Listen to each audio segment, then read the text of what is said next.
God Level Farm Chapter 491 to Chapter 531. Xiao Ruofei also heard the discussion behind him and couldn't help but smile. 1,000 points? It sounded quite difficult. The last level was 30 seconds, and he needed to score 209 points or more. However, Xiao Ruofei had promised Lin Xiao that he would help her win an apple gift bag. How could he go back on his word? The onlookers were amazed by Xiao Ruofei's abnormal accuracy. In fact, Xiao Ruofei knew very well that with the help of his mental strength, these basketballs were like accurately guided missiles. It was difficult to miss. As for the physical problems caused by maintaining such a high-speed shooting, Xiao Ruofei was completely non-existent. After being transformed by countless body-tempering soup and spirit heart flower petal solution, Xiao Ruofei's body could no longer be judged by common sense. Even if he continuously shot at such a high speed for an hour, he wouldn't feel tired. The fourth level's countdown was still 5 seconds. This little bit of time passed quickly. The baffle rose and the basketball scrambled to roll down. Xiao Ruofei didn't wait for the basketballs to roll to the bottom. He directly stretched out his arm to grab a basketball and threw it out without even looking. When the basketball flew above the basket, the countdown had just ended. It officially entered the fourth level's 30-second countdown. With a whoosh, the basketball was hollowed out and entered the basket under the countdown. Not even half a second was wasted. 793 points. Xiao Ruofei's crazy performance was performed again. Under the left and right shots, the basketballs connected into a line. Without exception, all of them were hollowed out and entered the basket. The score rose rapidly. 10 seconds later, it was the last 20 seconds of the challenge. The score of the basketball was 3 points again. The score rose even faster. 882, 885, 888. Almost no one could see the score clearly because the score would be refreshed very quickly.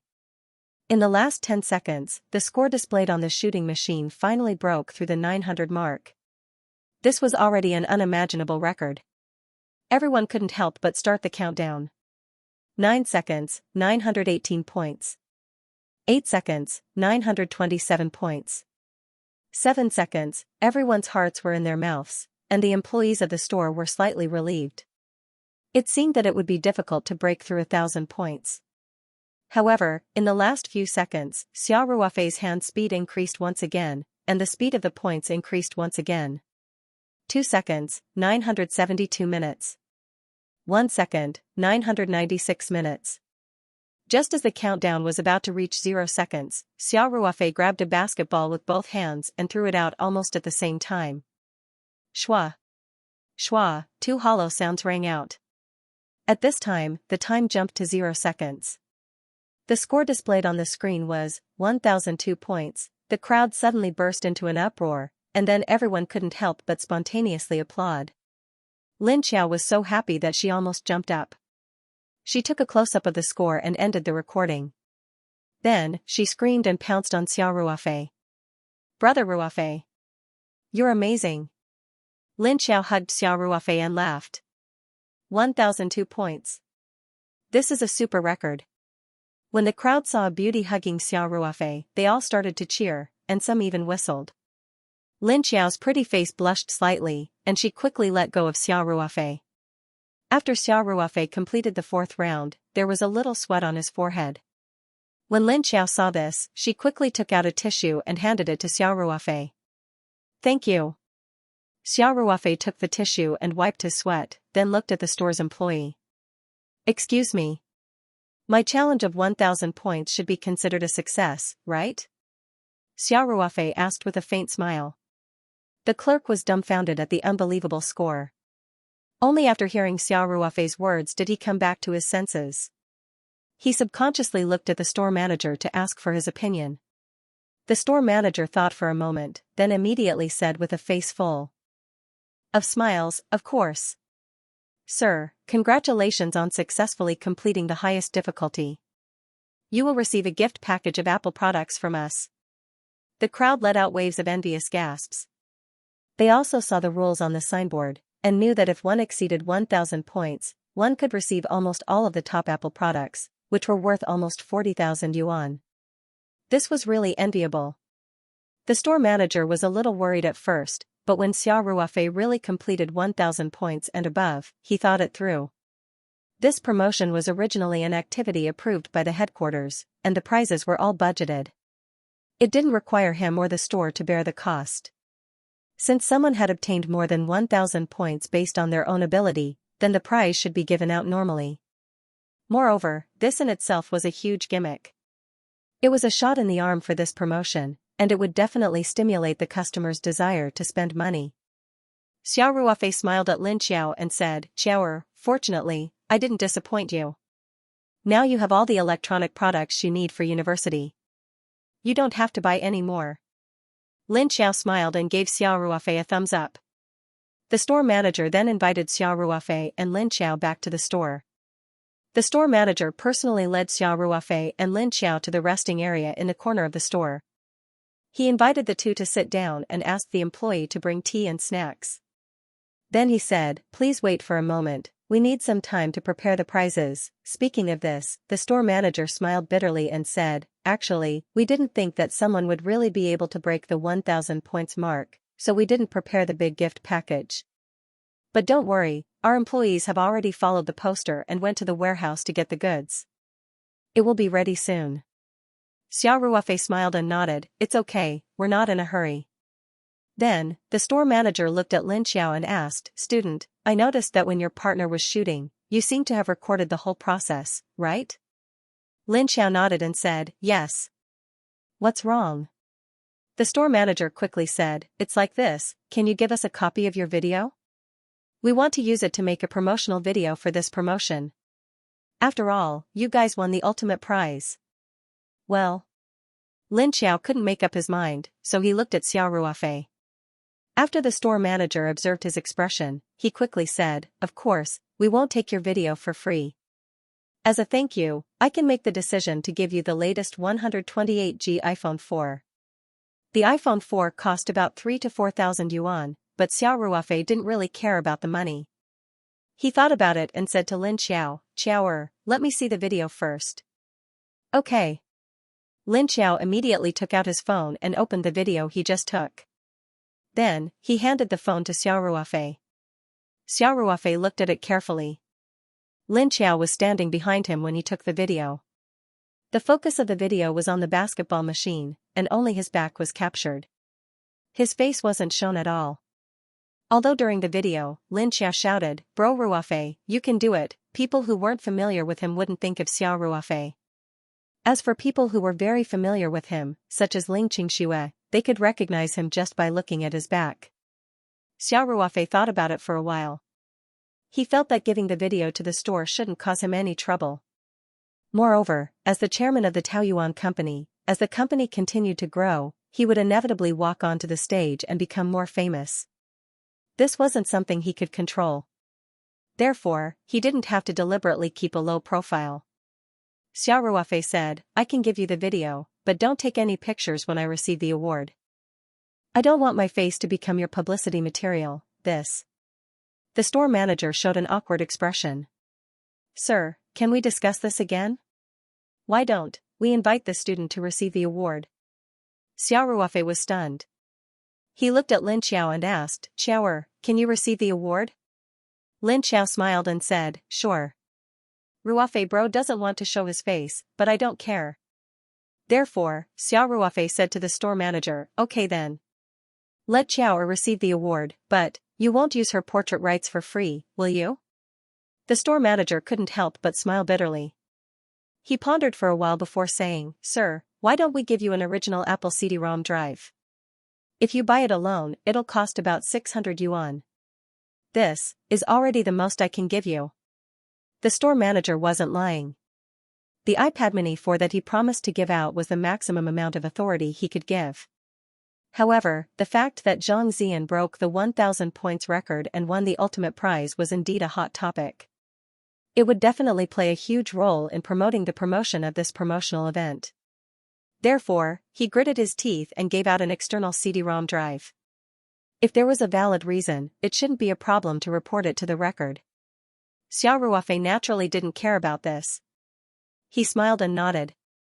"Okay then. We'll do as you say." At this time, a staff member came over to report that the prizes for the big gift pack were ready.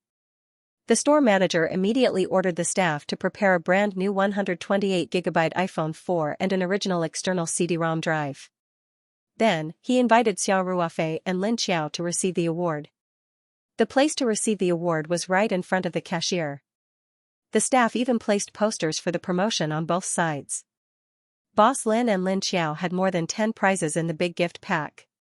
The large and small boxes stacked together made for a visual impact. Xiao Ruofei didn't show up. Lin Xiao walked up and took the generous prizes from the store manager. Then, he took a photo with the store manager in front of the poster. After the photo was taken, Xiao Ruofei walked up and took the large and small boxes from Lin Xiao's hands. Although Xiao Ruofei didn't open up the prizes, he still looked at them carefully. The prizes promised on the poster were basically the best models, so he still had to check them. After Xiao Ruofei checked them, the store manager came over with the iPhone 4 and the original external CD-ROM drive. After handing the extra prize to Xiao Ruofei, the store manager took Lin Xiao's phone and went to the cashier to connect it to the computer with a data cable. Then, he copied the video. The two of them left the electronic city with a big pile of prizes. When they got back to the Night 15 off-road vehicle, Lin Xiao looked at the small mountain of prizes in the back seat and said with a smile, "Ruofei bro, I still can't believe it. This is like a dream." Xiao Ruofei laughed and said, "I promised you that I would win this big gift pack. I have to keep my word." Lin Xiao said, "Ruofei bro, you're the best." Actually, 40 or 50,000 yuan worth of prizes was nothing in Xiao Ruofei's eyes. However, to make Lin Xiao so happy, this was something that money couldn't buy. Xiao Ruofei started the car and drove out of the parking lot. At this time, Lin Xiao showed a hint of worry and said, "Ruofei bro, if we take so many Apple products back home, my mom will definitely scold me." Xiao Ruofei laughed and said, "Isn't that simple? I'll keep the computer that costs more than 20,000 yuan for myself. Anyway, there's a 13.3-inch MacBook Pro in the prize. The 15-inch one that I bought is a little too big for a girl. The 13-inch one is just right for you. In this way, I bought the computer myself and gave you the prize that I won from the event. I didn't spend a single cent. Auntie won't say anything about you, right? That makes sense."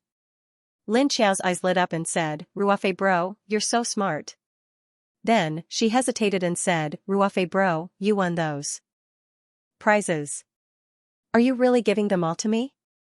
How about, you keep them for yourself?" Lin Xiao was still a simple village girl. Although the prizes didn't cost any money, their value was there. She subconsciously felt that it was a little inappropriate for Xiao Ruofei to give her such expensive gifts all of a sudden. Xiao Ruofei smiled and said, "Silly girl, what are you thinking? I don't need those things. Isn't giving them to you to make the best use of? Besides, what's wrong with a brother giving a little gift to his sister? Moreover, I didn't spend a single cent on them." "But, no buts," Xiao Ruofei said, "if you refuse again, I'll get angry." "Okay then." Lin Xiao smiled at Xiao Ruofei, "Thank you, Ruofei bro." The two of them quickly returned to the rented apartment in the Forestry Bureau's residence. Huzi's mother had already prepared some simple luggage.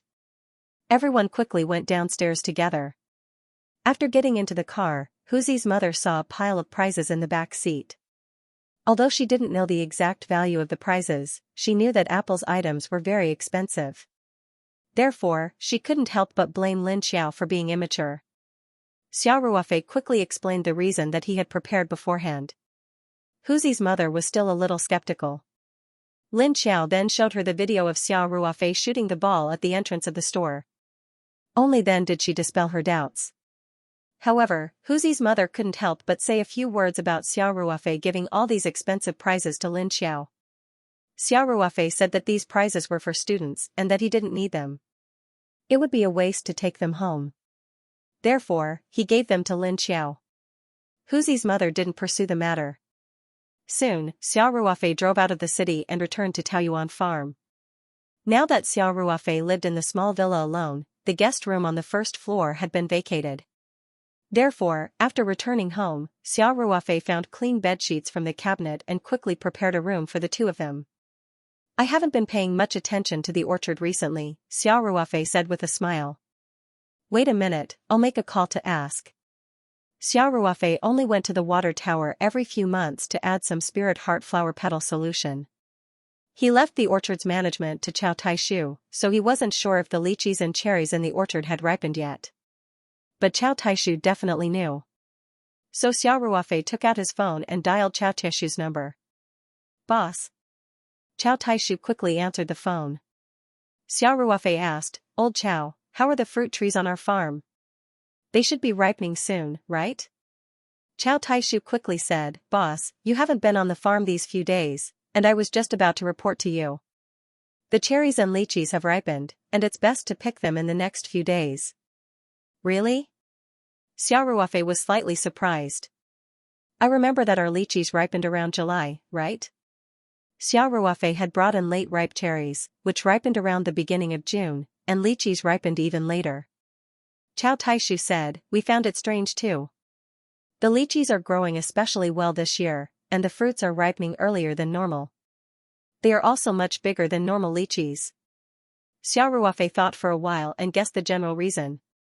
Lychees grew in the southeast region, and they were the most adapted to the soil and water here. With the spirit heart flower petal solution, they ripened a month earlier than normal. It wasn't strange at all. The cherries were brought in from the north, and they definitely weren't adapted to the south's climate and environment. But with the spirit heart flower petal solution, the favorable and unfavorable conditions were basically offset, so they ripened on time.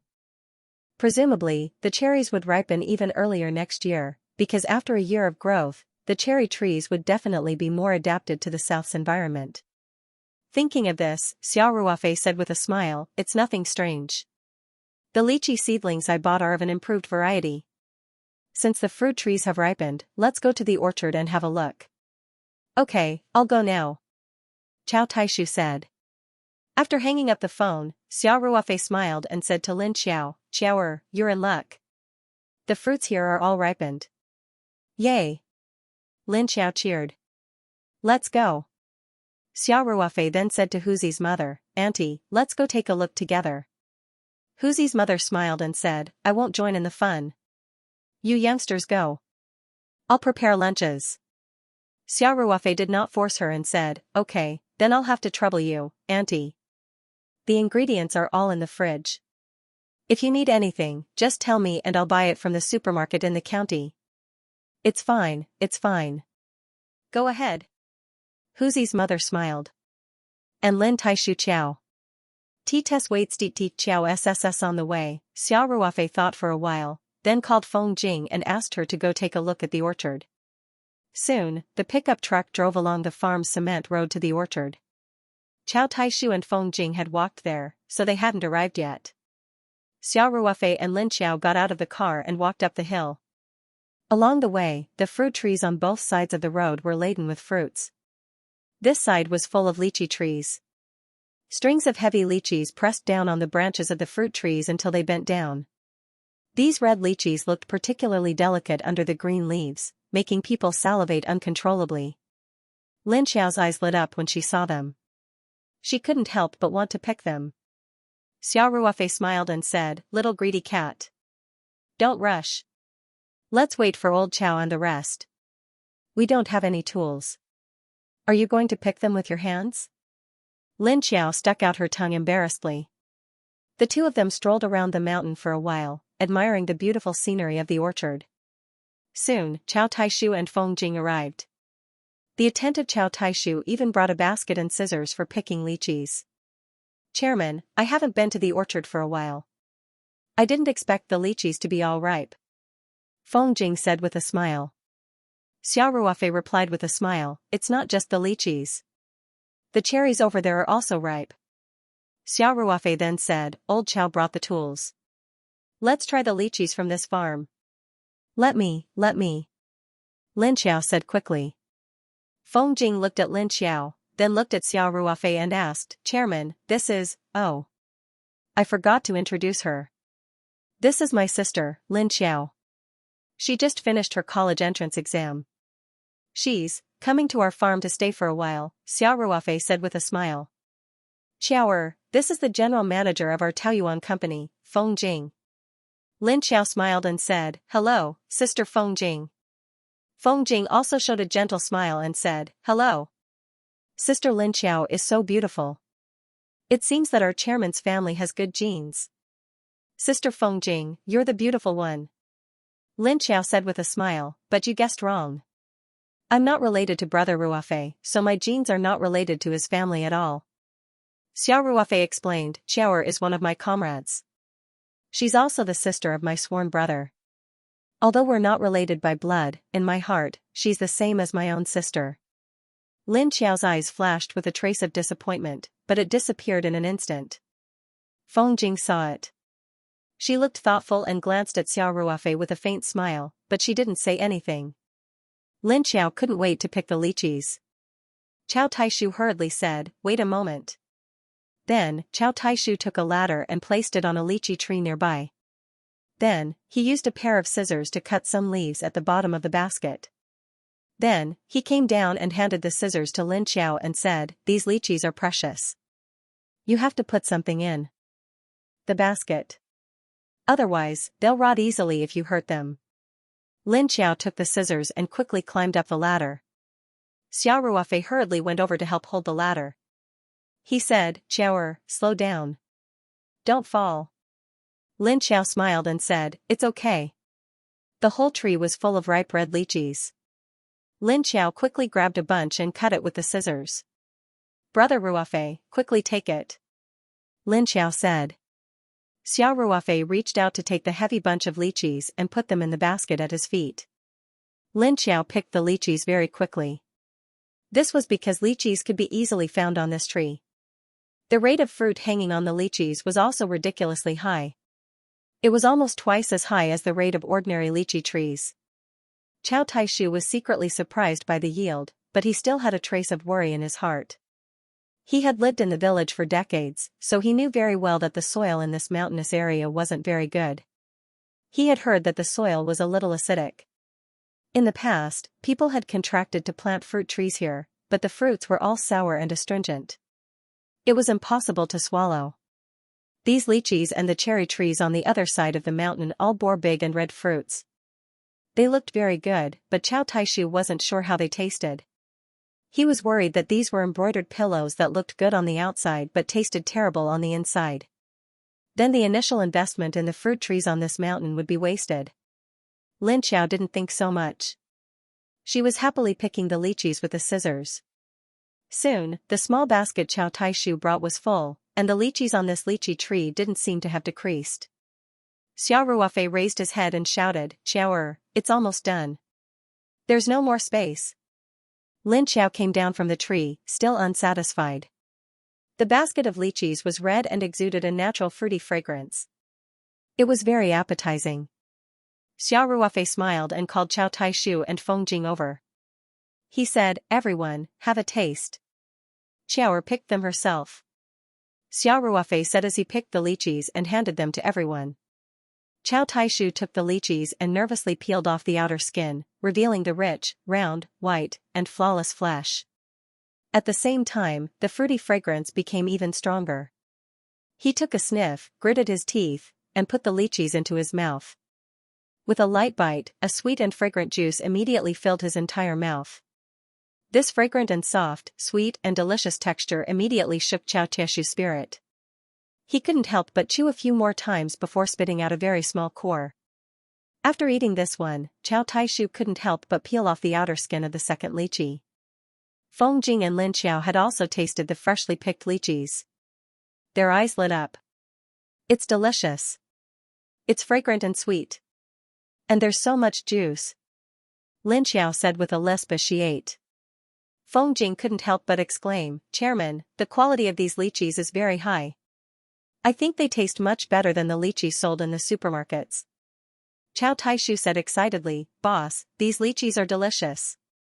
I've never eaten such delicious lychees before." Chow Taishu was from the southeast province, so he had eaten a lot of lychees in the past. But this time, the lychees from the Taoyuan farm's orchard gave him a completely different feeling. The natural and fresh fruit fragrance made him feel relaxed and happy. Lin Xiao kept eating the lychees and couldn't stop. Xiao Ruofei saw this and couldn't help but say, "Xiaoer, eat less. This thing will make you heaty. Aren't you afraid of getting pimples?" Lin Xiao wolfed down the lychees and said, "I don't care if I get pimples, but I can't let down delicious food." Xiao Ruofei didn't know whether to laugh or cry. He said, "There will be more cherries later. Don't you want to leave some for your stomach?" Lin Xiao paused and retracted his hand. He said, "That makes sense. Brother Ruofei, let's go pick some cherries." "Let's go. Let's see how the cherries look," Xiao Ruofei said with a smile. The group then walked along the path of the orchard toward the other side of the mountain. Along the way, there were lychee trees on both sides of the path. The red lychees and the green leaves complemented each other beautifully. It was a pleasing scene to the eye. Chow Taishu carried the ladder while Xiao Ruofei carried the small basket. There was still half a basket of lychees in the basket, but Xiao Ruofei carried it with one hand. It was as light as a feather. It was quite easy. Soon, they arrived at the cherry orchard. "It's so beautiful." Lin Xiao couldn't help but exclaim. What came into view was a stretch of cherry trees. These cherry trees were full of purplish-red cherries. The outer skin of the lychees was rough, with small pieces like the shell of a tortoise. So, the visual effect wasn't as shocking as the cherries. The cherries here were sparkling and translucent, like rubies in a sea of green. Moreover, the cherries here were very big, much bigger than normal cherries. They were almost the size of a ping-pong ball. The fruits hung heavily on the trees, and the visual impact was very strong. After tasting the best lychees, Chow Taishu was now confident in these cherries. He ran over and put the ladder on the trunk of a cherry tree. In fact, these cherries hung low. Even if one stood on the ground, they could still reach a lot. However, it was easier to pick them with a ladder. Lin Xiao didn't need to be told. He immediately climbed up the ladder with a pair of scissors. Cherries weren't as big as lychees. Normally, only 2 or 3 could be picked with a pair of scissors. However, Lin Xiao was very fast. Moreover, the cherries on the tree were all ripe and purplish red. There was basically no need to pick them. So, the small basket was soon full. Of course, the bottom half of the basket was full of lychees. Xiao Ruofei asked Lin Xiao to come down. Then, he took the cherries to the tap by the roadside. After washing them, he invited everyone to taste them. Xiao Ruofei also picked up a big cherry and put it into his mouth. The bright red and tender flesh was very juicy. Xiao Ruofei gently bit into it. The sweet juice immediately filled his mouth. This variety of cherries was moderately soft and hard.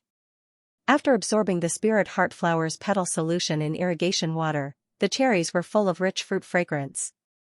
The texture was very delicate, and there was a kind of fresh taste. It made people want to eat more after eating it. Even Xiao Ruofei couldn't help but eat a few. Lin Xiao and Feng Jing couldn't help but eat 4 or 5 cherries in a row. It was as if they had eaten stride. They couldn't stop eating. Chow Taishu also ate with relish. However, he was a little shy in front of the boss. After eating a few, he was embarrassed to take more. "Delicious.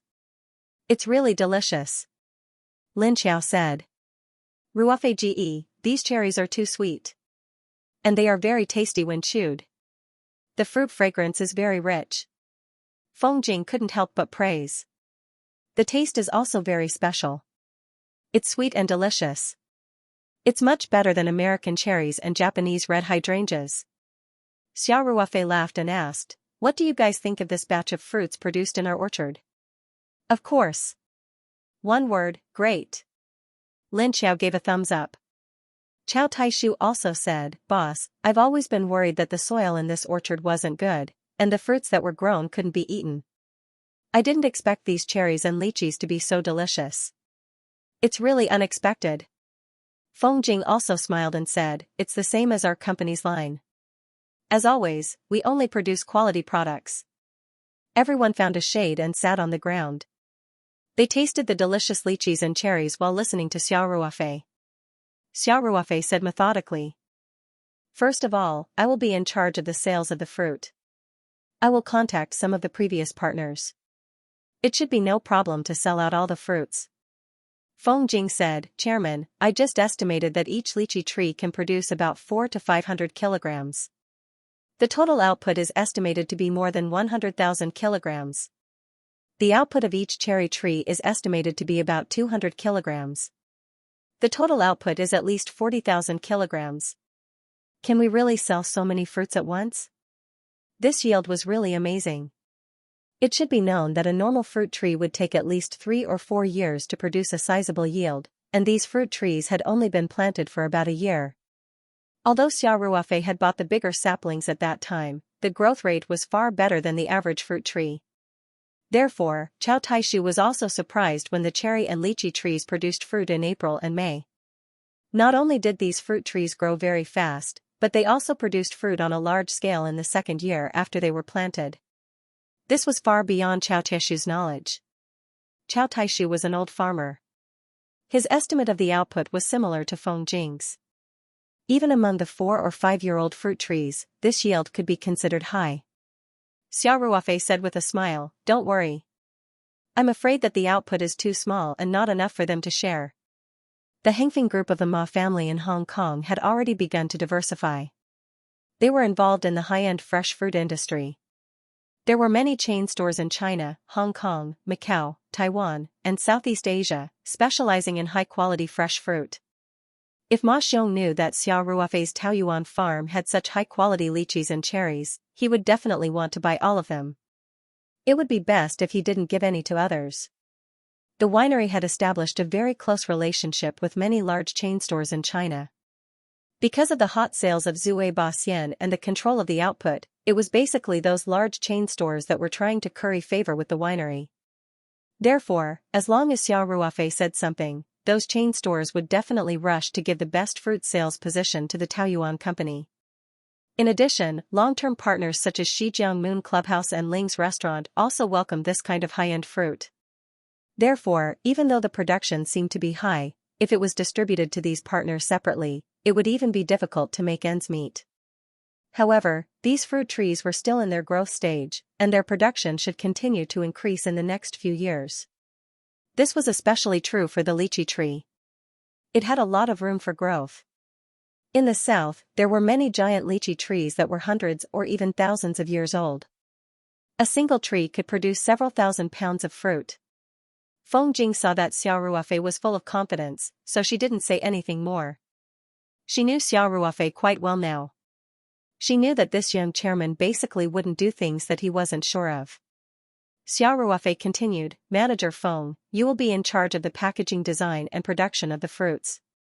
Just like before, find a company to design a relatively high-end packaging. Our Taoyuan company's logo must be very eye-catching. Feng Jing nodded and said, Okay, no problem. Leave it to me.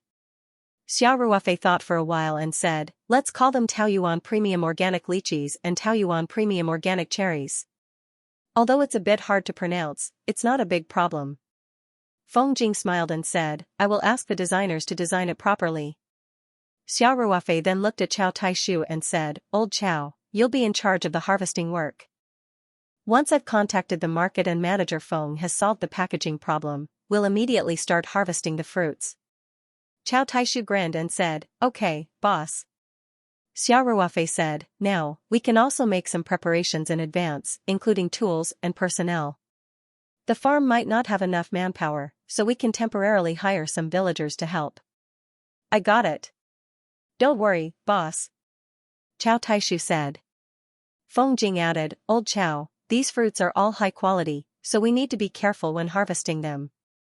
We can't afford to damage them. It's best if we set up a standard and give the workers a simple training session before harvesting. We need to emphasize this to everyone. Xiao Ruofei said, Yes, yes, yes. This is also very important. Manager Feng, I think you should send someone to learn more about the harvesting and packaging process of those high-quality fruits and help Old Chao to set up a set of standards. Okay, Chairman. Feng Jing said. Chao Taishu was an uncouth man. When he first heard that he would be the one to set the standards, he immediately felt a headache coming. Fortunately, Xiao Ruofei immediately sent people over to help him, and his worries immediately turned into joy. At this time, Lin Xiao spat out a cherry pit and asked, "Brother Ruofei, what should I do?" Xiao Ruofei smiled and scratched Lin Xiao's nose and said, "You just be responsible for eating. As long as you are not afraid of getting heaty, you can have as many lychees as you want. You can eat as many cherries as you want." Lin Xiao pouted and said, "Brother Ruofei, you are looking down on me." Feng Jing laughed and said, "Sister Lin Xiao, the chairman doesn't think highly of you, but I think highly of you. Since you have nothing to do during the summer break, why don't you work with me to design the packaging for the fruits? Just treat it as an internship in advance." Okay. Lin Xiao said happily. High school was very busy, and there was no time to do other things. After the college entrance exams, Lin Xiao's stress was greatly reduced, and everything was new to her. Xiao Ruofei said, "Manager Feng, Xiaoer just finished her college entrance exams. She still has to estimate her marks and fill in her college application." Lin Xiao immediately said, "After the results are out in 2 days, I will be able to estimate my marks. It doesn't take long. The application is next month, and it will not affect my internship with Sister Feng Jing." Feng Jing smiled and said, "Chairman, since Sister Lin Xiao is so interested, why don't you let her work with me? At least I will have a free labor force." Lin Xiao smiled and said, that's right. I won't take any money." Xiao Ruofei could only smile helplessly and said, "Fine. Xiaoer, don't create trouble for Manager Feng. The time for this mission is very tight." "I know. You are even more naggy than my mother." Lin Xiao stuck out her tongue and said. Xiao Ruofei looked at Lin Xiao lovingly and shook his head. Everyone stood up, and Xiao Ruofei put the lychees and cherries into a bag. He wanted to bring them back for Huzi's mother to try. After that, he asked Chao Taishu to pick more fruits for the company's employees and workers. This was the first batch of fruits produced by the district, and it was considered a benefit for the employees.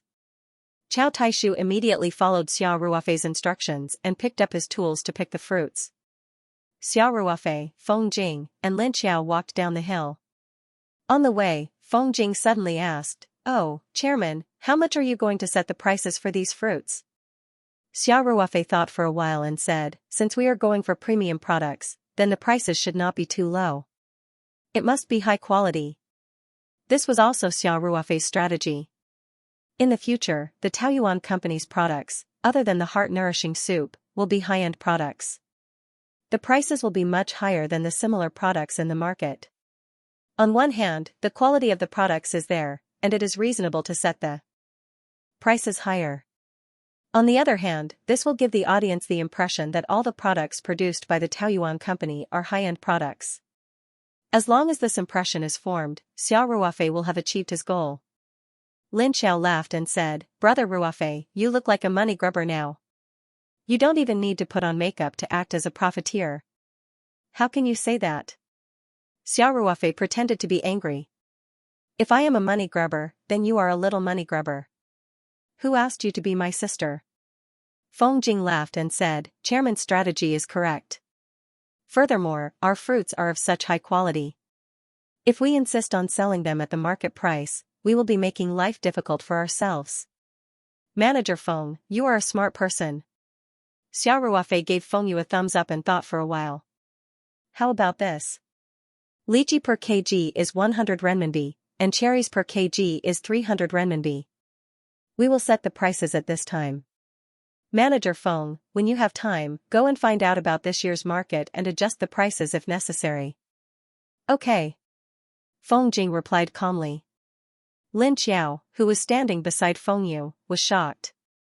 The prices of cherries were still acceptable as they were very expensive. It was normal for them to be sold at 100 to 200 renminbi per kilogram. The quality of Taoyuan Farms cherries was much higher than other cherries in the market. 300 renminbi per kilogram was nothing. But wasn't it too much to sell lychee at 100 renminbi per kilogram? In the south, when lychee was harvested, the selling price of lychee was only 2 to 3 renminbi per kilogram. Even the normal price of lychee was around 21 to 31 renminbi per kilogram. Xiao Ruofei had set the price at 100 renminbi per kilogram? Who would be stupid enough to buy lychee at such a high price? In comparison, Feng Jing was very calm. The Taoyuan company's prices were always 5 to 10 times higher than other products in the market. Even so, the demand still exceeded the supply. The previous Taoyuan vegetables and iron maple bucket were all like this. Feng Jing was already used to it. But when it came to the company's operations, Lin Xiao knew what to do. Although he was shocked, he did not say anything. Soon, the three of them arrived at the foot of the mountain. Xiao Ruofei drove Feng Jing back to the office building in his pickup truck before returning to the villa with Lin Xiao. Feng Yu had spent a lot of time picking the fruits in the orchard, and Huzi's mother had prepared lunch for them. When Huzi's mother saw Feng Yu, she quickly called them over for lunch. Xiao Ruofei put the bag of fruits on the dining table and said with a smile, "Auntie, try some of the fruits from our farm." Huzi's mother said, "It's almost time for lunch." "Let's talk about it after lunch," Xiao Ruofei smiled and said, "Auntie, it's healthy to eat the fruits before the meal." Nowadays, a lot of big hotels serve fruits before the meal. Lin Xiao also said, "Yeah. Mom, just try some. Let me tell you. Ruofei's fruits are delicious." Huzi's mother said, "You ate a lot in the orchard, right? Don't lose your appetite later." Lin Xiao stuck out his tongue playfully and smiled embarrassedly. But under their persuasion, Huzi's mother took a few lychee and cherries to try. "The lychee is so sweet." Huzi's mother showed a hint of surprise. "The cherries are delicious too. Ruofei, I didn't expect your farm to grow such good fruits." Lin Xiao said, "Of course. Brother Ruofei is so domineering. He said something like Taoyuan's produce must be the best. These lychees are selling for 100 yuan per kilogram. The cherries are selling for 300 yuan per kilogram." Huzi's mother was shocked when she heard that. She quickly said, "That's so expensive. Then let's not waste these good things. Let's sell them all." Xiao Ruofei looked at Lin Xiao reproachfully and said, "Auntie, don't listen to Lin Xiao's nonsense. It's one thing to sell them for a lot of money, but these fruits are produced by our farm. How can they be sold at a fixed price? Besides, these two kinds of fruits can produce more than 100,000 pounds. You can eat whatever you want." After that, Xiao Ruofei said, "Auntie, you should eat more cherries. Eating too many lychees will make you heaty." Under Xiao Ruofei's persuasion, Huzi's mother ate a few more cherries. Then, she stopped eating and started to serve everyone rice. After lunch, Lin Xiao went into his room to study the large pile of apple products. Huzi's mother also went back to her room to rest. Xiao Ruofei went back to his bedroom and took out his phone to contact the fruit sellers. The first person he contacted was Ma Jiming, who was far away in Hong Kong. After the call was connected, Ma Jiming said enthusiastically, "Hello, Xia Sheng." "Hello, Mr. Ma." Xiao Ruofei said with a smile. The two of them exchanged a few words. Xiao Ruofei went straight to the point. "Mr. Ma, our farm's orchard has a good harvest this year. It's mainly lychees and cherries. The quality is quite high. I want to ask if Hengfeng Group is interested?" "Of course." Ma Jiming said quickly. "Xia Sheng, how much production do you have?" "Hengfeng Group will take it all." Ma Jiming did not hesitate to cooperate with Xiao Ruofei. On the one hand, he had a high degree of trust in the Taoyuan company's products. Hengfeng Group was now the biggest partner of Taoyuan vegetables.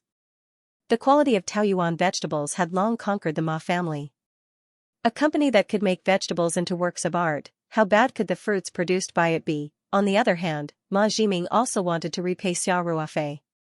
Xiao Ruofei not only saved Ma Xiong's life, but also successfully cured his baby daughter Huanhuan's autism. Ma Jiming was always grateful to Xiao Ruofei. Xiao Ruofei said with a smile, "I'm afraid we can't take it all. We have a lot of partners now, so we have to leave some for others." Xiao Ruofei was, of course, considering the brand strategy. Only by entering a large business could he spread the Taoyuan company's reputation more widely. After all, Hengfeng Group was on the high-end route, and the audience was relatively narrow. Therefore, Xiao Ruofei had to leave some fruits for the major business channels. "That's fine. In short, leave as much as possible for us," Ma Jiming said with a smile. "Xia Sheng, we are old friends, and the cooperation of Taoyuan vegetables has always been very pleasant." "That's no problem. Xiao Ruofei said with a smile. Mr. Ma, if you are free in the next 2 days, I suggest you come to our farm to inspect it.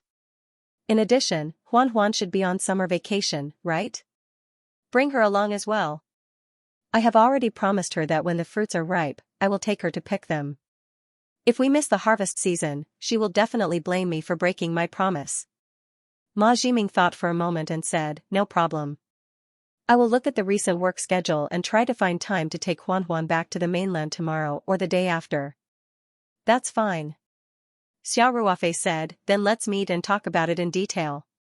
After hanging up the phone, Xiao Ruofei called Li Jing, the sales manager of the winery, and told him about the situation here. He asked him to contact the people in charge of the major super-commercial channels.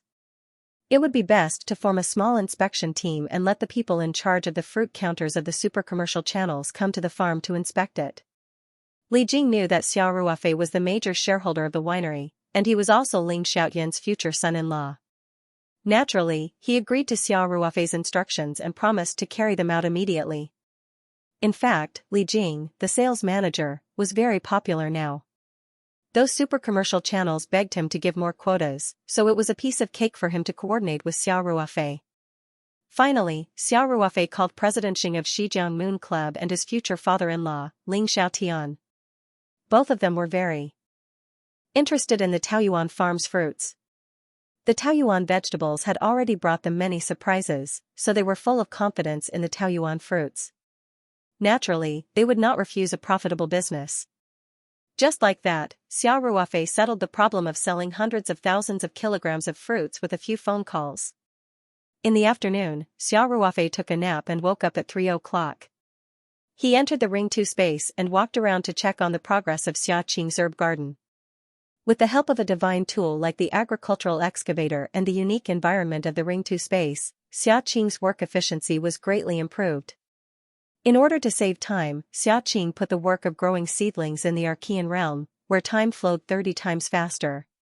Now, more than a dozen herb gardens of various sizes had been planted with Chinese herbs. He believed that it would not be long before the Ring 2 space could produce high-quality Chinese herbs in large quantities. At 4 o'clock, Xiao Ruofei washed up and went downstairs. As soon as he reached the staircase, Xiao Ruofei saw Lin Qiao walk out of the room with a brand-new Apple laptop. When Xiao Ruofei heard this, he hurriedly walked down the stairs and asked anxiously, have you estimated your marks? Not yet. I ran out to tell you as soon as I saw the college entrance exam answers on the website. Lin Qiao said. Then what are you waiting for? Quick, quick, quick, calculate your approximate marks. Xiao Ruofei said impatiently. Xiao Ruofei had always been concerned about Lin Qiao's college entrance exam results. Before Lin Qiao transferred to another school, she was an above-average student in the county's #1 middle school. Passing a second-tier university shouldn't be a problem for her. After transferring to Sanshan City's #8 middle school, Lin Qiao worked very hard in her studies in the liberal arts class. In addition, the liberal arts class in #8 middle school had very good hardware and software, so her grades improved quite a bit. During the last mock exam, Lin Qiao could basically pass a first-tier university by 20 to 30 marks. Xiao Ruofei had specially prepared a strengthened version of the heart-nourishing soup for Lin Qiao to consume. Xiao Ruofei was also looking forward to her final results. The two of them went to the living room and sat down on the sofa. Lin Qiao crossed her legs on the sofa and placed her laptop on her lap. She began to estimate her marks based on the college entrance exam answers published online. Nowadays, the college entrance exam scores were published first before filling in the application form. Therefore, the examination hall wasn't very strict about the examinees' recording of their answers. Many people would record their answers on an eraser or a transparent pencil case before leaving the examination hall. Lin Qiao was no exception. She had already written down her answers on a piece of paper when she came back. Now, all she needed to do was compare the answers published online and she could quickly estimate her approximate marks. First, it was Chinese. Lin Qiao quickly compared her answers. Then, she calculated her essay based on the average marks. Her final estimated score was 123 marks. Xiao Ruofei's spirits were lifted. This was considered a very good start. He also looked online yesterday. The examinees generally said that this year's college entrance exam was more difficult than last year's, especially for Chinese and liberal arts. Even in previous years, it was already a very good result to be able to get 120 points out of a full score of 150 points. Good start. Xiao Ruofei happily said, "Xiaoer, let's take a look at mathematics." Yes. Lin Xiao's pretty face was flushed red from nervousness and excitement. There were no subjective questions in mathematics, so the speed of estimating marks was faster and the results were more accurate. Soon, Lin Xiao finished matching the answers.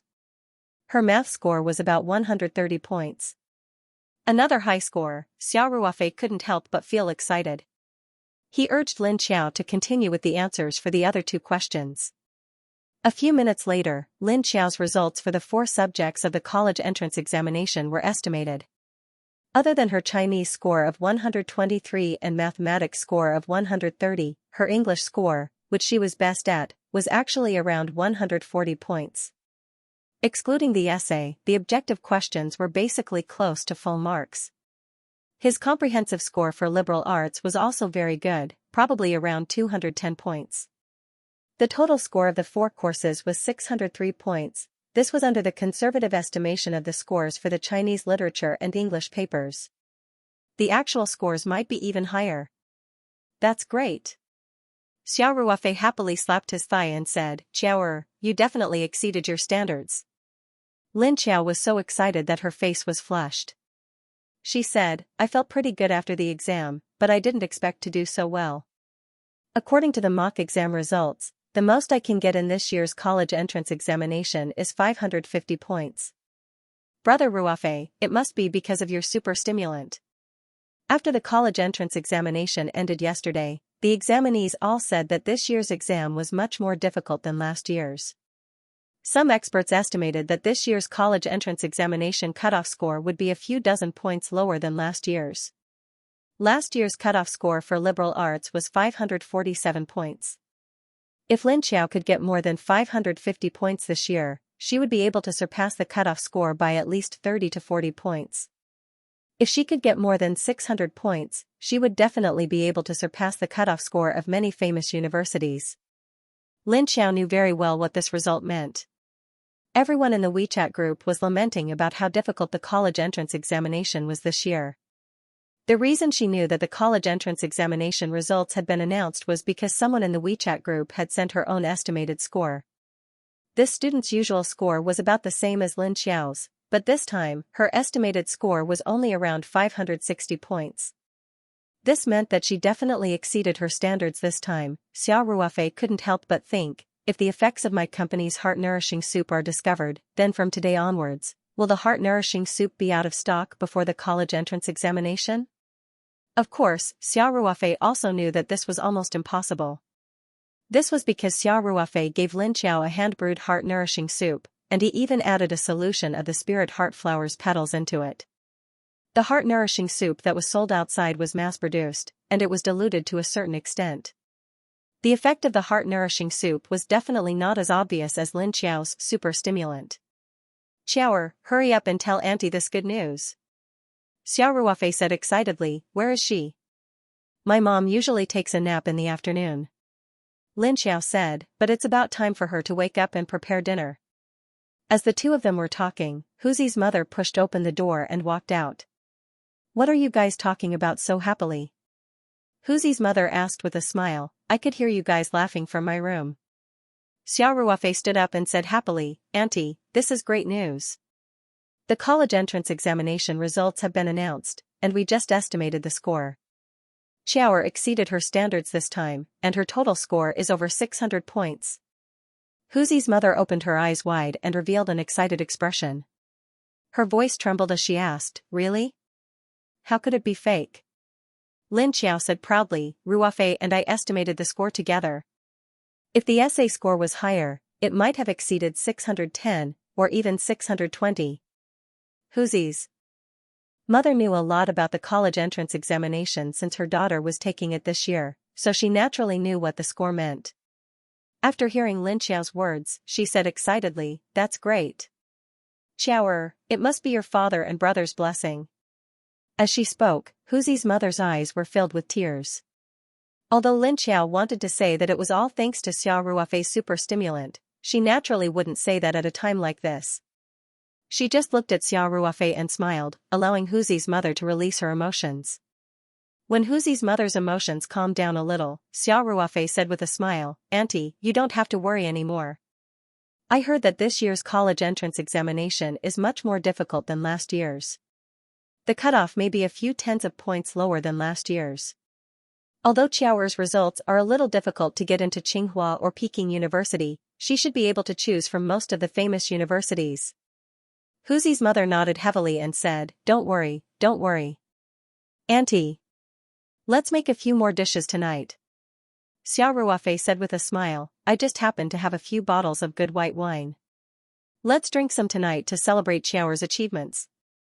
Xia Ruofei thought of the batch of Semillon wine he had bought from Australia. This kind of wine was very unique. When it was newly brewed, the taste of the wine wasn't very good. However, as it aged, the taste of the Semillon would become better and better. This type of wine was very famous. It was called the Hunter's Valley Riesling. After this batch of Semillon was shipped back to China, Xia Ruofei had stored it in the Ring-2 Space's Archean realm. According to the time in the outside world, it had been more than 10 years. The Ring-2 Space had an environment rich in spiritual energy. Xia Ruofei was looking forward to seeing how this batch of Semillon wine would taste like. Huzi's mother said with a smile, okay. I'll go prepare dinner now. Huzi's mother happily went to the kitchen, while Lin Xiao was still chatting with her classmates in the WeChat group. She listened to Xia Ruofei's suggestion and didn't reveal her estimation of the score. This score was too eye-catching. Under the circumstances where everyone's performance was average, it was very easy to attract hatred. Xia Ruofei saw that there was nothing for him to do at home, so he took lightning out of the house and strolled around the farm. The farm's expansion and renovation project had entered the final stage. Xia Ruofei walked around the construction site. When it was almost time for dinner, he took lightning back to the small villa. Huzi's mother had already prepared a sumptuous dinner. After the two of them had moved into the Taoyuan farm yesterday, Xia Ruofei had taken out a lot of vegetables and fruits from the space. There were also big carp, big silver carp, and so on. They were all placed in the refrigerator, so there was still a lot of food. With such good ingredients, Huzi's mother's cooking skills were fully displayed. The table of dishes was full of color, aroma, and taste. Xia Ruofei went upstairs, took out 2 bottles of Semillon from the space, and then went downstairs. The 3 of them happily sat in a circle. Xia Ruofei used a bottle opener to open a bottle of Semillon. He first poured wine for Huzi's mother and Lin Xiao, and then poured a glass for himself.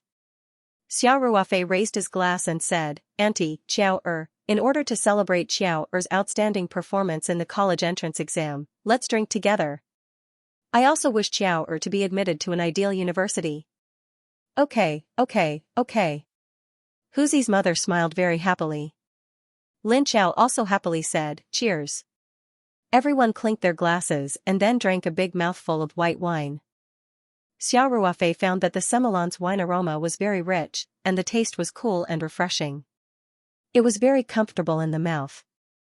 After tasting it carefully, he could feel the lemon sauce, toast, vanilla, honey, and other aromas. The layers were very rich, and it could be said that the taste was very smooth and the aftertaste was very long. Xia Ruofei's eyes couldn't help but brighten. When he visited the West Winery in Australia, he had tasted a 15-year-old Semillon and a newly brewed wine. At that time, the contrast was very strong.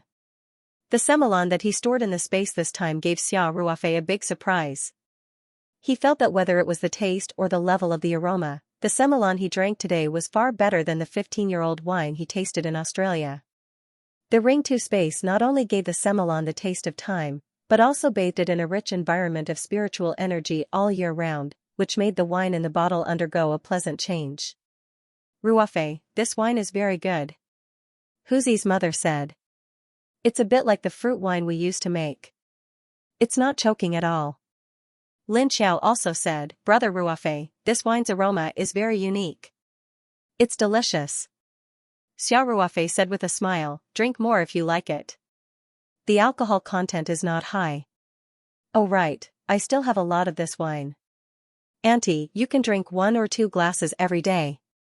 Drinking wine in moderation is good for relaxing the muscles and promoting blood circulation, and also beautifies the skin.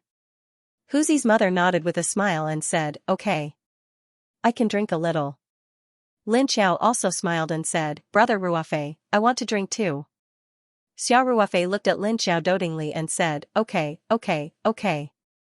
I'll leave a box with you first. You can drink a little every day. But don't drink too much. Don't blame me if you become a little drunk cat. Don't look down on me. I can hold my liquor well. Lin Xiao said. Nonsense. Huzi's mother laughed and scolded, why would a girl drink wine? Auntie is right. Xiao Ruofei also said seriously, Xiao, it's okay to drink a little at home, but it's best not to drink outside. Girls need to have a sense of self-protection. Seeing that Xiao Ruofei was serious, Lin Xiao did not dare to joke anymore. She nodded obediently and said, Brother Ruofei, I know. I won't drink outside. Xiao Ruofei nodded with satisfaction and said, that's right. Come. Let's eat. Try Auntie's cooking. Eat more. Huzi's mother laughed and said, this fish head is not bad. Ruofei, try it. Huzi's mother gave Xiao Ruofei and Lin Xiao a lot of food. The 3 of them ate happily. The next day, the sales manager of Dingfeng Winery, Li Jing, rented a Volkswagen coaster and brought some of the regional managers, store managers, and fruit managers to Taoyuan Farm to inspect the fruits. Li Jing did not dare to neglect the instructions of the winery's major shareholder and the son-in-law of the group. Yesterday, he had made many phone calls and contacted all the business partners that he could contact. He quickly organized today's inspection team. Xiao Ruofei personally brought the executives of the business partners to the orchard for a tour. The appearance of the Taoyuan lychees and Taoyuan cherries first made everyone secretly nod their heads. After tasting them personally, everyone was full of praise. If such high-quality fruits were placed on the shelves, it would definitely improve the quality of their own supermarket. Therefore, after tasting the Taoyuan fruits, the executives of the business partners took the initiative to cooperate with Taoyuan Farm to sell Taoyuan premium organic fruits. The conditions on Walmart's side were still very attractive. Although Mr. Chen was the general manager of the Southeast region, he was also very influential in the entire Huaxia region. Therefore, he directly promised to give Taoyuan the best sales position in all the Walmarts in the country. Especially the Sam's Club, which was a warehouse shopping club under Walmart that specialized in serving members. It had a large number of high-quality member customers. These members' spending power was higher than ordinary customers. If Taoyuan could enter 13 Sam's Club stores in one fell swoop, the benefits for the promotion of the Taoyuan brand were obvious. As soon as Mr. Chen spoke, the representatives of some other super business channels couldn't hold back. Whether it was Hualien, Yonghui, Carrefour, or Xinhua, they all spoke one after another, promising to give Taoyuan a series of preferential conditions, just to get a little more quota. Feng Jing, who accompanied Xiao Ruofei, couldn't help but be a little stunned when she saw this situation. Although she had no doubts about Xiao Ruofei's ability to open up sales, these channel representatives rushed to cooperate with the Taoyuan company. This was a situation that Feng Jing didn't dare to imagine. Of course, it was because of the high quality of Taoyuan's fruit. On the other hand, it had a lot to do with the popularity of Zui Ba Xian wine. Everyone wanted to use this approach to express goodwill to Dingfeng Winery. The executives of these super business channels were very well informed. They knew very well that the Taoyuan company was actually a shareholder of Dingfeng Winery, and it held a lot of shares. Moreover, Taoyuan's fruit itself was of such high quality, so naturally, they rushed to cooperate. When Xiao Ruofei saw that the scene was a little out of control, he quickly stood up and said, everyone. Please calm down. After Xiao Ruofei stood up, these super business channel representatives gradually quieted down. Xiao Ruofei continued, everyone, today you have inspected the orchards of our Taoyuan farm and personally tasted our Taoyuan premium organic fruits. As for the quota, we can't be completely sure now. Everyone is an old friend, and I have some other business partners who have the intention to cooperate. It's not good to favor one and discriminate against the other, right? The Super Business Channel representatives nodded. Mr. Chen of Walmart said, Boss Xia, as for the specific cooperation, you can come up with a charter. We will cooperate fully. That's right, Boss Xia. Just say the word. The person in charge of the southeast region of Yonghui supermarket chain said. Xia Ruofei smiled and said, What do you think about this? After you go back, as long as you are interested in cooperating with us, you can contact Manager Li of Dingfeng Winery. Of course, we also hope that you can indicate the preferential terms you can provide to the Taoyuan company. We will work out a quota based on everyone's needs as soon as possible and try our best to satisfy everyone, okay? The people in charge of these super commercial channels also knew that it was unrealistic to ask the Taoyuan company to promise them a certain quota of kilograms today. They would definitely consider it based on the preferential conditions offered by various channels. When the quality of the product reached a certain level, the balance between the channel and the product provider would be reversed. Therefore, even though they knew that Xia Ruofei was just waiting for the right price, they could only choose to accept it. After all, he had two high-quality products, Zueba Xian wine and Taoyuan premium organic fruits in his hands. What's more, Taoyuan vegetables was gradually becoming famous. The people in charge of these super commercial channels all had the idea of introducing this killer weapon, Taoyuan vegetables, into their respective supermarket stores. As if he had heard the voices of the people in charge of these super commercial channels, Xia Ruofei smiled and said, You all saw it when you came in just now. Our farm is being expanded and renovated. We have built 18 new vegetable greenhouses and professional cold storage. After the expansion is completed, our production capacity will increase by 3 to 4 times. Therefore, I believe that in the near future, we will have a great opportunity to cooperate in the sales of Taoyuan vegetables. When the people in charge of these super commercial channels heard this, their eyes lit up. The trace of dissatisfaction in the hearts of the few people just now also disappeared. They all enthusiastically chatted with Xia Ruofei. Xia Ruofei also communicated with them with ease. As for the people in charge of these super commercial channels who came to inspect, Xia Ruofei also warmly welcomed them. After seeing the orchard, he took them to see the construction site, as well as some of the original vegetable greenhouses. Except for the herring breeding workshop, which was not suitable for so many people to visit, most of the places in the farm were visited. At noon, Xia Ruofei invited them to a banquet in the staff cafeteria. The ingredients were naturally the Taoyuan vegetables produced in the greenhouses, as well as the carp, silver carp, and so on that Xia Ruofei contributed from the space. Xia Ruofei also took out a few bottles of Zueba Xian wine and Semelon white wine. Everyone ate this meal with great relish. They were full of praise for the Taoyuan vegetables and the 2 wines provided today. After tasting it personally, the people in charge of these super commercial channels were even more eager to be the agent of Taoyuan vegetables. They all enthusiastically chatted with Xia Ruofei. There were also people who were very interested in the Semelon wine, and they also proposed to Xia Ruofei that they were willing to be the agent of sales. However, there were only 30 boxes of Semelon. Xia Ruofei kept them for himself or gave them to his friends and elders. Although Xia Ruofei could also buy a large number of them from Australia through Lian Qichao, and then store them in the space for 3 to 4 months before selling them, it was more troublesome to import them from overseas. Moreover, Xia Ruofei was not interested in the profits now. With the Ring 2 space, there were many ways to make money. There was really no need for this. Therefore, Xia Ruofei directly declined the other party's request for cooperation. After the meal, Li Jing took the inspection group and left the farm. After personally seeing off the coaster at the entrance of the complex building, Feng Jing looked deeply at Xia Ruofei and asked, Chairman, these super commercial channels are rushing to cooperate with us. Regarding the fruit quota, do you have any plans? Xia Ruofei smiled and said, We'll see how it goes. I've already asked old Chow to bring a few experienced workers to the orchard. First, we'll estimate how much we can produce. Okay.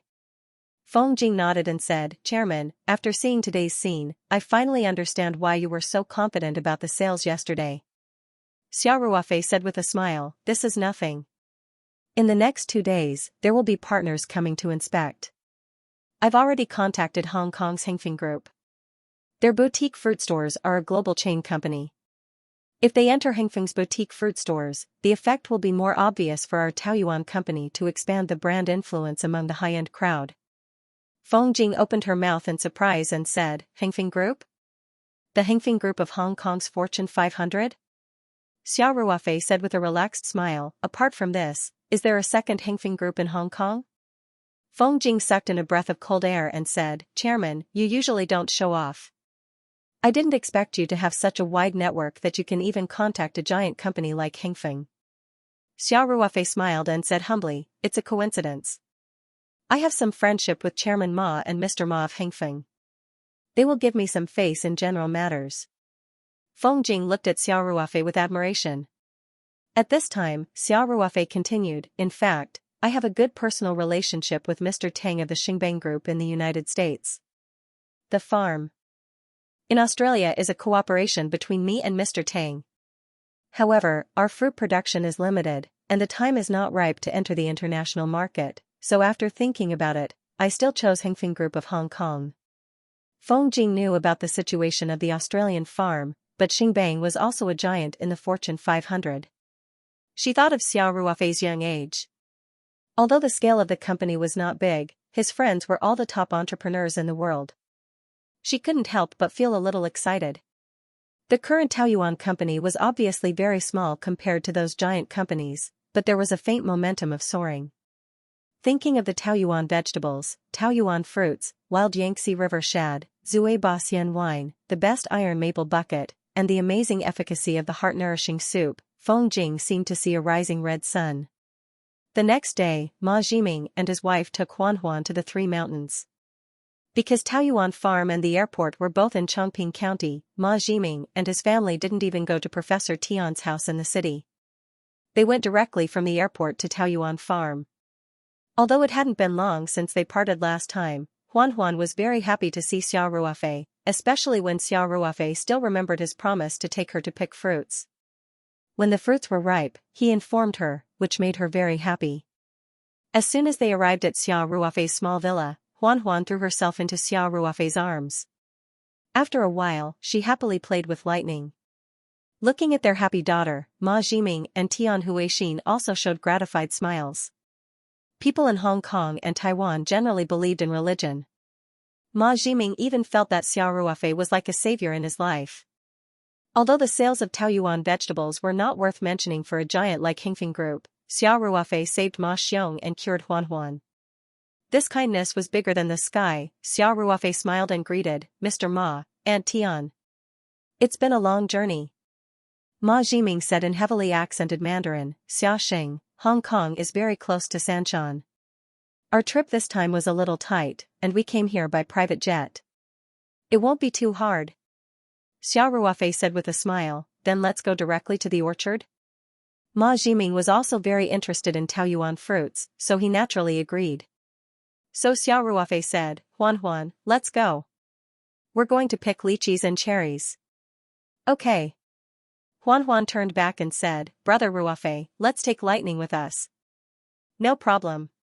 Xiao Ruofei said readily. After that, Xiao Ruofei whistled at lightning and then picked up Huan. Lightning followed closely behind Xiao Ruofei. They didn't drive, but walked directly to the orchard. Along the way, Ma Jiming sighed and said, Xiaoxing, your farm is getting bigger and bigger. The situation is gratifying. Tian Huixin said with a smile, Jiming, Ruofei's pharmaceutical factory is about to start production. It's the factory that produces the special medicine for autism. Ma Jiming immediately said, this is a good thing, a great thing that benefits the whole world. Xiaoxing has the heart of a bodhisattva. Xiao Ruofei smiled modestly and said, Mr. Ma, you're flattering us. Our new medicine is going through the approval process, and the provincial preliminary examination is not a big problem. However, the clinical trial still needs time, and the follow-up review by the National Drug Administration, so it's estimated that it won't be able to go on the market in a short time. But it's expected that the special medicine for autism will be officially launched early next year. Ma Jiming said, Xiaoxing, you must inform me when the time comes. I can also help you coordinate in Hong Kong and strive to directly enter the Hong Kong market. Different countries and regions had their own medicine access mechanisms, especially Europe and the United States, whose standards were very strict. Basically, it was difficult for Chinese patent medicines to meet their standards. Hong Kong also had its own access mechanism. If Ma Jiming could mediate, the heart-nourishing soup could directly enter the Hong Kong market, which was naturally a very good thing. Of course, even if it was only sold in Xianxia, it wouldn't be a big problem. With the miraculous effect of the heart-nourishing soup, this medicine would definitely become famous in a short time. When the time came, families of autistic patients all over the world would come to Xianxia to buy the heart-nourishing soup. It was similar to the generic drugs in India. Many cancer patients couldn't afford the original medicine, so they went to buy the generic drugs in India, which had similar efficacy but was many times cheaper. It was the same principle. "Then I'll thank you in advance, Mr. Ma," said Xiao Ruofei with a smile. The group chatted as they walked, and soon they arrived at the orchard. After receiving Xiao Ruofei's notice, Chow Taishu had already brought a ladder, scissors, a basket, and other tools to wait in the orchard. Seeing the fruitful fruit trees all over the mountain, Huan Huan couldn't help but cheer and trot up the mountain. Xiao Ruofei hurriedly followed up. Chow Taishu set up a ladder under a relatively large lychee tree. Huan Huan shouted that she wanted to go up the tree to pick the lychees. Xiao Ruofei quickly stepped on the ladder and carefully protected Huan Huan. He also helped Huan Huan pull the lychees that she couldn't reach over, and then let her cut them with scissors. Tian Huixin took them under the tree and put them into the basket. After picking almost half a basket, Huan Huan finally went down the ladder under the protection of Xiao Ruofei under Tian Huixin's urging. Ma Jiming and Tian Huixin also leisurely picked up a lychee, peeled the skin, and put it into their mouths. In fact, the cooperation with the Taoyuan company to sell this batch of fruits had already been decided before Ma Jiming and his family left. No matter the quality of this batch of fruits, Ma Jiming would not hesitate to do Xiao Ruofei a small favor. Therefore, the two of them did not look like they were on an inspection trip. It was more like they were on an excursion or a farm trip. However, when the lychee entered their mouths, their eyes lit up at the same time. As members of a wealthy family in Hong Kong, Ma Jiming and Tian Huixin had eaten all kinds of high-end fruits. However, this Taoyuan organic lychee still gave them a breathtaking feeling. Especially that natural and sweet taste, it made the two of them unable to stop even if they wanted to. Little Huan Huan, who was next to them, shouted happily, "It's so delicious. Brother Ruofei, I want more." Xiao Ruofei smiled dotingly, peeled another lychee, and put it into Huan Huan's mouth. Huan Huan said vaguely while eating, "Dad, Mom, Brother Ruofei's lychees are much better than ours." Ma Jiming and Tian Huixin couldn't help but show a strange expression. It was indeed a little awkward that a world-class wealthy family couldn't enjoy this kind of fruit. However, children's words carried no harm, and what Huan Huan said was indeed the truth. Xiao Ruofei said with a smile, "Huan Huan, eat more if it's delicious. Brother Ruofei has enough fruits here. But you'd better save some space in your stomach. There are very delicious cherries on the other side of the mountain." "Okay." Huan Huan nodded heavily. After tasting the lychees, everyone walked to the cherry garden together. Ma Jiming and Tian Huixin couldn't help but take a deep breath when they saw the sparkling and translucent purple-red cherries on the tree. The air was filled with a faint natural fruit fragrance, which made people feel relaxed and happy. The appearance of the cherries was so good that they could compete with the Taoyuan vegetables. They were like works of art. Soon, Huan Huan couldn't wait to pick a lot of cherries under Xiao Ruofei's protection. After tasting it, Ma Jiming's family was conquered by the taste of the cherries without exception. Huan Huan kept stuffing them into her mouth. Her pink cheeks were stained with purple-red juice, but she didn't notice. Ma Jiming and Tian Huixin looked at each other.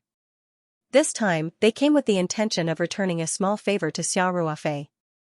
It was not an exaggeration to say that, even in the high-end fruit sales chain of Hengfeng Group, there was no fruit that could compare with the Taoyuan cherries and Taoyuan cherries.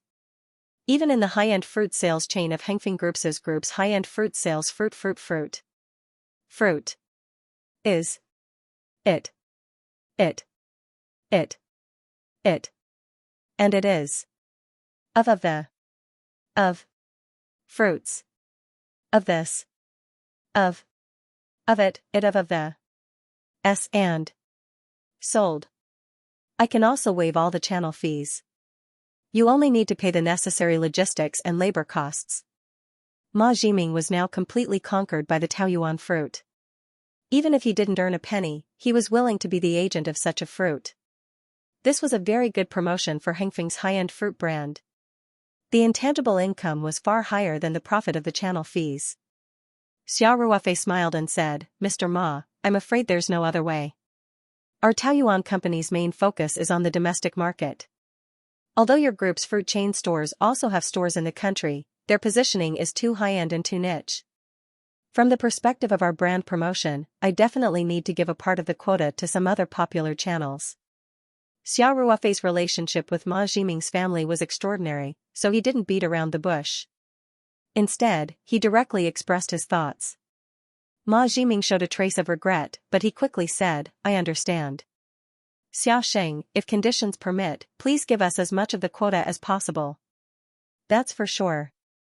Xiao Ruofei said with a smile, we are old friends. I will do what I can. Mr. Ma, I will try to give your company about half of the quota. I really can't do anything about the remaining half. Ma Jiming was overjoyed. Thank you.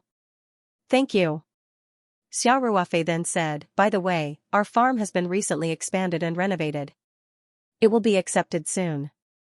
When the time comes, our production capacity will be increased by about 3 times. Taoyuan vegetables should also be increased to give you some quota. Ma Jiming said happily, this is really good news. At present, in our major hotel chains and high-end clubs around the world, Taoyuan vegetables are in short supply. In fact, Ma Jiming had long wanted to ask Xiao Ruofei to supply more Taoyuan vegetables. However, he also knew the scale of Taoyuan farm. In order not to embarrass Xiao Ruofei, he had never mentioned this matter. Now that Xiao Ruofei had taken the initiative to mention it, Ma Jiming was naturally overjoyed. Because Ma Jiming was busy with company affairs and Huan Huan had to participate in some talent training during the summer vacation, their family would return to Hong Kong tomorrow. It was precisely because of this that they used a private jet this time. Therefore, after inspecting the orchard here, Ma Jiming and the others proposed to leave. After all, he had to go back to the mainland to visit his father-in-law, Professor Tian. Otherwise, it would be unreasonable. Xiao Ruofei originally wanted to invite Ma Jiming's family to stay for dinner. However, seeing that they were really tight on time, he didn't want to stay any longer. He took Huan Huan, who still wanted more, to pick more lychees and cherries. He asked her to take them back to eat. At the same time, he also brought some for Professor Tian and Tian Huilan. Ma Jiming's family came and went in a hurry, but the cooperation was finalized. Specific matters such as the specific supply and quota naturally didn't require Ma Jiming to personally come forward. Xiao Ruofei also didn't need to do it personally. When the time came, Feng Jing and Hengfeng Group's office in Southeast Province would be enough. Feng Jing, who accompanied the inspection, was full of admiration for her young boss when she saw that the Crown Prince of Hengfeng Group in Hong Kong was so polite to Xiao Ruofei. In the afternoon of the same day, the sales manager of Dingfeng Winery, Li Jing, personally came to Taoyuan Farm to report to Xiao Ruofei with the preferential terms offered by various major business channels. Therefore, Xiao Ruofei called for a meeting of the middle level and above employees in the administrative team to discuss the quota issue. Chow Taishu had already walked around the entire orchard with a few experienced farmers. Their estimated output was similar to Feng Jing's estimate the day before yesterday. The lychees were about 110,000 caddies, and the cherries were about 45,000 caddies.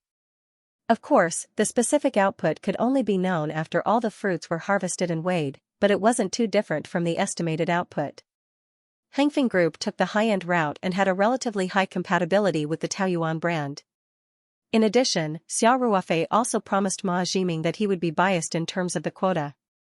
Therefore, Xiao Ruofei directly made the decision to give Hengfeng Group a quota of 50,000 caddies of lychees and 20,000 caddies of cherries. As for the other business channels, the preferential terms offered were similar. Most of them promised to give the most eye-catching and the best sales booths and discounts on the channel fees.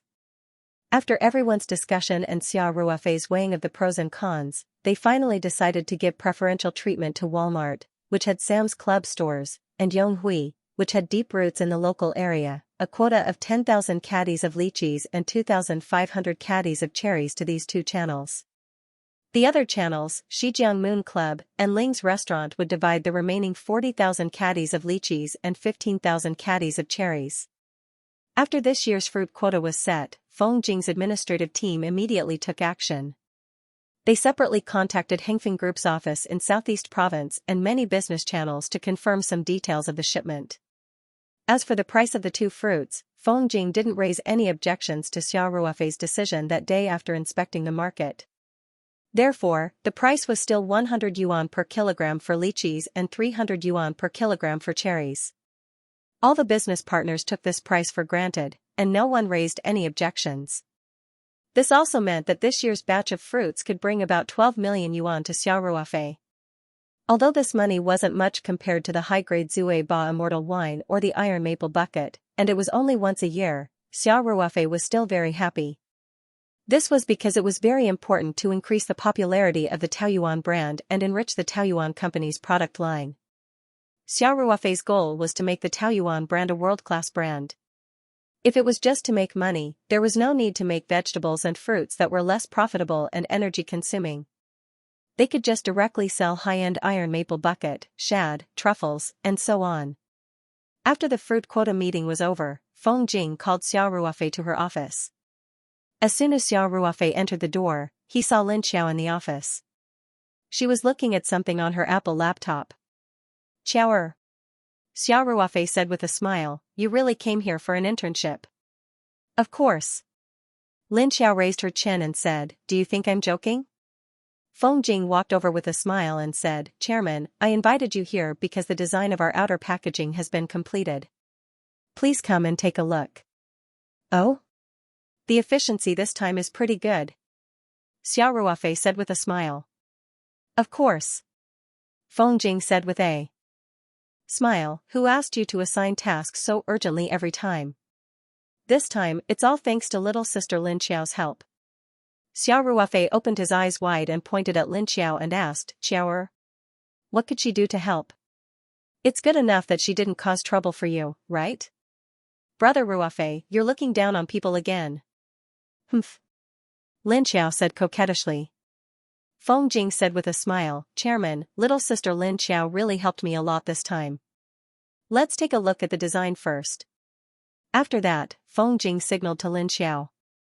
Lin Xiao pouted slightly and turned the laptop screen to Xiao Ruofei and said, "Here. Take a look." Xiao Ruofei took a closer look. Lin Xiao's computer screen was a rendering of the packaging box. He took a look and couldn't help but reveal a surprised expression. This packaging design really made his eyes light up. The design of the outer packaging was very simple. The background color was elegant beige, and the main area was printed with a large photo of lychees or cherries.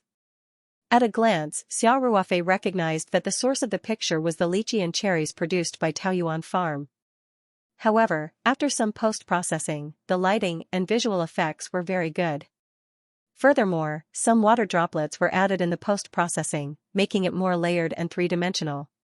It made people's hearts beat faster when they saw it. The contrast of the red fruit against the beige background was very strong. It had a fresh and tender feeling. Next to the fruit picture, there were green words, Taoyuan Organic Lychees / Taoyuan Organic Cherries. Next to it, there was a row of vertically arranged green words, Pure Natural Taste. The size, style, and position of these words were all carefully selected. They were arranged in a disorderly manner, and it had a sense of design. Between the fruit picture and the words, there was a green color block running through the entire side. The Taoyuan company's logo was printed on this color block, and it was very eye-catching. The front and back of the box had the same design.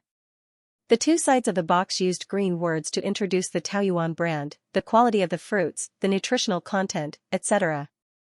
There was also a green QR code, which was the Taoyuan company's official WeChat and Weibo account. After Feng Jing's administrative team was set up, these media channels were quickly opened. There were also dedicated staff to maintain them. Feng Jing was very focused on the use of new media. There was even a plastic handle at the top of the packaging box. The entire design looked very high-end, but it was not luxurious. Instead, it gave people a fresh, natural, and simple feeling. Xiao Ruofei couldn't help but praise. Beautiful. Manager Feng, this design company's standards have improved. Seems like we can work with them for a long time. Feng Jing smiled and said. What do you mean by improving their standards? Their first draft is still the same as before. They used a lot of heavy colors, and one look and you can tell that they are nouveau riche. Really? Xiao Ruofei was surprised. Then the changes are still quite good. That's why I said that Sister Lin Xiao's contributions are not negligible. Feng Jing said. She was the one who came up with the basic ideas for this version of the design. She even followed the designer personally and implemented all her ideas into the draft. Wow. Xiao Ruofei couldn't help but exclaim. Xiao, I didn't expect you to have a talent for designing. I have a whole new level of respect for you now. Lin Xiao made a face at Xiao Ruofei and said proudly. You still dare to look down on me? Xiao Ruofei laughed and said, yes, yes, yes. It's all my fault. Designer Lin, you have contributed greatly to this mission. I'll get Manager Feng to give you a big red packet as a reward for your contributions to the company. Is that okay? Really? How can it be fake? I'll cash it out today. Xiao Ruofei smiled and then said seriously, Xiao, I think you're really talented in design. Why don't you learn Photoshop, Illustrator, InDesign, and other graphic design software during this summer vacation when you're free? It's never a burden to have more skills. Feng Jing also said, yes, yes, yes. Your laptop is quite good. It should be enough for you to practice your drawing. Okay. Lin Xiao said. But self-learning shouldn't be easy, right? Sister Feng Jing, please teach me when the time comes. Feng Jing said straightforwardly, sure. I had some experience when I was in university, but I'm not very good at it. If you have any questions, you can look for me anytime. Xiao Ruofei saw that the two of them were chatting happily and couldn't help but clear his throat. Feng Jing and Lin Xiao looked at each other and smiled. Feng Jing held back her laughter and pretended to be serious. Chairman, what do you think of this design? No problem. We'll use it. Xiao Ruofei said. Inform the other party to start production immediately. Old Xiao has already started to organize the workers to harvest today. The progress of the packaging box must be kept up. Okay. Feng Jing said. Oh right, I'll talk to Peng Hao later. You can go to the finance department and get 2,000 renminbi. Xiao Ruofei looked at Lin Xiao and smiled. Consider it Xiao's design fee. We can't let the non-staff staff who contributed to the company feel disappointed. Okay. Feng Jing said straightforwardly. Lin Xiao said embarrassedly, Brother Ruofei, you're really giving me a bonus? There's no need. I'm helping you, I can't take money. Why can't you take it? Xiao Ruofei said seriously. Using labor in exchange for remuneration is the most normal thing. But that's too much, is it? I don't think it's too much at all. Xiao Ruofei said. What's the most valuable thing now? Creativity. Ideas. Inspiration. For this product, I think 2,000 renminbi is not too much at all. Feng Jing nodded in agreement. As a senior professional manager, she naturally knew that Xiao Ruofei's words were very reasonable. So, it's settled. Xiao Ruofei didn't allow Lin Xiao to decline. Sign the contract and get the money today. Lin Xiao saw that Xiao Ruofei was firm and could only nod. Thank you, Brother Ruofei. Xiao Ruofei smiled and said, oh yeah, Xiao, give me your ID. Why do you want my ID? Lin Xiao asked, puzzled. However, she obediently took out her wallet, took out her ID, and handed it to Xiao Ruofei. You don't have to worry about that. Xiao Ruofei laughed and said, I won't use your ID to do anything illegal, right? That's hard to say. Feng Jing joked. Sister Lin Xiao, I think you should be more careful. Lin Xiao said seriously, Brother Ruofei won't. Xiao Ruofei winked at Feng Jing proudly and said, see? My sister knows me the best. Feng Jing couldn't help but laugh. Xia Ruofei waved the ID in his hand and said, "Okay, you guys continue with your work. I'm leaving." After that, Xia Ruofei turned and left Feng Jing's office. Zhonglo District of Sanxian City. Grandview Real Estate Sales Department. This was a high-end real estate project under the Jianda Group of Southeast Province. Zhonglo District was the traditional city center of Sanxian City.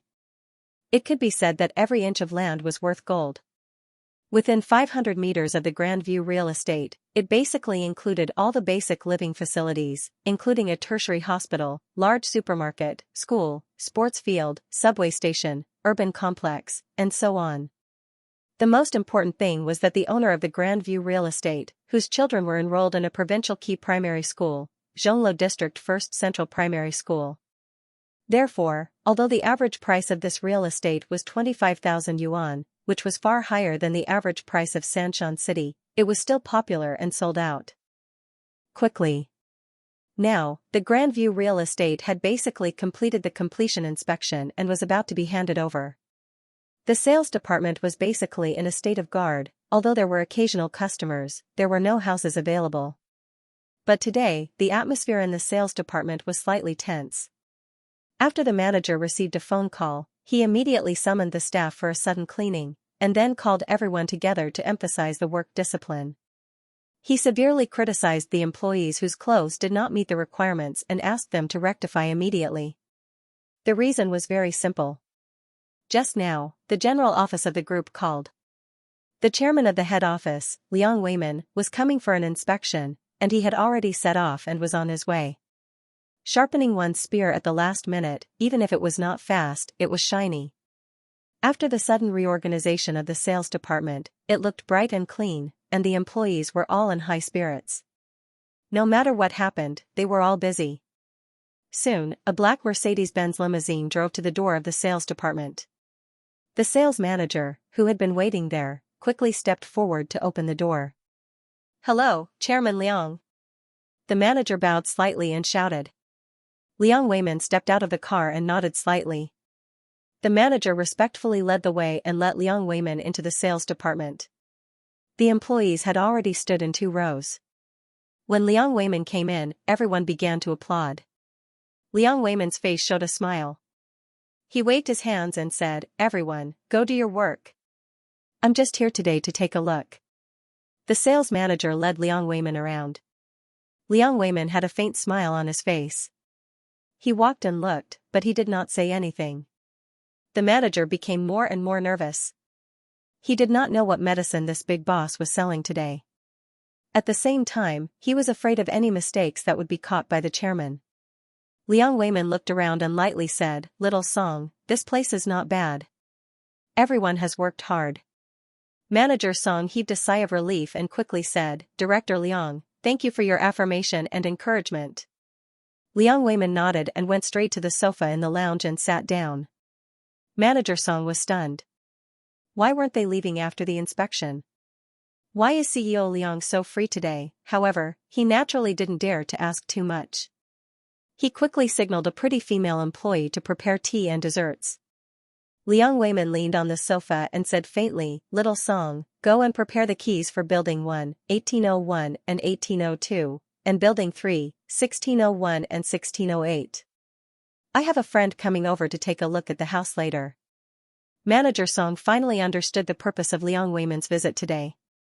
He let out a long sigh of relief and hurriedly agreed. Then, he personally prepared the keys according to Liang Weiman's request. The grand view of the world had been completed and was preparing for acceptance. The next step would be to hand over the house soon. In fact, when the house opened at the beginning of last year, the house was already sold out. Of course, this was for ordinary buyers. In fact, real estate developers would hoard some internal houses in their hands. And these reserved houses, whether it was the type of house, the building, or the orientation, they were all relatively good. These internal houses were naturally reserved for the company's upper management. Of course, the overall housing price had always been on the rise. Real estate developers hoarding a few houses didn't have any cost pressure at all. Therefore, this was also a common practice in the industry. The so-called opening sale meant that no one really sold all the houses. After Manager Song went to get the keys, the employees also knew the purpose of Liang Weiman's visit. The employees who were further away from Liang Weiman couldn't help but whisper. They were very curious about this upcoming customer.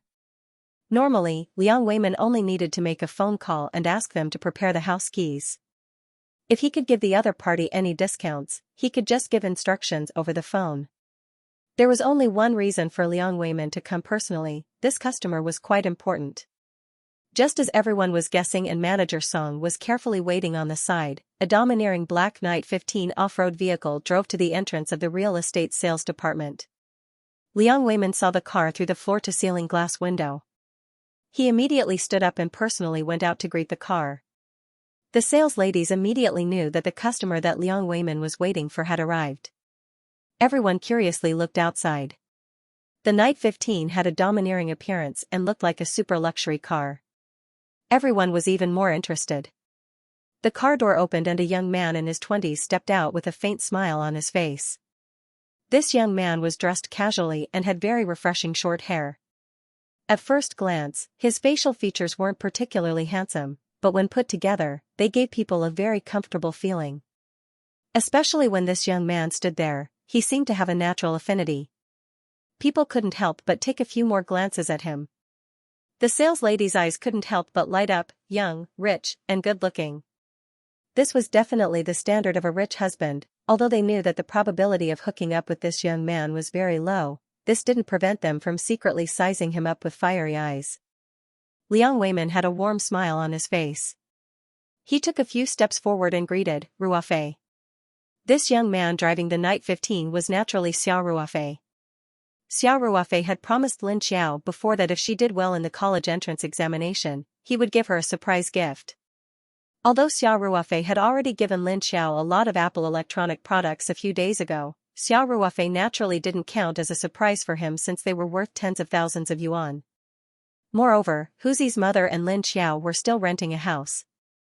At that time, Xiao Ruofei had made up his mind to give them a house after Lin Xiao's college entrance examination. Xiao Ruofei didn't have much time to look at real estate, so she gave Liang Weiman a call right after she set off. It was best if it was a ready-made house. Liang Weiman's Jianda Group was in the real estate business. There were several real estate properties for sale in the Three Mountains. He was definitely the most suitable person to look for. Liang Weiman attached great importance to Xiao Ruofei's matter. Xiao Ruofei had helped Elder Tang a lot when he bought the gold-rimmed Phoebe Jiannan. Later, when Liang Qichao went to the United States, it was Xiao Ruofei's suggestion that he work at the Australian farm. It turned out that this suggestion was very forward-looking. Liang Qichao's competitor, Liang Xiaojun, worked at the Xingbang Group in the United States. Although he was considered average, there weren't many outstanding aspects. On the contrary, Liang Qichao did well at the Australian farm. In particular, the trial planting of the Taoyuan vegetable seeds in Australia was very successful. Although it was a trial planting, the vegetables produced had won a lot of fame in the Hunter Valley. It could be imagined that after the large-scale planting, Australia's Paradise Farm would definitely become famous. Naturally, Liang Qichao's status would also naturally rise. Therefore, Liang Weiman owed Xiao Ruofei a favor. How could he not attach great importance to Xiao Ruofei's matter? Therefore, Liang Weiman immediately went through all the properties he was selling in his mind.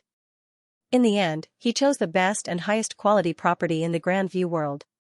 He told Xiao Ruofei the address and asked him to drive there directly. Then, Liang Weiman put down the work at hand and personally went to the sales department to wait. It could be said that he gave Xiao Ruofei enough face. Xiao Ruofei said with a smile, "Uncle Liang, why did you come here personally? This is too much trouble for you." "No trouble. No trouble. I happen to have nothing to do today." Liang Weiman said with a smile, "Ruofei, we happen to have a few good houses in this real estate. I'll take you to see them." "Okay. Then, I'll have to trouble Uncle Liang," Xiao Ruofei said with a smile.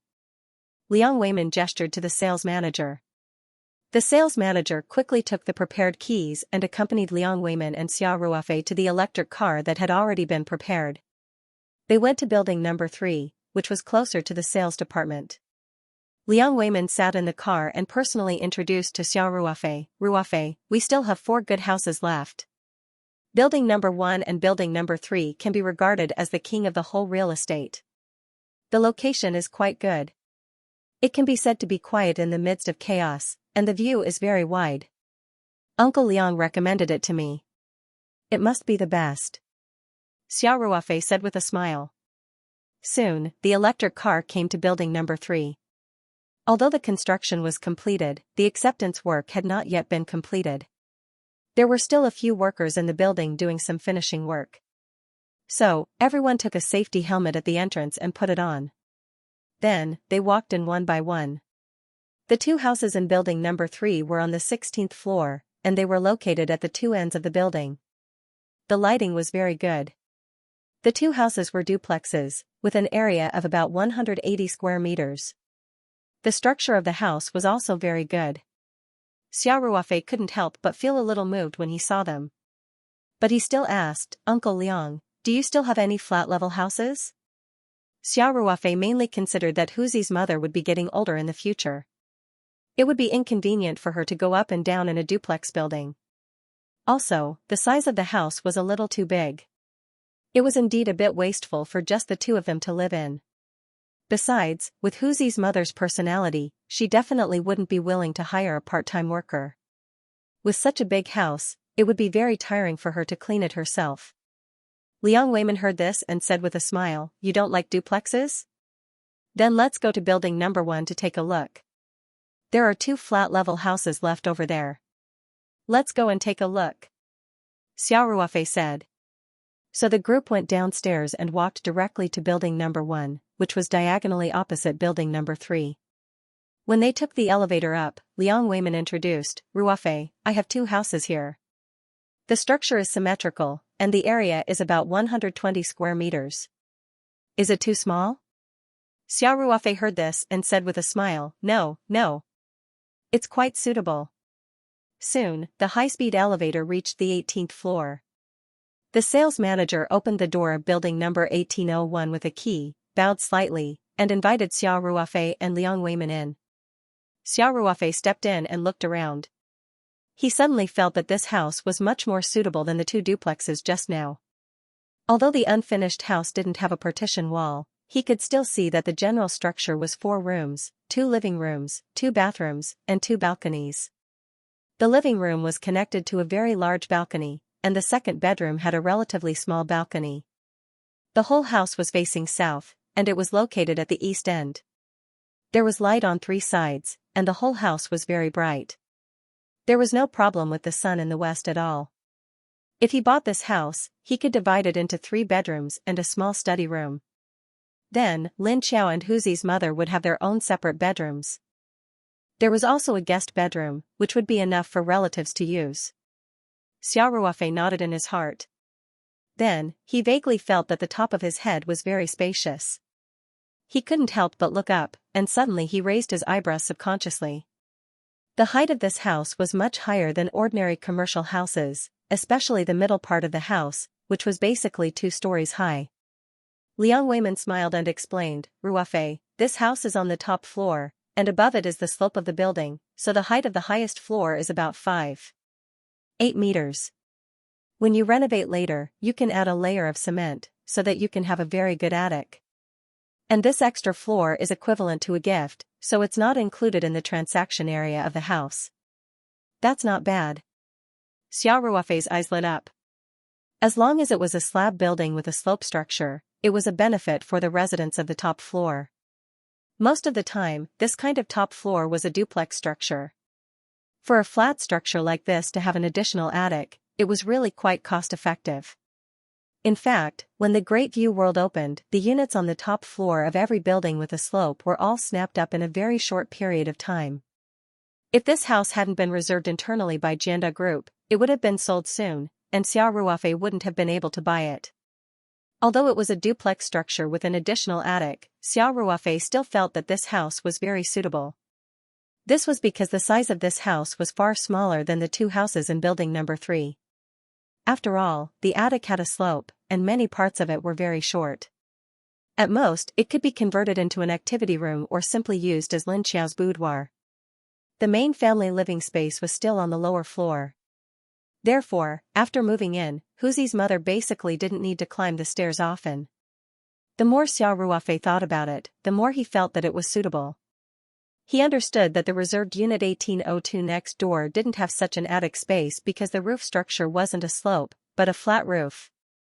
Therefore, Xiao Ruofei didn't hesitate and said directly, "Uncle Liang, then I'll take this Unit 1801. Liang Weiman had already expected this, and said with a smile, "No problem. Ruofei, the opening price of our Great View World is 25,000. As the company's chairman, the biggest discount I can give you is 20%, so let's trade according to the unit price of 20,000 per square meter." When the sales manager heard this, his eyes couldn't help but reveal a trace of splendor. He looked at Xiao Ruofei very enviously. Xiao Ruofei quickly said, "This can't be. Uncle Liang, you gave such a good reserved house to me. I can't take advantage of the house price of your company anymore." It was true that the opening price of the Great View World was 25,000, but that was the average price. For such a top-notch unit in the King of Buildings, it was definitely more than that. Moreover, the opening time was at the beginning of last year, and it had been a year and a half. Now, the price of new units around here was at least 30,000. Liang Weiman said in a joking tone, "Ruofei, I'll sell it at this price.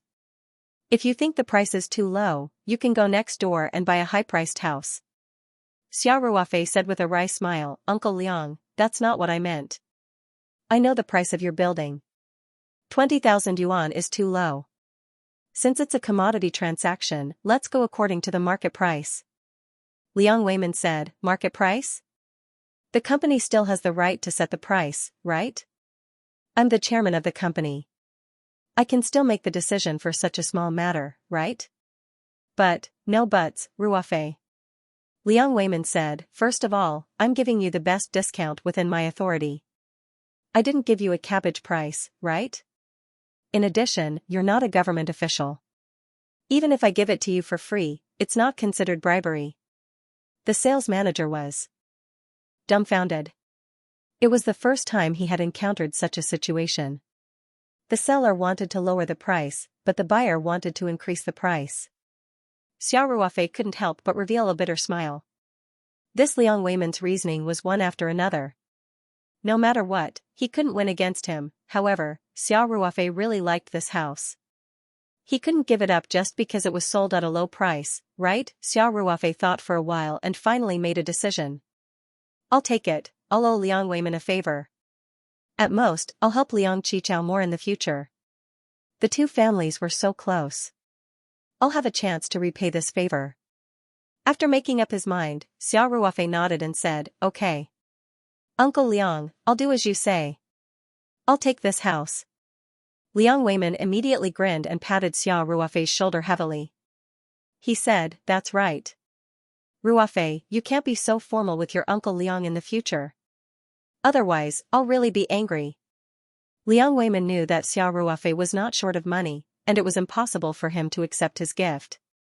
Otherwise, he would not hesitate to directly give the suite to Xiao Ruofei. Xiao Ruofei nodded with a smile. The group left building number 1 and returned to the sales department by electric car. After returning to the sales department, Xiao Ruofei asked, "By the way, Uncle Liang, I bought this suite for someone else. I brought her ID card. Is it okay if she doesn't come?" Liang Weiman was stunned for a moment. After thinking for a while, he said, "In principle, there's no problem.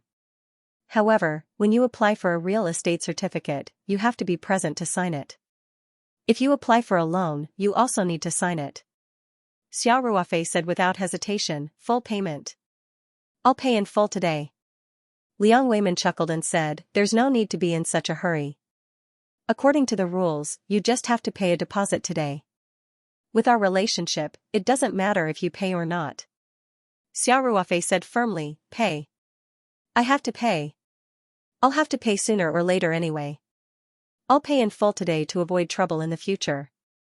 The reason why Xiao Ruofei was so determined to pay was very simple. He was worried that Huzi's mother and Lin Xiao wouldn't be willing to accept his gift. After he paid in full, he could tell them that he paid in full. Moreover, the developer wouldn't let him check out, so he had no choice but to accept. Although Liang Weimin didn't understand, he also knew that Xiao Ruofei didn't lack money. Since Xiao Ruofei insisted on paying today, he naturally wouldn't object. Therefore, Liang Weimin called the sales department manager over and explained the situation. The sales department manager immediately said respectfully, "Mr. Xia, please give me your ID card. I'll go through the relevant procedures." "Sorry to trouble you," Xiao Ruofei said with a smile. Then, he took out Lin Xiao's ID card and handed it to the sales department manager. After Manager Song took the ID card, he immediately went to prepare a copy of the ID card and some other procedures. Liang Weimin was sitting opposite Xiao Ruofei. He also saw that Xiao Ruofei took out a young and beautiful girl on the ID card. He immediately understood and smiled. Xiao Ruofei smiled bitterly and explained, "Uncle Liang, it's not what you think. Xiaoer is the sister of one of my comrades who sacrificed himself." Xiao Ruofei didn't want Liang Weimin to misunderstand, so he told him about his relationship with Lin Xiao's family. Of course, he skipped over the military secrets. After Liang Weimin heard it, he couldn't help but look at him with admiration. He said, "Ruofei, you're really affectionate and righteous. If your comrade's spirit is in heaven, he'll definitely be very happy." Xiao Ruofei sighed and said, "As long as Auntie and Xiaoer can live a healthy and happy life, it's enough. I don't think too much about other things." Then, Xiao Ruofei said, "Oh right, Uncle Liang, I'll leave the renovation of this house to you." Liang Weimin laughed and said, "That's for sure. I'll keep an eye on them and let them come up with a few designs for you to choose from." "Thank you," Xiao Ruofei said with a smile. The sales department was very efficient with the presence of the company's CEO. Soon, they prepared the relevant procedures. After Xiao Ruofei signed them separately, he directly swiped his card to pay for the house. The total was more than 2.4 million yuan. Then, he took the receipt issued by Jianda Group and said goodbye to Liang Weimin. He left the Grand View real estate and drove back to the farm. Once Xiao Ruofei got home, he returned the ID card to Lin Xiao. Lin Xiao asked, "Brother Ruofei, why did you take my ID card?" Xiao Ruofei said with a smile, "You'll know in a few days. TSK. You only know how to keep me in suspense. I'm going to ignore you," Lin Xiao said coquettishly. Then, she immersed herself in her laptop again. Xiao Ruofei took a look and saw that Lin Xiao wasn't watching dramas or playing games. The computer screen showed the PS interface. Xiao Ruofei couldn't help but smile. It seemed that this girl took his advice seriously. She had found a design software to self-study so quickly. "Xiaoer, in a few days, I'll take you to the city to buy a few self-study materials for common graphic design software," Xiao Ruofei said with a smile. "Reading books is faster than exploring by yourself." "Okay," Lin Xiao said happily, "let's wait until you're done with your work." She also knew that the company would be very busy with the Taoyuan fruit harvest. As the company's boss, Xiao Ruofei naturally couldn't slack off alone. Xiao Ruofei smiled and nodded. He didn't disturb Lin Xiao's study and went straight upstairs to his room. In the next few days, the Taoyuan farm entered a busy state. Chow Taishu organized the farm's employees and hired villagers to harvest the lychees and cherries. After Chow Taishu found out the price of the fruits, he was very careful.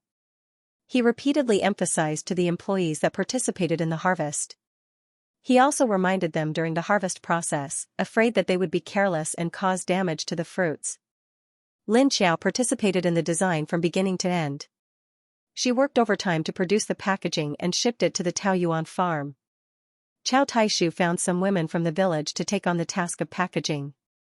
After the fruits were shipped from the mountains, these women would do a simple screening of the fruits and then weigh them to ensure that the weight of each fruit was roughly the same. Then, they would wrap the fruits in anti-collision foam bags and put them into packaging boxes. Of course, considering the problem of transportation, the fruits for Hengfeng Group weren't packaged. Just like the iron maple bucket that was sold in cooperation with Tongren Tang, the fruits for Hengfeng Group were weighed and packaged in large packages. Then, they were shipped together with the packaging boxes. Hengfeng Group would send them to various places according to their plan, and then they would package them themselves. Of course, the supply and marketing contract between the Taoyuan Company and Hengfeng Group had a clear clause that Hengfeng Group had to use the packaging provided by the Taoyuan Company. They couldn't change the packaging of the Taoyuan fruits without permission. It was the same for other cooperation channels. They had to use the packaging provided by the Taoyuan Company. Xiao Ruofei's main purpose was to increase the popularity of the Taoyuan brand. If they even changed the packaging, then what was the point? To be honest, the annual revenue of the fruit industry was only 10 to 20 million. For the current Xiao Ruofei, it wasn't worth much. Peach Blossom Farm was bustling with activity. Cold chain trucks came in and out, transporting the harvested peach orchard organic fruits to various partners. Until the last truck of fruit was transported away, everyone finally breathed a sigh of relief. The past few days were like a tough battle. Whether it was the workers involved in the harvesting or the administrative team responsible for coordinating the shipping, transportation, and other matters, everyone felt exhausted. Xiao Ruofei expressed his gratitude to everyone for their work over the past few days. Then, he said on the spot that the company decided to give everyone a 1,000 yuan bonus due to everyone's outstanding performance in this surprise mission. Including the villagers who were temporarily hired, they also received a 1,000 yuan bonus in addition to their normal salary. Everyone was laughing and joking. Some of the older employees even jokingly shouted "Boss Xia is wise" or "Long live Boss Xia." The atmosphere was quite relaxed and cheerful. After the fruit harvesting work was finished, the work on the farm returned to its previous track. The preliminary trial of the heart-nourishing soup was still in progress. There was a time period for clinical trials. There was no point in rushing it. The Provincial Food and Drug Administration had already given the greatest support, so all the links were done as quickly as possible. If it was another pharmaceutical company, the cost might be several times or even more than 10 times. The expansion and renovation project was also coming to an end. The small and medium-sized professional cold storage that was completed first had been tested and could be delivered immediately. The new vegetable greenhouse was also basically completed. Now, there was only some environmental renovation and other finishing projects. These were all handled by professionals. The company's operations were also handled by Feng Jing, so Xiao Ruofei was free again. At this time, Liang Weimin called Xiao Ruofei and told him that the renovation design of the house had been completed. There were a total of 3 plans, and Xiao Ruofei wanted to take a look when he had time. Xiao Ruofei immediately decided to go today. He also directly told Liang Weimin that they would meet at the real estate sales department of the Grand View World. Because this house was for Huzi's mother and Lin Xiao to live in, the specific renovation plan still had to be based on their opinions, especially Lin Xiao's opinions. This way, he could meet directly at the real estate sales department and also take them to see the house. After making an appointment with Liang Weimin, Xiao Ruofei went downstairs to find Lin Xiao. He smiled and said, "Xiao, didn't I say a few days ago that I wanted to accompany you to buy a few design tutorials? Let's go now." "Okay." Lin Xiao said, "Ruofei Ge, wait for me. I'll change my clothes and go." "Okay." Xiao Ruofei smiled and said, "What about Auntie? Let her come with us? We're going to buy books." "Why would my mom go?" Lin Xiao asked, puzzled. "It's boring to stay at home all day. Let Auntie go out for a walk," Xiao Ruofei said with a smile. Lin Xiao looked suspiciously at Xiao Ruofei. She felt that there was a conspiracy, but she still said, "Okay. My mom should be in the room. You can go and talk to her." "Okay, then hurry up and change your clothes." Xiao Ruofei went to the guest room next door. He knocked on the door and went in to talk to Huzi's mother. At first, Huzi's mother didn't want to go, but she couldn't resist Xiao Ruofei's persuasion and finally agreed. Xiao Ruofei insisted on bringing Huzi's mother. In fact, the reason was very simple. If Lin Xiao was alone, she wouldn't dare to accept the house. Huzi's mother had to be present.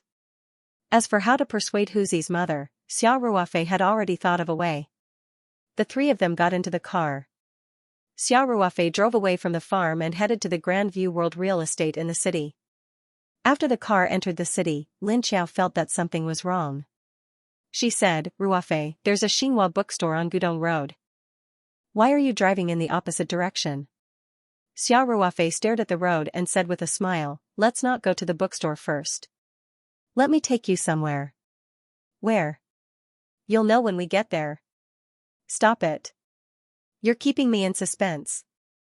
Lin Xiao said coquettishly. Soon, Xiao Ruofei drove the Night 15 off-road vehicle to the Grand View World Real Estate Sales Department. As usual, Liang Weimin was there in person. Along with him were the 3 best interior designers from the Jianda Group's renovation company. They each brought their own carefully designed renovation plans. Ruofei. Liang Weimin greeted Xiao Ruofei with a smile. Uncle Liang, thank you for your hard work. Xiao Ruofei said. Then he introduced, Auntie, Xiao, this is Liang Weimin, the chairman of the Jianda Group. Uncle Liang, they are the mother and sister of my comrade I told you about. I know. Liang Weimin said with a smile, Lin Xiao, right? Hello, Mr. Liang. Lin Xiao took the initiative to greet Liang Weimin. Then she asked in a low voice, Brother Ruofei, why did you bring us here? Xiao Ruofei and Liang Weimin looked at each other and smiled. Then he said, let's go. Let's talk inside. Inside the real estate sales department, everyone sat down on the soft and wide sofa. Xiao Ruofei got 3 design renderings from Liang Weimin. Didn't you say we were going to buy some books? Why are you suddenly showing me some renovation plans? Lin Xiao rolled her eyes at Xiao Ruofei and muttered softly. She felt that Xiao Ruofei was acting strange today, and she didn't know what he was up to. However, Xiao Ruofei maintained the same posture of handing her the plans with a bright smile on his face. She thought about it and accepted it. Huzi's mother also felt that Xiao Ruofei was acting strange today. He was originally going to accompany Lin Xiao to buy some books, but he insisted on dragging her along. After returning to the city, they didn't go to a bookstore, but instead came to a real estate and even showed Lin Xiao some renovation plans. Huzi's mother could vaguely guess Xiao Ruofei's intentions, but she didn't say anything. She thought that no matter what Xiao Ruofei said, she would firmly reject him. Lin Xiao was already flipping through the 3 plans that Jianda Group's gold medal designers had worked overtime to come up with. It's so beautiful. Lin Xiao couldn't help but exclaim when she saw the magnificent design. Since Liang Weimin knew that Xiao Ruofei was buying it for Lin Xiao, he naturally instructed the designers to design it according to the style that young girls liked. It was also very important to understand the customer's characteristics. If this house was designed in a heavy huaxia style, Lin Xiao probably wouldn't be interested in it even if the plans were perfect. The 3 plans were all in a fresh style, and the master bedroom was decorated with many young girl elements and pink. The whole house was like a dream house. Lin Xiao couldn't put it down after looking at it, especially the design of the little loft. She loved it even more. Perhaps every young girl had a dream in their heart to have such a dreamy loft, and this dream was so realistically reflected in the design drafts today. Xiao Ruofei smiled and asked, how is it? Which plan do you like best? For the first time, Lin Xiao felt like she had difficulty making a choice. She flipped through the 3 proposals and said after a while, Brother Ruofei, these 3 proposals are all very good. If I had to choose, it would be really hard to choose. The 3 designers standing behind Liang Weimin couldn't help but look proud.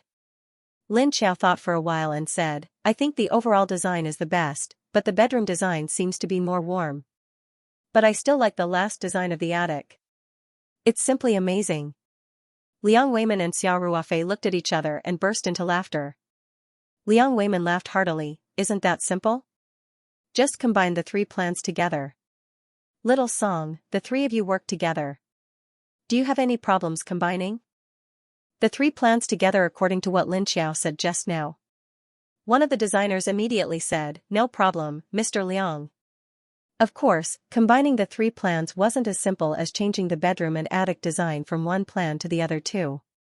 It involved the coordination of the overall style, and there were definitely many details that had to be dealt with. Of course, this wasn't a problem for the top designers of the Jianda Group. Although this kind of work was tedious, the designers would naturally give it their all if the chairman said so himself. If they didn't show off now, when would they show off? Lin Xiao was stunned for a moment and asked, Brother Ruofei. What? What's going on?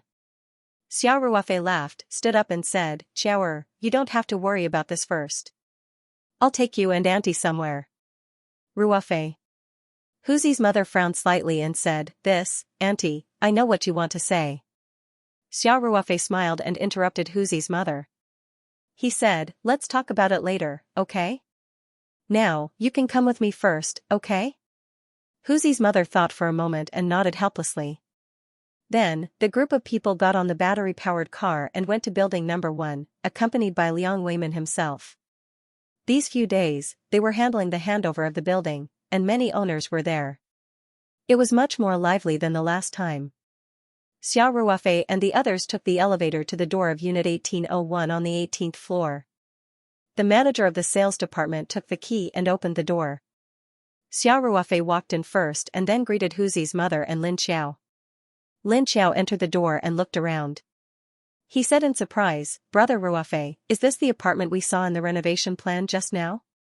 Xiao Ruofei smiled and nodded. He said, that's right. If this house was renovated according to the plan just now, would you like it? Huzi's mother didn't wait for Lin Xiao to speak. She said directly, Ruofei, this house costs a few million. We can't, Xiao Ruofei smiled and interrupted Huzi's mother. He said, Auntie, I understand what you mean. We'll talk about this later. Huzi's mother wanted to decline twice, but she was interrupted by Xiao Ruofei before she could say anything. She could only smile bitterly and shake her head.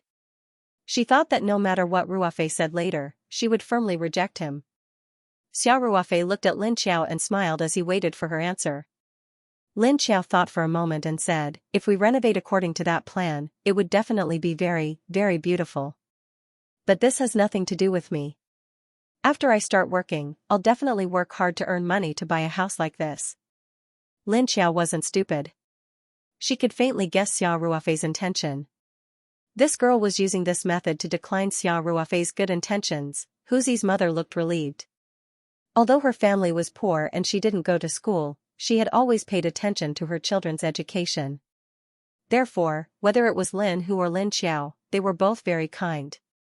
However, Xiao Ruofei acted as if she didn't hear it. She continued to smile and said, Xiao, do you remember when you first transferred to 8th high school? I said that if you did well in the college entrance exams, I would give you a big surprise, I remember. Lin Xiao immediately said, Ruofei bro, the phones and computers you gave me a few days ago, weren't they big surprises? You solved all my digital equipment problems in one go, and they were all luxurious configurations. Xiao Ruofei glared at Lin Xiao and said, I'm not done yet.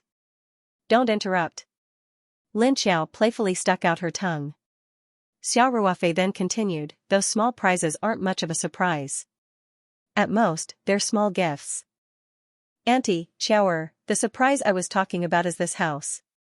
No. Ruofei, you can't do that. Huzi's mother finally said what she wanted to say. She didn't let Xiao Ruofei interrupt her again. This house is worth millions. We can't accept it no matter what. Lin Xiao stood firmly on her mother's side and said, yes. Ruofei bro, we appreciate your kindness. But I don't want to be someone who reaps without sowing. I believe that in the future, I can use my own hands to let my mother live a good life. Xiao Ruofei had already expected the mother and daughter's reaction, so he still had a smile on his face. He said, Xiao, there's no conflict. With this house, you still have to work hard to change your life and change your destiny. Lin Xiao opened her mouth, but Xiao Ruofei didn't wait for her to speak. He continued, the most important thing is that I've already bought this house under your name. And it's fully paid. I've already paid for it. Huzi's mother and Lin Xiao heard this and couldn't help but be stunned. The house suddenly became very quiet. Xiao Ruofei smiled proudly and said, why do you think I took your ID card that day? I knew that you wouldn't accept it, so I had to act first and report later. Huzi's mother frowned slightly and asked, Xiao, did you really give your ID card to Ruofei bro? Lin Xiao said dejectedly, I didn't know that Ruofei bro would use it to buy a house. Huzi's mother looked at Xiao Ruofei in amusement and anger. She said, Ruofei, we definitely can't buy this house. You can either keep it for yourself or return the house. Xiao Ruofei said with a smile, I guessed that you would say that, so I invited Mr. Liang from Jianda Group today. After that, Xiao Ruofei smiled and gave Liang Weiman a look. Liang Weiman knew that it was time for him to appear, so he cleared his throat and said, I'm sorry. Once our house is sold, it's non-refundable. Mr. Xia has already paid 44 million yuan for the house, so this house is already under Lin Xiao's name. Huzi's mother said, this can't be right, right? Don't you need the owner's signature to apply for the real estate certificate? Xiaoer only gave her ID card to Ruofei, and the house can be directly registered under her name? Liang Weiman said, the real estate certificate is already in the process, and it does need Lin Xiao's signature. Lin Xiao heard and quickly said, then why don't you just apply for the real estate certificate under Ruofei Bro's name? Liang Weiman smiled and said, I'm sorry. This house was bought under your name, and the receipt we issued for the house was also in your name, so the real estate certificate can only be in your name. If it's not the same as the receipt, the Housing Management Bureau won't apply for it. Lin Xiao suddenly froze. This can't be done, and that can't be done. Ruofei Bro's work is really watertight, Xiao Ruofei said with a smile. Auntie, Xiaoer, I was worried that you wouldn't accept it, so I did everything behind your back. Now you can't refuse, right? Huzi's mother thought for a moment and said, Ruofei, we really can't accept this. Since the real estate certificate has to be in Xiaoer's name, then we'll do it first, and then transfer it to you. Is that okay? Xiao Ruofei looked a little embarrassed and said, yes, it's okay, but the transfer fee is not low. And the transfer tax for a house that's less than 5 years old is very high. When Liang Weiman heard this, he immediately took out his phone and opened the calculator. As he calculated, he said, let me do a rough calculation for you. In your situation, you can only transfer it as a second-hand house transaction. The property area of this house is 126 square meters, so the unit price is 20,000. The surrounding property prices are more than 30,000, so 20,000 is already very low. Based on 20,000, the total price is 44 million, and this is not considered a normal house, and it's less than 5 years old, so we can't enjoy the tax discount. As Liang Weiman spoke, he entered the numbers into the calculator on his phone. Finally, he said, I've calculated it. In this situation, the deed tax is 73,200 yuan, business tax is 136,640 yuan, and personal income tax is 24,400 yuan. Not counting the other small fees, just these three alone will cost 234,240 yuan. When Huzi's mother heard this, she couldn't help but take a deep breath. After a while, she said, just changing the name of the real estate certificate, and it's more than 230,000 yuan? Liang Weiman shrugged and said, the country's regulations are like this. Even if a father transfers to his son, it will cost at least 10 to 20,000 yuan. In your situation, it's even higher. When Huzi's mother heard this, she was at her wit's end. When Xiao Ruofei saw this, he timely said, Auntie, if you really don't want it, then we'll do as you said. Once the real estate certificate is issued, you can transfer the property to me. This 230,000 yuan. Just treat it as my contribution to the country's tax collection. Xiao Ruofei's method of taking a step back in order to advance was quite effective. When Huzi's mother heard this, she immediately said, no. We can't waste this money. This is more than 200,000 yuan. Xiao Ruofei smiled secretly, shrugged, and said, then I can't do anything. Then, Xiao Ruofei said seriously, Auntie, Xiaoer, actually, this is just a token of my sincerity. You don't have to think too much about it. It doesn't matter whose name is written on the real estate certificate. Although your living conditions have improved a lot, you're still renting a house, and Xiaoer, you're going to college soon. Can you bear to see me still living in a rented house? Also, you know that my financial situation is good now. It's very easy to buy a house like this. It's even a piece of cake, so. Auntie, just treat it as me being filial on behalf of Huzi. Xiao Ruofei's words were very sincere. Even Liang Weiman couldn't help but feel a little moved when he heard this. Huzi's mother's eyes were a little red.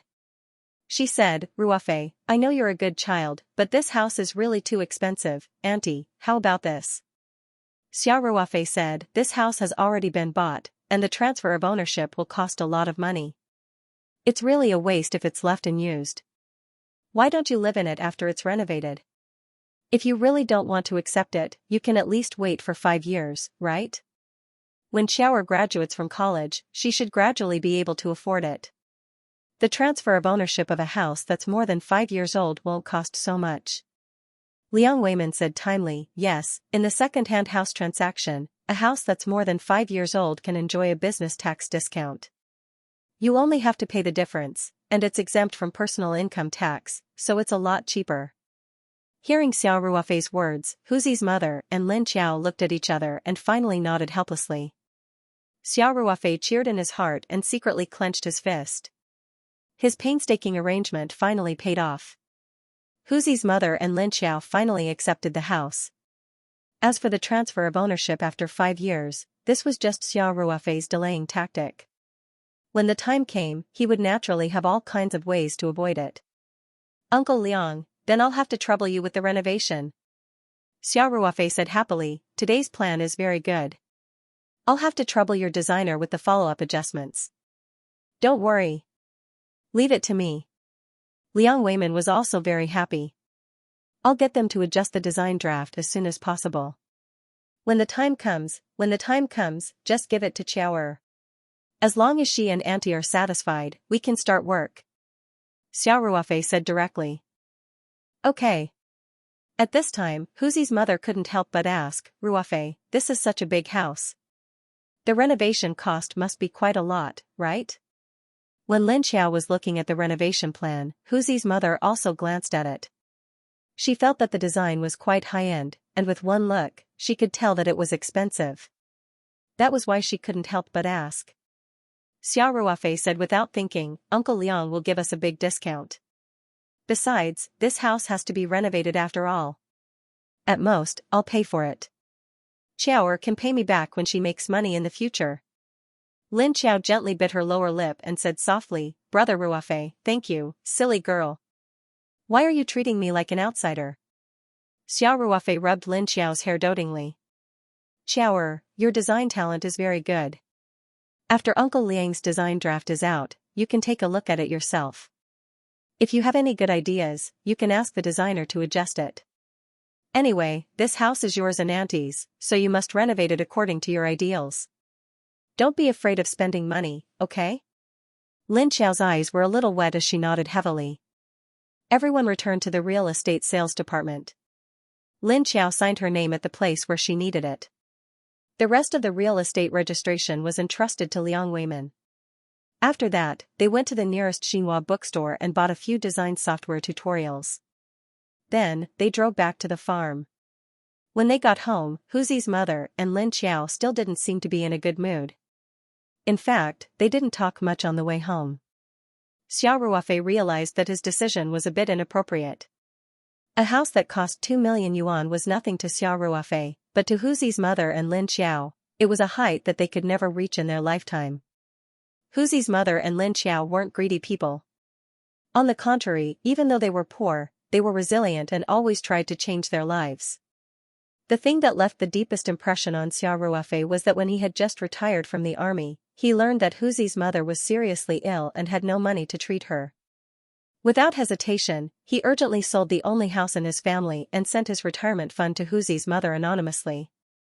However, in the face of such a windfall that could save her life, Huzi's mother insisted on not using it.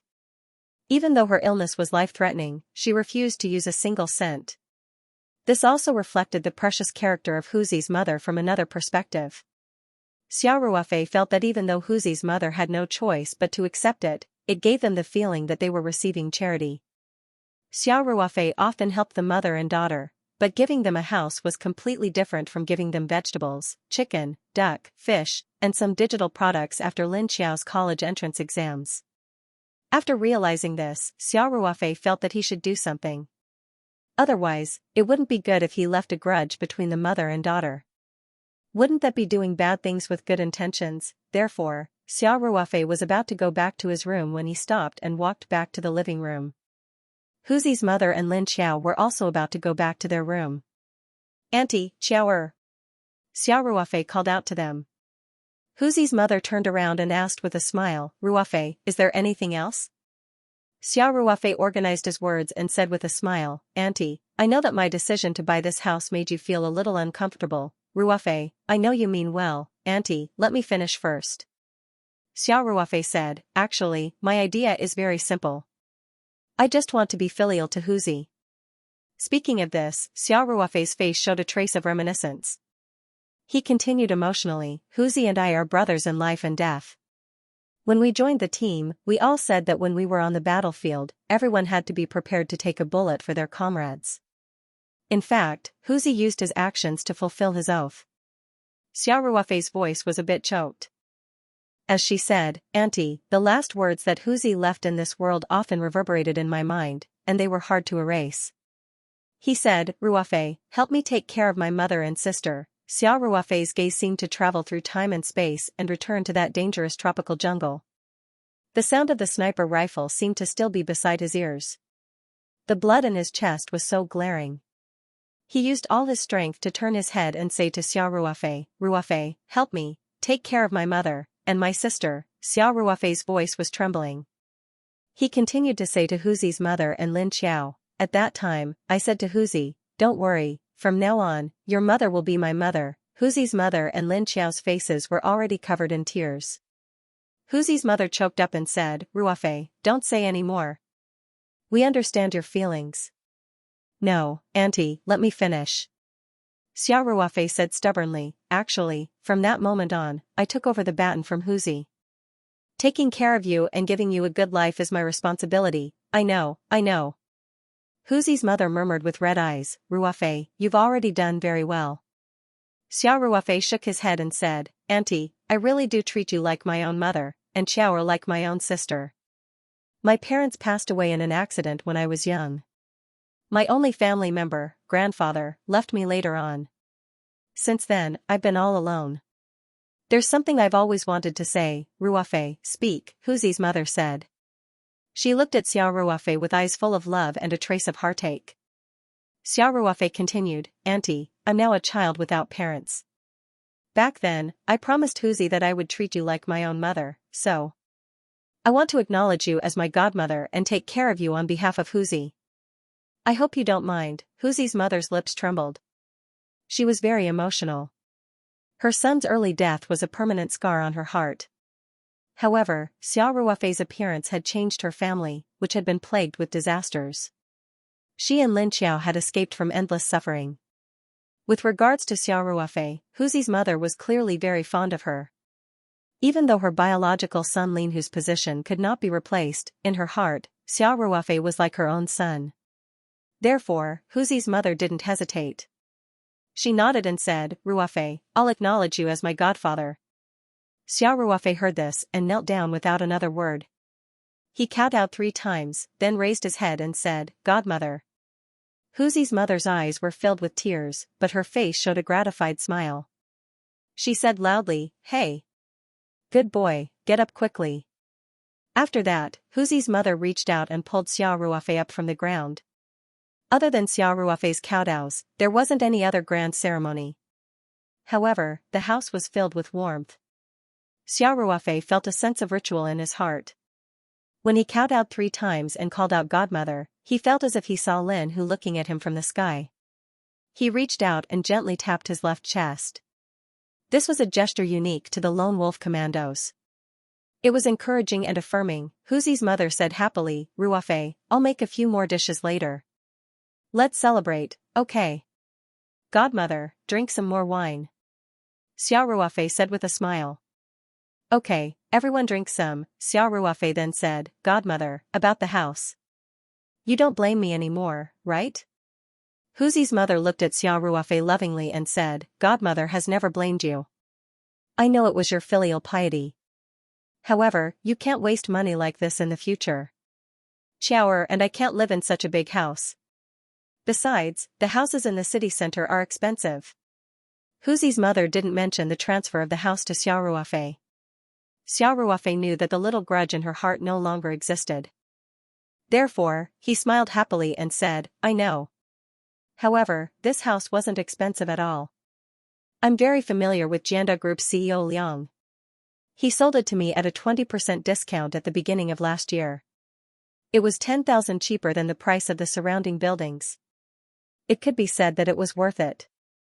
Huzi's mother looked at Xiao Ruofei with a faint smile and said, "You're so familiar with CEO Liang.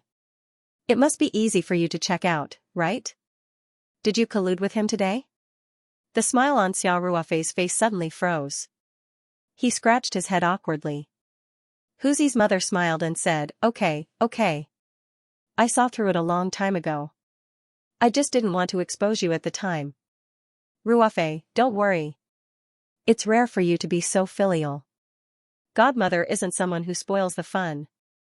Xiao Ruofei smiled embarrassedly and said, Godmother is still the most reasonable. Okay. You must be tired after working for the whole morning. Go back to your room and rest. Huzi's mother smiled and said, I'll go change my clothes. It's time to prepare lunch. Okay. Xiao Ruofei untied the knot in his heart. Only then did he feel relieved and go upstairs to his room. He and Huzi's mother didn't notice that Lin Xiao's expression seemed a little unnatural during the warm process of acknowledging each other as godparents. She even looked a little disappointed. At noon, Huzi's mother carefully prepared a few dishes. Xiao Ruofei also brought out the Semillon white wine. The three of them happily ate lunch together. By this time, Lin Xiao's mood had returned to normal. During lunch, she kept toasting Xiao Ruofei. She jokingly said that she had lost a brother, and now God had given her a brother back. It was worth a big celebration. Lin Xiao drank a lot during lunch. She took the initiative to drink with Xiao Ruofei. Soon, her cheeks were stained red and her eyes became blurry.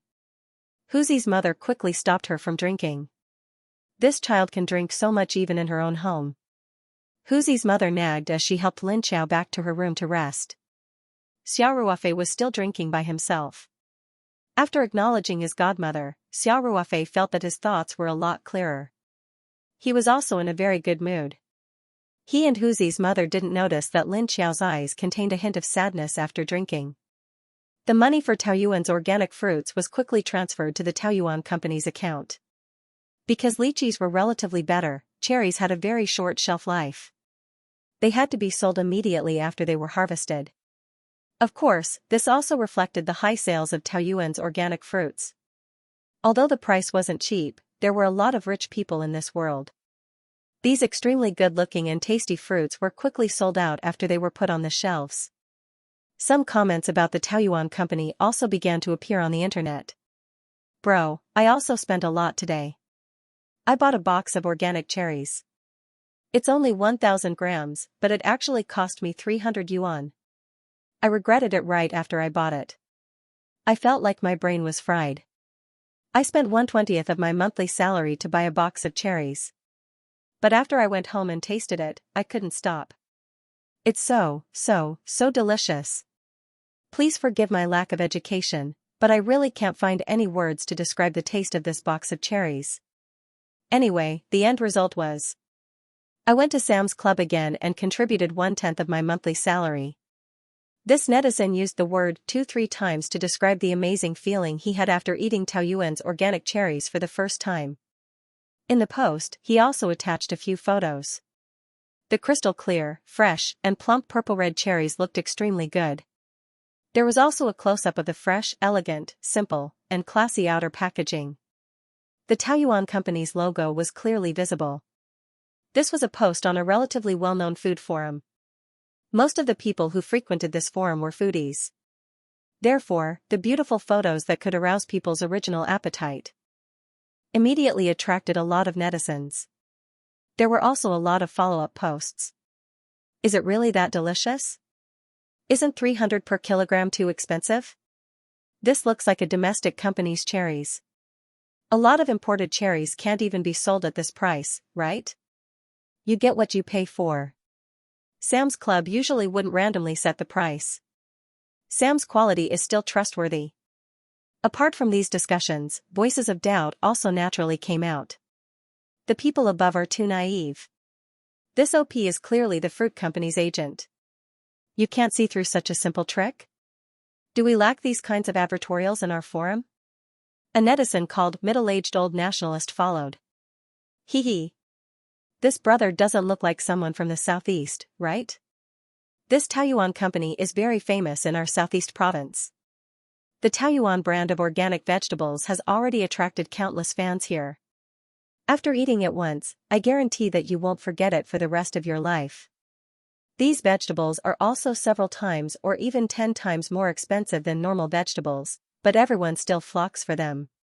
Does this kind of company need to hire a water army to write advertorials?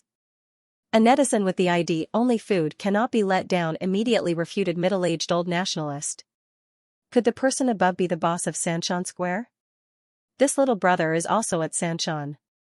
I was fortunate enough to try Taoyuan's organic vegetables at Ling's restaurant once, and I still can't forget it. Unfortunately, the price is really too unfriendly. The working class is daunted at the sight of it. Middle-aged old nationalist immediately replied, "Hee hee, and you still say that you're not a water army? Your division of labor is so clear. Some use advertorials, some follow up to create momentum, and some wave flags and battle cries. I've seen this kind of thing many times. For an organized water army like yours, the fee shouldn't be low, right? This company is quite rich." Once middle-aged old nationalist's post was posted, it immediately caused a lot of dissatisfaction. "Only food cannot be let down" was the first to post. The ID above has already explained everything. I originally didn't want to post anymore, but I've already been accused of being a water army of the Taoyuan company. If I don't say anything, others will think that I'm acquiescing. Speaking of which, I've been in this forum for 6 or 7 years. Friends who are familiar with me can come out and testify for me. When have I been reduced to being a water army to make a living? Once the post "only food cannot be let down" was posted, many people immediately followed it. Moreover, looking at the registration time and ID, they weren't fake accounts. They were all real netizens who had been in the forum for a long time. Haha, the famous Boss May is actually being called a water army? Which company can afford to hire a water army like Boss May? Damn. So Boss May is a water army? To think that I've read all of your food recommendation posts. But I've also tried a lot of the food recommended by Boss May. Why are they so delicious? Is there still a water army like this? Give me a dozen. Angry young nationalist, it's not good to doubt everything. Boss May is one of our senior forum members. You can look through her previous posts. In addition to the netizens who supported "only food cannot be let down," many netizens from Southeast Province also stood up. Foodies who have tasted Taoyuan's vegetables and are immediately turned into fans, please report. Only now did I know that the Taoyuan company also sells fruits. Thank you for sharing, OP. I'm going to Walmart immediately. Oh right, angry young nationalist, I might also be a water army. A senior forum friend who had been registered for more than 8 years and had made countless posts said. As a resident of Sanshan, I want to say that the Taoyuan company's products are really good. I saw the cherries posted by OP in the supermarket, but they were too expensive, so I couldn't bear to buy them. I settled for the next best thing and bought a box of Taoyuan brand organic lychees. I just want to say, you get what you pay for. In the future, other lychees won't be able to eat at all. Taoyuan company, I hate you. Hee hee, I also want to say something that everyone doesn't know yet. The Zui Baxian wine that everyone in Sanshan knows about, wasn't it relisted after being improved? It also caused a rush to buy it, and there were even scalpers. Everyone should still remember, right? What I want to tell everyone is that after the winery that produced the Zui Baxian wine was restructured, the Taoyuan company has become its major shareholder. Therefore, strictly speaking, the Zui Baxian wine series is also a product of the Taoyuan company. What the F***ck? I just drank the Zui Baxian wine at my friend's house last night. This company is too awesome. Everything they produce is top-notch. Haha. Then I'll say something too. I'm from Beijing, and I bought a box of iron maple bucket from Tongrentang some time ago. It was really expensive. It was 10 times more expensive than the iron maple bucket we bought before. But the effect was really good. You get what you pay for. After saying so much, everyone should have guessed it, right? Yes. This iron maple bucket is Taoyuan brand, and the logo is exactly the same as the one on the box in the photo OP posted. The Taoyuan company is mighty. 666666666. Taoyuan bro, do your parents know that you're so awesome? I think no one will dare to slander the Taoyuan company anymore. This is the rhythm of being taught a lesson. Angry young nationalist, does your face hurt? Upstairs, you're not being kind. Life is hard, so don't expose it. At this time, a netizen named Nostalgia followed the post and posted a photo. It was also the Taoyuan organic cherry that OP posted just now. Next to it was a Taoyuan organic lychee that was packaged very similarly. The background of the photo looked like a very high-end boutique fruit store, and the Taoyuan fruit was placed on the most eye-catching shelf. There was a price tag on the top of the shelf. The organic lychee was $35, and the organic cherry was $98. Nostalgia also posted a line of words under the photo. I just took this photo at Hangfang's boutique fruit chain. Oh right, I'm in Singapore. As soon as this post came out, the netizens were in an uproar. As a group of qualified foodies, they naturally knew about the high-end fruit chain under Hangfeng. The entry threshold of this store was very high. The fruits that could be sold there were all the best of the best. The slightly inferior quality would be rejected at the door. The fact that the Taoyuan fruit could be sold there and occupied the most eye-catching shelf was already very clear. There were also careful netizens who checked the exchange rate. The final result was that the price of organic lychee in Singapore was equivalent to 170 Huaxia dollars per kilogram, and the price of organic cherry was equivalent to 480 Huaxia dollars per kilogram. This was much more expensive than the price in China. Basically, everyone no longer doubted the authenticity of this post and began to enthusiastically discuss the Taoyuan company's products. Meanwhile, middle-aged old nationalist had disappeared and did not post for a long time. More and more netizens who had bought the Taoyuan organic fruit in the past 2 days came to leave comments, expressing their love for the Taoyuan brand fruit.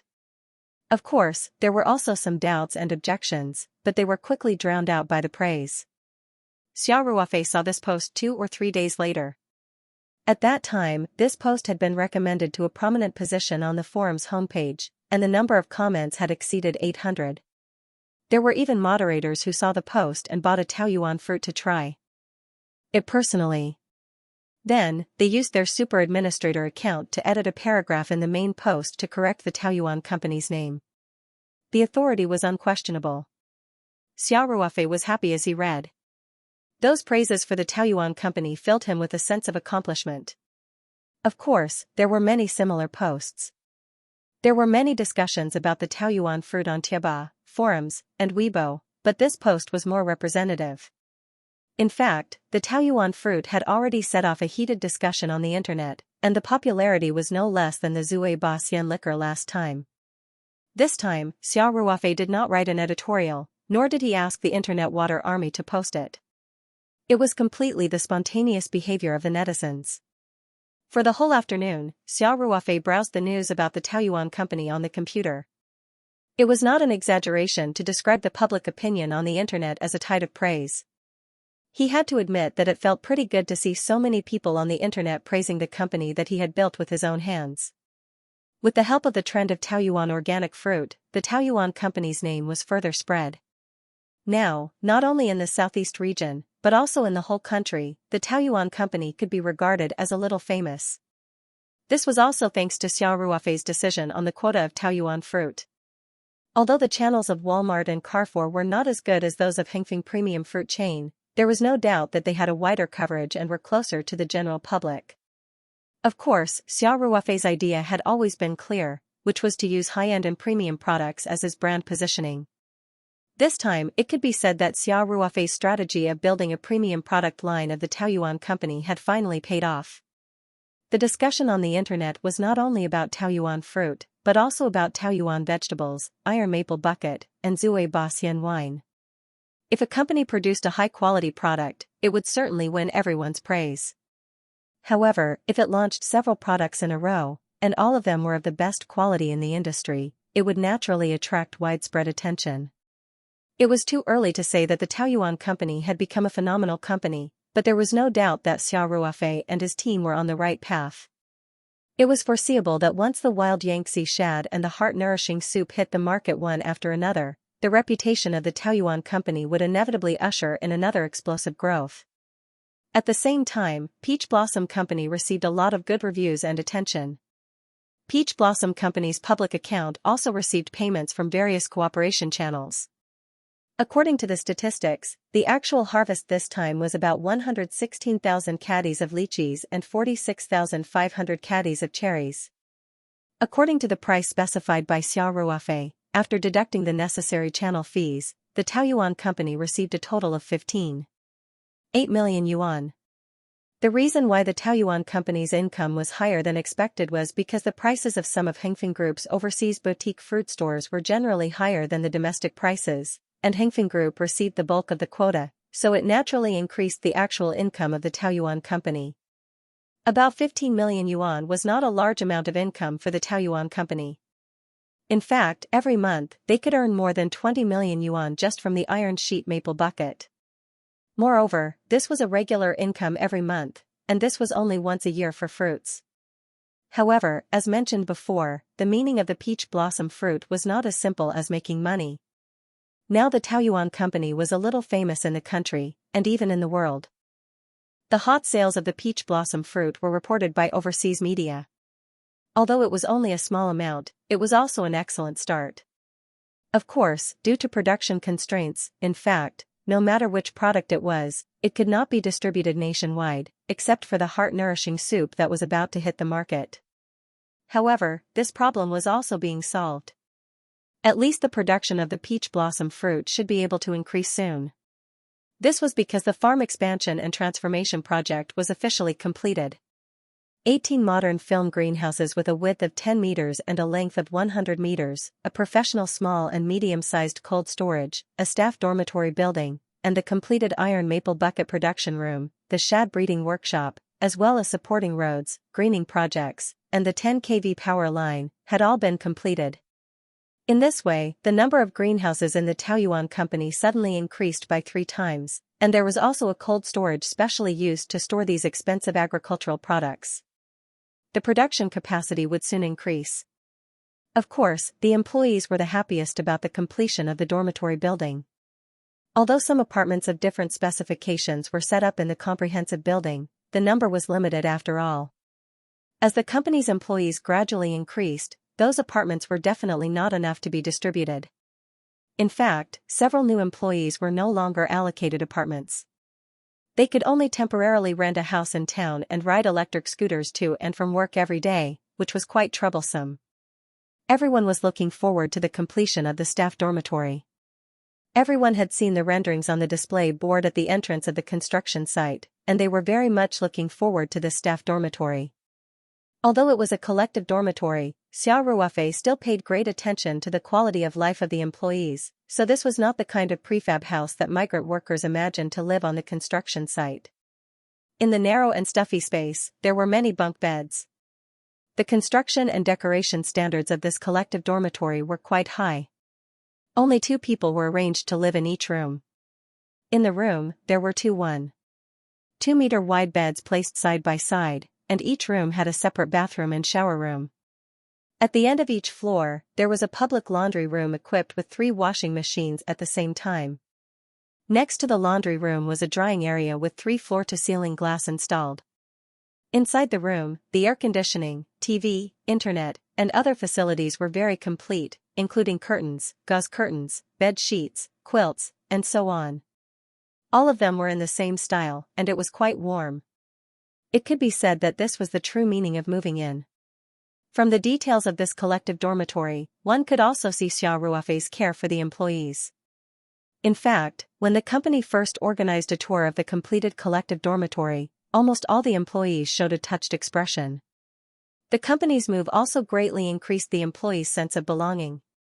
In the long run, the benefits of doing this were undoubtedly great. The completion acceptance ceremony of the Taoyuan company's renovation and expansion project was held on a sunny morning. This time, Xia Ruofei did not invite so many leaders and guests, and only held a small ceremony. However, as the construction party of the Jianda Group, CEO Liang Weimin attended in person. Of course, this was because of the personal relationship between Xia Ruofei and Liang Weimin. In addition, Wu Gang, the executive deputy mayor of Jianggang town, and Wan Fugue, the village director of Dongqing village, also heard the news and came to attend. Wu Gang's title of deputy mayor had been added with the word executive, which was a kind of affirmation for his work over the past year. It was unknown whether Wu Liqin, his relative, played a part in it, but it certainly had something to do with him leading the introduction of the Taoyuan Company, a high-quality enterprise. This was a rather dazzling political achievement, therefore, Wu Gang's attitude towards Xia Ruofei was very warm, and he was not reserved at all as a local official. Of course, after knowing the good personal relationship between Xia Ruofei and Wu Liqin, Wu Gang would never put on the airs of a government official in front of Xia Ruofei. The inspection and acceptance was basically just a formality.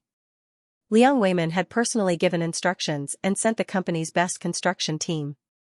Manager Li was also watching over the whole process. He was even more concerned about the quality of the project than the supervisor. Therefore, the entire renovation and expansion project was almost completed perfectly. Xia Ruofei naturally trusted Liang Weimin's company very much. At the very least, if there were any defects in the project, no matter whether the acceptance had been signed or not, as long as Xia Ruofei said a word, the Jianda group would definitely immediately rectify it for free. Therefore, in fact, they just walked around the newly built vegetable greenhouse, cold storage, and staff dormitory. It was more like a visit than an acceptance. After walking around, Xia Ruofei signed his name on the acceptance report. In fact, before the acceptance, Xia Ruofei asked Peng how to transfer the final payment of the project to the Jianda group. They had done this before, and the cooperation between the two sides had been very pleasant. Then Xia Ruofei made a brief speech, expressing a warm welcome to the arrival of Liang Weimin, Wu Gang, Wan Fugue, and others. He also expressed his sincere gratitude to the work of the Jianda group. Because the town leader, Wu Gang, was also present, Xia Ruofei also did not forget to express that the Taoyuan Company would take Taoyuan Farm as the foundation, continue to increase investment, strive to become bigger and stronger, and strive to create more employment opportunities and contribute more profits and taxes for Jianggang town. Hearing this, Wu Gang naturally beamed with joy. Whether he could go further or not, his biggest hope was the Taoyuan Company, which had brought him brilliant political achievements. After the acceptance ceremony, the Taoyuan Company held a simple check-in ceremony. The employees of the Taoyuan Company moved into the new dormitory. This dormitory building was basically completed more than a month ago. The reason why it was accepted today was that the finishing work of the greenhouse was completed. The decoration and furniture of the dormitory building were all made of environmentally friendly materials. After the formaldehyde test, they were fully qualified for the check-in conditions. Therefore, such an arrangement was made. Xia Ruofei naturally would not joke about the health of the employees. This staff dormitory was a bit similar to a hotel-style apartment with complete and comfortable facilities. However, the area of each apartment was not very large. There were more than 100 dormitories in the whole dormitory building, so now the Taoyuan Company was not short of housing at all. Even the workers who worked here during the day and went home at night could be allocated a room for lunch break. Many employees who were assigned to the single apartment in the comprehensive building in the early stage actively applied to move out and live in the dormitory. The smallest apartment in the comprehensive building was a small apartment with one bedroom and one living room, kitchen, bathroom, and balcony. The accommodation conditions were naturally better than the dormitory. However, the number of apartments in the comprehensive building was limited, so the middle-level management must be prioritized. Now the company's administrative team was not fully equipped, but there would be many middle-level management positions in the future. Therefore, many employees took the initiative to withdraw from the comprehensive building. This also reflected the sense of belonging of the employees to the Taoyuan Company. The first to propose to move to the dormitory was Lei Hu and the other veterans who were responsible for security work. In Lei Hu's words, the brothers were more used to living in a dormitory. It would be even better if they had a shared bunk room like before. Everyone could live together and laugh, and they could vaguely feel a little like when they were in the army. For these employees who took the initiative to move to the dormitory, Xia Ruofei naturally would not be stingy with his praise. He immediately decided to give these employees a Good Conduct Award to commend their noble character and unquestionable integrity. Although the employees refused, Xia Ruofei was firm and did not allow them to refuse the award. He directly asked the financial department to transfer the award to everyone's salary card according to the table calculated by the administrative department. Moreover, Xiao Ruofei also announced that this Good Conduct Award would be kept. In the future, it would be given to the employees who took the company as their home and had a sense of ownership. At the check-in ceremony, the employees were very happy to receive the dormitory keys from Peng Hao. They moved their simple luggage into the dormitory. Except for some personal belongings, the dormitory was equipped with other things, so they did not need to prepare anything by themselves. Then, Xiao Ruofei specially ordered a large string of long firecrackers to be set off in front of the dormitory building, which immediately added a lot of festive atmosphere. Anyway, Taoyuan Farm was far away from the urban area. No one would care how they set off firecrackers here. After the check-in ceremony, there was a dinner party, which all the employees in the farm could attend. Xiao Ruofei, Feng Jing, Wu Gang, Wan Fugui, Liang Weimin and others sat at a table. The employees were free to form teams. When preparing for this dinner party, Xiao Ruofei told Chao Tieshu's wife that the standards should be high, to ensure that everyone was satisfied with the food and drink, and not to save money for the company. In fact, this dinner party did cost a lot. Only dozens of kilograms of Taoyuan vegetables were consumed, and a large number of high-quality ingredients were purchased from the Sam's Club in the urban area. In addition, Xiao Ruofei also specially imported 5 boxes of Zui Ba Xian wine from the Dingfeng winery.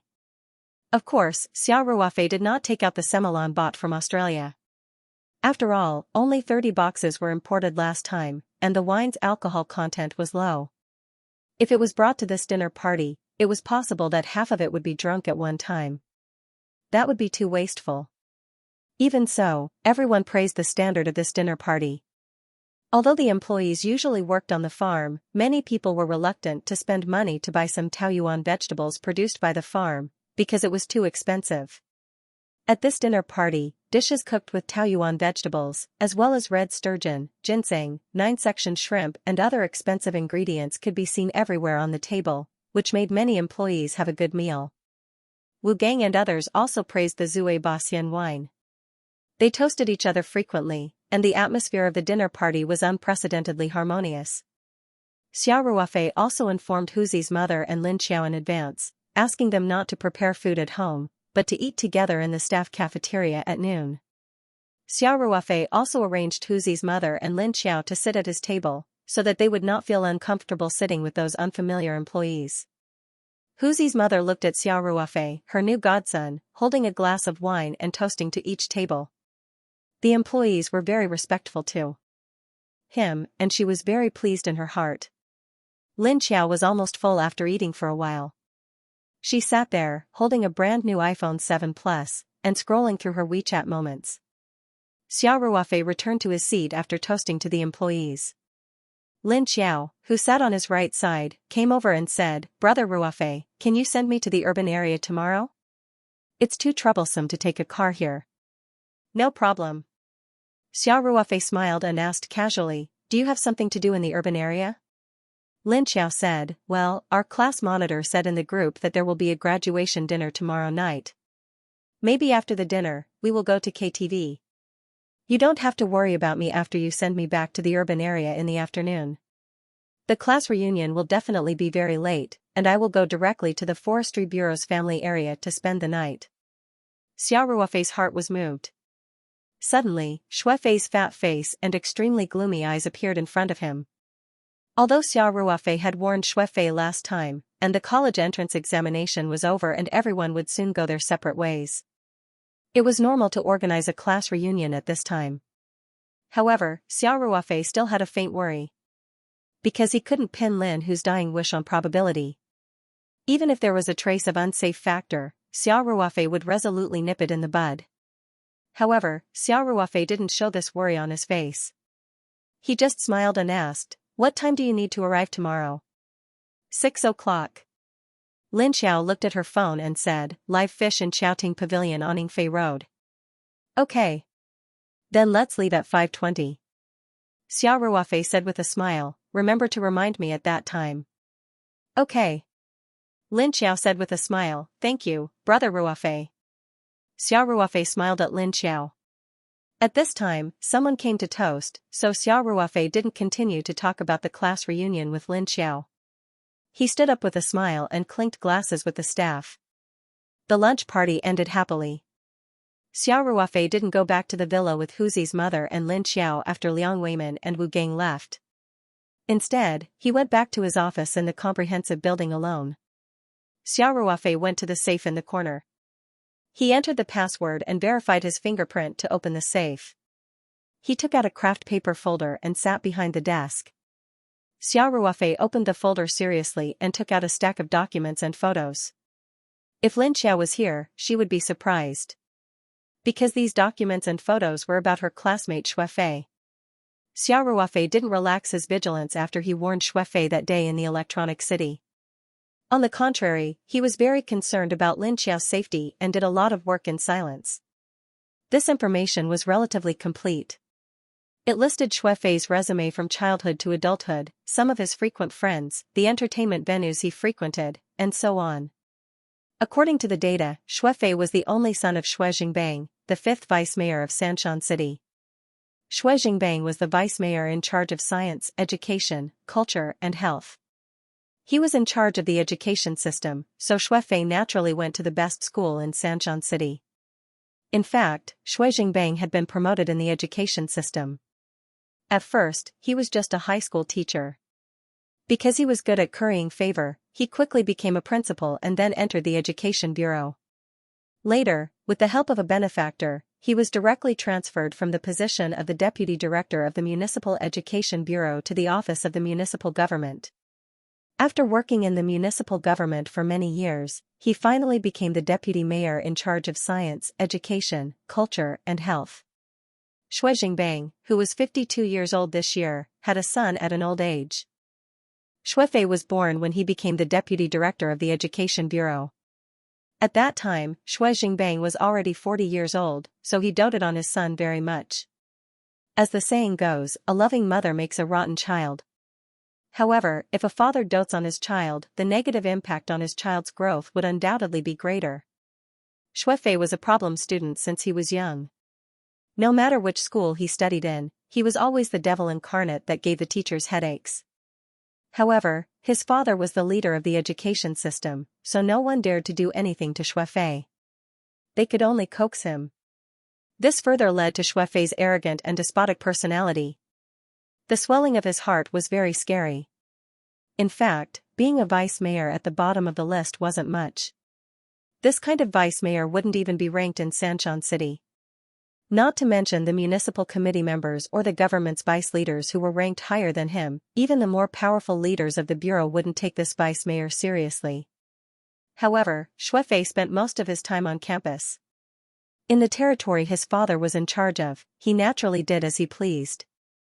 This also gave him the misconception that no one dared to provoke him because of his father's authority. This Xuefei dared to flirt with a girl in his first year of high school. It was clear to see how much of a failure his education was. Xiao Ruofei calmly browsed through the information. There was also information on Xuefei's main friends, some of his social relationships, the places he frequented and so on.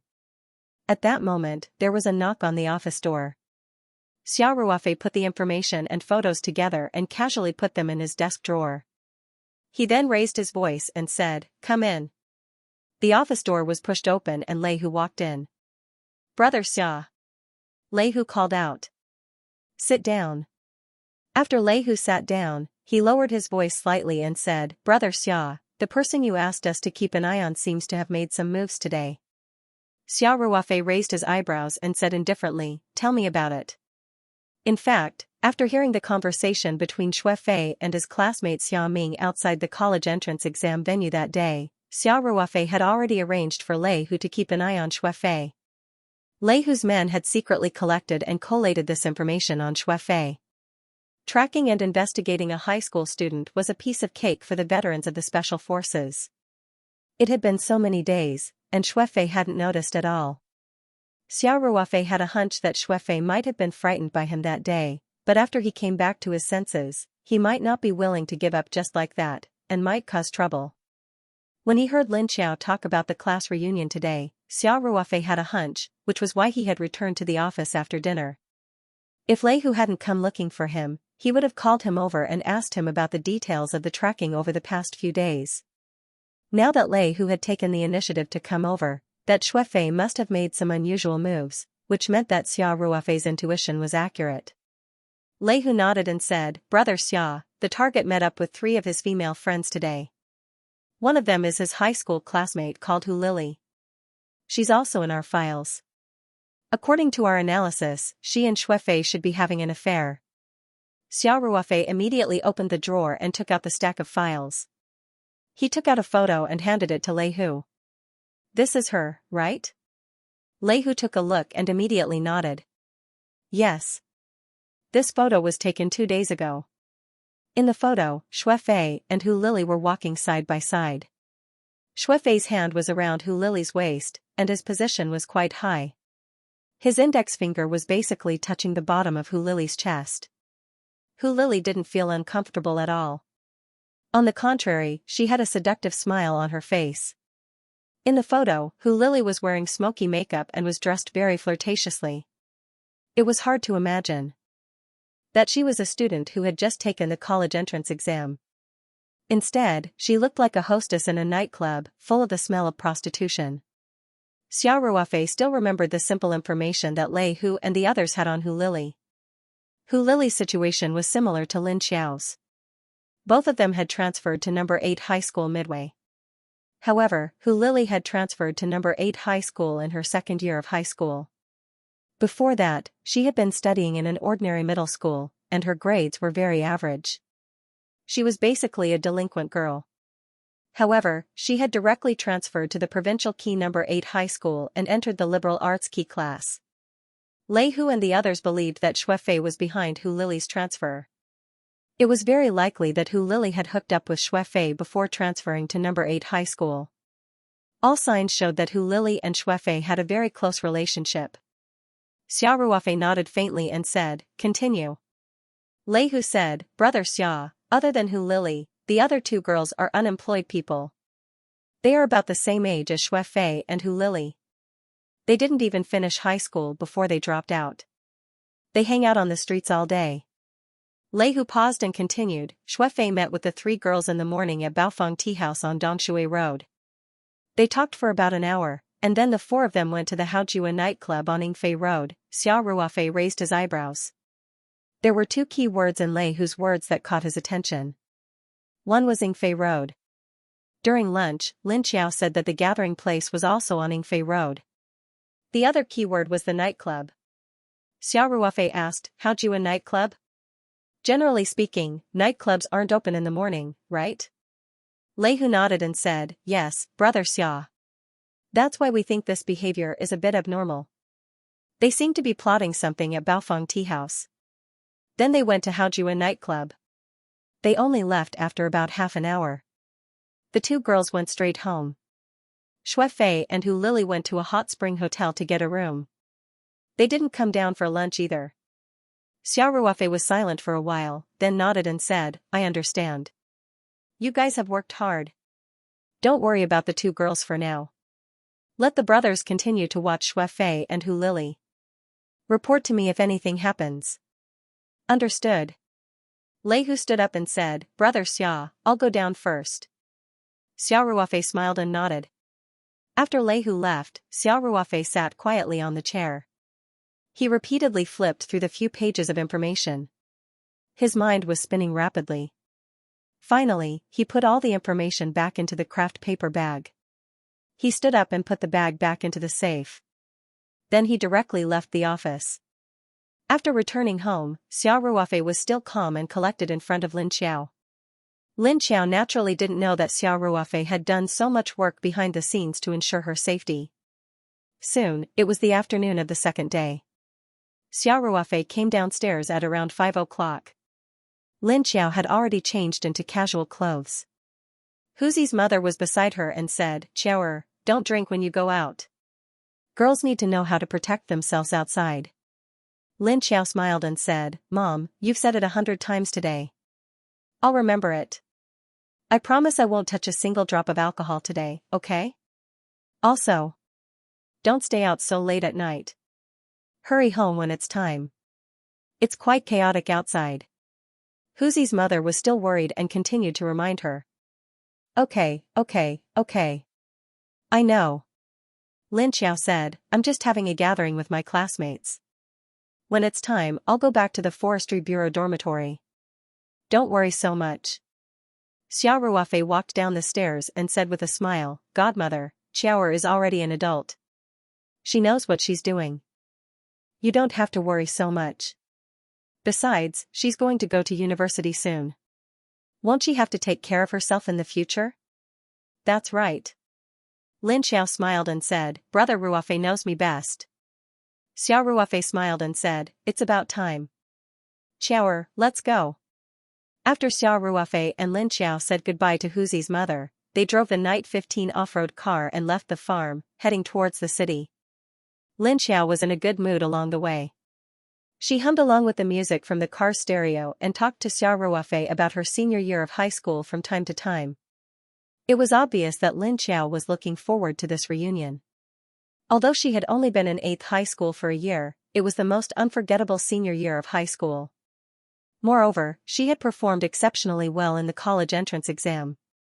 Naturally, she was in a good mood. Xiao Ruofei also had a relaxed expression. He chatted with Lin Xiao with a smile on his face. He didn't show any trace of gloominess from Shuefei on his face. Soon, the car entered the city. It was the weekend, and it was rush hour. There were more and more cars on the road.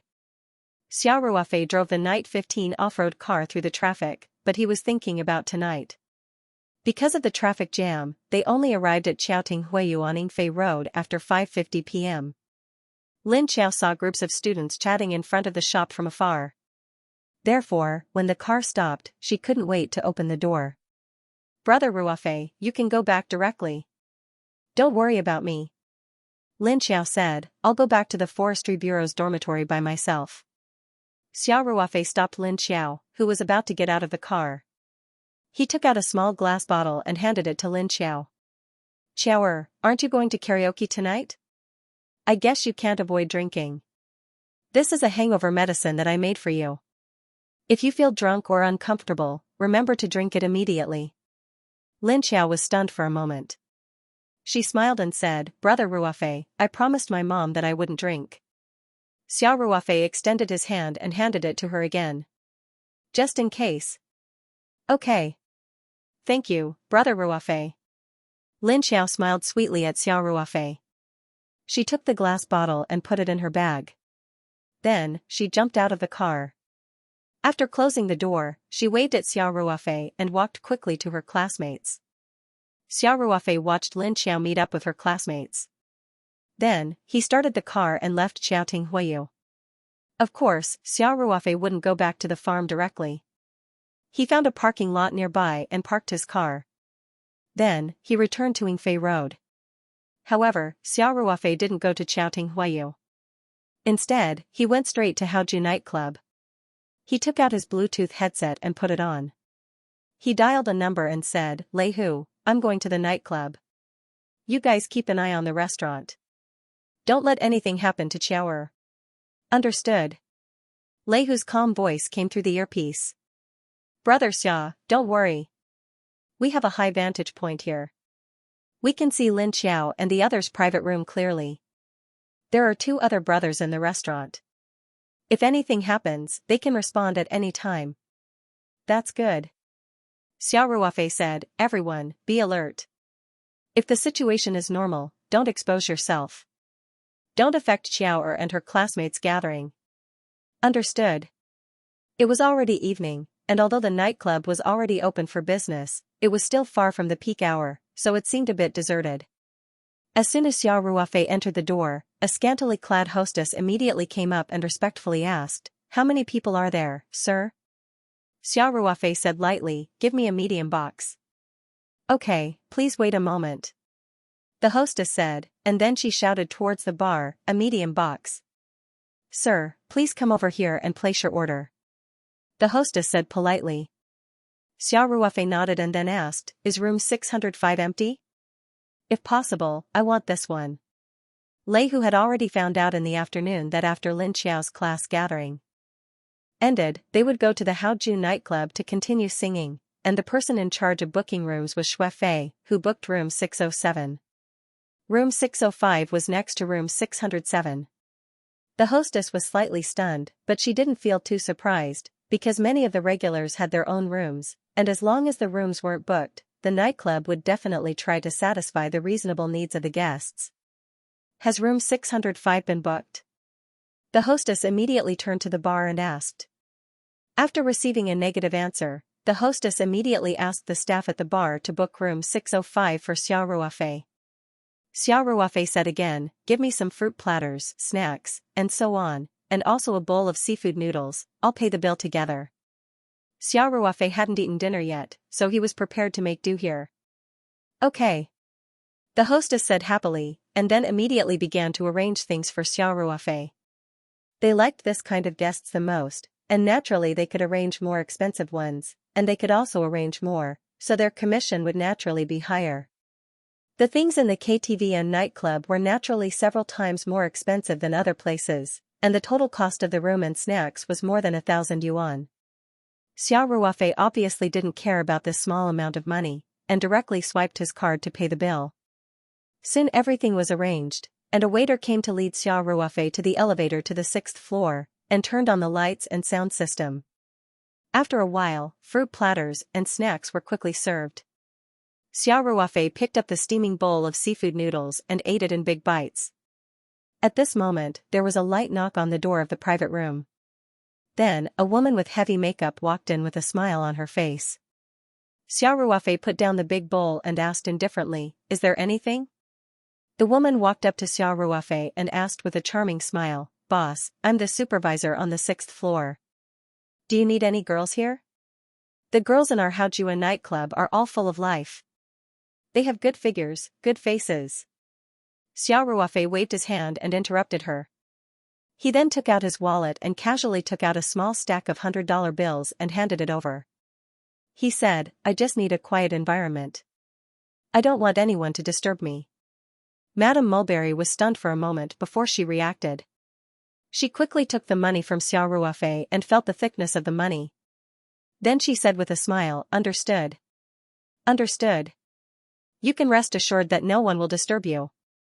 Xiao Ruofei nodded and looked at the TV screen. That Mama Mulberry immediately bowed tactfully and silently withdrew from the box, closing the door behind her. Finally, it was quiet. Xiao Ruofei picked up the bowl again and ate it in big bites. He then wiped his mouth with a paper towel and pressed the service call button to ask the waiter to take the bowl away. After solving the problem of dinner, the first thing Xiao Ruofei did was to check the empty private room to make sure there was no recording equipment. The experienced Xiao Ruofei was very serious when he did this. He checked the chandelier, the vent, under the sofa and other places that could be easily overlooked. It could be said that he was meticulous. This was also a good habit that he had developed in the army. He would not take it lightly because of the low difficulty. After a careful check, Xiao Ruofei finally determined that there was no recording equipment in the private room. The probability was very low. There were not many recording equipment that could escape Xiao Ruofei's eyes. Following that, Xiao Ruofei went to the bathroom of the private room. After locking the door, he had a thought and a ferocious wasp appeared in his palm out of thin air. If anyone were to see this scene, they would be so shocked that they would be speechless. It was even more magical than magic. After these hornets left the Ring 2 space, they flew around Xiao Ruofei. These hornets were a bit different. They had a small antenna on their heads. If you looked carefully, you would find that they were carrying a super miniature camera about the size of an adult's finger. This camera was fixed to the hornets by a small black band. These hornets were selected by Xiao Ruofei yesterday. They were the thickest among the first batch of hornets to enter the Ring 2 space. Each of them was bigger than an adult's thumb. Therefore, even though it was a little awkward for them to fly with these tiny cameras fixed on them, it basically did not affect their mobility. This was a method that Xiao Ruofei came up with in the office yesterday afternoon. These hornets had lived in the space for so long, and now that Xiao Ruofei's mental strength was much stronger than before, he could easily control these hornets. Although these wasps were far larger than ordinary wasps and each of them looked a little ferocious and scary, in the huge nightclub room, under the dim lighting, it was basically impossible to be discovered. Using them to carry out surveillance missions was undoubtedly very suitable. However, no matter how strong Xiao Ruofei's mental strength was, he could only control the hornets' movements. He could not share their vision. Everything that the hornets saw could not be transmitted to Xiao Ruofei. Therefore, after thinking for a long time, he came up with this idea. He fixed a super miniature camera on the hornets and wirelessly transmitted the video to himself. This was equivalent to sharing the hornets' vision. This kind of micro-camera equipment was actually very small. It was really not much bigger than a pinhole. Most of its volume was a power supply and a radio frequency module. It could wirelessly transmit the captured video to a computer. The power supply was actually a button battery. A new battery could provide power for the camera to operate continuously for 5 hours. Xiao Ruofei had asked Lei Hu to send people to Sanshan City's electronic city to buy these 8 micro-cameras yesterday without using any connections. This kind of equipment naturally could not be sold publicly, but as long as one had the money, it was very easy to buy. Xiao Ruofei tested the effect yesterday. It could only be said that it was barely satisfactory. Compared to the 4K high-definition camera equipment in the army, it was a lot worse. It was not at the same level at all. However, tonight was just surveillance and protection, the quality of the video was still good enough. Xiao Ruofei turned on all the super miniature cameras on the hornets, then took out a laptop from the space. He plugged in the signal receiving module into the USB port and opened the client software that he had installed in advance yesterday. Soon, 8 images appeared on the screen. They were basically the hornets' vision. They were still shaking because the hornets were constantly flapping their wings. Xiao Ruofei's mind moved and released his mental strength. The 8 hornets immediately flew in through the gaps of the exhaust fan. The 2 rooms, 605 and 607, were next to each other. 607 was a big room, and the specifications were much bigger than 605. However, the location of the bathroom was next to the bathroom of 605. They were symmetrically distributed, and the exhaust duct above was connected. Xiao Ruofei looked at the computer screen. The screen first went black, then a black and white image appeared. This camera also had a night vision function, but the night vision effect was really not complementary. Although it was very blurry, at least there was a picture and he could determine the direction. Xiao Ruofei's mental strength could radiate about 100 meters. At least within 50 meters, he could accurately command the hornets. He immediately guided the hornets along the exhaust duct to the bathroom next door and out through the gap of the exhaust duct. Lin Xiao's classmates were still eating.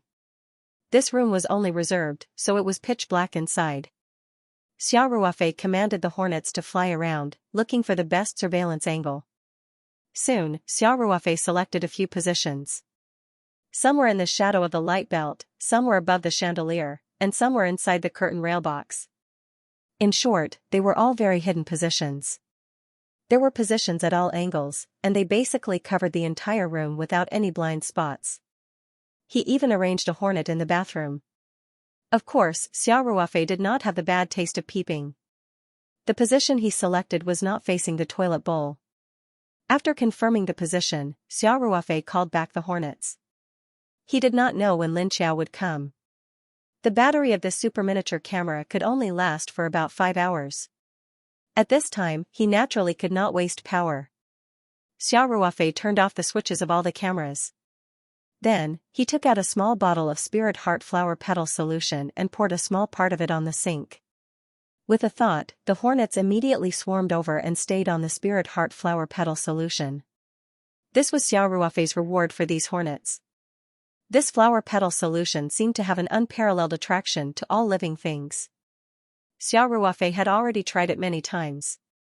The small amount of Spirit Heart Flower Petal solution was quickly divided among the 8 hornets. Then, Xiao Ruofei put them all into the Ring 2 space. This allowed them to receive the rich spirit energy nourishment and recharge their energy in the space. After checking out the place, Xiao Ruofei finally relaxed. He casually selected a few songs from the music machine and set it to loop. Then, he leaned on the soft sofa and closed his eyes to rest. Lin Xiao's class was having dinner at Xiaoting Live Fish. with Lei Hu personally watching over it, Xiao Ruofei was not worried. Moreover, after analyzing, Xiao Ruofei also felt that the possibility of Xuefei harming Lin Qiao at the restaurant was very low. This was because his classmates were all there and it was not convenient to do anything in a restaurant. However, it was different in a nightclub. The lights were dim and the young boys and girls were definitely drunk. If Xuefei did something, it would not be easy to find out. Moreover, Xuefei went to the Haoju nightclub a day earlier. This strengthened Xiao Ruofei's judgment. Once Lin Qiao's class ended and they started to come to the nightclub, Lei Hu would definitely inform him. At that time, he would release the 8 scouts. This way, Lin Qiao's safety would be under his control. If there was any sudden problem, Xiao Ruofei would be next door. He could directly break in and definitely not let Lin Qiao get hurt. For Lin Qiao's safety, Xiao Ruofei put in a lot of effort. He used some of the professional skills he learned in the army. Moreover, he did all of this behind Lin Qiao's back. Xiao Ruofei promised Lin Qiao to take good care of his mother and sister. He felt that doing these things for Lin Qiao was natural. Moreover, Lin Qiao was like a piece of white paper. Xiao Ruofei did not want her to come into contact with the dark side of society so early. Therefore, he did not tell her about his worries. Instead, he silently protected her from behind. Reality proved that Xiao Ruofei's judgment was correct. In a large room at the Qiaoting Live Fish, Lin Qiao's classmates sat around 4 round tables. Everyone was eating and chatting. The atmosphere was very lively. It was a high school graduation dinner. Moreover, the college entrance exam had just ended. Everyone's topic was naturally the college entrance exam. Therefore, when everyone found out that Lin Qiao's estimated score was over 600, it caused quite a stir. Lin Qiao had only transferred here in her 3rd year of high school. Although her grades had been improving, she was only above average in this key liberal arts class. In all the mock exams before the college entrance exam, Lin Qiao's total score was never over 600. This time's college entrance exam was obviously more difficult than the mock exams. Lin Qiao's estimated score was over 600. This score was already in the top few. The student committee member with the best grades in the class had an estimated score of 610 or so in the college entrance examination, which was not much higher than Lin Qiao's estimated score. There were essays for Chinese and English, and there were also some subjective questions for liberal arts. Therefore, it was hard to say who would have a higher final score. This was definitely above average. The students in the class all looked at Lin Qiao with envious eyes. However, there were these kinds of examinees every year. They might not show off during normal times, but once they participated in the college entrance examination with real swords and spears, they would always exceed their standards. Therefore, no one felt that Lin Qiao's results were abnormal. Xuefei, who was sitting at the other table, naturally knew about this situation. Especially when he heard that Lin Qiao's estimated score was as high as 140 in English, he gnashed his teeth in anger. The dark expression on his face became more and more intense. He had only scored around 300 points in the college entrance examination. If it weren't for his father, who was the deputy mayor, he wouldn't have been able to get into any school. Because of this, he had been scolded by his parents. Although Xue Jingbang and his wife doted on him very much and couldn't bear to say anything harsh, he was annoyed to hear his parents sigh as soon as he returned home. Xuefei said in his heart, F***ck. She did so well in English. If she just copied a few questions for me, I wouldn't have scored less than 50 points. Tonight, I must vent my anger, Xuefei thought as he looked at Lin Qiao who was sitting at the opposite table. Xuefei suddenly felt that this girl who usually kept a low profile in class and was very hardworking in her studies was getting more and more beautiful. Her figure and appearance were all of the best. Xuefei often skipped classes, and when he did go to class, he would always be close to Hu Lili. Lin Qiao usually wore a loose-fitting school uniform, so Xuefei really didn't notice that this transfer student was a beauty. Xuefei stuck out his tongue and licked his lips before reluctantly withdrawing his gaze. Hu Lili sat beside Xuefei. Xuefei whispered into Hu Lili's ear, "Are Hong Mei and the others ready?" Hu Lili nodded and said, "They already left, don't worry." Xuefei nodded slightly and asked, "Did you get the thing?" "It's already in my bag." Hu Lili said. Okay. Make sure to be discreet later, don't give yourself away. Shuefei said. Hu Lily's expression was a bit complicated, a hint of jealousy flashed through her eyes, but she still obediently said, I understand, Fei Ji. Hu Lily knew very well what was going to happen tonight, so she couldn't help but feel a tinge of jealousy in her heart. However, she knew that she wasn't good enough for Shuefei, and their current relationship was just for each other's needs. Shuefei was infatuated with her body, and she needed the benefits of Shuefei's father's power. After thinking about it, what Lin Xiao was going to face today wouldn't bring her any benefits, but instead would become her lifelong nightmare. Hu Lily felt a lot better, and looked at Shuefei with a bit more charm. Lin Xiao was still very obedient. Before coming out, Huzi's mother and Xiao Ruofei both told her not to drink, so she insisted on not drinking at all. She only drank soft drinks from the beginning, and no matter how much her classmates tried to persuade her to drink, she would only smile and shake her head. Naturally, the sobering medicine that Xiao Ruofei had prepared for her would not be of any use. The meal lasted until about 8 o'clock. What Lin Xiao didn't know was that for her safety, Xiao Ruofei arrived at Haoju nightclub early, and Lei Hu and the others were watching from the hotel room across the street. They even sent 2 people to the hotel to wait for orders. Lei Hu didn't even have time to eat dinner, as he watched Lin Xiao's every move with binoculars from behind the curtains. After the students were full, the class leader stood up, clapped his hands, and said, Students, is everyone full? Let's go sing next. I've already booked a private room. It's just up ahead at the Haoju nightclub. No one is allowed to miss it. Lin Xiao had promised his mother that he would go home early. Now that he heard that the singing place wasn't a KTV, but a nightclub, he couldn't help but show a hesitant expression. A nightclub was much more complicated than a normal KTV. There were all sorts of people here, and it was said that there was a special service. Lin Xiao couldn't help but want to retreat. A few other girls in the class shared the same thoughts as Lin Xiao. The class leader seemed to have guessed everyone's thoughts and said with a smile, Don't misunderstand, the reason why we booked Haoju nightclub is because it's close to here. We're just going to sing.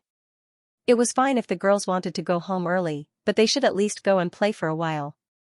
If it's too late, I'll arrange for a guy to send you home. Anyway, I'll make sure that everyone gets home safely. Since the class leader said so, some of the girls who originally wanted to refuse were too embarrassed to open their mouths. Also, today's gathering was already quite fun. These students wouldn't have many chances to gather together in the future, so Lin Xiao decided to go with everyone. Lin Xiao said in his heart, I'll play until 9 o'clock, so it's not too late. Okay, since no one has any objections, let's go. The class leader waved her hand in high spirits and said, Haoju nightclub is only about 200 meters away from here.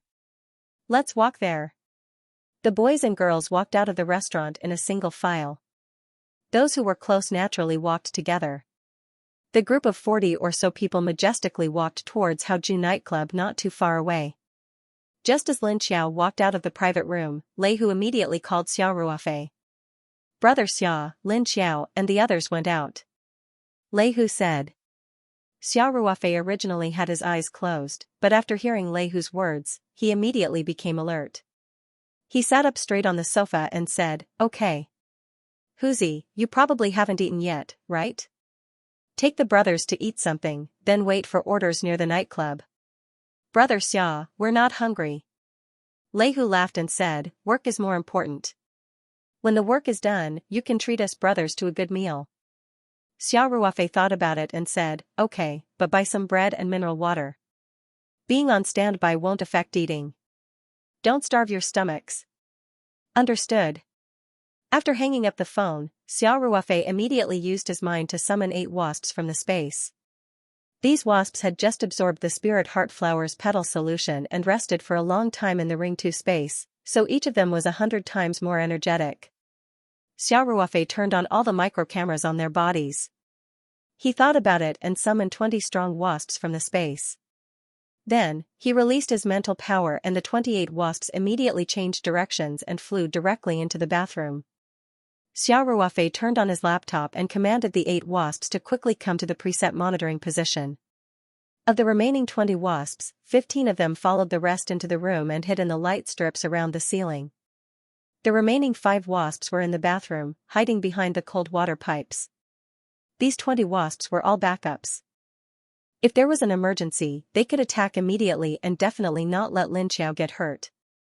After the 8 wasps were in place, Xiao Ruofei sat up straight and stared intently at the laptop screen. He was a completely different person from the lazy person he was before. After about 10 minutes, Xiao Ruofei heard messy footsteps and laughter coming from the corridor outside. The soundproofing of this kind of room was very good. If it wasn't for Xiao Ruofei's superior hearing, he wouldn't have been able to hear the sounds coming from outside. He guessed that Lin Xiao and the others should have arrived. Sure enough, a moment later, the monitor on his laptop showed that the boys and girls were entering room 607 next door. Xiao Ruofei quickly found Lin Xiao in the crowd. He released his mental power and directed a few of the wasps to adjust their position and direction. He aimed the camera at Lin Xiao's position.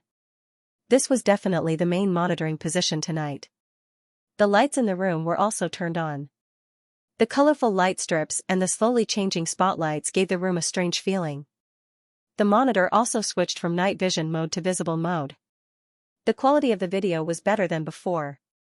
After the students entered the room, some quickly ran to order songs.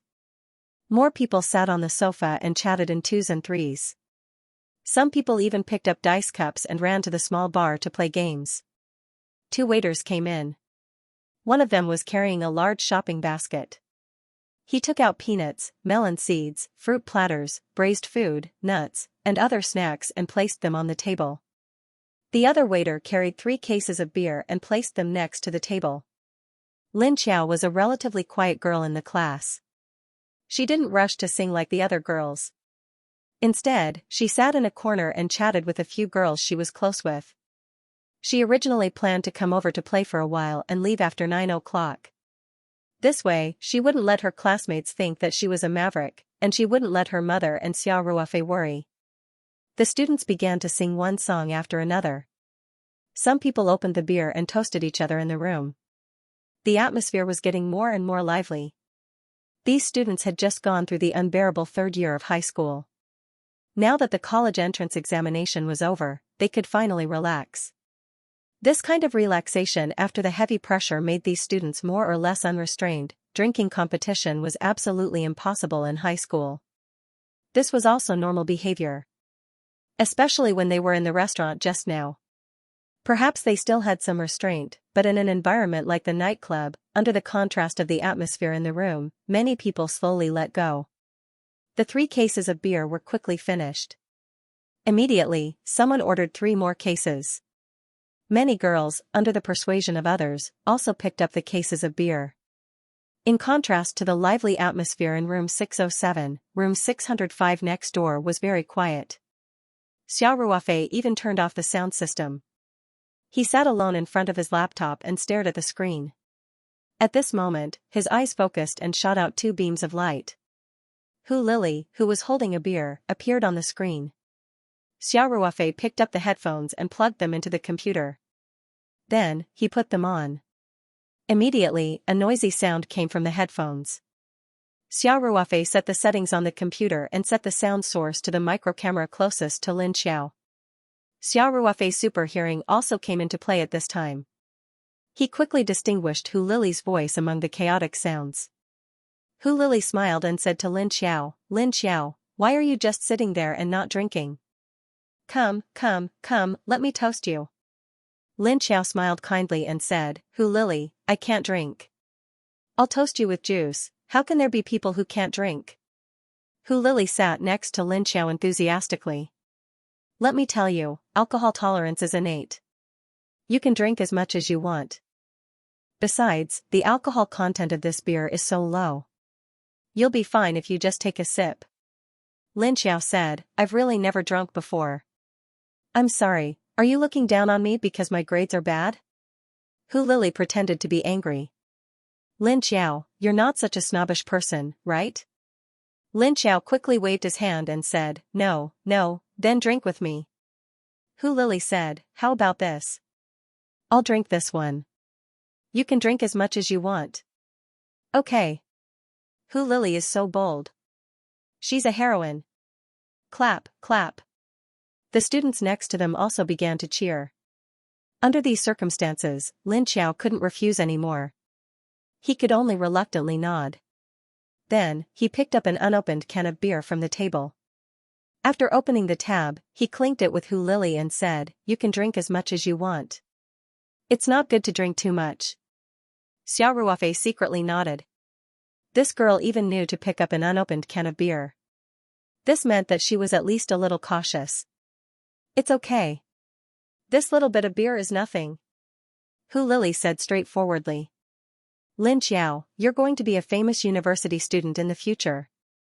You have to take care of unemployed people like us." After saying that, Hu Lily tilted her head back and gulped down the entire can of beer. Lin Xiao could only take a big gulp under these circumstances. The bitter cold beer made Lin Xiao, who rarely drank, blush. He couldn't help but cough and almost choke on his windpipe. The students all clapped and cheered. Hu Lily also gave Lin Xiao a thumbs up with satisfaction. Then, she went to find someone else to drink with. There was nothing wrong with the whole process. However, Xiao Ruofei didn't let his guard down. He noticed that while Hu Lily and Lin Xiao were drinking, Shuefei was talking to his classmates on the other camera. However, his gaze would occasionally sweep towards them. He seemed to be a little uneasy. This guy must be up to something. In room 607, after Lin Xiao's golden body of not drinking was broken, many students began to toast her.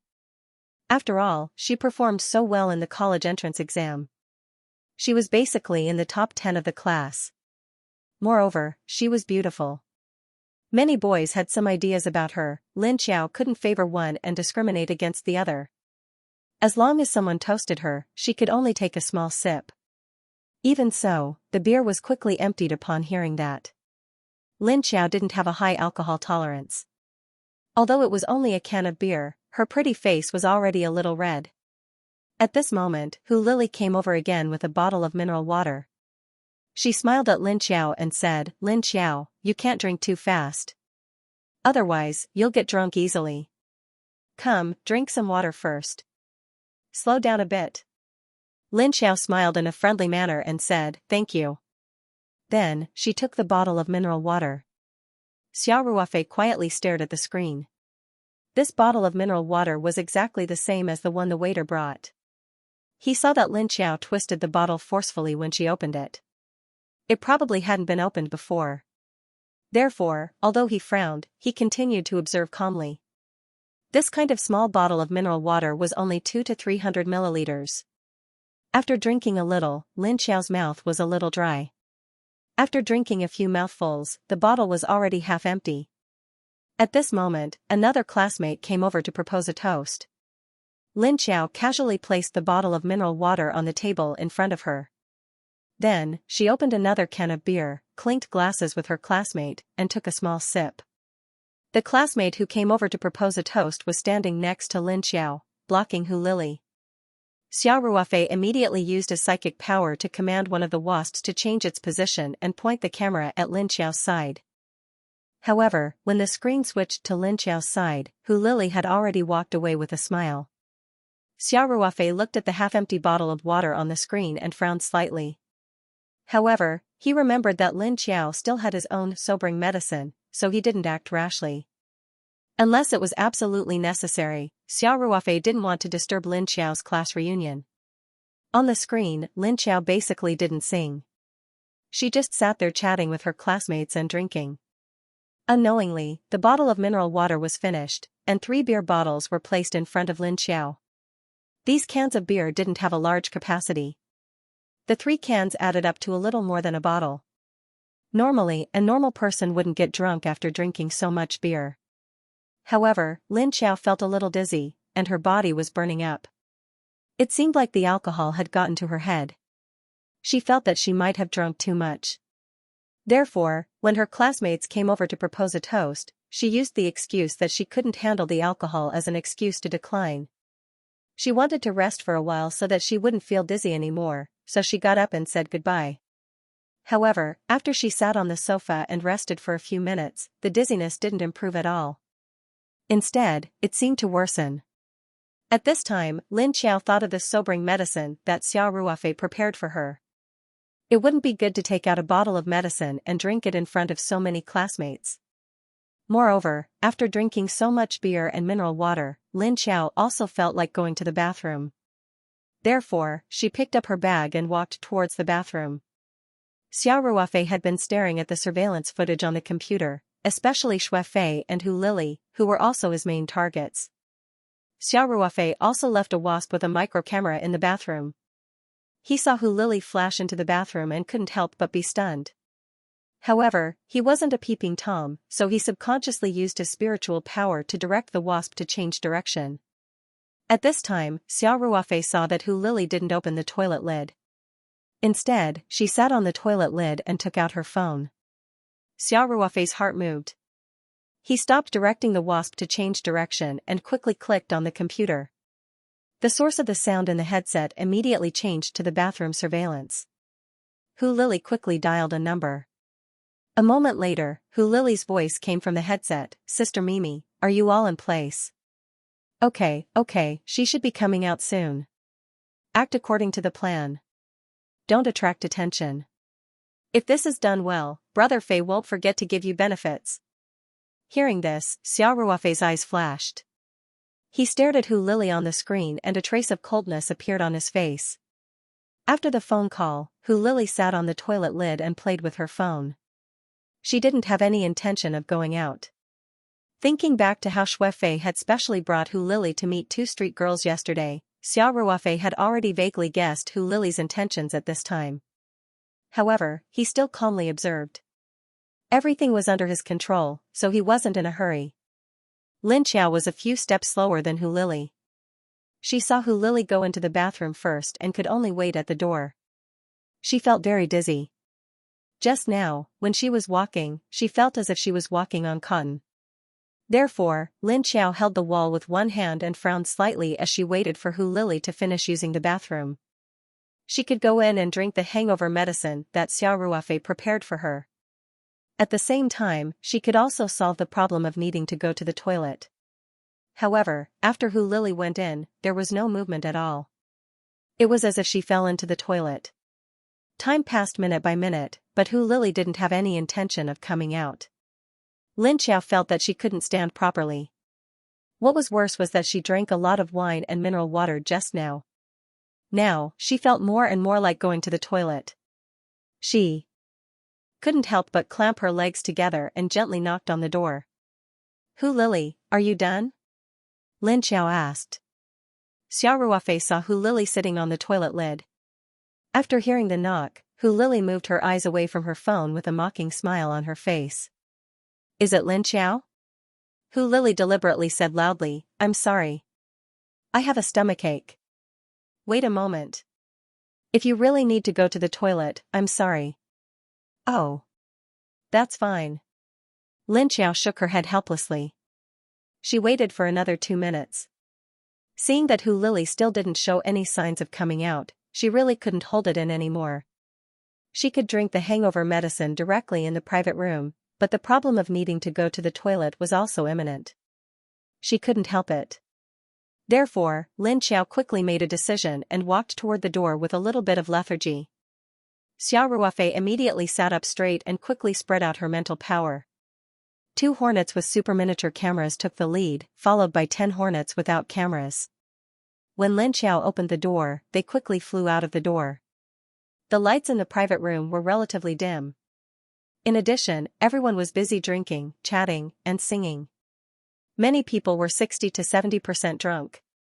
Naturally, they didn't notice such small targets like the hornets. Except for one hornet with a super miniature camera that flew close to the ceiling and not far behind Lin Xiao, the other hornets hid in the shadows on both sides of the room.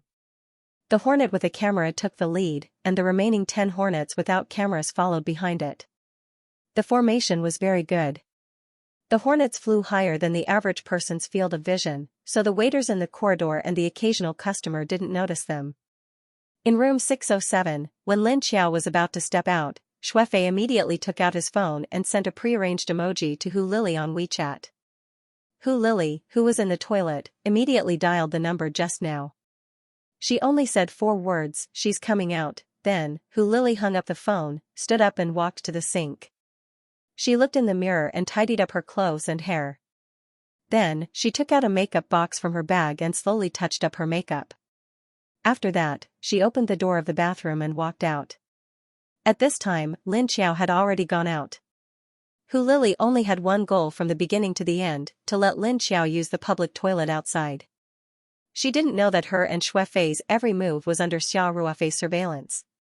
At this time, Xiao Ruofei wasn't in the mood to pay attention to Xue Fei and Lily. His attention was focused on Lin Xiao, who walked out of the door. After Lin Xiao left the private room, she looked left and right. She saw a toilet sign on the right, so she walked to the right. In reality, the closest private room to room 607 was on the left, but it required a turn.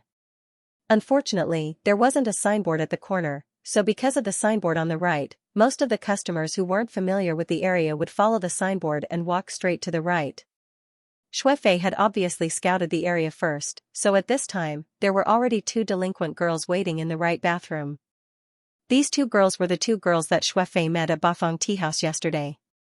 After seeing Lin Xiao walk to the right, Xiao Ruofei immediately used his mental power to control the hornets. Other than the one hornet that kept following behind Lin Xiao, the rest of the hornets followed the lead of another hornet that carried a camera and flew towards the bathroom in front. Lin Xiao was dizzy and her steps were light, so the hornets quickly left Lin Xiao behind. The leading hornet carried a micro camera, so Xiao Ruofei controlled the hornets to follow behind it like a drone. The difference was that Xiao Ruofei didn't use radio waves to control the hornets. Instead, he used his mental power. Soon, the hornets arrived at the bathroom. On the screen, Xiao Ruofei saw that the doors of the 4 cubicles in the restroom were unlatched. Obviously, no one was using the restroom. In fact, the private rooms in the nightclub all had restrooms, and there were not many people using the public restroom outside. But at this time, there were 2 people in the bathroom. Xiao Ruofei recognized them at a glance. They were the 2 girls that Lei Hu and the others had photographed at the entrance of Bafeng Tea House yesterday with Xue Fei and Lily. The 2 delinquent girls with dyed hair were leaning against the sink and smoking. Because there was no one else in the bathroom, the 2 of them were chatting without restraint. Xiao Ruofei commanded the hornets to fly into the outermost cubicle and hide inside the water tank. The hornet with the micro camera flew to the corner and held on tightly to the ceiling. The camera was aimed at the 2 smoking delinquents. The 2 of them, one with dyed hair yellow and the other with dyed hair green, looked like a parrot together. Xiao Ruofei operated the computer and adjusted the sound source of the headset to the camera. The 2 people's voices suddenly came from the headset. "Hong Mei, how much do you think Brother Fei will give us?" the green-haired delinquent girl asked. The Huang Mao delinquent girl named Hong Mei took a puff and said, "At least a few thousand?" Lily said that Brother Fei is quite generous. "Yeah." The green-haired delinquent girl said, "When Lily was with us, she was like a poor person. I never saw her take the initiative to pay when we went out to drink. Since she hooked up with Brother Fei, look at her now. She's covered in branded clothes. Even the way she speaks is different." Hong Mei curled her lips and said, "Chi-Chi, you little hussy, are you also interested in Brother Fei? You can also do it. I don't think you're worse than Lily. At least your assets here are more than Lily's. Yesterday, Brother Fei was almost drooling when he saw you." After that, Hong Mei very flirtatiously reached out and touched Chi-Chi's chest. Her smile was very ambiguous. Chi-Chi didn't feel offended at all. She chuckled and said, "It makes sense. As long as the hoe is swung well, there's no corner that can't be dug." After the 2 teased for a while, Hong Mei said, "Okay, stop fooling around. That girl is coming over. You remember her face, right? Don't mistake her for someone else." "Don't worry. The photo Lily sent is on my phone." Chi-Chi said, "At most, I'll take it out and compare it later." Hong Mei nodded and said, "N. Remember not to leave any scars when you do it later. I heard from Lily that Brother Fei wants to taste this girl's body tonight. F***ck. Lily can tolerate this?" Chi-Chi said. "Nonsense. What can I do if I can't tolerate it? I heard that Brother Fei's father is a big leader in the city. He's just playing with Lily. Who would take it seriously? Hong Mei curled her lips and said, "You do it later. I'll record it. Also, just teach her a lesson. Our main task is to get her to the private room upstairs. We can't attract other people's attention." Chi-Chi nodded and casually tossed the cigarette butt on the floor. When Xiao Ruofei saw this, the anger in his chest began to burn fiercely. He basically understood Xue Fei's evil plan in his heart. At this time, Lin Qiao was only 5 or 6 meters away from the bathroom. Xiao Ruofei's mind moved, and the 10 wasps hidden in the bathroom cubicle flew out. The 2 delinquent girls were still planning what to do when they suddenly heard a buzzing sound. They subconsciously turned their heads and saw more than 10 wasps aggressively pouncing towards them. Their beautiful faces immediately turned pale and they couldn't help but scream in fear. Hong Mei's reaction was fast. She subconsciously picked up her handbag and waved it around. But how could these strong wasps be hit by her random swings? In fact, after Xiao Ruofei gave the order to attack, he didn't need to control the 10 wasps anymore. He just quietly watched the video sent back by the camera on the remaining wasps. In the blink of an eye, the wasps had already rushed in front of the 2. Facing Hong Mei, who was waving her handbag, the wasps nimbly drew an arc and quickly approached from the side. In the next moment, the 2 delinquent girls let out a miserable wail. Out of the 10 wasps, each of them got 5 wasps. Now, each of them had 5 wasps on their heads and faces. The stingers quickly pierced into the 2's skin. The toxins carried by the wasps were immediately injected into the 2's body. Wasps were different from normal bees. Their stingers didn't have barbs. The stingers of wasps had barbs. When they hurriedly left after stinging someone, the barbs would still hang on the person's skin. Usually, the innards of the wasps would also be taken out. Therefore, the wasps would basically die after stinging someone. The stingers of wasps didn't have barbs, so in theory, they could be used repeatedly. After being stung, the 2 delinquent girls frantically slapped at the wasps. However, these wasps had grown up in the Ring 2 space for so long. Their reaction was also very fast. How could they be hit? Often, before their hands could reach them, the wasps had already soared up and fiercely stung them in another place. The delinquent girl's hand hit the place where she was stung just now, and she screamed in pain. In just a few seconds, the 2's heads and faces had been stung more than 10 times. Moreover, their faces were swelling at a speed visible to the naked eye. Especially the face that was badly affected. It was already swollen like a pig's head. Even their own mother wouldn't be able to recognize them. Xiao Ruofei did not release many wasps this time. Even though she hated these 2 delinquent girls who were accomplices to the evildoer, she could not sting them to death. Even if no one could find out after the incident, Xiao Ruofei couldn't treat human lives like grass. Wouldn't that make him a homicidal maniac? Therefore, after a dozen or so stings, Xiao Ruofei used his spiritual power to order these wasps to fly up. They were still hovering near the ceiling of the washroom. The shrill screams of the 2 delinquent girls immediately attracted the attention of the waiters in the corridor. Someone immediately rushed over. When they heard that the sound came from the women's washroom, they quickly called a waitress in to check it out. Lin Qiao had just walked to the washroom door when the male waiter waiting outside quickly stopped her and said, "I'm sorry, this washroom can't be used for the time being. Please walk a few more steps. There's another washroom at the corner up ahead." Oh. Lin Qiao also heard the screams in the washroom. She didn't know what happened. Of course, she was dizzy and in a hurry to go to the washroom, so naturally, she wouldn't go in. She just turned her head sideways to take a look, then continued to walk in the direction that the waiter pointed. No one noticed that behind Lin Qiao near the ceiling of the corridor, there was a wasp following her. Xiao Ruofei would never let Lin Qiao out of his sight, except when she was in the washroom. The waitress was also shocked when she entered the washroom. The 2 delinquents were badly stung. After their faces swelled up, their skin became oily and slippery, like balloons that had been blown up. Their eyes were so swollen that only a slit could be seen.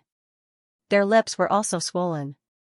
The 2 delinquents were rolling on the ground in pain, and their mouths were letting out muffled cries.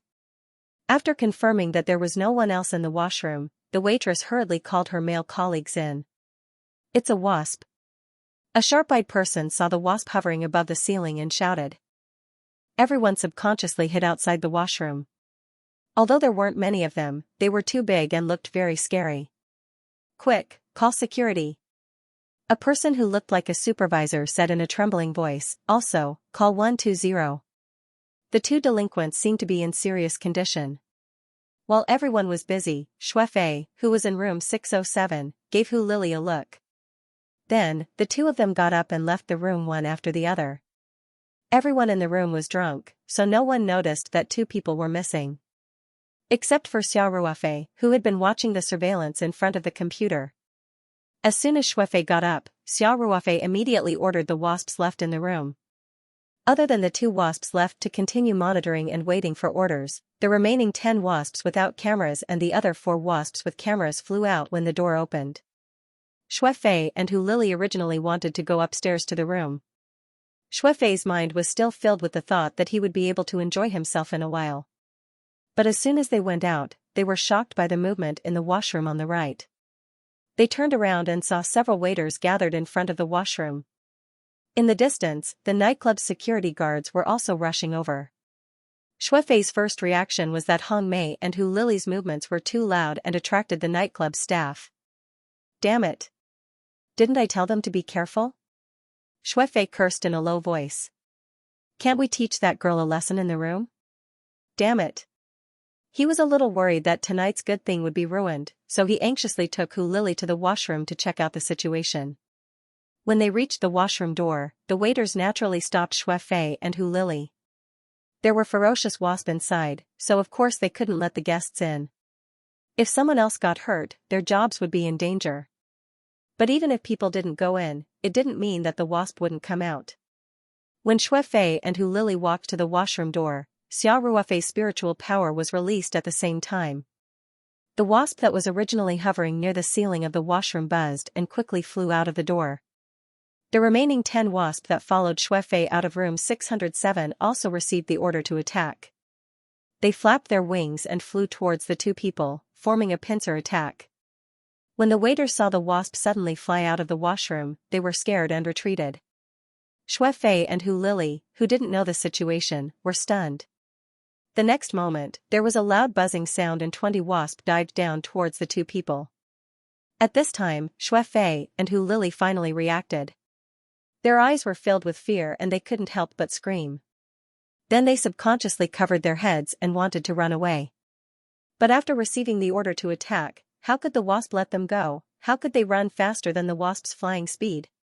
Almost in the blink of an eye, the two groups of wasps caught up with their respective targets and fiercely stung their heads, faces, and hands. The waiters on the side were stunned. Their first reaction wasn't to save them, but to cover their heads and run away like rats.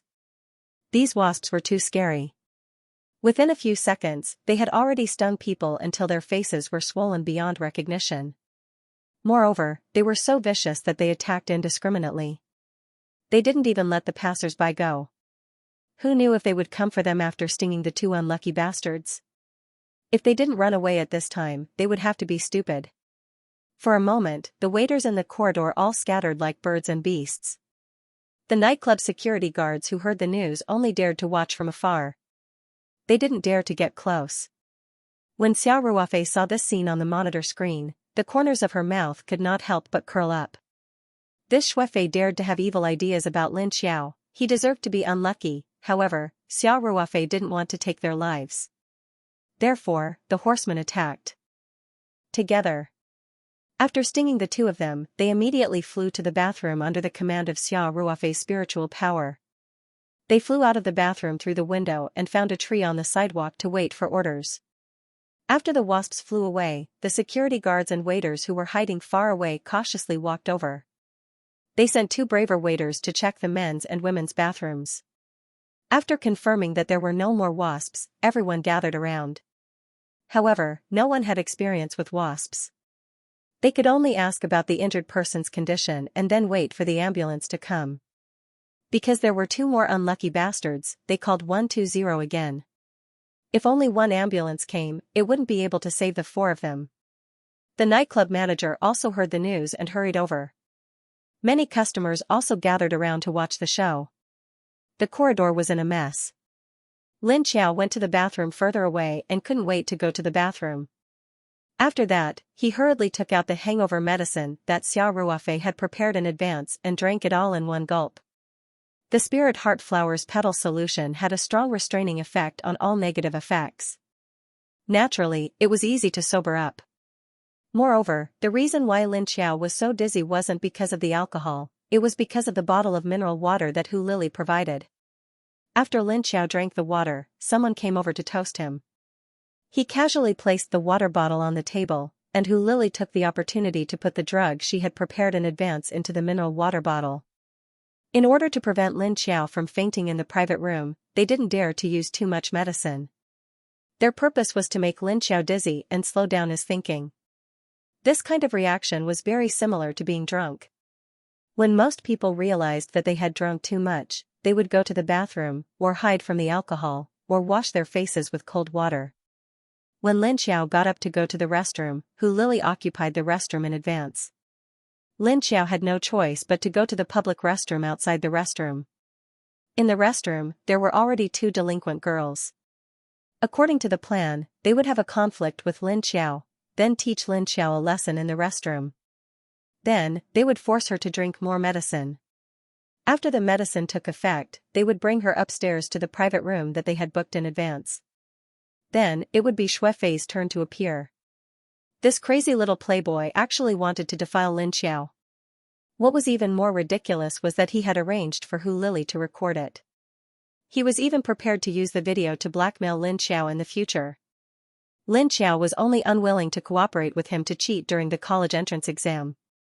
Yet, he viciously took revenge on Lin Xiao. It could be seen how vengeful he was. Xia Ruofei analyzed the situation and basically guessed Xuefei's plan. Therefore, he didn't hesitate to command the wasps to teach them a lesson. After Lin Xiao took the medicine mixed with the spirit heart flowers petal solution, her dizziness immediately disappeared. It could be said that the effect was immediate. She took some water from the sink and washed her face. Then, she walked out of the restroom. Lin Xiao planned to go back to the private room to tell her classmates that she was going to go home first. It was already past 9 o'clock. She didn't want her mother and Xia Ruofei to worry, so she planned to go directly to the Forestry Bureau's dormitory and tell them that she was safe. As soon as she arrived at the corridor, she saw that there was a hubbub of people in front of the restroom. Lin Xiao had to pass by the restroom to return to the private room. Soon, she arrived at the scene of the incident. "Excuse me," Lin Xiao said softly. She parted the crowd and prepared to go back to room 607. There were 4 people lying on the ground in the corridor. The 2 delinquents were also moved to the corridor by the waiters. Xuefei and Hu Lili's faces were swollen like pig heads and their voices were hoarse. However, Lin Xiao still recognized their clothes. "Xuefei, Hu Lili." Lin Xiao was shocked. "What happened to you?" "Ma'am, do you know these 2? The nightclub manager quickly asked. "I am not sure."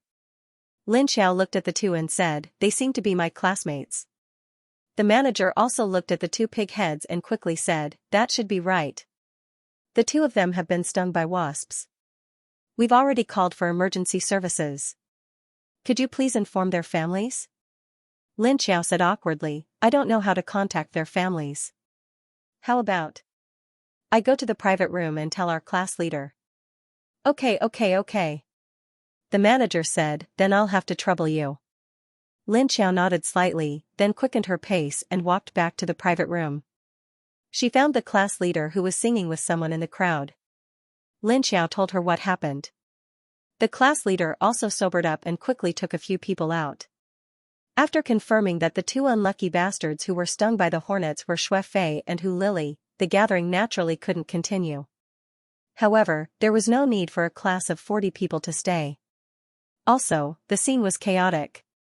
The class leader who was in charge of organizing the event left a few boys to help out. Then, he told Xuefei and Hu Lili's classmates to inform their parents. As for the rest of the people, they naturally went back to their own homes. The class leader was quite responsible and didn't forget what he said before. He even arranged for the boys to send the girls who lived far away. Of course, he was also thinking about safety.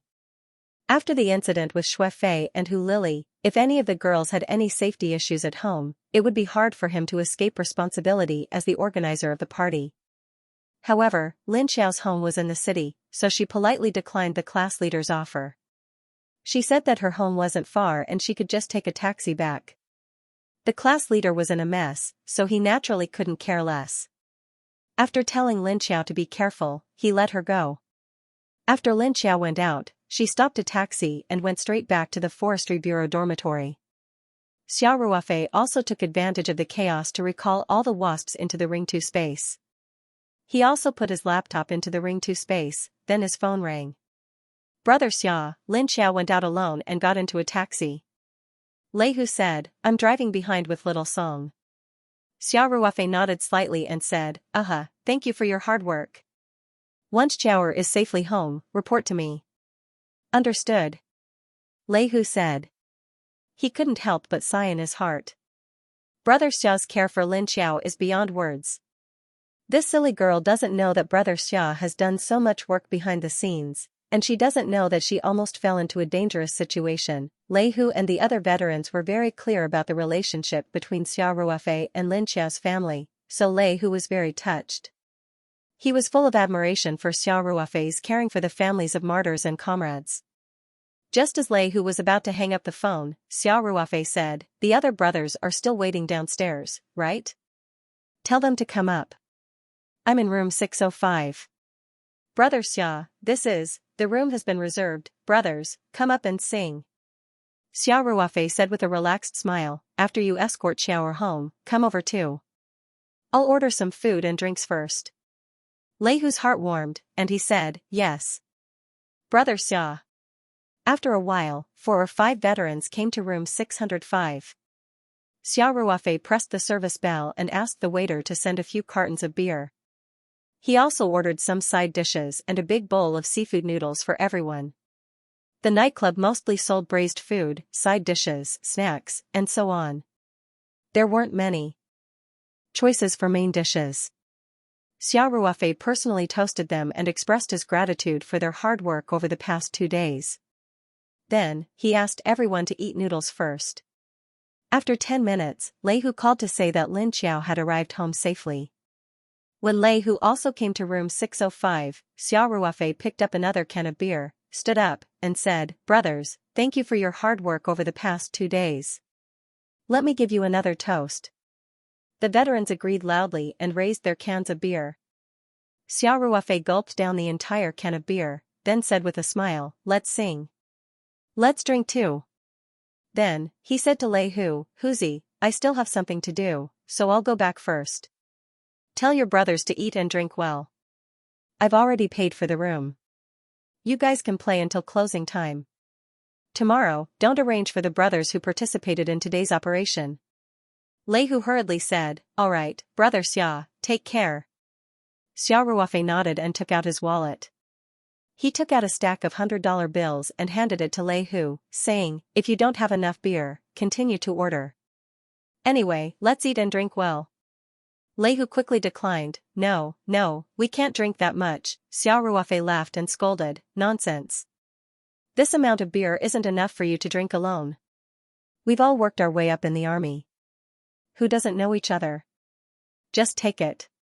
You can't go back until you finish spending it." Lei Hu grinned and took the banknotes. "Yes, sir. Thank you, Brother Xia." The veterans also thanked him loudly. Xiao Ruofei waved to everyone and walked towards the door. After taking 2 steps, he turned back and said, "It's okay for everyone to drink, but don't drink and drive. Remember to call for a designated driver." For this operation, Lei Hu rented a 7-seater commercial car. That was why Xiao Ruofei reminded him. "Understood," Lei Hu and the others said with a smile. Xiao Ruofei remembered that this was a nightclub. He couldn't help but remind them, "Oh right, it's okay for everyone to drink and sing, but don't call for prostitutes. That's a matter of principle." Lei Hu immediately smiled and said, "Brother Xia, don't worry. We are all experienced revolutionary soldiers. We will never be corrupted." The veterans all laughed out loud. Xiao Ruofei also knew that it was the happiest thing for these veterans when their comrades gathered together to drink, brag, and sing military songs. It would be an eyesore to have a few drinking buddies here, so he wasn't worried and just gave them a reminder. Waving to the veterans, Xiao Ruofei walked out of the room. The 4 unlucky bastards had already been taken away by the ambulance. Xiao Ruofei was very clear that the little bit of poison was not enough to take their lives, but it was certain that they would suffer greatly. As for how Deputy Mayor Xue would be furious and how Haoju nightclub would deal with the aftermath, it wasn't Xiao Ruofei's concern. As long as Lin Xiao was fine, Haoju nightclub's bad luck had nothing to do with him. What's more, Xue Fei and this nightclub had a close relationship. Xiao Ruofei didn't feel any psychological burden at all for punishing them a little in this kind of place. Xiao Ruofei went to the parking lot downstairs. He opened the door and sat in the driver's seat. But he wasn't in a hurry to drive away. Instead, he took out a cigarette and lit it. He then pressed down the window and smoked while thinking. Without a doubt, this time he did teach Xue Fei a lesson. It could be said that he vented his anger. But from Xue Fei's point of view, the failure of today's plan was undoubtedly an accident caused by irresistible factors. In other words, not only would he not dispel his malice towards Lin Xiao, but he might even hate Lin Xiao more because of today's unexpected disaster. Xiao Ruofei couldn't always be by Lin Xiao's side to protect her. Especially after the summer vacation, Lin Xiao would definitely go to university. Moreover, it was very likely that he would go to university in another city. At that time, Xiao Ruofei wouldn't be able to help. He didn't doubt that with Xue Fei's vengeful personality, he would really chase Lin Xiao to the city where Lin Xiao's university was located to take revenge on Lin Xiao. Therefore, he had to think of a way to completely solve this hidden danger. However, Xiao Ruofei still had the law in his heart. He wasn't a bloodthirsty demon. Unless he had no other choice, or if he was seriously threatened, or if his bottom line was seriously violated. Moreover, this person had a death wish, such as Liang Haiming last time. Otherwise, Xiao Ruofei wouldn't kill him. If he wanted to take Xue Fei's life, he could just send out 10 or 100 times the amount of wasps tonight. He could definitely kill Xue Fei on the spot without any suspense. Then he had to think of another way. A thought flashed through Xiao Ruofei's mind. What if Xue Fei's father, Xue Zhenbang, had a problem and suddenly fell from power? What if Xue Fei was also involved in the case and was facing jail time? Wasn't this kind of little playboy's biggest reliance the power of his father? If his father was in jail, and even he was implicated, would he still be able to jump around? Xiao Ruofei had the thought of investigating Xue Zhenbang. If Xue Zhenbang was really just a mediocre official who indulged his son and didn't violate the law, Xiao Ruofei naturally couldn't do anything to him. But if Xue Zhenbang was a country's parasite, a corrupt official, then he deserved to be unlucky. But investigating a deputy mayor wasn't that simple. At least, it couldn't be like investigating Xue Fei. In this kind of investigation, Lei Hu and the others couldn't play a big role. He still had to think of a complete plan. Xiao Ruofei was lost in thought. He didn't even notice that the cigarette was about to burn to the end. At this moment, Xiao Ruofei's phone in front of the dashboard vibrated. He came back from his thoughts and put out the cigarette in the ashtray in the car. Then he picked up the phone and glanced at it. After seeing the caller ID, Xiao Ruofei's eyes revealed a trace of surprise. The person who called didn't usually contact him. What could it be for him to call in the middle of the night? The person who called was called Miao Tao, a lieutenant colonel transferred from the provincial military region. Back then, Xiao Ruofei had a conflict with the deputy director of the Linhai police station because of Lin Xiao and her daughter. After asking for help from Wolf King Guizhan, it alarmed the local leaders of the southeastern province.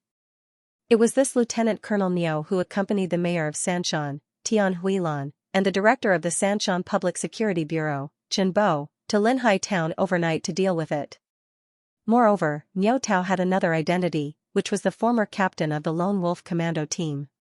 The reason why he was transferred to the provincial military region was because he was seriously injured during a mission. After recovering from the injury, his physical condition was no longer suitable to serve in the frontline troops, especially the special warfare units. Therefore, he was transferred to the provincial military region. Because of this relationship, Xiao Ruofei and Niu Tao also had a natural sense of intimacy. After that time, the two of them exchanged contact information. Occasionally, they would contact each other. Niu Tao even asked Xiao Ruofei out for drinks twice. However, because the two of them didn't have much interaction in their work, it could be considered as a gentleman's friendship. They didn't contact each other frequently. It was already so late today, and Niu Tao suddenly called. Xiao Ruofei also had a faint premonition in his heart. He quickly picked up the phone. "Hello, brother Niu," Xiao Ruofei said in a calm voice. "Blood Wolf, are you in Xianxia?" Hearing this familiar code name and voice, Xiao Ruofei couldn't help but open his mouth in surprise. The person who was talking to him on the phone was not Niu Tao, but the captain of the Lone Wolf Commando team, Wolf King Guizhan, who he had never seen since he retired from the army. Xiao Ruofei subconsciously straightened his back and said with full strength, reporting to Wolf King, "I'm in Sanchon City now." Guizhan immediately said, "Great. It's not convenient to talk over the phone. Go to the Military General Hospital immediately. Fire Wolf will wait for you at the door." Fire Wolf was Niu Tao's code name in the Lone Wolf Commando team. He and Guizhan were comrades in the same batch. The two of them were also friends who had gone through life and death, just like Xiao Ruofei and Lin Hu. "Understood," Xiao Ruofei said without hesitation. "I'll be there in 10 minutes. After saying that, Xiao Ruofei immediately started the car. The Night 15 off-road vehicle roared and rushed out of the parking lot like a wild horse. The car screeched as it braked at the entrance. The huge car made a beautiful drift and rushed directly to the road.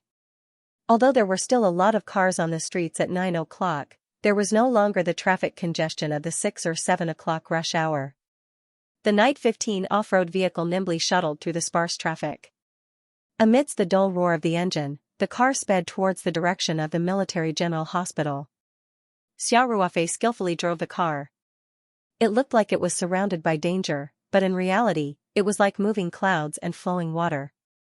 At the same time, he used his mind to communicate with the spirit map space and took out 2 porcelain bottles. Inside were 2 bottles of Spirit Heart Flowers petal solution that he usually kept. They were the kind with a higher concentration. At the same time, he also took out a set of acupuncture needles from the space and put them into his bag. Guizhan urgently summoned him at this time in the Military General Hospital. There was an 80% chance that there was an emergency. It was also very likely that someone was injured and the hospital had encountered difficulties in treatment. After all, his experience in the past year after he retired from the army was no secret to Guizhan. Xiao Ruofei also mentioned some things when they called last time. Guizhan definitely knew that he had rich experience in treatment of difficult and complicated diseases. Xiao Ruofei thought back to 2 or 3 months ago when Guizhan spoke to him on the phone and said that he might come to the 3 mountains to see him in a while. Xiao Ruofei knew that Guizhan must have come to Southeast Province for a mission. However, due to confidentiality, Xiao Ruofei, who was very familiar with the rules, did not ask for details. Now it seemed that Guizhan was personally leading the team for a mission, and this mission seemed to be a little troublesome. Xiao Ruofei quickly analyzed so many things in his mind. The Military General Hospital was also in Zhongluo district.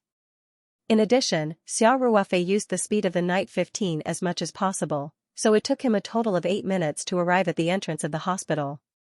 At a glance, he saw Niu Tao in casual clothes, standing under the sign of the General Hospital with a worried face and looking to both sides. Xiao Ruofei flashed the lights twice, pressed the horn a few times, then pressed down the window and waved to Niu Tao. Niu Tao glanced over and saw that Xiao Ruofei was sitting in the driver's seat. He quickly trotted 2 steps, directly pulled open the passenger's seat and said, "Xiaoxia, drive forward, I'll show you the way." "Brother Niu, what's the situation?" Xiao Ruofei restarted the car and asked. "I'm not very clear about the specific situation," Niu Tao said in a heavy tone. "You know the rules, Guizhan definitely won't tell me that much. I only know that they suffered a lot this time. Turn right at the intersection ahead." After Niu Tao pointed the way for Xiao Ruofei, he continued, "One person was sacrificed, the other was seriously injured, and is now being treated in the specialist building.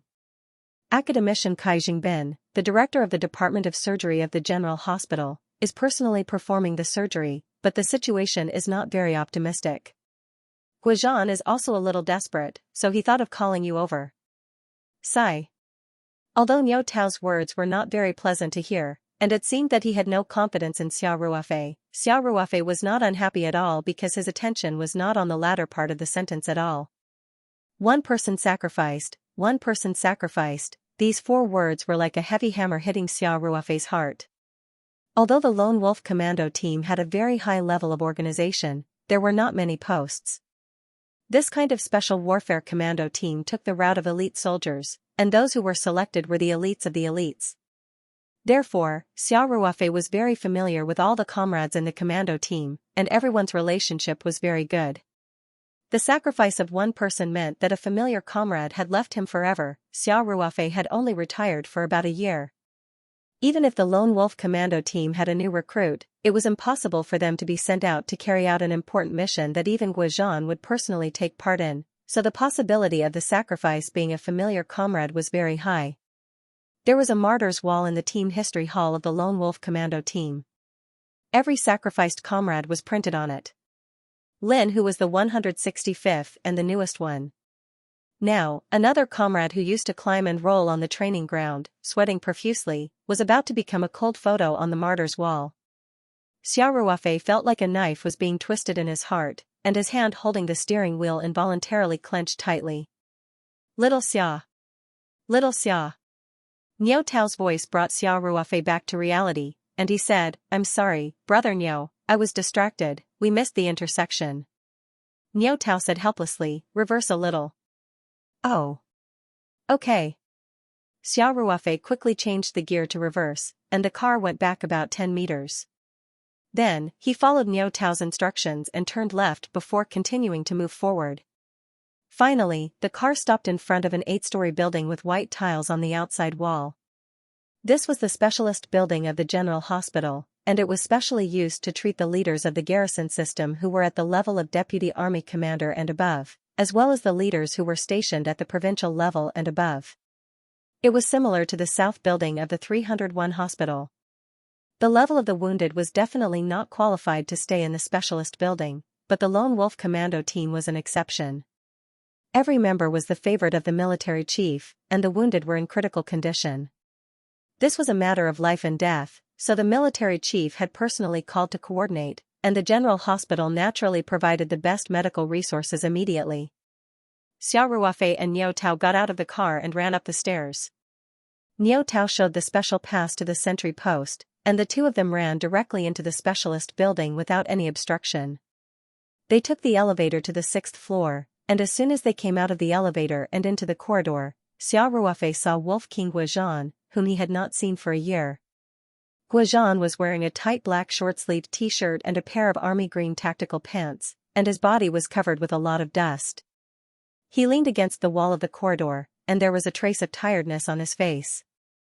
This was something that Xiao Ruofei rarely saw in his military career. Guizhan always seemed to be full of energy, whether it was in combat or training. His pair of sharp tiger eyes were always in high spirits, as if he never knew fatigue. Today, Guizhan's eyes seemed to have a trace of tiredness, and even a trace of confusion. It was obvious that the accident in this mission had hit him hard. Wolf King. Xiao Ruofei's voice trembled a little. After leaving the army for more than a year, Xiao Ruofei fell in love, and even had a night of pleasure with the Italian beauty Monica, and his business was doing well. However, at the moment when he saw the former head of the army, Xiao Ruofei seemed to have returned to the straight and square military camp, to the dangerous tropical jungle, and to the unforgettable time when he blocked bullets for his brothers and comrades. Guizhan suddenly raised his head, and when he saw Xiao Ruofei, there seemed to be a trace of hope in his eyes. He quickly walked a few steps forward and said, Blood Wolf. I heard that you have successfully treated a lot of difficult and miscellaneous diseases after you retired. Are you good at detoxification? Wolf King, what's the situation now? Xiao Ruofei asked calmly, which brother is injured? How is the injury? Xiao Ruofei knew that the injured person's situation must be very urgent, so he endured the grief and did not ask which comrade had sacrificed. It was necessary to distinguish the priority of things. This was also the first lesson that Guizhan taught Xiao Ruofei after he joined the Lone Wolf Commandos. There was a priority for rescuing injured comrades on the battlefield, and it was not simply divided by the severity of the injury. Guizhan said, "Jin Gang is injured. He was shot in the abdomen, and the bullet penetrated the lower end of the liver lobe, stomach, and intestines. The bullet stopped at the lower left side of the abdomen. After the experts of the General Hospital did their best to rescue him, the bullet has been removed." Xiao Ruofei pursed his lips and said, "The bullet was poisoned?" Just now, Guizhan had asked him if he was good at detoxification, so he had already guessed it. Guizhan's face darkened, and he nodded and said, "Yes, if it was just a simple external injury, it would not be life-threatening. What's really fatal is the poison on the bullet. The bullet stayed in the abdomen for a long time, and the poison has already entered the blood. The General Hospital used an anti-poison serum, but it did not have any effect. It should be an unknown poison. Xiao Jin's situation is very dangerous now. Didn't the General Hospital collect a blood sample for analysis?" Xiao Ruofei asked. Guizhan said, "Of course they did. But it's basically confirmed that it's an unknown poison. It's quite difficult to detoxify the illness. The experts of the General Hospital are now conducting an emergency consultation and are preparing to try a new treatment.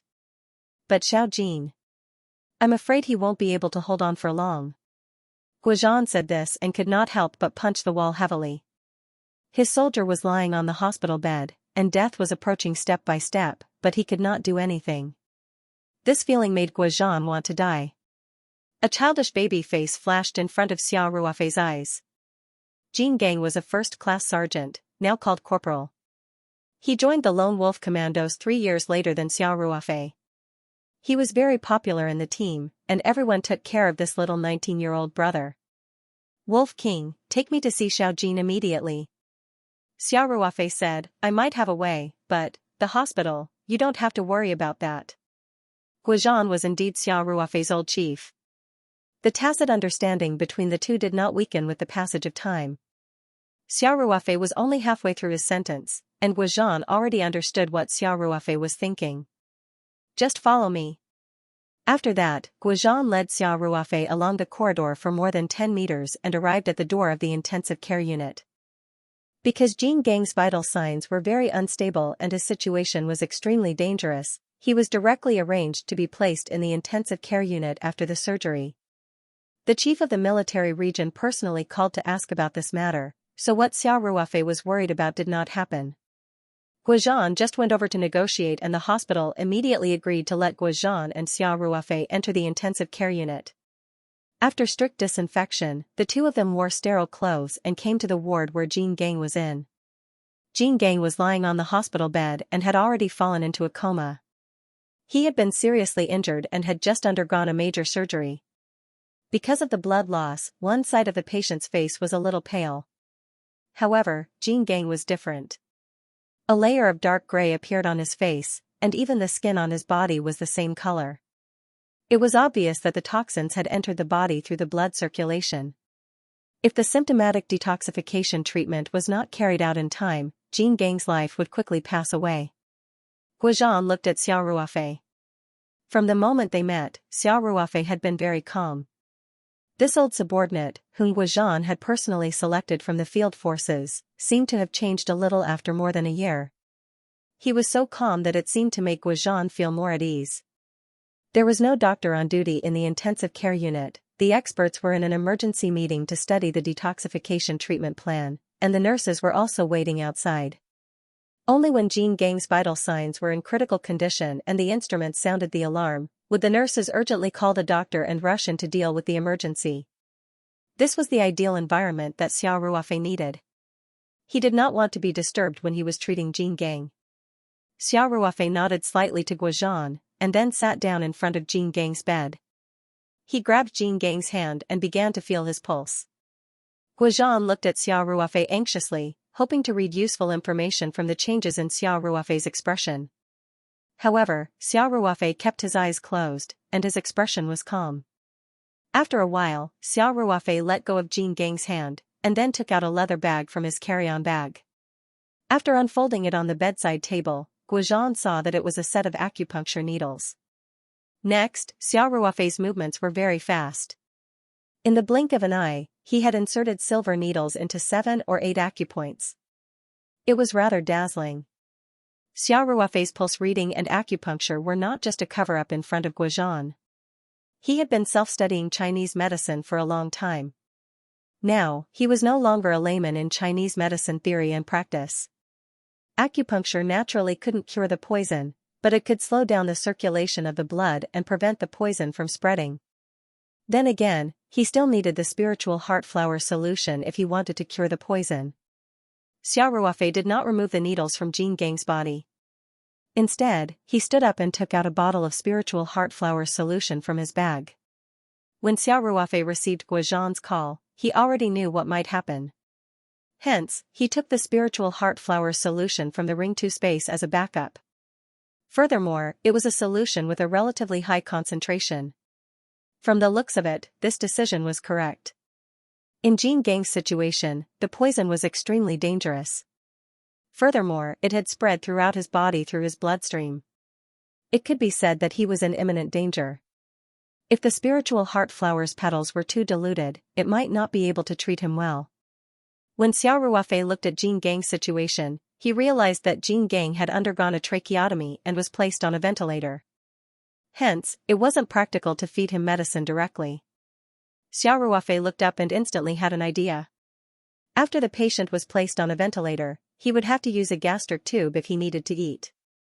Then, again, the patients in the ICU did not need to eat since most of them had lost their ability to chew. Hence, the nutrients and electrolytes that their bodies required would be delivered through an intravenous drip. In other words, it was an 4 drip. Right now, there was a bag that was almost empty.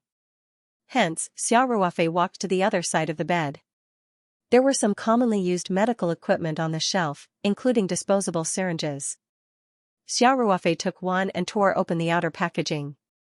Then, she inserted the syringe into the small porcelain bottle and inhaled the syringe of spirit heart flower petal solution. Next, Xiao Ruofei turned on the flow regulator on the infusion device to temporarily cut off the flow. Then, without hesitation, he picked up the syringe and inserted it into the infusion bag to inject the spirit heart flower's petal solution. When Guozhan saw this scene, he opened his mouth. But in the end, he did not disturb Xiao Ruofei. Due to his absolute trust in his comrade, he remained silent when he saw Xiao Ruofei violating the ICU's procedure. Xiao Ruofei sucked a few more times, and the dried-up infusion bag became full again.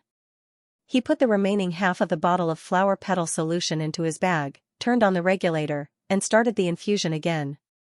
This might be more effective than taking the flower petal solution, because the solution was directly injected into the vein, and the stomach did not need to absorb it. Of course, the best method was to directly inject the solution. After all, the infusion speed was relatively slow. However, Xiao Ruofei had never studied nursing, so she couldn't do this job well. It was even more impossible to find an outside nurse to do it. They could only turn a blind eye to it.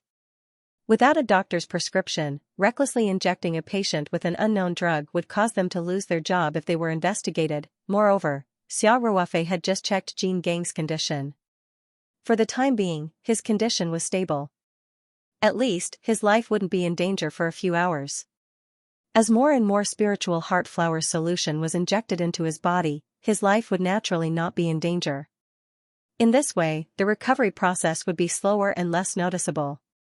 After Xiao Ruofei was done, he nodded to Guozhan and said, "Captain, don't worry too much. This is an antidote that I specially formulated. It has a good effect on many toxins. Today, there are 2 bottles in my bag, so it's just in time. Thank you for your hard work, Blood Wolf." Guozhan said, "Whether Jin can survive this time or not, I am very grateful to you. Wolf King, we are brothers. Jin is also a soldier that I personally trained. Don't treat me like an outsider." Xiao Ruofei said. Guozhan reached out and patted Xiao Ruofei's shoulder heavily. He didn't say anything more. At this time, silence was better than words. Xiao Ruofei and Guozhan didn't leave the ICU. The two moved chairs together and sat down, paying attention to Jin Gang's condition. The two had a tacit understanding. Xiao Ruofei didn't ask Guozhan about the mission, nor did he ask which comrade had sacrificed. In fact, the two kept silent most of the time. Occasionally, they would talk about the past. As time passed, there was only the regular beeping sound of the monitoring equipment in the ward. Guozhan occasionally looked up at Jin Gang. He couldn't help but rub his eyes and take a closer look. Then he said, "Blood Wolf, come and take a look. I don't know if it's my illusion, but Jin's complexion seems to have improved a lot." Of course, it was not an illusion. When the two first entered the door, Jin Gang's face was dark gray, and the color of his skin was very dim.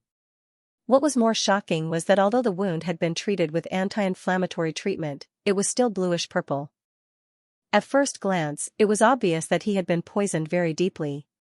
Now, the dark gray color had faded a lot, and a trace of color had begun to return to his face. The terrible bluish-purple color of the wound had also faded a lot. Xiao Ruofei smiled and said, "Wolf King, it seems that my antidote should be effective. At least Jin's vital signs are very stable, and there is a trend of improvement." Guozhan exhaled a long breath, then patted Xiao Ruofei's shoulder and said, "Brother." "Thank you." Xiao Ruofei smiled and nodded. He also patted Guozhan gently. He could see that Guozhan was very excited. This extremely calm old leader had a lot of mood swings today, which was a little different from the Guozhan he remembered. Xiao Ruofei asked Guozhan to sit down and calm down a little. Then he looked up at the infusion bag. There was still about 1/3 of the solution of the spirit flower petals left. Xiao Ruofei nodded secretly. After using the solution of the spirit flower petals so many times, he was more experienced than before in controlling the concentration and dosage. This time, he controlled it very accurately. If the concentration of the solution was too high and the dosage was too large, there would be a situation where not only would all the toxins be eliminated, but even the wounds would begin to heal. In this way, it would be too shocking. Now it seemed that today's dosage was just about enough. Because of the length of the syringe, the solution of the spirit flower petals in the small porcelain bottle was not completely extracted. However, Xiao Ruofei roughly calculated and felt that the dosage should be about enough. The toxins that made the experts in the general hospital helpless couldn't be completely eliminated in one dose, could they? Also, the gunshot wounds and the wounds left from the surgery couldn't be healed without medication, right? So Xiao Ruofei looked at the unconscious Jin Gang lying on the hospital bed and silently said in his heart, "Little Jin, I can only let you suffer a little." The men of the Lone Wolf Commando team weren't afraid of death. What was a little pain to them? Xiao Ruofei and Guozhan didn't say anything. When the bag of flower petals was finished, the nurse outside came in to change the bottle. The nurse felt that it was a little strange. She felt that this bottle took a lot longer than expected. She looked at Xiao Ruofei and Guozhan suspiciously. However, their superiors had already specially instructed that this patient's condition was special and confidential, so Guozhan could act according to his discretion. Therefore, although the nurse felt that it was a little strange, she didn't say anything. As for the ICU surveillance footage, the nurse naturally didn't have the authority to look at it. Moreover, Xiao Ruofei also knew that Guozhan would definitely coordinate to delete it, so he wasn't worried. After the nurse changed the bottle, she checked Jin Gang's various physical indicators as usual. She couldn't help but exclaim in a low voice. In particular, Jin Gang's complexion were obviously better. Even people without medical professional knowledge could see it. "Nurse, is there a problem?" Guozhan asked. "The patient seems to be getting better," the nurse said with some excitement. "I'll report to Director Kai right away." After that, the nurse hurried out. Xiao Ruofei and Guozhan looked at each other. Although the masks covered their expressions, they quickly read each other's intentions from their eyes. Guozhan said, "Blood Wolf, if you're afraid of trouble, why don't you leave first?" Guozhan knew very well what Xiao Ruofei's treatment meant. He knew that his old subordinate must have some secrets, but Guozhan didn't care. Who didn't have some privacy? If Xiao Ruofei could tell him, he would have told him long ago. Moreover, in a unit with such a high level of confidentiality, Guozhan had long been used to keeping his mouth shut. He also had a lot of things that he couldn't tell Xiao Ruofei, even if they were like brothers. For example, this operation. Xiao Ruofei said with a smile, it's okay. Your level of confidentiality is the best shield. But don't take off my mask. In addition, I'll have to trouble you to deal with the internal and external surveillance images today. Guozhan nodded slightly and said, don't worry. After a while, the director of the General Hospital's Department of Surgery, academician Kai Jingbin, entered the ICU with a group of experts. They immediately did a comprehensive examination of Jin Gang's situation. The results came out quickly. The toxin content in Jin Gang's blood had been reduced by 80% compared to the post-operation examination. In other words, about 20% of the original toxin was still in the body. Academician Kai Jingbin said excitedly, this is great. It will buy precious time for our follow-up treatment.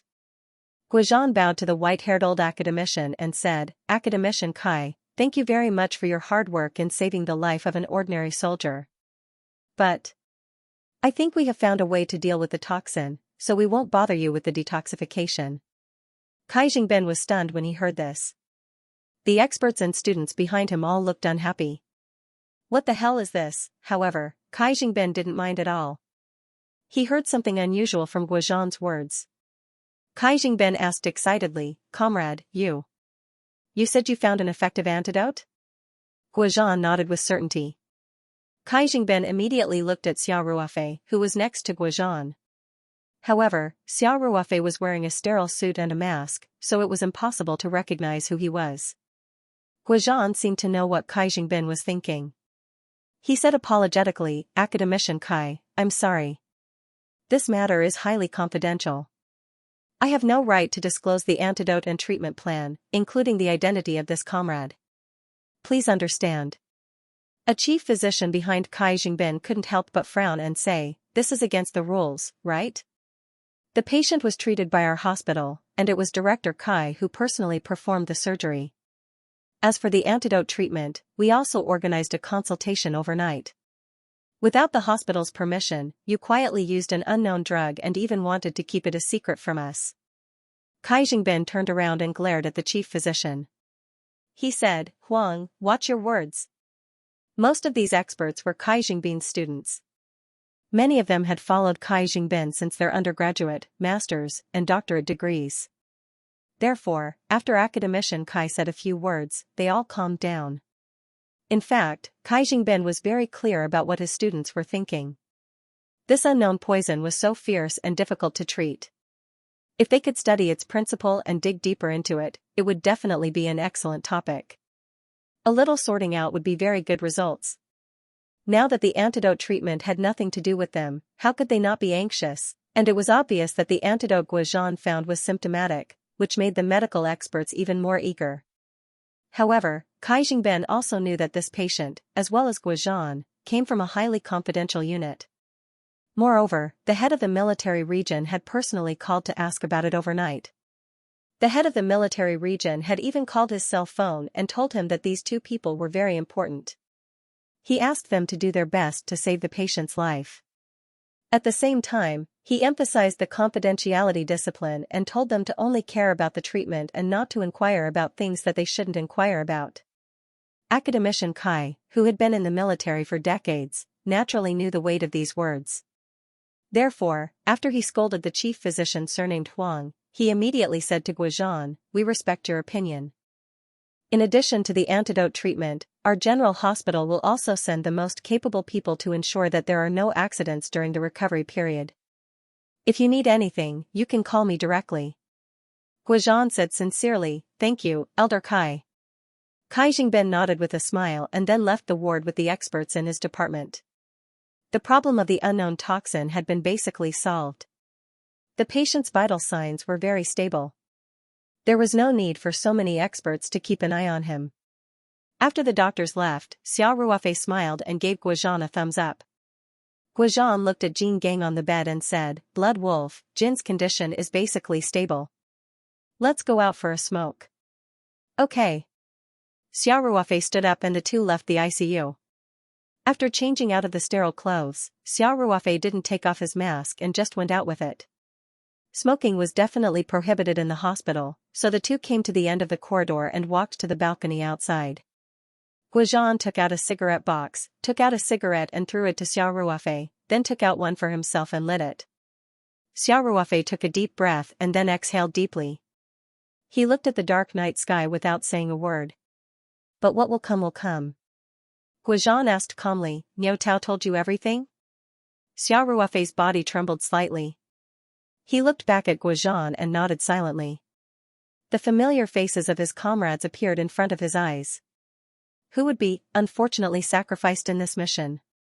It's old Luo. Guozhan's voice was extremely low. Xiao Ruofei's mind exploded. He felt like he was in a trance. He could not believe his ears at all.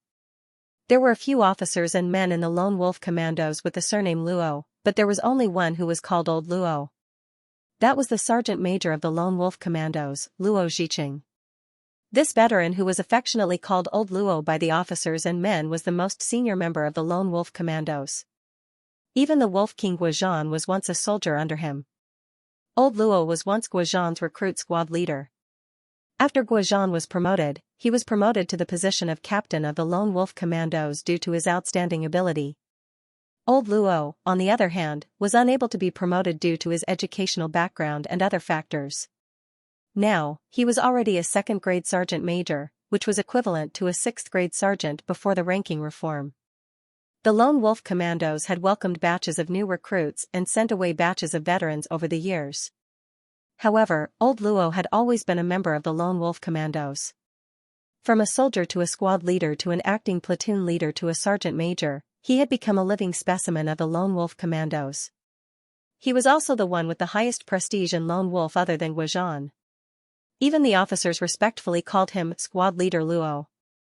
In fact, although Old Luo had always treated him as a normal soldier, Guozhan still respected the person who guided him when he first joined the army. For more than 20 years, Old Luo had experienced countless large and small missions. He had also risked his life countless times. He had 5 gunshot wounds on his body and had been awarded second-class merits many times. It could be said that he was an honorable person and was a true soldier king. As the sergeant major of the Lone Wolf Commandos, Old Luo was the one who organized and implemented the Devil's training for the new recruits every year. Xiao Ruofei was no exception. During the training, Old Luo was like the incarnation of the devil. All the new members trained to the brink of death. Whether it was the officers or the soldiers, they all respected and feared Old Luo. Xiao Ruofei still remembered what Old Luo said in the training camp. The more ruthless I am to you now, the more you will thank me in the future. Because when you are on the battlefield, the enemy will not be merciful to you. In fact, apart from training, Old Luo was like an honest elder. He always had a smile on his face and took care of everyone. Xiao Ruofei would never forget how many times in the dead of night, Old Luo would come in with a flashlight covered with a red cloth to check the rooms. Then, he would tuck in the blankets for everyone one by one. Xiao Ruofei would never forget the first time he participated in an actual battle. When the gunshot rang out, it was as if all the blood in his body froze and his mind went completely blank. It was Old Luo who was by his side, constantly encouraging him until he bravely fired his first shot. Throughout the mission, Old Luo kept a close distance from Xiao Ruofei. It was this big brother who was protecting his new comrade. Old Luo was still able to serve in the top special warfare unit at the old age of 40 years old, and he was in a very good state. Whether it was physical fitness, tactics, shooting, or other special warfare professional assessments, many young men could not compare with him. The team's 20-kilometer armed cross-country record was still held by Old Luo when he was young. No one could break it. After Xiao Ruofei learned that a comrade had sacrificed himself in this mission, many possible people appeared in his mind. However, he never thought that the one who sacrificed himself would be Old Luo. This old sergeant major who taught him special warfare skills step by step, this honest elder who was both a teacher and a friend, his voice, smile, and every little thing that happened to him in the past few years suddenly flooded Xiao Ruofei's mind. His eyes turned red in an instant. It wasn't tears, the Lone Wolf Commandos had always shed blood and sweat, not tears, but boundless murderous intent. Xiao Ruofei took a few deep breaths and then asked in a hoarse voice, "Where is the old squad leader now?" Guozhan slightly raised his head and looked at the night sky. It was as if he could see the old Captain Luo smiling at the two of them from the sky. He said in a low voice, "Follow me." The two of them silently returned to the building. Guizhan came to a window next to the stairs. A doctor on duty was sitting upright. When he saw Guizhan, he immediately stood up and saluted. Guizhan nodded slightly and said, "We're going to see our comrade who sacrificed himself. Please contact him." "Okay, please wait a moment." The doctor on duty picked up the phone on the table and dialed a number. After a few words, he called a nurse and said to her, "Take these two to the morgue on the first basement floor." "I've already arranged it." "Okay." Xiao Ruofei and Guizhan took the elevator to the first basement floor under the nurse's lead. As soon as they stepped out of the elevator, everyone felt a special cold aura. Although they were indoors, there was an illusion of a chilly wind blowing on their faces. Even the nurse working in this building could not help but tremble slightly. However, Xiao Ruofei and Guizhan did not feel uncomfortable at all. They had been through mountains of corpses and seas of blood. They were used to life and death. They were not afraid of fierce enemies, so how could they be afraid of corpses? The nurse led the two of them forward along the cold corridor. In the empty corridor, everyone's footsteps were particularly loud. At the end of the corridor, there was an iron door that opened on both sides. Under the dim yellow light, they could see 3 red words above the iron door, "Morgue." The nurse pressed a button in front of the iron door. The door of a room next to the iron door opened, and 2 security guards on duty came out. The security guards who dared to be on duty in such a place were very brave. Xiao Ruofei glanced at them. The two of them seemed to be playing cards in the room. The TV was also on, and there was a drama playing. The nurse said, "Dr. Lin just called. These two want to see the body that was sent here today." One of the security guards with a dark face smiled and said, "Okay, leave it to us." Hearing this, the nurse immediately left as if she was running away. Earlier, at least she had Xiao Ruofei and Guizhan with her. Now that she had to walk through this cold corridor alone, she wondered if she would be so scared that her legs would tremble. The other security guard looked at Guizhan and Xiao Ruofei and went straight back into the room. The security guard with a dark face pressed his fingerprint on the access control system next to the iron door and opened the door of the morgue. The light in the morgue was very dim. Rows of body storage cabinets were arranged against the wall. Each cabinet had a blue number.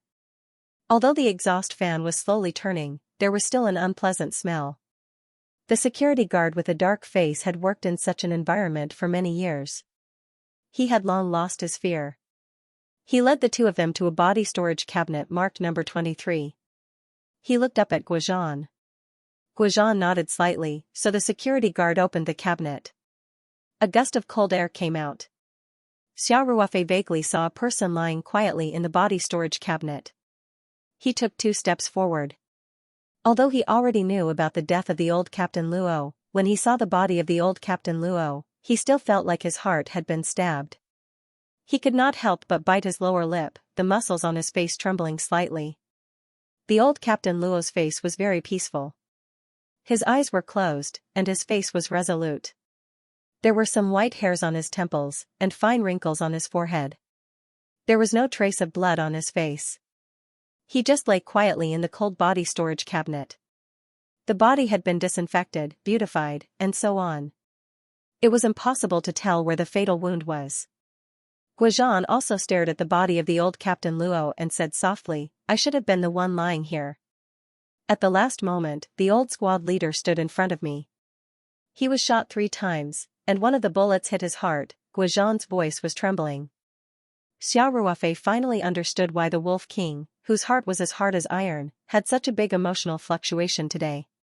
An old squad leader who had led him when he was a recruit, a comrade in arms who had gone through fire and water with him for more than 10 or 20 years, and an older brother who did not hesitate to take a bullet for him, had sacrificed himself in front of him. Guizhan's mental state was already very strong. Xiao Ruofei bit his lower lip and silently looked at the body of the old Captain Luo. His expression seemed very calm, but his slightly trembling body exposed the extreme fluctuations in his heart. After a long while, Xiao Ruofei nodded slightly to the security guard. Then, he took one last look at the old Captain Luo, turned around, and walked out of the morgue. Behind him came the sound of the sliding track of the body storage cabinet.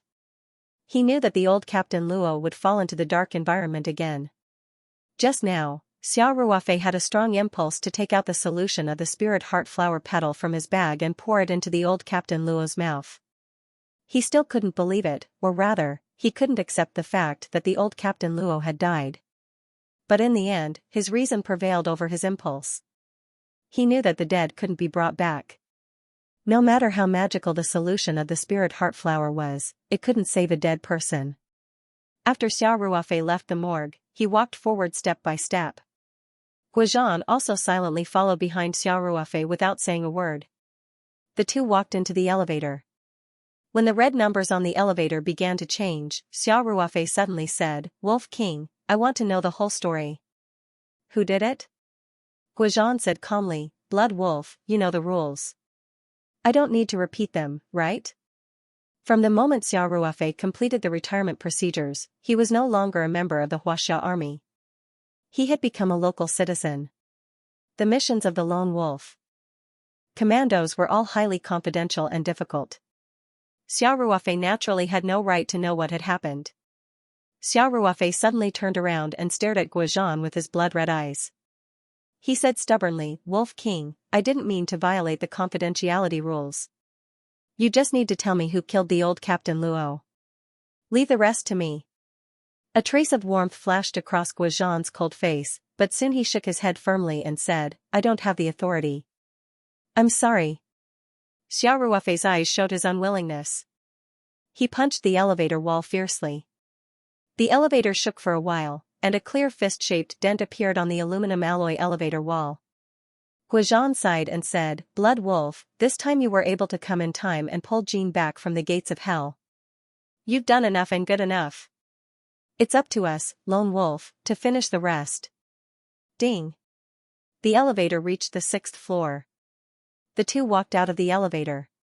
Xiao Ruofei grabbed Guozhan and said, "Wolf King, remember that I was." His voice was a little loud in a hurry. The two nurses leaned over and looked over. Xiao Ruofei swallowed the rest of his words. He took Guozhan to the balcony where the two of them had just smoked. Then he lowered his voice a little and continued, "Wolf King, do you remember the oath I made when I said goodbye to Army Flag a year ago?" Guozhan said without hesitation, "Of course, if there is a war, I will return." This was the oath that every veteran would make when they left the military camp that they loved. They would not fall behind when they left the army and would not fade away when they retired. If the motherland needed them, as long as they were called, they would be duty-bound to put on the uniform again and set foot on the battlefield without hesitation. Xiao Ruofei said without hesitation, "Yes. If there is a war, I will return. Now, I solemnly apply to the organization to recall me back to Lone Wolf until the completion of this mission." Guozhan was finally a little moved. He looked deeply at Xiao Ruofei and asked, "Xiaoxia, are you sure? I can tell you clearly that this mission is very dangerous. Your life may be in danger at any time." Guozhan changed the way he was used to calling Xiao Ruofei Xiaoxia. This was to remind him that he was now a local citizen, and there was no need to put himself in such a dangerous situation. Xiao Ruofei straightened his chest without hesitation and said, "Wolf King, I will always be Blood Wolf of the Lone Wolf Commandos. The organization can strictly review my experience in the past year, and they can also conduct a professional assessment. I will prove that I am fully capable of participating in this mission." Guozhan fell into deep thought. After a long while, he raised his head. His eyes were very bright under the night sky. He patted Xiao Ruofei's shoulder heavily and said, "Brother. Welcome back to the team." Xiao Ruofei suddenly raised his head and looked at Guozhan. He asked excitedly, "You agree?" Guozhan nodded and said, "I can't think of a reason to refuse. But according to the rules, I have to report to the higher-ups for this kind of temporary recall, and I have to go through the relevant procedures. Of course, special cases are handled specially in emergency situations. There should be a result soon." Xiao Ruofei nodded heavily and secretly clenched his fists. The sacrifice of the old Captain Luo had deeply stimulated Xiao Ruofei. His heart was full of the flame of revenge. If it weren't for this, Xiao Ruofei wouldn't have been so eager to return to the team to participate in this mission. The obsession in his mind now was to avenge the old Captain Luo. That night, Xiao Ruofei didn't go back. He stayed in the hospital for the night.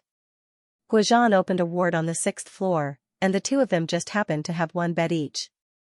That night, Guozhan used a confidential mobile phone to make many calls, urgently coordinating the recall of Xiao Ruofei.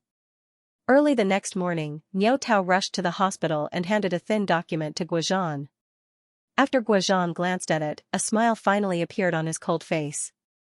He reached out to Xiao Ruofei and said, "Blood Wolf, now I can finally say this to you with certainty. Welcome back to the team." After shaking hands with Xiao Ruofei, Guozhan handed the document to Xiao Ruofei. Xiao Ruofei took it in his hand and saw the words written on it. Taoyuan Company, your company's employee, Xiao Ruofei, was originally a corporal in the Southeast Theater of Operations. According to the relevant provisions of the National Defense Law and the military notice, this comrade is now ordered to return to the army to perform the task. Performing the national defense obligations according to the law is a sacred duty given by the national law. No unit or individual can obstruct it.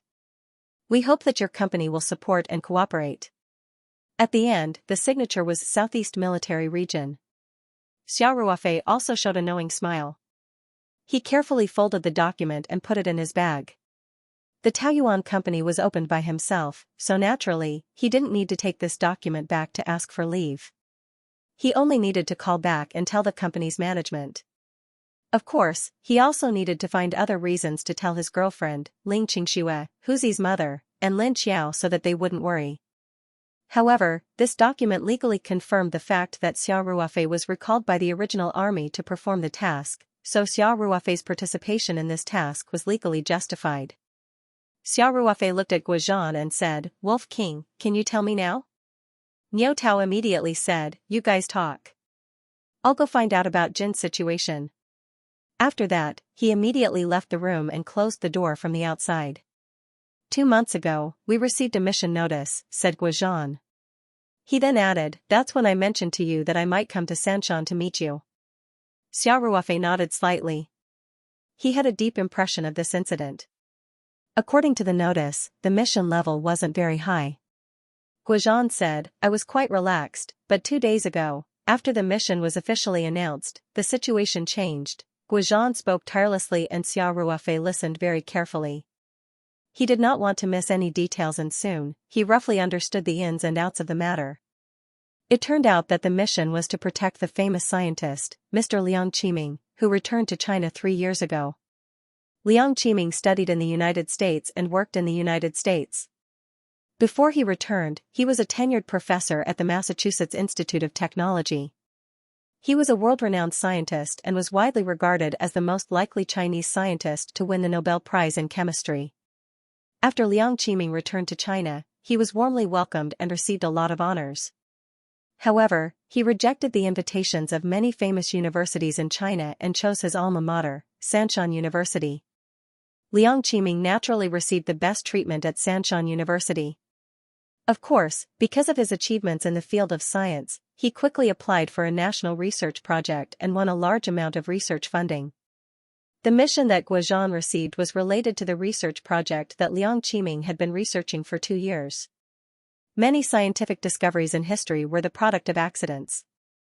For example, the famous Viagra was an accidental discovery by Pfizer. They originally wanted to develop a drug to treat angina pectoris. However, in clinical trials, they found that the effect of the drug on angina pectoris was not very obvious. They originally wanted to take back the drug that was not taken by the test subjects and improve it. However, during the process of taking back the drug, Pfizer found that the female test subjects obediently handed the drug back. The young men were also relatively well-behaved, but none of the middle-aged and old men returned the drug. Pfizer quickly conducted an in-depth investigation and found that the drug for angina pectoris could expand the blood vessels in the body and allow the blood to easily flow to a specific organ. This caused the organ to be able to hold its head high and stubbornly stand up. Originally, this was a side effect of the drug that needed to be improved. However, Pfizer immediately launched a plan to use this side effect as a new research direction. Thus, the blue pill that was popular around the world was born. Liang Qiming's research project this time had the same effect. Their main research direction was to synthesize a kind of polymer composite material, but in the process of experiment, they accidentally discovered a brand new composite material as a byproduct of the synthesis. Liang Qiming had an extraordinary scientific acuity. He immediately carried out a preliminary study of the substance he named alpha-6. Liang Qiming discovered that the alpha-6 substance had a wide range of applications, and this discovery was immediately reported to the higher-ups. It was also at this time that the higher-ups issued a mission notice to the Lone Wolf Commandos through the military. Of course, at that time, the research on the alpha-6 substance was still in its initial stages, so the mission was mainly to escort the relevant information to the capital. Due to the fierce competition between various forces on the internet, there were no secrets in front of hackers. Therefore, the computers of important research institutions were physically isolated from the internet, and confidential information was never transmitted through the internet. Instead, they used the most primitive method of manual escort. However, as Liang Qiming's research on the alpha-6 substance deepened, the characteristics of this new synthetic material were further explored. He discovered that the alpha-6 substance could also play an important role in the military industry. The results of the current research showed that the alpha-6 substance could be very well applied to a variety of weapons and equipment, and the effect of improving the performance of the equipment was very obvious. It could even improve the performance of several military equipment by a generation, directly putting it at the forefront of similar equipment in the world. With this, the level of the mission suddenly increased. The higher-ups quickly decided that the Lone Wolf Commandos would send elite personnel to escort Professor Liang and the relevant research materials to the capital. The next application research would continue in a secret military research institute in the suburbs of the capital. This research institute was under the protection of the military, and it was located deep underground. It was protected by a layer of reinforced concrete that was dozens of meters thick. It could even ensure the safety of the personnel in a nuclear attack. Its safety was naturally not something a university research institute could compare to. Therefore, the mission of Guozhan and the others was to escort Liang Qiming and his team. This kind of escort was naturally the most suitable for a special warfare unit like the Lone Wolf Commandos. This was because even if the military was sent to escort, it was difficult to guarantee that nothing would go wrong. A large-scale operation could easily alert the enemy forces. They could completely carry out a decapitation operation under the protection of the military, or even use some more extreme methods to achieve their goals.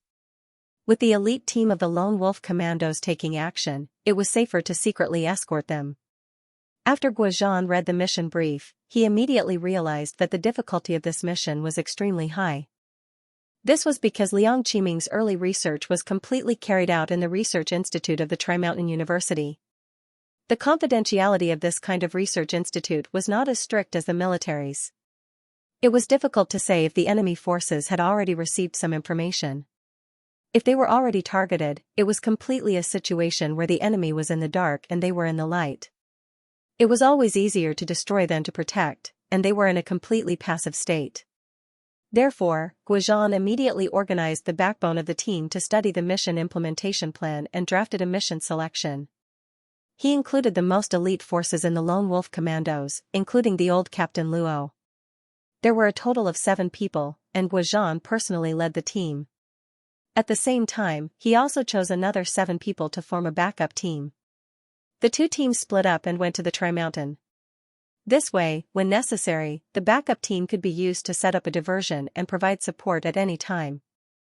Guozhan gathered the members of the 2 teams together overnight and studied a detailed plan, including the entire escort route, transportation method, handling of various unexpected situations, emergency contact codes, and so on. The plan could be said to have been done to the extreme. However, plans were always slower than changes. This was an irrefutable truth. In fact, Liang Qiming's team had already been targeted by the enemy forces. After Liang Qiming discovered the alpha substance number 6, he had already taken a lot of precautions. At the same time, he had organized and controlled the core data of the experiment. He was the only one in the entire team who had complete control of the experimental data. However, because there were no strict confidentiality measures in the early stages, the news still leaked out. After Guozhan led the elite team to the Tri-Mountain, he also contacted Liang Qiming. However, when they arrived at Liang Qiming's laboratory at Tri-Mountain University, they were suddenly attacked. Completely unprepared, Guozhan's team was caught off guard. Old squad leader Luo rushed in front of Guozhan in a split second and blocked the fatal bullet for him. Guozhan and the others quickly returned fire. The opponent's firepower was very fierce. During the exchange of fire, Jin Gang was unfortunately shot.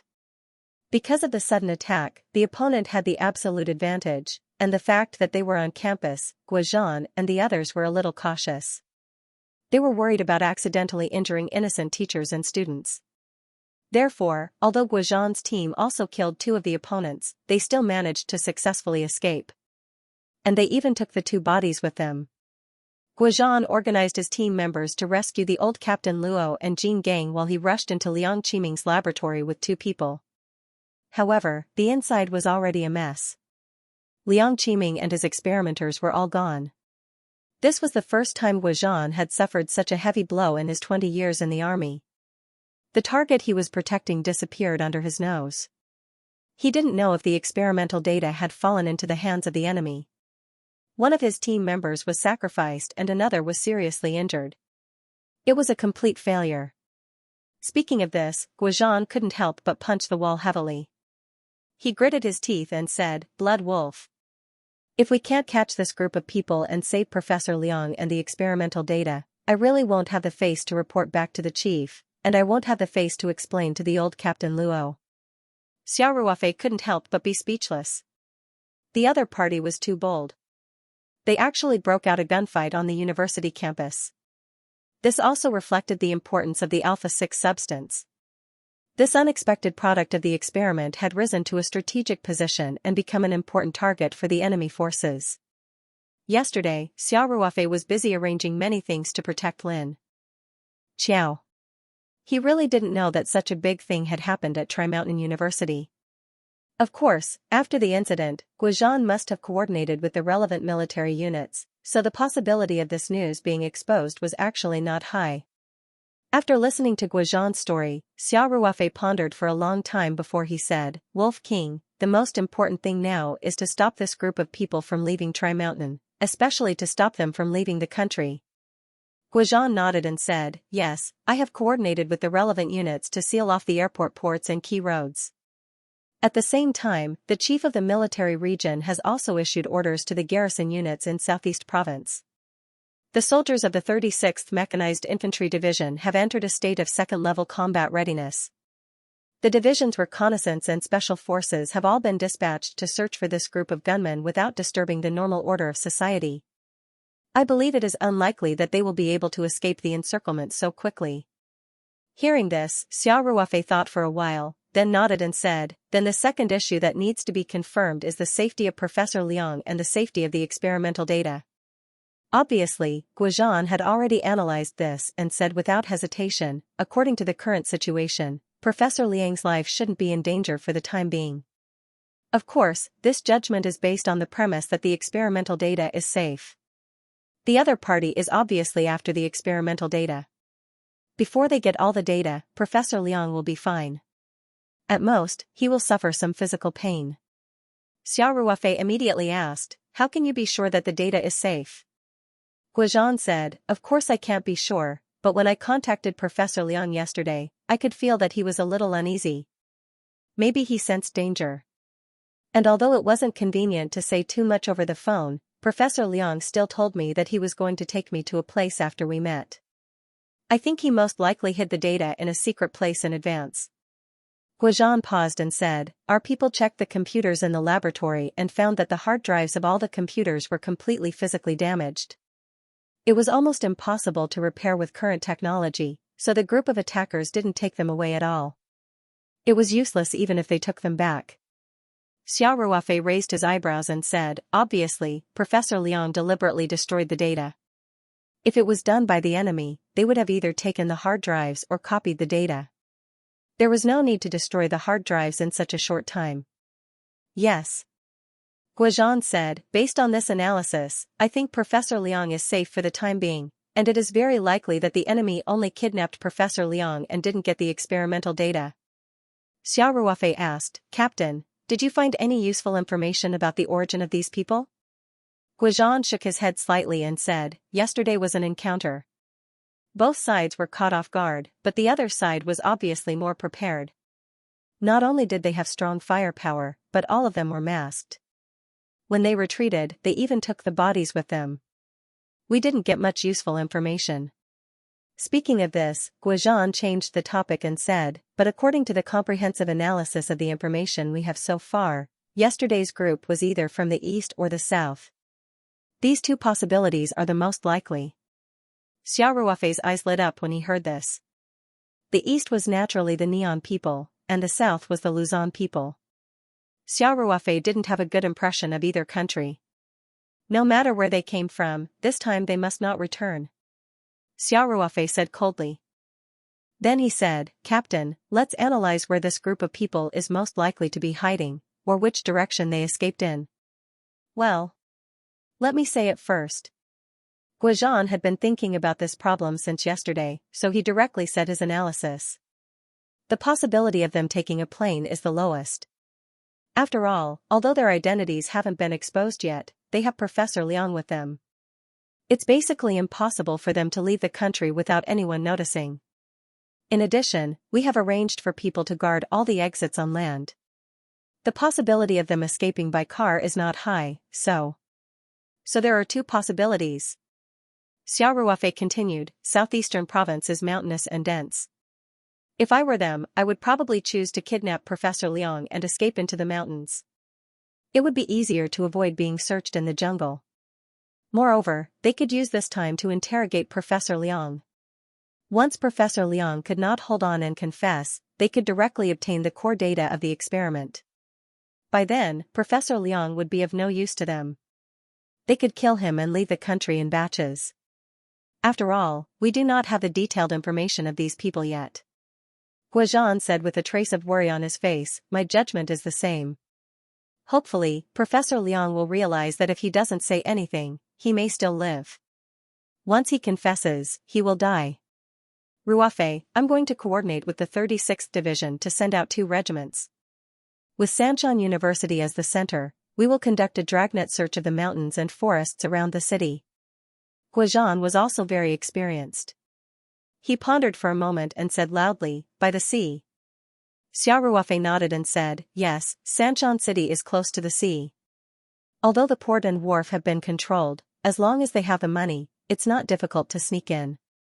They can even escape to the open sea by contacting a small fishing boat in advance. If a ship is arranged in the open sea in advance. Guizhan's expression couldn't help but become serious. I think they're more likely to choose this route than to escape into the mountains, Xiao Ruofei said. There's no time to lose. Guizhan immediately stood up and said, this loophole must be fixed as soon as possible. Guizhan had too many things to deal with since yesterday. Captain Luo's sacrifice had made his mind a little chaotic, and Jin Gang's injury had also affected his heart. He had to take care of the general hospital and coordinate with the major military units at the same time, so it was inevitable that he would overlook something. Xiao Ruofei said calmly, Wolf King, I think we still have time. Think about it, if you were them, would you escape through a smuggling boat as soon as you kidnapped Professor Liang? Guizhan also slowly calmed down. He thought for a moment, and his eyes lit up. That's right. Yesterday, we blocked the airport, port, wharf, and all the major traffic routes, and strengthened the coastal patrol. As long as they're not idiots, they won't take the risk to break through at this time. Xiao Ruofei snapped his fingers and said, yes. Their most likely choice is to temporarily find a safe place to hide. Our high-pressure situation can't be maintained for too long. When the situation is not so tense, they can easily escape. Guizhan nodded to show that he agreed with Xiao Ruofei's point of view. He then said, but we can't let our guard down. I'll immediately coordinate with the higher-ups to contact the coast police and ask them to increase the patrol density. At the same time, I'll inform all the border police stations and coastal governments to increase the inspection efforts to deter the smuggling boats. After that, Guizhan immediately took out his confidential mobile phone to contact the relevant military departments and arranged the work in an orderly manner. After making this call, Guizhan frowned slightly and said, Blood Wolf, in the end, we are just encircling them. It's a bit like waiting for them to come, but there is no way to get more information to take the initiative to attack, Xiao Ruofei thought for a moment and said, Wolf King, let's do it this way. Today, I'll give Xiao Jin the medicine again, and the toxins in his body will basically be all removed. We don't have to stay in the general hospital. Gather the comrades of the two squads together. I want to go back to the scene to take a look. The scene? Guozhi said, Tian Filong it, and I've found nothing useful. Tian Filong was the intelligence expert of the Lone Wolf Commandos. He was also the best at investigating the scene. If there were any clues at the scene, it was basically impossible to escape his eyes. Xiao Ruofei smiled and said, Captain, I don't doubt Xiao Tian's ability, but we don't have any useful clues anyway. We won't lose anything by going to the scene. If there are new discoveries, won't we make a profit? Guozhan thought for a moment, then nodded and said, well, let's go and have a look. So Guozhan began to contact the members of the team, while Xiao Ruofei called Feng Jing, Ling Qingxue, and Huzi's mother. He told them that he had something to do these days and asked them not to worry. Xiao Ruofei also called Lei Hu. He was still worried about Xuefei.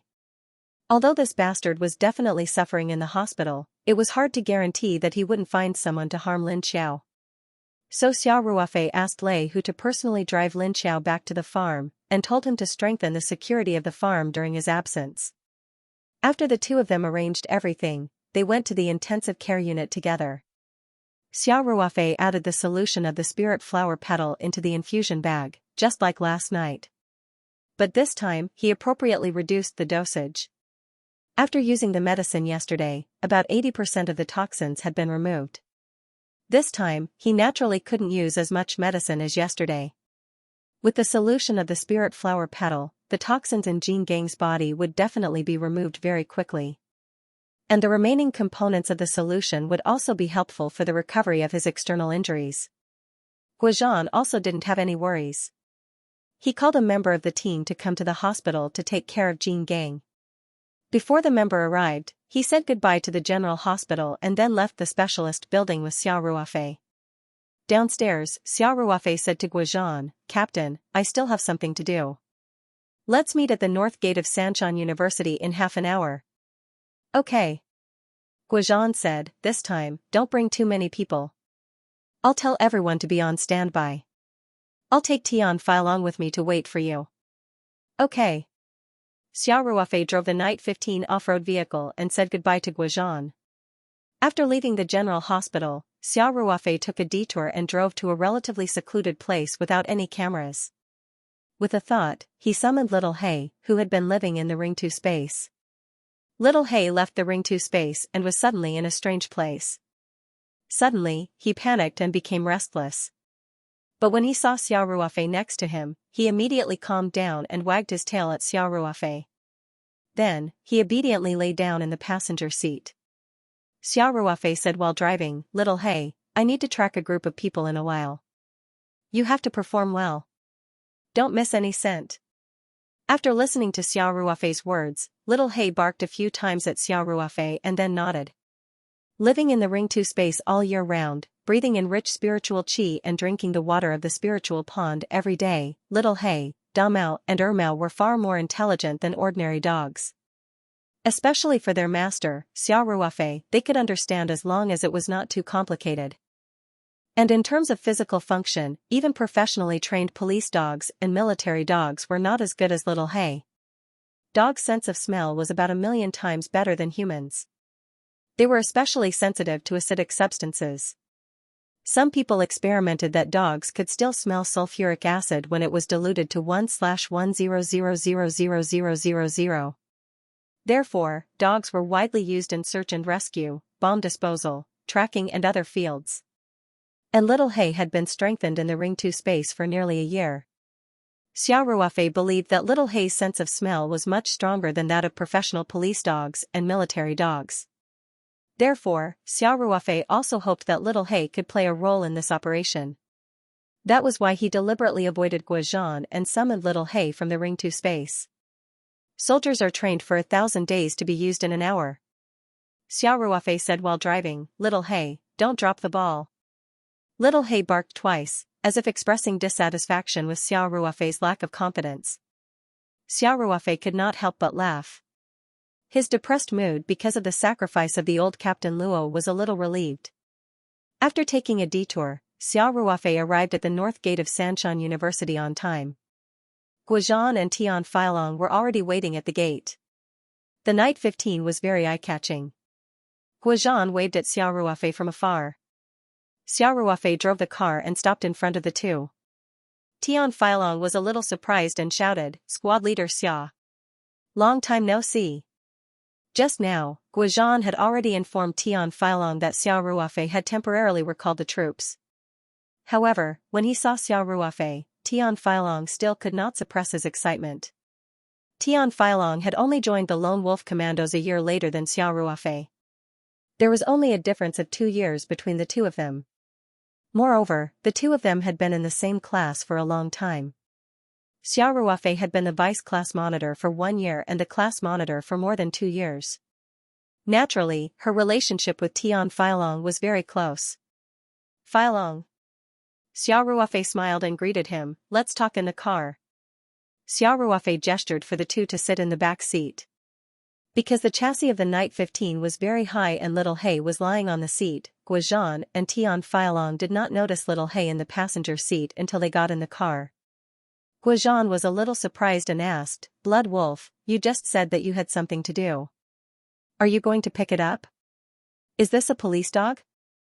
Guozhan looked at Little Hay and felt that it was a little different. The most common breed of police dog was the German Shepherd. There were also Labradors, Belgian Shepherds, and so on. However, the dog Xiao Ruofei brought here, although its fur was smooth and it looked good, it was still a Chinese rural dog.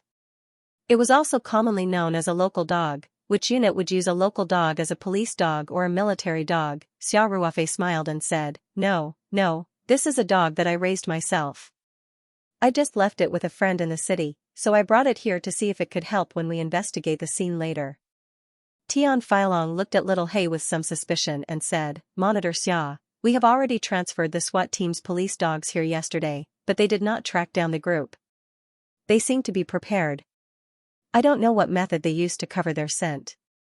Although Tian Feilong did not say it explicitly, it was obvious that he did not have much confidence in Little Hay.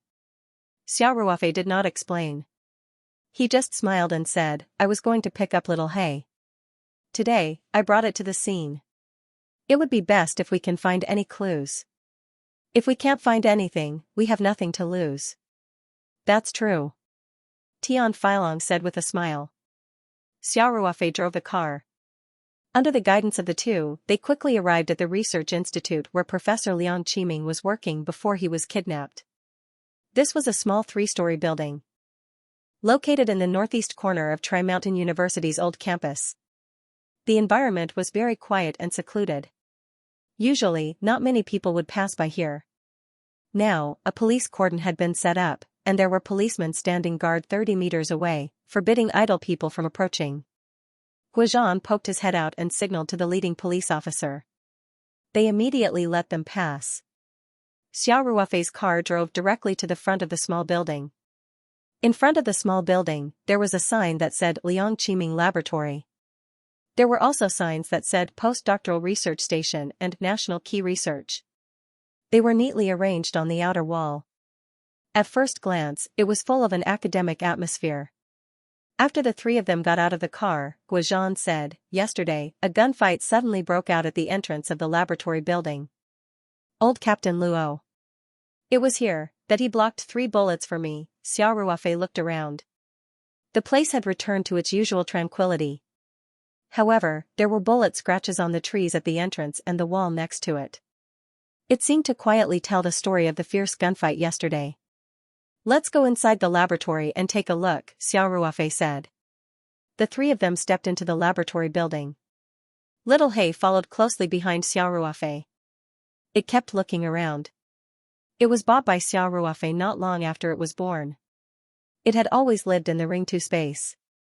This was also the first time it had returned to the outside world. It seemed to be filled with curiosity about this world that was countless times larger than the Ring 2 space, but the air was extremely turbid. There were also policemen guarding the entrance of the small building. He brought Xiao Ruofei and the others into the place where Liang Qiming and his assistants most often stayed, the sterile laboratory. This was also the first scene of the crime. In the past, entering this laboratory required strict disinfection procedures. Now that it was meaningless, everyone went straight in. The scene was still the same as it was yesterday. It was a mess.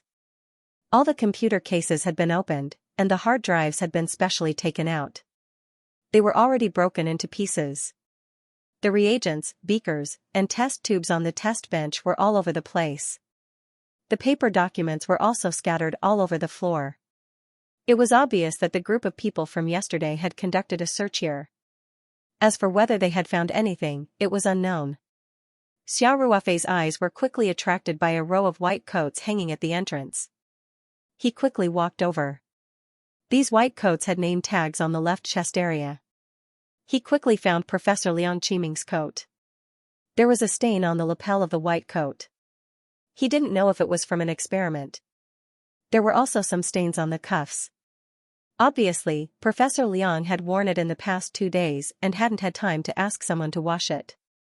Xiao Ruofei's face showed a hint of joy.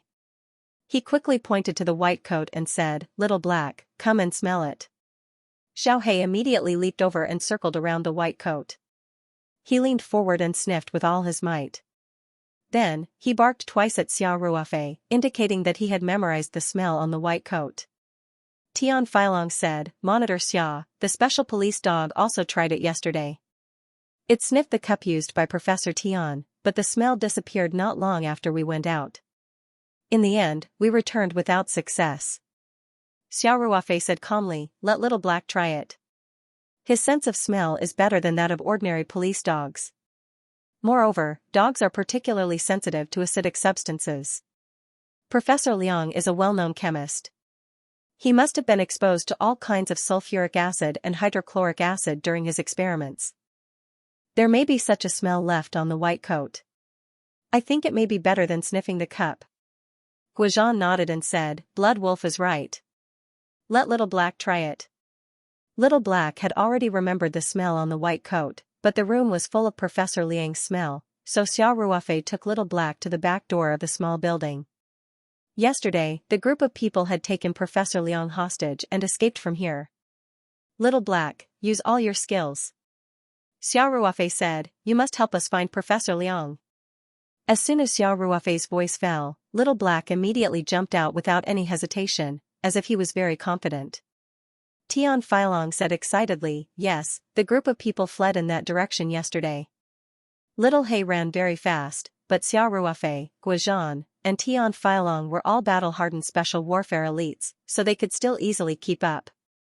Liang Qiming's laboratory was located in the corner of the campus.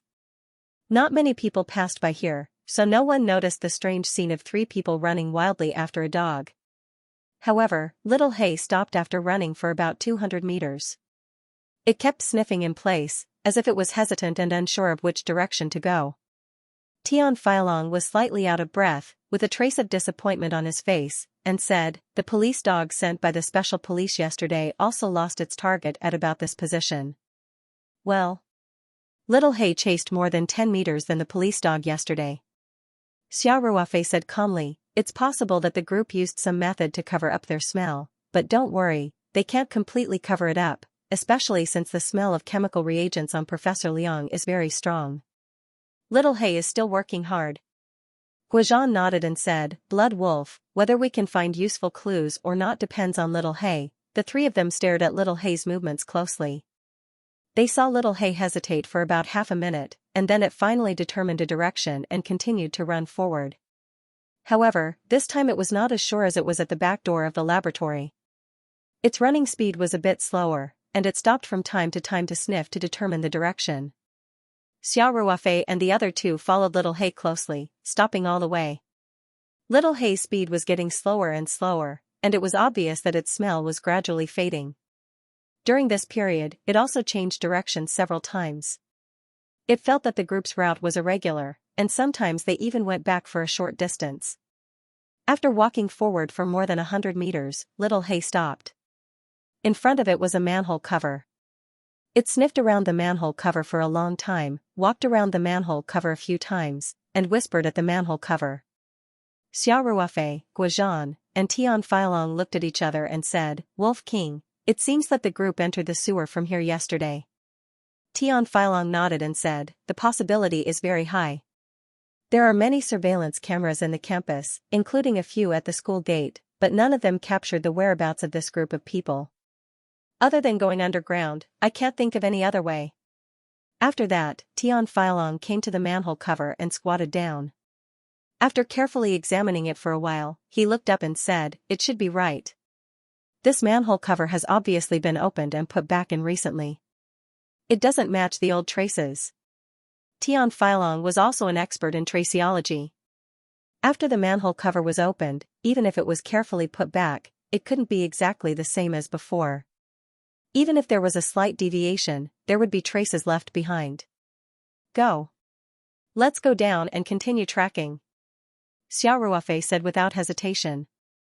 Guizhan reached out to stop him and said, Blood Wolf, let me call the other comrades first. It's too dangerous to go down rashly. Tian Filong was puzzled and asked, Captain, it's been almost 20 hours. Why are those people still hiding in the sewers? That's impossible, right? Guizhan said seriously, it's not impossible. We can't fight unprepared. Yesterday's lesson was deep enough. I don't want any more comrades to bleed and sacrifice themselves. It seemed that the sacrifice of the old Captain Luo had a great impact on Guizhan. In the eyes of Xiao Ruofei and Tian Filong, Guizhan was a little too cautious. Xiao Ruofei thought for a moment and said, Filong, what Wolf King said makes sense. The most dangerous place is the safest. It's possible that this group of people took advantage of our psychological blind spots and hid in some corner of the campus in the first few days. When Guizhan heard that Xiao Ruofei also agreed with his point of view, he nodded and was ready to take out his confidential mobile phone to contact the other team members.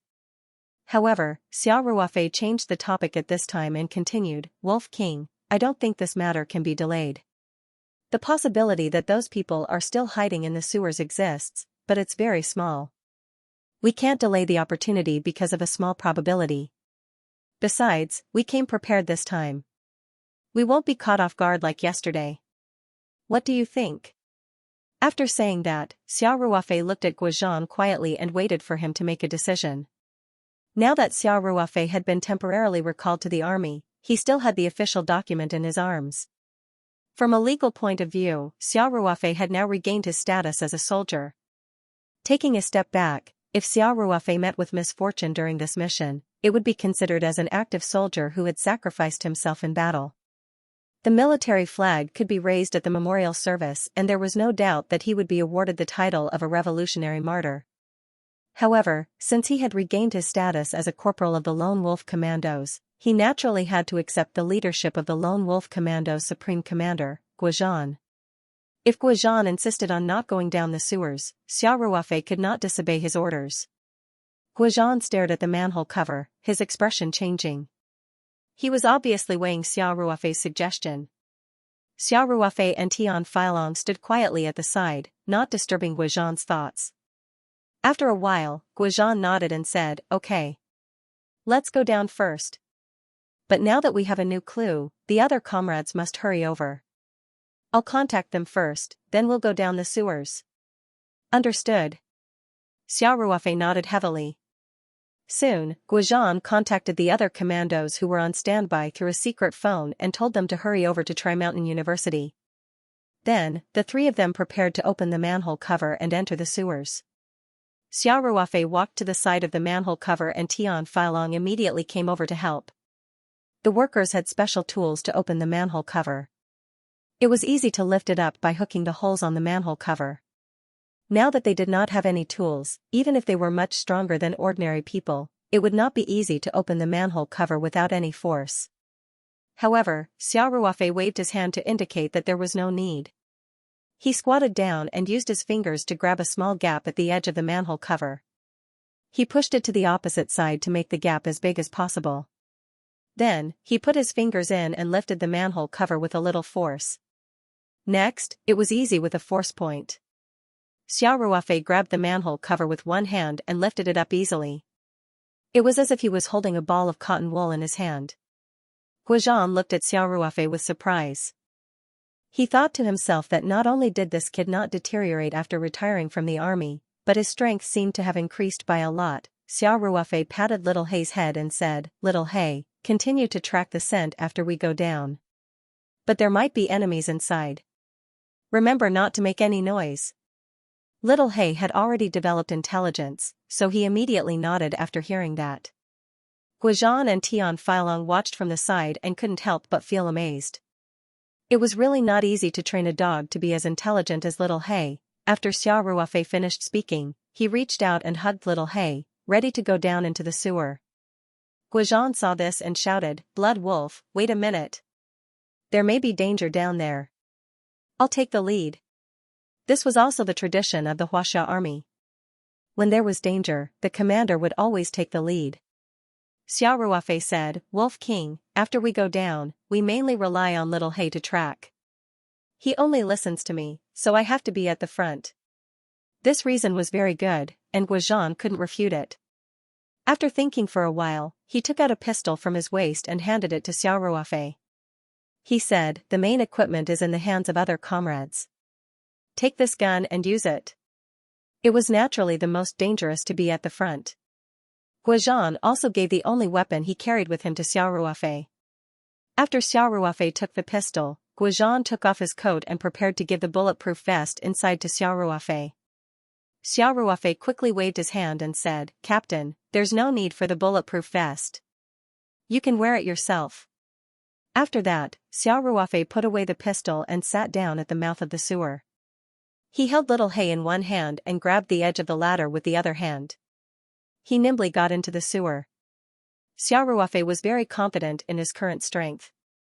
Even if he was caught off guard, his extraordinary reaction speed would definitely allow him to avoid danger in time. However, Guizhan and the others wearing bulletproof vests were equivalent to an additional layer of protection, so he firmly refused to accept the bulletproof vest. Guizhan pulled but failed. Xiao Ruofei had already gotten into the sewer. He didn't dare to neglect and quickly went into the sewer with Tian Feilong. Tian Feilong, who was the last, didn't forget to move the manhole cover that Xiao Ruofei had put aside to prevent teachers and students from accidentally falling in when passing by. There was a very unpleasant smell in the sewer. Xiao Ruofei frowned slightly and reached into his bag. In fact, he took out a dozen disposable masks from the Ring 2 space. He took 3 of them and put them on. The smell was slightly reduced. He gave the rest of the masks to Guizhan and Tian Feilong. Guizhan said with some surprise, "Blood Wolf, the equipment is quite complete." Xiao Ruofei grinned and didn't explain much. As for Little Hei, he could only endure it. First of all, there was no mask suitable for him. In addition, Xiao Ruofei still needed him to track the smell. How could he cover his nose? There was a layer of shallow sewage in the sewer, which was very disgusting to step on. However, for Xiao Ruofei and the others, they had experienced much worse environments many times. This situation was simply a piece of cake. However, Little Hei had always lived in the picturesque Ring 2 space with rich spiritual energy. When he entered the sewer, especially when his feet stepped in the sewage, he was very uncomfortable at first. After a while, he reluctantly walked forward. Guizhan and Tian Feilong were both equipped with multifunctional combat watches, which could achieve a simple air monitoring function. If the air quality in the sewer seriously threatened their lives, the watches would immediately vibrate and alert. The stench in the sewer was very strong, which also caused a great disturbance to Little Hei's sense of direction. He sniffed and hesitated for a while before choosing a direction to go. The sewer was accessible in all directions. Without Little Hei leading the way, Xiao Ruofei and the others would not have been able to find the route of the group. Little Hei walked in front, and Xiao Ruofei and the others followed closely. The 3 people consciously lightened their footsteps. Xiao Ruofei and Tian Feilong also tightly held the loaded pistols in their hands, paying attention to the situation in front of them. In such a dark and narrow environment, once they encountered the enemy, the situation would be very dangerous. Even if the other party shot randomly, it was likely that they would be hit by a stray bullet. They didn't even use a flashlight. They just stuck a small fluorescent sticker on Xiao Ruofei's back and pushed forward one by one. Xiao Ruofei's eyesight was very good, and he quickly adapted to the environment of the sewer. Therefore, he could easily follow Little Hay without needing a light. This made Guizhan and Tian Feilong secretly surprised. They felt that after Xiao Ruofei retired from the army, he seemed to have become more capable in all aspects. Little Hay walked and stopped. When he was uncertain, he would turn back and judge the direction again at the fork. The three people moved forward about 700 to 800 meters in the sewer. The members of the special forces were usually very sensitive to direction. Although they had turned around a few times in the dark, they could still roughly determine that they were about 500 meters southwest of the laboratory building. Finally, Little Hay came to a place and stopped. He softly whimpered a few times at Xiao Ruofei. Xiao Ruofei saw at a glance that there was a vertical passage where Little Hay stopped. There was a ladder installed on the inner wall. It was obviously a sewer. Xiao Ruofei quickly asked softly, "Little Hay, you mean, that group of people went up from this well?" Little Hay immediately nodded. Guizhan and Tian Feilong quickly followed. Now that they were basically sure that the group of people were not hiding in the sewer, Tian Feilong immediately turned on his flashlight and checked the area near the exit. Soon, Tian Feilong shouted, "Captain, Squad Leader Xia, Little Hay's judgment should be correct. There are footprints on the inner wall, and they should have been left recently." Xiao Ruofei also went over to take a look. He nodded and said, "If I'm not wrong, Professor Liang deliberately left them behind." Guizhan and Tian Feilong nodded at the same time. That group of people was able to sneak into Huaxia and kidnap Liang Qiming right under Lone Wolf's nose. They were definitely the top special forces experts in their country. Naturally, it was impossible for them to leave such obvious footprints on the inner wall just by going up the ladder. The only possibility was that Professor Liang Qiming took advantage of the dark environment and pretended to step on air when they were not paying attention. That was why he left half a footprint on the inner wall. "Let's go up," Guizhan said. Then he took the lead and stepped on the ladder. Now that they did not need Little Hay to lead the way, and they did not know if there were unknown dangers outside, he took the lead. Xiao Ruofei did not fight with him. He waited at the bottom of the well with Tian Feilong.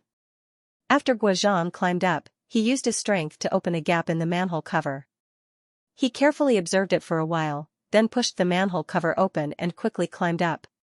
After a while, Guizhan poked his head in and gestured to Xiao Ruofei and Tian Feilong that it was safe.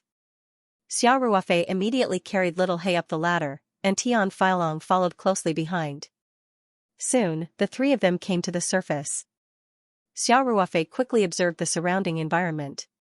This sewer was located on a quiet path by the forest, far away from the teaching buildings and laboratories. Usually, not many people would pass by here. Xiao Ruofei patted Little Hay's head and asked, "Little Hay, can you still track that smell?" Little Hay sniffed carefully, then barked twice at Xiao Ruofei and continued to run into the small forest. "There's hope." Xiao Ruofei's eyes lit up, and he hurriedly followed along with Guizhan and Tian Feilong. This small forest was not big, and Little Hay quickly passed through it. As soon as Xiao Ruofei and the other two came out of the forest, they saw a building in front of them. "Cafeteria?" Tian Feilong could not help but mutter to himself. It turned out that after coming up from the sewer and passing through this small forest, they would arrive at the second cafeteria of the old campus of Xianxia University. Little Hay's tracking stopped at an open space on the side of the second cafeteria, and then it completely lost the smell. No matter how hard it tried, it could not find the direction. Was the trail broken again? Xiao Ruofei frowned and thought hard. Guizhan and Tian Feilong were also looking at the cafeteria thoughtfully. After hearing Xiao Ruofei's words, Guizhan also had a flash of inspiration and shouted, "There's a clue." Only Tian Feilong was still frowning slightly. Obviously, he still had no clue. He couldn't help but ask, "Captain, Monitor Xia, what's the clue?" Guizhan looked at Xiao Ruofei with a smile and said, "Blood Wolf, you tell us." Xiao Ruofei gently stroked Blackie's smooth fur and asked with a smile, "Feilong, think about it. That group of people is a big target. When they left, they took Professor Liang and maybe other experimenters with them. How did they avoid the surveillance?" Tian Feilong looked at the cafeteria next to them and analyzed, "These people don't know how to make themselves invisible. If we rule out the possibility of directly escaping the campus through the sewers, then they must have prepared a vehicle in advance. And it's very likely to be a closed van. Xiao Ruofei snapped his fingers and said, "Correct. This is the school cafeteria. A lot of food must be consumed every day, so a van for transporting food." Tian Filong immediately said loudly. Xiao Ruofei smiled and nodded. At this time, Guozhan's confidential mobile phone vibrated. He picked it up and said a few words. After hanging up the phone, he said with a smile, "Those little bastards are here. Let's meet them first and then go to the school security office to check the surveillance." Just now, they had been in the sewers for a long time. In fact, returning to the laboratory building from the ground was not very far. It was only a distance of 400 or 500 meters, so the three of them soon returned to Professor Liang Qiming's laboratory building. The members of the two teams were all present. In addition to the old Captain Luo, who had died, Jing Gang, who was seriously injured and hospitalized, and a member who stayed in the general hospital to take care of him, there were 9 other members. Those who could be taken out by Guozhan to carry out such an important task were all experienced veterans. Naturally, they were also very familiar with Xiao Ruofei. When they met, they hugged and greeted each other excitedly. However, Xiao Ruofei and Guozhan were in a hurry to check the surveillance footage, so they didn't waste too much time. They didn't even have time to wash off the stains on their bodies. They were led by a police officer to the school's security office with an unpleasant odor. Officer Li explained the situation to the security chief, and the chief naturally cooperated unconditionally. He personally led everyone to the surveillance room and ordered the staff to retrieve the surveillance records according to Guozhan's request. Yesterday's battle took place at around 5 o'clock in the afternoon. Guozhan directly requested to see the surveillance footage of the second canteen at that time. Just as Xiao Ruofei had expected, the location where the smell had disappeared was the blind spot of the second cafeteria's surveillance cameras. None of the cameras had captured that location. After a while, a white minivan appeared in the surveillance cameras. This car had just driven out from the empty space on the side. If the car wanted to leave the cafeteria and drive out of the campus, it would be impossible to avoid all the surveillance cameras. "Stop!" Xiao Ruofei shouted. The staff immediately pressed the button, and the footage froze. Xiao Ruofei pointed to the minivan on the surveillance screen and asked, "Director Luo, do you recognize this car?" Director Luo of the university's security office smiled bitterly and said, "There are so many cars coming in and out of the campus every day. We can't possibly recognize all of them. However, those that can enter the campus must have a pass. This car is most likely delivering food to the cafeteria. Do you want me to call Sue from the logistics department to identify it? Then I'll have to trouble you." Xiao Ruofei said politely. Soon, Director Sue from the logistics department, who worked in the same building, also came to the surveillance room. He glanced at the logo on the minivan and immediately said, "This is a delivery truck from the Oasis Agricultural Products Company. The ingredients for the 5 cafeterias in our school are all outsourced to the Oasis Company. They come several times a day to deliver food." Xiao Ruofei and Guozhan looked at each other, and then Xiao Ruofei said, "Can you zoom in a little? Can you identify the license plate number?" "No problem. We have several high-definition cameras on the main road of the school," the staff said. "If this car wants to leave the campus, it must have passed through the main road." After saying that, he skillfully operated the computer and brought up the history of another surveillance camera. Sure enough, after a while, the minivan appeared on the screen. Not only was the license plate number clearly visible, but the occupants in the car were also clearly visible.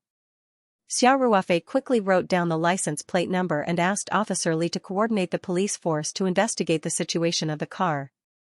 Then he said to the staff, "Please take a few screenshots of the footage where we can clearly see the occupants in the car." "Thank you." After the staff took the screenshots, everyone looked at the surveillance footage for a while. The minivan started about 20 minutes after the gunfight, and then drove directly out of the campus. Then Xiao Ruofei asked the staff to look back at the surveillance footage of the cafeteria entrance. They found that the car had arrived at the second cafeteria a little after 4 o'clock, then parked directly on the side of the cafeteria and left at 5 o'clock. The timing was just right. After looking at the surveillance footage, Director Luo of the security department brought Xia Ruofei and the others to the reception room next door. They sat together, drinking tea and chatting, waiting for the results of the police investigation. About 20 minutes later, Officer Li also came to the reception room. As soon as he entered the room, he said, "We found out that the truck with the license plate number was sent for repair yesterday. It didn't leave at all. Moreover, every car of their company is installed with a GPS. We checked the driving track of the car yesterday, and it did indeed go from the company to the repair shop. It didn't come to Xianxia University at all." Fake license plate. Xia Ruofei and Guozhan said in unison. At this time, Director Su of the logistics department also walked into the reception room and said, "Officer Li, I just checked the records of the second cafeteria. There were no ingredients in the warehouse yesterday afternoon. Yesterday, the car only parked on the side of the second cafeteria. It didn't deliver food." In this way, the suspicion of the car that appeared in the surveillance footage was very high. Basically, it was confirmed that the group of people used the fake license plate van to secretly kidnap Professor Liang and take him out of the campus. Guozhan stood up and shook hands with Director Luo and Director Su. He said, "Thank you very much for your support." The two directors also knew that the person in front of them had a strong background, so they quickly said a few words of courtesy. Guozhan then turned to Officer Li and said, "Officer Li, please coordinate with the higher-ups. We need to go to the City Public Security Bureau Command Center immediately and use the Skynet system to find the driving track of this van." Officer Li was temporarily in charge of the shooting scene, so he naturally knew how serious yesterday's incident was. It was no exaggeration to say that it had risen to the level of national security. So, after hearing this, he said without hesitation, "No problem. Let's go now. I'll ask the higher-ups on the way." Half an hour later, the group of people arrived at the City Public Security Bureau Command Center. Guozhan only brought Xia Ruofei and Tian Feilong in, while the rest of the team members were waiting in the car.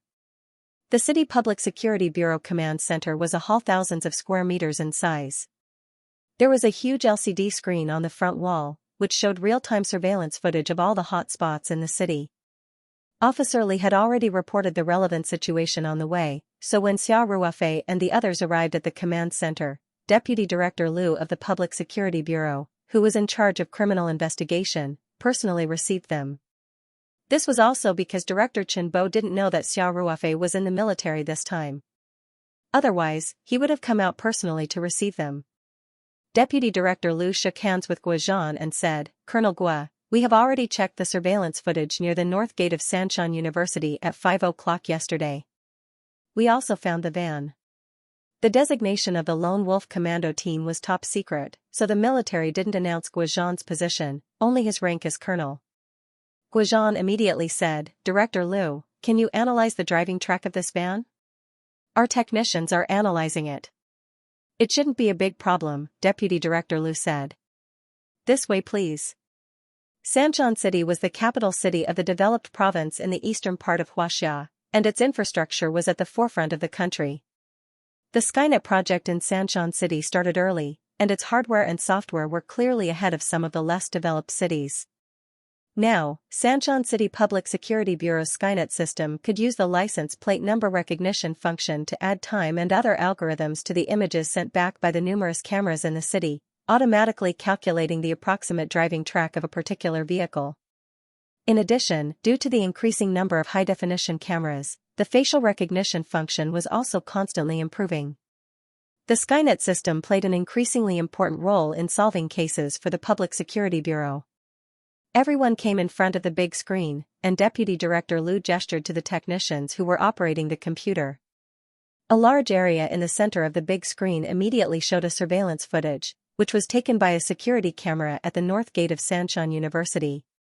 The white van was slowly driving out of the north gate, and after exiting the gate, it turned right onto Yongfan Road. When the van disappeared from the surveillance camera's range, the image immediately changed to the range of another camera, and the van quickly appeared in the range of this camera. On the right side of the big screen was a map, and on the map, a red line extended from the north gate of Sanchon University. This was the driving track of the white van. Of course, this was only the most likely path analyzed by the Skynet system. After all, the surveillance cameras couldn't cover the entire area, and the van would always drive into a blind spot, and then it would take a while for it to appear in another surveillance area. During this period of time in the blind spot, the car's driving track could only be analyzed and simulated by factors such as the time difference, the speed, and the next location. This red line, which represented the van's driving track, went all the way north. Tian Filong frowned slightly and said, "Did they really hide in the mountains?" Xiao Ruofei calmly said, "That's not likely. After the incident, our response was still very fast. Plus, there was a lot of traffic in the city at that time, and by this time, the exit of the city should have been controlled. The possibility of them bringing Professor Liang to pass through the checkpoint is very low." Guozhan also nodded and said, "I agree with Ruofei's opinion." Sure enough, after a while, the red line extended to the north of Sanshan City, near Xinyuan Road, and stopped. The policeman in charge of the technology said, "The target disappeared here, and then didn't appear in the range of any surveillance cameras in the city." Deputy Bureau Chief Liu immediately said, "Immediately designate an area and send people to investigate." "Yes, sir," the policeman in charge of the technology said. The surveillance cameras in the urban-rural area weren't as densely distributed as in the city, and there were some blind spots. Soon, the system marked out a few areas based on the van's last appearance. The van could only be parked in those areas, otherwise it would definitely be photographed by other surveillance cameras. A large number of police officers were quickly dispatched. Tian Filong asked, "Squad leader Xia, should we bring Xiao He and follow the police?" Xiao Ruofei said, "I feel that even if we find the van, the possibility of getting further clues is not high, but we still have to go." After that, Xiao Ruofei looked at Guozhan. Guozhan thought for a moment and nodded slightly. Soon, Xiao Ruofei and Tian Filong took Xiao He and boarded a police car together, and went to the designated areas to investigate. Guozhan was in the command center of the Public Security Bureau. With the assistance of the Skynet system, the scope of the investigation wasn't large, and finding the van didn't have any suspense. Sure enough, before Xiao Ruofei's car arrived at the destination, another team's message came through the walkie-talkie: they had found the van. So Xiao Ruofei's team immediately changed their route and drove directly to the location of the van. This was an abandoned mechanical processing plant in the northern suburbs of the city, and the white van was parked in the overgrown yard of the plant. This area was a blind spot for surveillance cameras. As soon as Xiao Ruofei got out of the car, he immediately ran to the van with Xiao He. The police had already received orders to fully cooperate, so they didn't stop Xiao Ruofei and Xiao He. Opening the trunk, Xiao Ruofei patted Xiao He's head, and Xiao He jumped up like lightning. He sniffed around the interior of the trunk, and Xiao Ruofei asked, "Xiao He, is there the smell you just smelled in the van?" Xiao He immediately barked twice, and then very humanely nodded.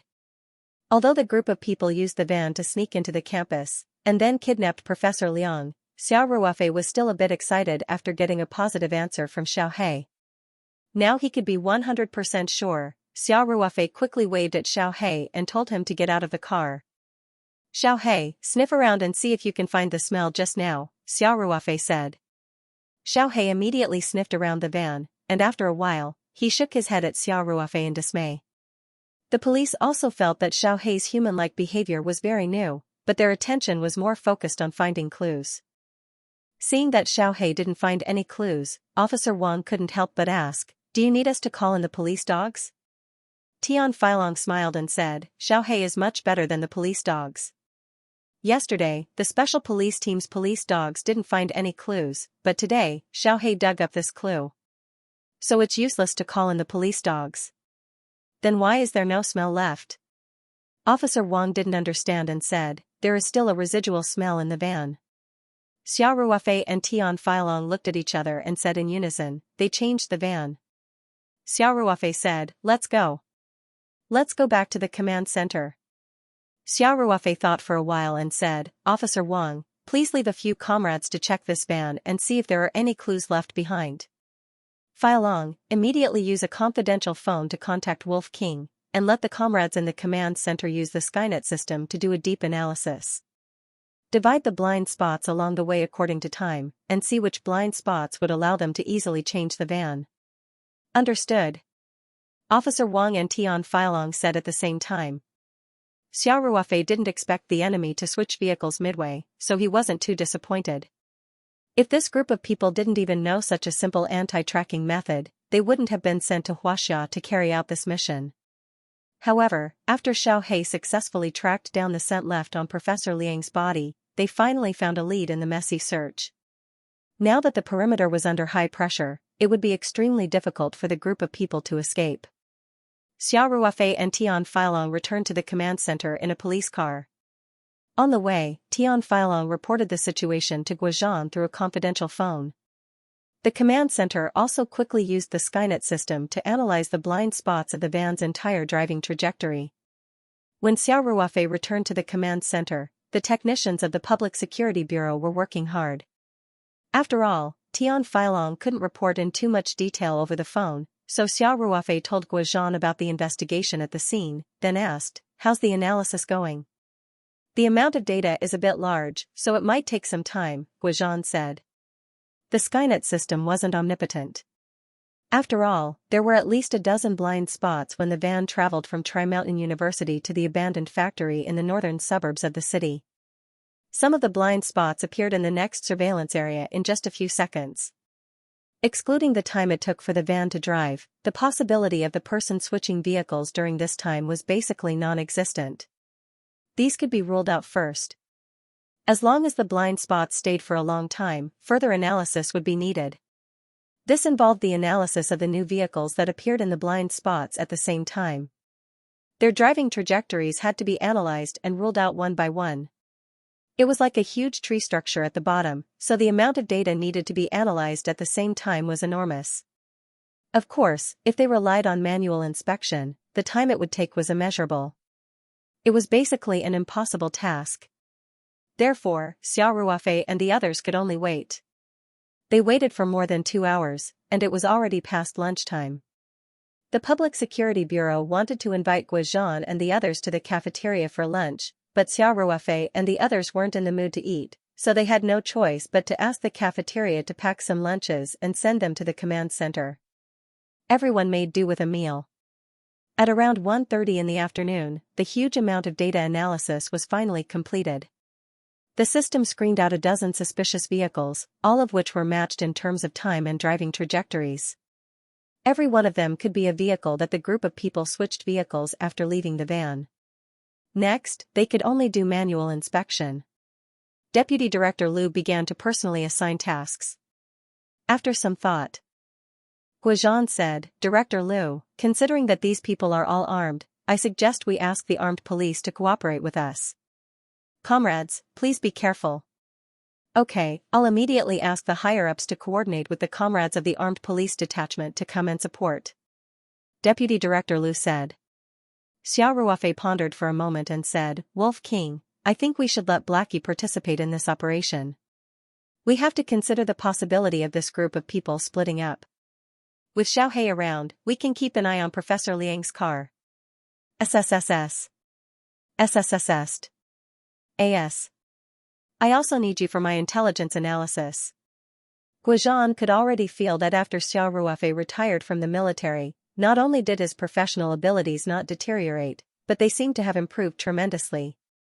In this operation, the ability he displayed was even stronger than Tian Feilong, who specialized in intelligence analysis and trace inspection.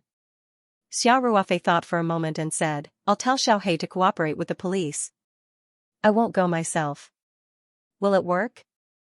Guozhan was a little uncertain. Xiao Ruofei smiled and said, "Don't worry. Little Black is very smart." After that, Xiao Ruofei asked Deputy Bureau Chief Liu to designate a police officer who had experience with dogs. He then whispered a few words to Little He. Little He immediately wagged his tail at the police officer and walked over obediently. "Deputy Director Liu, we have to get Little Black to confirm all the vehicles that we can't eliminate as suspects. It remembers the scent of the hostages." Xiao Ruofei said seriously. "No problem," Deputy Director Liu said. The police officer took Little He and left the command center. Xiao Ruofei and Guozhan waited for news in the command center. Soon, messages came back one by one. Most of the messages were invalid. Some of the vehicles were owned by the company and were installed with the GPS system. They directly accessed the driving data records, including the speed, trajectory, and so on. Combined with the monitoring blind spots, it was easy to eliminate them. Some of the vehicles, after being confirmed by Little Hay, did not have Professor Liang's scent at all. Even if the group of people split up and took this vehicle, they were not the focus of the tracking. Although the messages were invalid, they were not useless. As the vehicles were eliminated one by one, Xia Ruofei and his team were getting closer to the truth. Then, another message came. Officer Wang, who had stayed at the abandoned machinery processing plant, extracted a fresh fingerprint from the van's steering wheel. Coincidentally, this fingerprint was recorded in the police's fingerprint database because the owner of the fingerprint was a person who had been released from prison. The police soon found the home of the man named Lu Jun. His wife said that Lu Jun had not been home for 2 days. Before leaving the day before yesterday, he was very happy, saying that he had a big business deal and would come back to buy new clothes for them. However, he never came back. Xia Ruofei sighed and said, "Needless to say, this Lu Jun has most likely been killed. Pay more attention to John Doe's body in the next 2 days." Deputy Bureau Chief Lu nodded in agreement. The results of the portrait identification soon came. The driver yesterday was Lu Jun, who had been released from prison. At the time, there was another person sitting in the passenger seat. The police compared a lot of data but did not find anything. However, the military intelligence department made new progress.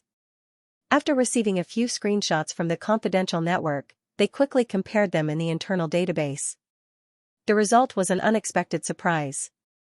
The middle-aged man in the passenger seat was confirmed to be Kapiai Yamai, a member of the elite spy organization Kawano Group, under the intelligence headquarters of the Japanese Ministry of Defense.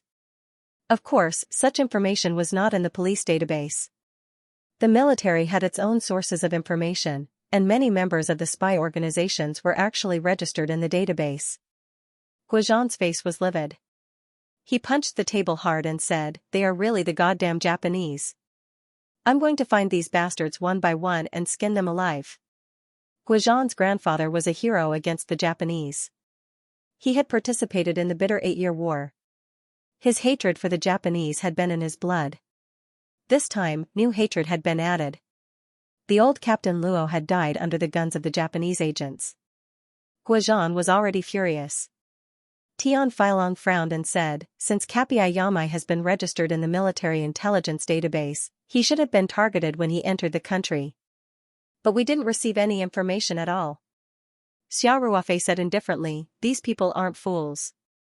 They knew that their identities might have been exposed long ago, so I concluded that they came in through illegal means, so it's impossible for them to have left any records." Guozhan gradually calmed down and nodded. "Yes, and they may have planned the escape route from the beginning.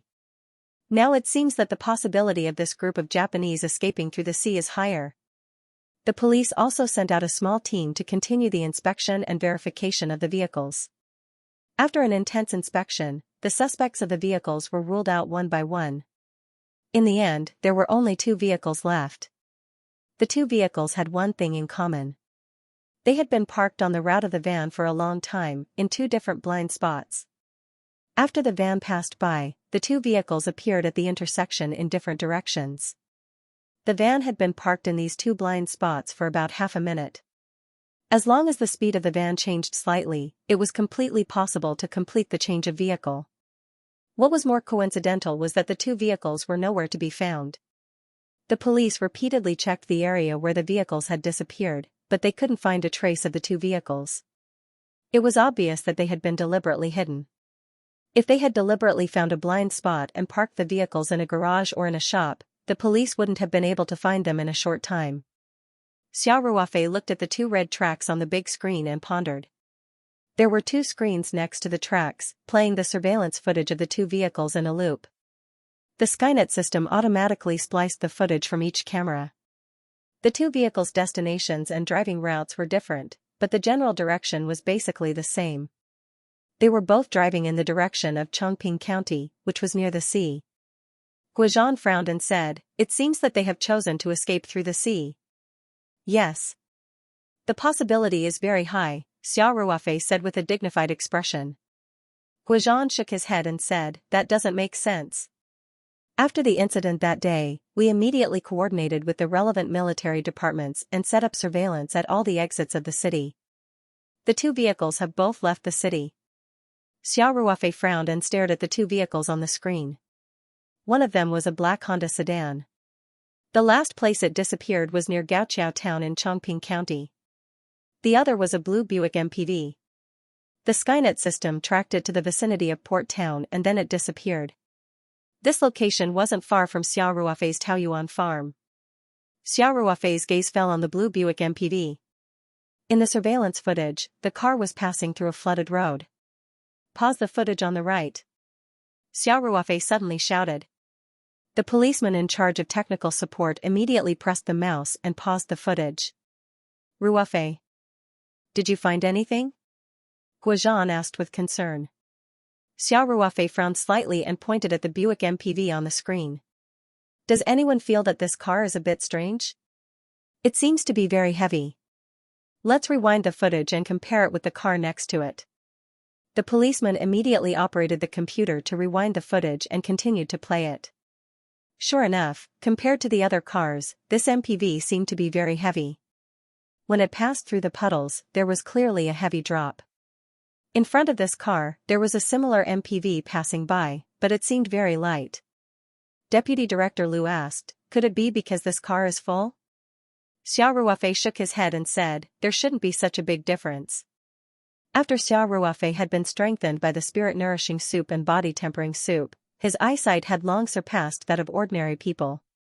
Therefore, he very keenly sensed that there was something wrong with this car. What could be the reason? Guozhan asked thoughtfully. I think there are two reasons.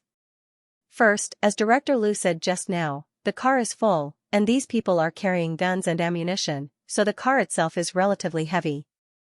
Speaking of this, Xiao Ruofei paused and continued, second, this car is very likely to have been modified to make it heavier than before. Guozhan's mind flashed, and he said loudly, Ruofei, you mean? Professor Liang is very likely to have been hidden in a modified hidden space in the car? Yes. Xiao Ruofei said.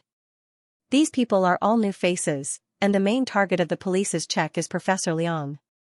As long as Professor Liang is well hidden, it's easy for them to get away with it. The chassis of this car is very likely to have undergone major surgery, and Professor Liang is hidden in it. In other words, Guozhan said with a dignified look, this group of Japanese people is very likely to have taken Professor Liang hostage and jumped out of the encirclement we set at the intersection of the city? Tian Feilong asked worriedly, could they have already gone out to sea? If so, it would be difficult for us to catch them. Xiao Ruofei calmly analyzed, this is possible, but not likely. First of all, our patrols in the coastal areas are very dense, and all the villages and towns have been notified to be on high alert. Those people who are trying to smuggle people out of the country wouldn't dare to commit crimes at this time, so it would be better for them to find a place to hide and wait for the news to die down before leaving. They could have modified the boat and taken Professor Liang out of Huaxia without anyone noticing. Tian Feilong said. Xiao Ruofei smiled and said, don't forget that there are maritime police, public security border guards, and comrades from the Navy patrolling the sea. This group of Japanese people knows that they may have been registered in the military, so they wouldn't dare to take this risk. Yesterday's incident was very sudden, and the people who set up the checkpoint were mainly the public security police. They were confident that we wouldn't be able to find too many clues in a short time, so they dared to leave the city. Guozhan, Deputy Director Liu, and the others nodded slightly, thinking that Xiao Ruofei's analysis was very reasonable. Xiao Ruofei continued, there's one more thing. Let's think about it from the Japanese's point of view. They want the experiment data, and the core data is hidden in a secret place by Professor Liang. At this time, even if Professor Liang gives in and is willing to cooperate with them, what if Professor Liang can't repeat the experiment? After all, the human brain isn't a computer. I don't think Professor Liang can remember all the core data in his mind, right? Guozhan nodded and said, so, they just want to find a safe place to force the location of the core data out of him, and then take the data away. Yes, I think they won't leave so easily before they get the core data, Xiao Ruofei said. After all, it's not easy to sneak into Huaxia, and it'll be difficult to come back in after they leave. Chongqing County is right by the sea. Once they get the data, the situation won't be so tense. They can easily use the smuggling boat to escape to the high seas, and then take the receiving boat to return to Japan. Xiao Ruofei's analysis was reasonable. Guozhan, Tian Feilong, and the others all nodded, thinking that this was the closest analysis to the truth. Guozhan nodded and said, in order to avoid alerting the enemy and endangering the safety of the hostages, this operation will mainly be led by our people. The police, military, and other units will be responsible for security and cooperation. Then he said to Deputy Director Liu, we can't rule out the possibility that they left people in the city to investigate, so we have to maintain the high-pressure investigation in the city. Also, don't purposely turn the investigation to Chongqing County. We have to give the impression that we don't have any leads. Understood. Deputy Director Liu said straightforwardly, Colonel Gua, don't worry. The police will fully cooperate. If there's anything you need, just contact me. Thanks. Guozhan shook hands with Deputy Director Liu. Then he waved to Xiao Ruofei and Tian Feilong and said, take Little He and let's go. Little He played an unexpected role in this operation and gave Guozhan a surprise. The next step in the search around Lingang Town in Chongqing County would definitely be with Little He's help. The three of them brought Little He to the courtyard of the Public Security Bureau. The other members of the special squad were waiting in the car. The two special squads and Xiao Ruofei had a total of 12 people. Everyone sat in two black commercial vehicles and left the courtyard of the Public Security Bureau in tandem, heading out of the city. Xiao Ruofei's Night 15 off-road vehicle was too flashy. It would attract a lot of attention wherever it went, so it definitely couldn't be used as a disguise for investigation. Thus, it was left in the courtyard of the Public Security Bureau and would be picked up after the operation. Both vehicles had local license plates, but Xiao Ruofei could clearly sense that they had been modified. They even had bulletproof armor installed. It was obvious that they were provided by the Special Department for the Lone Wolf Commandos to carry out missions. In the car, Tian Feilong sat in the front passenger seat while Guozhan and Xiao Ruofei sat in the two seats in the middle that were relatively spacious. There were two other members in the back seat. Including the commando who was the driver, there were exactly 6 people in the car. Tian Feilong and the two members in the back seat were silently holding empty magazines. Little Black quietly lay at Xiao Ruofei's feet. Xiao Ruofei's body had an aura similar to the Ring 2 space, which made Little Black feel very comfortable. It was willing to get closer to Xiao Ruofei when it was free. Guozhan gestured to the two commandos in the back seat, and the two of them immediately moved an alloy box from under the seat to the front. Guozhan said, Blood Wolf, pick the equipment. Feilong, go to the back and get a bulletproof vest for Blood Wolf. Yes. Xiao Ruofei said, Captain, there's no need for a bulletproof vest. We're mainly disguised as scouts. It's too conspicuous to wear a bulletproof vest in the summer. Let's wait until the actual operation. Guozhan thought for a moment and asked, Ruofei, do you have any suggestions regarding this operation? Xiao Ruofei said without hesitation, let's find a place to settle down in the county first. We'll wait until the evening to look for clues separately. If we find anything, don't act rashly. We'll act together when everyone is gathered. Guozhan pondered for a moment and said, well, according to the suspicious areas marked out by the police's Skynet system, it's indeed more efficient to act separately. Blood Wolf, you pick the equipment. Even if we're disguised as scouts, we still have to bring a handy weapon. Xiao Ruofei nodded and opened the alloy box. There was a dazzling array of weapons and equipment inside. There were standard military equipment and some foreign special forces equipment. Xiao Ruofei wasn't surprised at all. The Lone Wolf Commandos were the most elite special forces, and their equipment was also the best. Xiao Ruofei didn't think much and directly picked up a Type 92 9mm pistol. This was the standard military equipment of Huaxia, which was distributed to the leaders of regiments, special forces, and some members of the armed police. Although it was standard equipment, and compared to similar pistols abroad, the Type 92 9mm pistol had a gap in craftsmanship and lifespan. However, it was especially suitable for the hands of Huaxia people. Xiao Ruofei also had a special liking for this pistol. There was also a Type 92.5 8mm pistol. Compared to this pistol, the 9mm pistol had a greater recoil and was harder to control. Relatively speaking, the shooting accuracy was also worse. However, when Xiao Ruofei was in Lone Wolf, he could use the Type 92 9mm pistol to shoot while moving and hit the bullseye with every shot. Now that his physical fitness and strength had been reborn, it was naturally easier to control this gun. In fact, this pistol was also the equipment that Xiao Ruofei had to choose every time he was in Lone Wolf. When Xiao Ruofei held it in his hand, he suddenly had a feeling that he could use it as his own arm. Xiao Ruofei skillfully picked out a few fully loaded Type 92 9mm pistol magazines from the box. Then he closed the box with a smile and said, "This old buddy is enough." Guozhan couldn't help but laugh. "You're really single-minded." Xiao Ruofei laughed and put away the pistol and magazines. When they arrived at Chongping County, the group booked 6 standard rooms in a business hotel in Chongping County. As a special team member, Xiao Ruofei was in the same room as Guozhan. Everyone had already had a simple lunch in the command center of the Public Security Bureau, so Guozhan ordered everyone to take a good rest in their rooms in the afternoon. After dark, they would split up and go to several suspicious areas analyzed by the Skynet system to carry out a disguised investigation.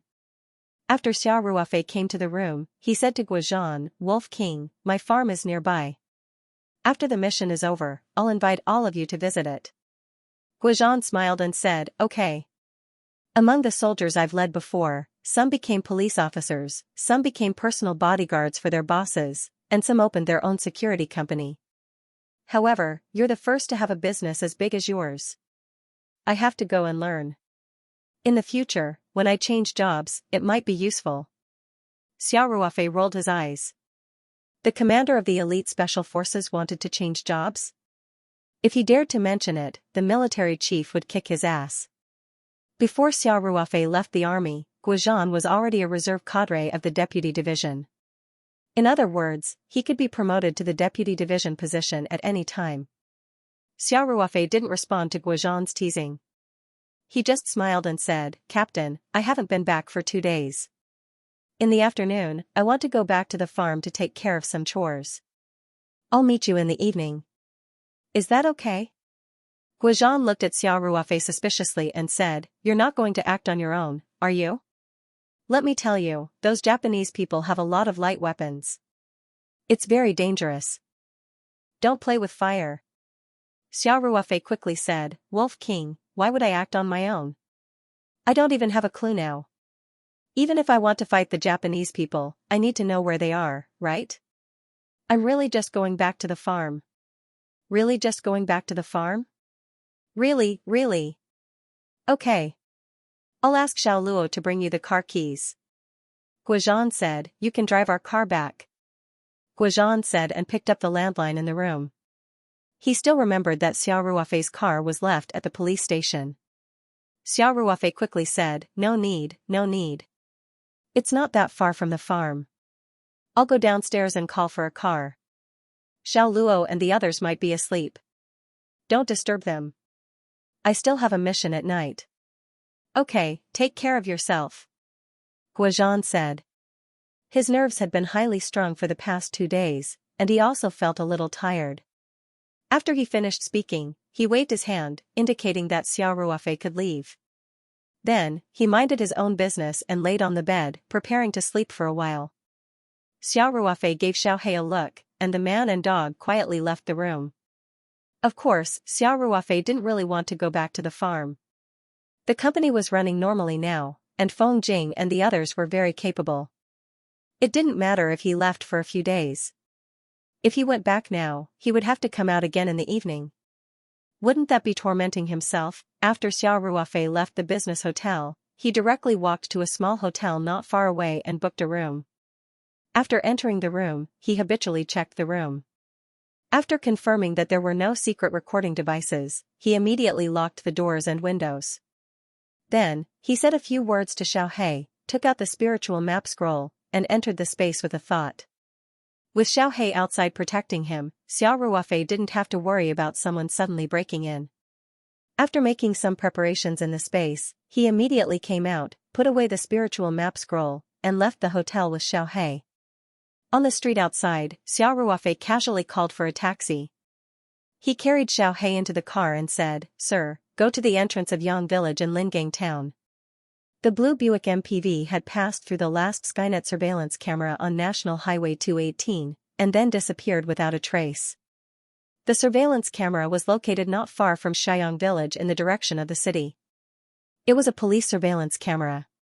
In recent years, the police had installed a lot of surveillance cameras on the roads between the city and the countryside, making the nodes of the Skynet system more complete. It was about 2 kilometers away from the next security camera. In other words, the blue Buick MPV could only have left the national highway at one of the intersections within this 2-kilometer range. There were a total of 6 intersections within this 2-kilometer range. 3 of them had been ruled out, because there were surveillance cameras installed in the village less than 300 meters into these 3 roads. They were also connected to the police's Skynet system. Therefore, Xiao Ruofei only needed to check the remaining 3 intersections. Among them, the one closest to the Buick MPV's disappearance was the one in Yang Village. Xiao Ruofei decided to start the investigation from here. Soon, the taxi came to the intersection. The driver asked, "It's still 5 kilometers from here to the village. You really don't need me to take you there?" Xiao Ruofei smiled and said, "No need, just stop here." After the taxi stopped, Xiao Ruofei took out a 100 yuan bill and handed it to the driver, saying, "Keep the change. You won't be able to get any work in the county this time, so you'll have to return empty-handed. Consider this as compensation for your loss." The driver hurriedly said happily, "Thank you, thank you. Take care." This trip would only cost 30 to 40 yuan by meter, and the chartered car wouldn't cost more than 60 yuan. He was naturally overjoyed that Xiao Ruofei gave him 100 yuan. At once, the taxi turned around at the intersection and returned to the county, while Xiao Ruofei took Xiaohei for a stroll in the direction of Yang Village. In fact, the reason why Xiao Ruofei chose to start the investigation from Yang Village wasn't just because it was the closest intersection to the last surveillance camera. They had analyzed it when they were in the Public Security Bureau's command center, and there were a few places that were the most suspicious in this surveillance blind spot, so they needed to focus on the investigation. One of them was an abandoned brickyard near Xiang Village. About 1 kilometer from this intersection to Xiang Village, there was a mechanized road that led directly to the brickyard. There were many dilapidated factory buildings in the brickyard, so it was very easy to hide a commercial vehicle. In addition, there were so many abandoned brick kilns, and the brick factory was usually deserted. Even if there were 10 times more people hiding there, they wouldn't be discovered. Therefore, this brick factory was also listed as one of the key areas of suspicion. Xiao Ruofei's first investigation target was this abandoned brick factory. He strolled forward with Xiaohei, and after a few minutes, he saw the mechanized road in the distance. It hadn't rained for 2 days, so there were no traces of car tracks. Xiao Ruofei was getting closer and closer to the mechanized road that led to the brick factory. At this moment, a person suddenly came out from the corner of the mechanized road and walked towards the intersection. Xiao Ruofei was shocked, and subconsciously looked at that person.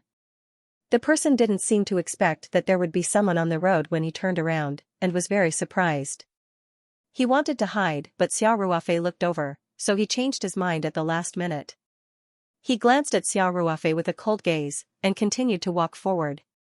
Xiao Ruofei was still calm, and even deliberately looked at that person curiously. Then, he crossed the mechanized road and continued to walk towards the village. In fact, Xiao Ruofei was very excited, because he recognized that person at a glance.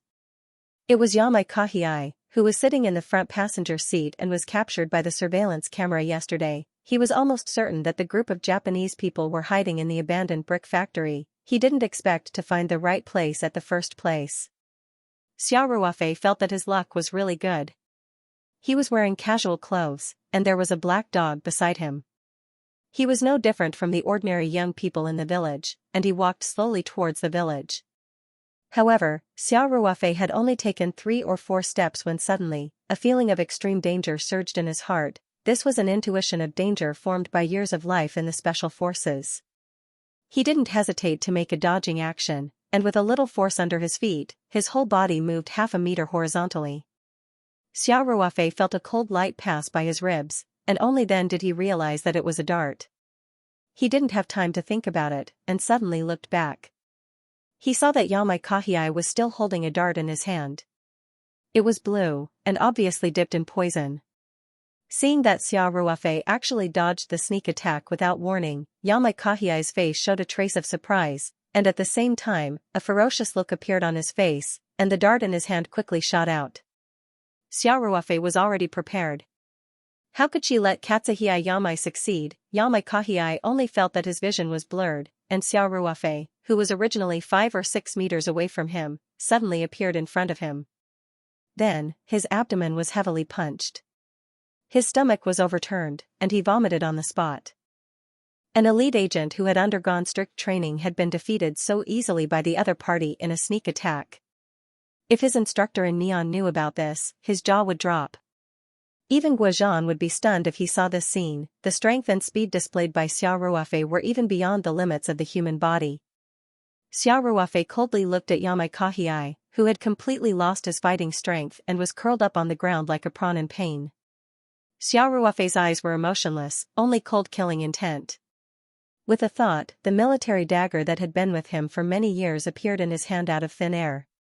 This Buckstrider 888 was Xiao Ruofei's spoils of war after killing an international mercenary hired by a drug trafficking organization for the first time in a cross-border battle. After retiring, this military dagger, which had drunk the blood of countless enemies, was often used by Xiao Ruofei to cut succulents and dendrobium ironhide. It could be said that it was a pearl covered in dust. Today, it could finally do what it was supposed to do. Xiao Ruofei grabbed Katsuhii Yamai's hair and lifted him from the ground. Then, he walked a short distance into the tractor road and went into a bush. Katsuhii Yamai, who had a file in the military intelligence agencies of various countries, was like a dead dog. He had no ability to resist at all. After entering the bush, Xiao Ruofei slammed him heavily on the ground. Katsuhii Yamai grunted, and then quickly glared at Xiao Ruofei. He used his broken Chinese to say fiercely, "Chinaman. Don't think you can get any information out of me." Xiao Ruofei sneered and said, "You think too highly of yourself." Katsuhii Yamai was stunned for a moment. Before he could figure out what Xiao Ruofei meant, he suddenly felt a chill in his heart. He slowly lowered his head and saw a military dagger deeply embedded in his chest, leaving only the handle outside. Katsuhii Yamai looked up at Xiao Ruofei in disbelief. Xiao Ruofei then said indifferently, "I just want to kill all of you Japanese. What kind of bullshit information is in your head? Does it have anything to do with me?" After that, Xiao Ruofei reached out and pulled out the dagger. The wound formed by the sharp military dagger burst open at this time. When the pain was transmitted to Katsuhii Yamai's brain, he could no longer speak. He just stared straight at Xiao Ruofei. Katsuhii Yamai felt that all the strength in his body had been sucked away in an instant. He didn't even have time to scream before he fell to the ground and fell into eternal darkness. A large pool of dark red blood gathered under his body. This bush was very well hidden, so there was no need to worry about the body being discovered in the short term. Xiao Ruofei frowned as he looked at Katsuhii Yamai's body. He was puzzled. Why would Katsuhii Yamai not hesitate to kill him? Xiao Ruofei thought that he did not give himself away. He acted like a normal villager. Why would the Japanese be so determined to attack him? Xiao Ruofei racked his brains. Suddenly, his gaze fell on Xiaohei, who was quietly lying on the side. A thought suddenly flashed through his mind, and he found the key point. The problem was most likely Little Black. Katsuhii Yamai was the only one in the group whose face was captured by the surveillance camera. This was because he was sitting in the front passenger seat when the van left Sanyama University. He did not leave the van until the end. In other words, after the other Japanese agents changed cars, Katsuhii Yamai stayed behind. It was very likely that he had stayed in the city and killed the unlucky driver to silence him. He was the one who had cleaned up the mess. And Katsuhii Yamai might have stayed near the scene to inquire about the situation. Xiaohei frequently appeared during the search. It was hard to guarantee that Katsuhii Yamai did not see Xiaohei. So, when he saw Xiao Ruofei walking around with Xiaohei, he immediately attacked without hesitation. Katsuhisa Yamai might even be hiding near the scene of the van. Xiao Ruofei also went to the scene in person. If this was the case, maybe Katsuhisa Yamai had already remembered Xiao Ruofei's appearance. This was the only possible reason. If Katsuhisa Yamai did not find anything, it was impossible for him to kill an ordinary villager. This was not good for them to continue hiding. It was illogical. In fact, Xiao Ruofei's speculation was basically the truth. Katsuhisa Yamai had just rushed over from the city. When he saw the police find the van, he knew that the police had found the right direction. He was not sure how long they could hide from the police by changing cars. So, Katsuhisa Yamai immediately came back to report the situation. He reminded his companions to speed up the interrogation and find the core experimental data as soon as possible so that they could leave Huaxia. Toshihiko Inoue, the person in charge of the Japanese agent team, was also very nervous. While increasing the intensity of the interrogation, he sent Katsuhisa Yamai to keep a lookout. Katsuhisa Yamai was going to find a hidden place beside National Highway 218 outside and keep an eye on the intersection to Shaiyang Village. He did not expect to meet Xiao Ruofei before he walked out of the motorized road. Katsuhisa Yamai and his men were very good at hiding their scent. The police could find the van so quickly. Ordinary police dogs could not do that. So, Katsuhisa Yamai had a deep impression of the black dog that the police brought. Of course, Katsuhisa Yamai also remembered the appearance of Xiao Ruofei, who took Xiaohei with him. So, Katsuhisa Yamai had already recognized him. In this case, no matter how much Xiao Ruofei pretended to be a villager, it was useless. Katsuhisa Yamai played along and pretended that he did not see anything wrong with Xiao Ruofei. After Xiao Ruofei walked past the intersection, he suddenly launched a sneak attack from behind. Everything was going to be perfect. Unfortunately, Katsuhisa Yamai missed one point, which was that Xiao Ruofei's reaction speed and intuition for danger were far beyond his expectations. Not only did Xiao Ruofei avoid the fatal dart, but he also used absolute force to subdue him in a very short time. Then, he dragged him into the bushes and killed him with a knife. After Xiao Ruofei figured out the key points, he did not dare to be negligent. He quickly sat cross-legged on the ground, then took out his laptop from the dimension and turned on the power. At the same time, he used his mind to take out several wasps equipped with micro-cameras that he had prepared in the small hotel. Katsuhisa Yamai's body was curled up in a pool of blood.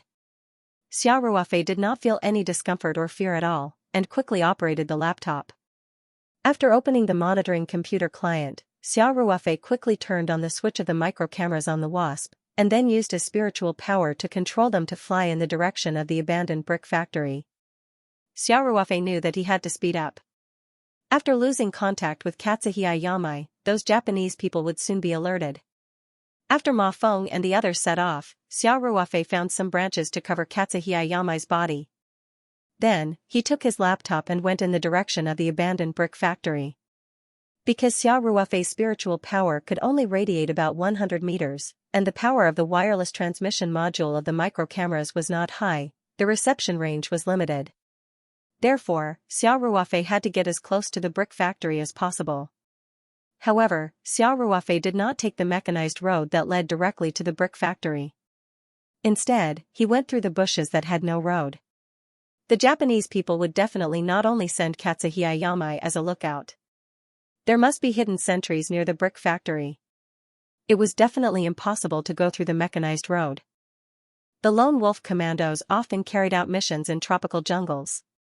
Although there were no roads in this forest and the terrain was very complicated, it was not a problem for Xiao Ruofei. His speed was no different from walking on flat ground. Xiaohei's physique was excellent. He followed closely beside Xiao Ruofei, and his speed was not inferior at all. Soon, Xiao Ruofei approached the brick factory. The straight-line distance was about 50 to 60 meters. If he went any further, he would lose the cover of the bushes, and it was very likely that he would be exposed. Xiao Ruofei's spiritual power could completely cover this position, and the signal reception of the micro-cameras was not a big problem. Therefore, Xiao Ruofei slowly crouched down. He said softly, "Xiaohei, from now on, don't make any sound, understand?" Xiaohei was very understanding. He immediately nodded and lay down beside Xiao Ruofei, lowering his head very low. When Xiao Ruofei saw this, he could not help but laugh. He patted Xiao Hei's head gently and said, "You don't have to be so exaggerated." Xiao Hei was a little depressed as he bared his teeth at Xiao Ruofei. Xiao Ruofei laughed. He lay on the ground and opened the laptop, using his spiritual power to command the microscouts. At the same time, he stared intently at the monitor screen on the computer. The blue MPV was quickly discovered. It was hidden in a dilapidated room in the brick factory, and there was some hay on top of it. Then, the several hidden sentries of the Japanese agents were also discovered one by one. Ma Feng's target was very small.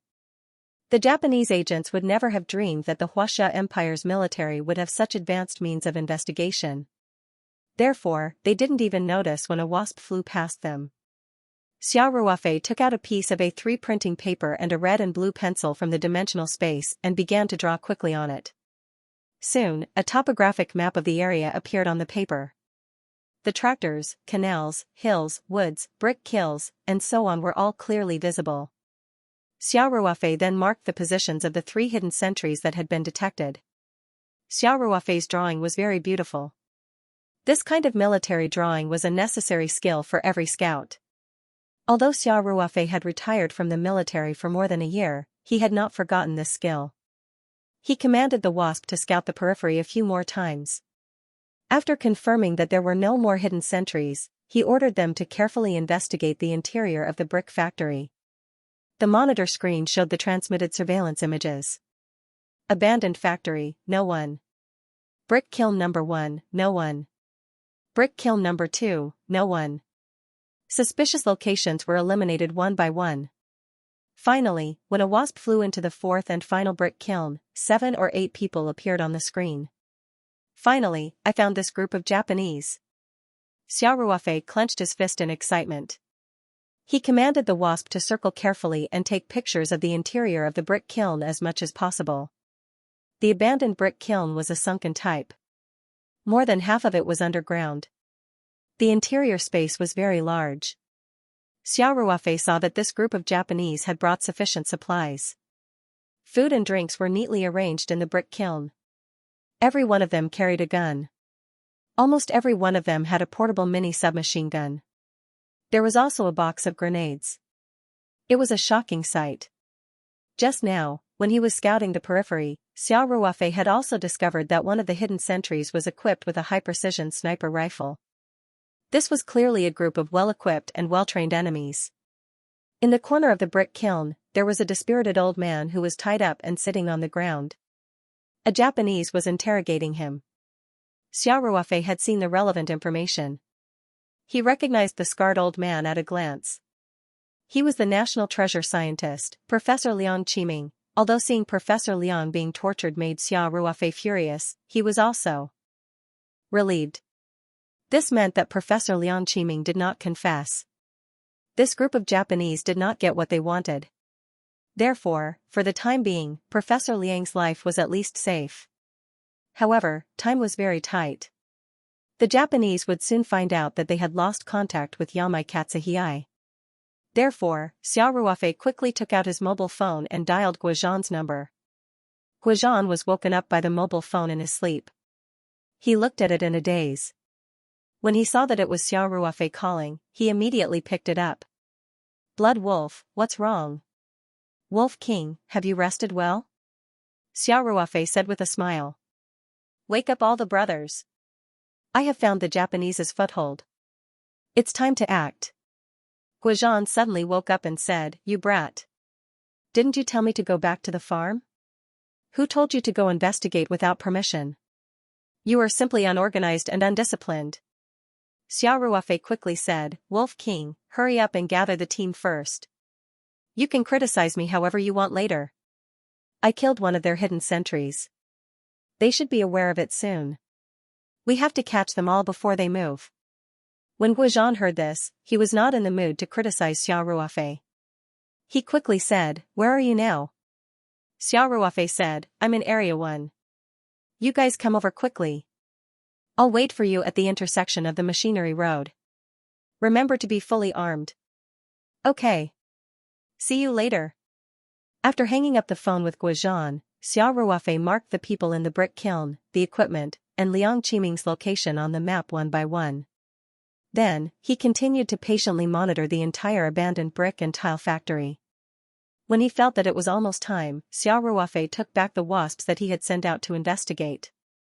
Before that, Xiao Ruofei let them scout the periphery one last time. After confirming that the 3 hidden sentries were still in their original positions, he put the wasps and the laptop into the Ring 2 space. Xiao Ruofei took Xiao He along the original route back to the intersection of the machinery road.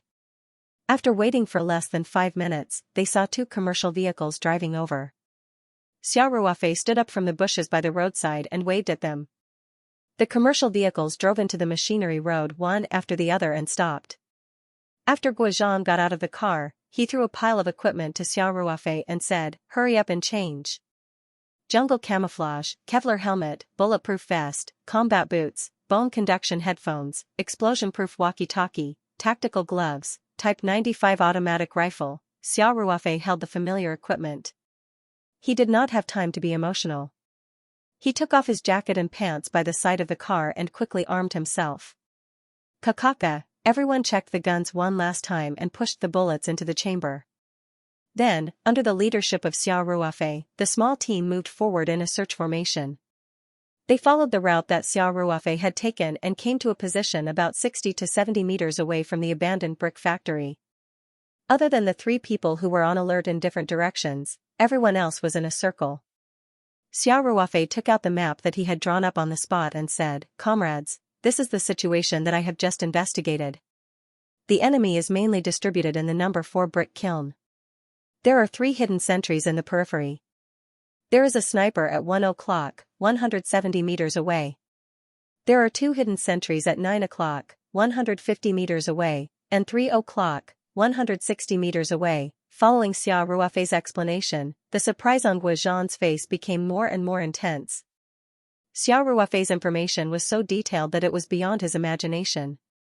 It was as if Xiao Ruofei had worn an invisibility cloak and walked around the entire area several times. He knew the number of enemies, their distribution, and their equipment. However, he did not doubt the accuracy of this information at all. Absolute trust in their comrades was a tradition of the Lone Wolf Commandos. In battle, they could even trust their comrades with their backs. After Xiao Ruofei reported all the information that he had gathered to everyone, the experienced Guozhan quickly formed a battle plan in his mind. He quickly began to assign tasks. 6 agile members were responsible for taking care of the hidden sentries.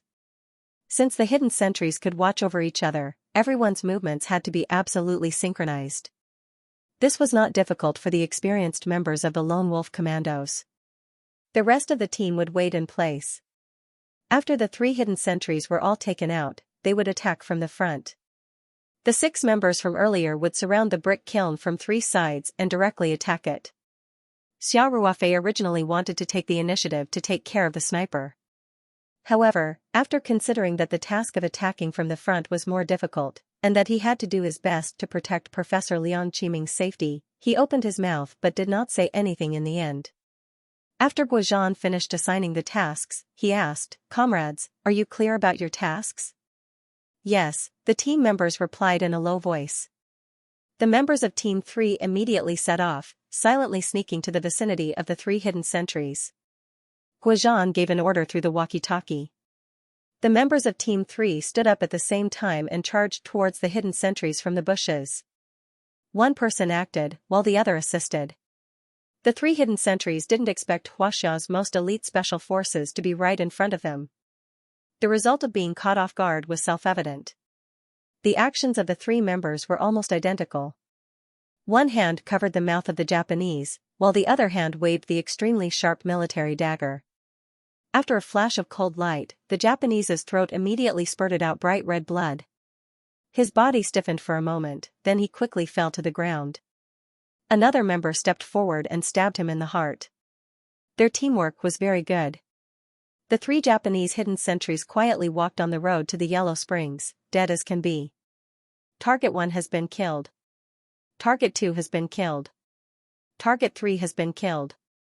The voice of the member who was in charge of removing the hidden sentries came through the earpiece. Guozhan didn't hesitate to order, the periphery has been cleared. Begin attacking the fourth brick kiln. Move out. The members of Team 3 immediately began to circle around from the flanks. The main force of the team led by Guizhan stood up from the bushes like a ferocious tiger. They quickly rushed towards the brick kiln in battle formation. The brick kiln had a total of 3 exits. The 6 members were responsible for suppressing the enemies on the flanks, while Guizhan led Xia Ruofei and the others to break through from the front. The members of the Lone Wolf Commando team were all top-notch in terms of tactics. Their speed was very fast. Originally, they were only 60 to 70 meters away from the brick kiln. The Japanese agents in the brick kiln didn't even have time to react.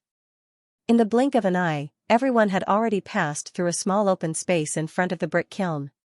At this time, the Japanese agents in the brick kiln realized that the fully armed Huaxia soldiers were already in front of them. They were all disheartened and hurriedly organized a counterattack. Da-da-da, the crisp sound of gunshots rang out. Both sides had finally entered the moment of close combat. The members of the Lone Wolf Commando team quickly scattered and hid, then fired back. The moment Xia Ruofei heard the gunshots, he felt his blood boil. It was as if he had returned to his youth in the military camp. Leaning against a low wall, he quickly pulled out his gun and fired a hail of bullets in the direction of the Japanese. Then, with a powerful stomp of his feet, he almost leaped into the air and easily flipped over the low wall. Xia Ruofei rolled on the ground, offsetting the momentum and dodging a string of bullets from the neon agents. The scene looked a little thrilling, but Xia Ruofei felt at ease. Seeing Xia Ruofei rush out, Guizhan's expression changed slightly. He hurriedly organized several warriors around him to use suppressive fire to provide cover for Xia Ruofei. Xia Ruofei lowered his body and slithered forward, quickly hiding behind a tree. In a few seconds, he had already advanced more than 10 meters and was only a few feet away from the entrance of the brick kiln. Xia Ruofei panted slightly and listened carefully to the gunshots around him. Then, half of his body suddenly flashed out from behind the tree. He held the submachine gun tightly with both hands and fired decisively in the direction of the fiercest firepower. Da-da-da. Da-da-da, one of the Japanese's light machine guns suddenly stopped firing. Xia Ruofei didn't have time to aim at all in that split second. He just fired quickly based on his intuition and rich battlefield experience. He accurately shot the head of the Japanese who was controlling the machine gun. The Japanese's firepower stopped, and Guizhan immediately made a sign. The rest of the commando team jumped out from their hiding positions and rushed toward the brick kiln. On the left and right flanks, the crisp sound of sniper gunshots could be heard from time to time. The 2 teams, one main and one backup, were equipped with 2 snipers. They were assigned to the left and right flanks. They took the opportunity to shoot from the narrow gaps and killed 3 Japanese. The rest of the Japanese were like birds frightened by the twang of a bow. When they fired back, they tried to hide in the shooting blind spots for fear of being targeted by the snipers. As a result, their counterattack firepower was inevitably affected and became weaker. Including Katsuhisa Yamai, Xia Ruofei, and the others had killed 4 Japanese in the periphery. There were only 7 or 8 Japanese left in the brick kiln. 2 of them were killed in the frontal assault just now. Including the 3 people who were targeted by the snipers, there were only 2 or 3 Japanese in the brick kiln who were stubbornly resisting. It was a foregone conclusion to catch a turtle in a jar. In fact, the plan of the Japanese agents could not be said to be not thorough. Obviously, every step was carefully calculated, including after they kidnapped Liang Qiming and fled 100 or 200 meters in the direction of the canteen. They used a special drug to cover almost all of their body odors. But no matter how much they calculated, they didn't expect that little Hei's sense of smell was much more sensitive than that of a police dog. If there was a flaw in a link, then it was inevitable that they would be tracked down. In addition, when Xia Ruofei investigated, he also used the Wasp, which was an unheard-of micro-scout. The Japanese were completely unaware of the situation, and the situation was clearly understood. Huaxia's most elite special forces were dispatched. With such detailed information, and the terrain was extremely unfavorable to them, it was not surprising that the Japanese were at a dead end. Considering the safety of Professor Liang Qiming, Guizhan and the others did not dare to use weapons such as grenades and flamethrowers. Otherwise, as long as they took the flamethrower and sprayed it into the brick kiln, in such a confined space, no matter how many Japanese were inside, it would not be enough to burn. In order to prevent the Japanese from harming Professor Liang Qiming, Guozhan also constantly used sign language to command the troops to speed up the action. Xiao Ruofei took the lead and rushed to the front. After killing the Japanese machine gunner, he did not stop at all. He directly jumped out from behind the tree, and when the Japanese gunshot stopped for a moment, he suddenly kicked his legs and rushed toward the entrance of the brick kiln. Xiao Ruofei's speed was extremely fast. His body almost swept out a shadow, and it seemed that he had far exceeded the limit of human explosive power. The Japanese agent responsible for guarding this direction was not in a good position to avoid the sniper. Xiao Ruofei had already reached the steps of the entrance of the brick kiln, and he quickly reacted and turned the muzzle of his gun. However, Xiao Ruofei's submachine gun had already emitted flames. The Japanese agent was shot several times and fell to the ground without a sound. At the same time that Xiao Ruofei killed the Japanese agent, another Japanese agent not far away quickly reacted.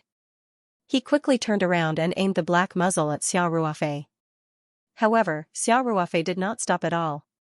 He operated the submachine gun with one hand, and his left hand quickly pulled out the Type 92 9mm pistol from the holster. He aimed at the Japanese agent and fired several shots. The two guns were fired almost at the same time. His movements were smooth, and he killed the Japanese agent without any suspense. At this time, Xiao Ruofei rolled on the ground to relieve the impact of rushing over, and then quickly jumped into a temporary shelter. The small team led by Guozhan also rushed into the brick kiln. When Guozhan was commanding the battle just now, he had been calculating the number of people on the other side.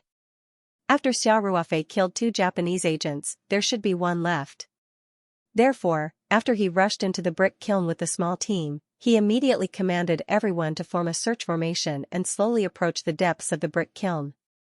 The 6 members on the flank, except for the 2 snipers who stayed in place to be on guard, the remaining 4 began to carefully search around the brick kiln to prevent any fish from escaping. This time, the Lone Wolf Commandos had sent out veterans with rich combat experience. It could be said that they were very skilled in dealing with such a one-sided situation where they were catching turtles in a jar. Inside the brick kiln, Xiao Ruofei and others moved forward carefully with guns. Xiao Ruofei still clearly remembered the position of Professor Liang Qiming. If the enemy did not move his position, he should be at 12 o'clock, about 10 meters away. However, there were many obstacles in the brick kiln, and they did not know where the remaining Japanese agent was hiding, so everyone's mood was not completely relaxed. Step by step, the brick kiln was so quiet that only the sound of breathing and light footsteps could be heard. Suddenly, a figure stood up, and everyone subconsciously raised their guns. However, Xiao Ruofei immediately raised his right hand and motioned for everyone to lower their muzzles, because he had seen clearly in the dim environment that the person who stood up was Professor Liang Qiming. A thick arm was strangling Professor Liang's neck, and a pistol was pressed against his temple. The most worrying thing had happened. Professor Liang was taken hostage by the last Japanese agent. The Japanese agent was very cunning. He was almost completely hiding behind Professor Liang, and behind him was a solid wall. Not far away, there was a ventilation hole that could not allow people to pass through, which was also blocked by Professor Liang. Even if there were snipers outside, they would not be able to aim at him. The atmosphere in the brick kiln suddenly became tense. The Japanese agent hiding behind Professor Liang Qiming shouted, "Put down your weapons and get out of the brick kiln." The Japanese agent's Chinese was very fluent. If they were outside, they would not be able to tell that he was a Japanese agent. Most of the agents sent to Huaxia to carry out missions could speak fluent Chinese. Otherwise, they would be exposed as soon as they spoke. Guozhan's face darkened as he shouted, "Let go of Professor Liang. We won't shoot. We'll give you a chance to be tried by Huaxia's law." The Japanese agent laughed strangely and said, "Are you kidding me? When Huaxia completely abolishes the death penalty, you can say that to me again." After that, the Japanese agent tightened his grip on Professor Liang Qiming's hand. Professor Liang was in his 70s, and he had been tortured for the past 2 days. His body and mind were very weak. Now, his face was pale, and his mouth was wide open, as if he would suffocate at any time. Guizhan hurriedly shouted, "Let go of Professor Liang first. If anything happens to Professor Liang, you won't be able to escape, right?" The Japanese agent said arrogantly, "We came to Huaxia with no intention of going back alive. It is the glory of every Huaxia warrior to die for the Japanese Empire. It's a pity that I didn't have time to complete the mission." Then, the Japanese agent changed the topic and laughed strangely. "I know that you didn't get Professor Liang's experimental data. If I shoot him now, the whereabouts of the experimental data will become a secret forever, right?" Guizhan's face changed slightly, and he shouted, "Stop." The Japanese agent sneered and said, "Put down your weapons immediately and get out of the brick kiln. Don't force me to fight to the death. If the Japanese Empire can't get the experimental data, you Huaxia people won't be able to get it either. I, Inoue Toshihiko, have completed half of my mission. I didn't embarrass my noble Inoue family. Ha ha ha." The only fish that escaped the net was the person in charge of the Japanese agent team, Inoue Toshihiko.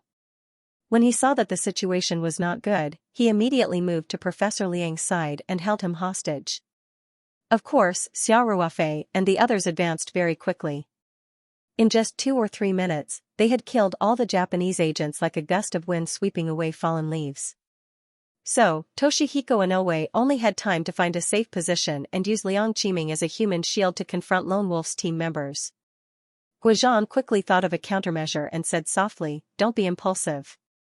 As long as you guarantee Professor Liang's safety, we won't shoot. Cut the crap. Put down your weapons and get out of the brick kiln immediately." Inoue Toshihiko said sternly. "If you want Professor Liang to live, prepare a car for me now. I also need a boat. When I reach international waters, I will let Professor Liang go naturally. Even ants cherished their lives." Naturally, Inoue Toshihiko was not crazy enough to want to die. He also hoped that Huaxia's army would not shoot the rat for fear of breaking the vases, so he could take Professor Liang hostage and escape. Under such circumstances, if he could bring Professor Liang to international waters and take a boat back to Japan, it would be a great achievement. After all, Professor Liang was the person in charge of the experiment. Even if the core data was missing, there was still a chance to repeat the experiment and obtain new data. Seeing that Guizhan and the others still had no intention of retreating, Inoue Toshihiko said in a more serious tone, "Don't doubt my determination to die for His Majesty. Now, I will count to 10.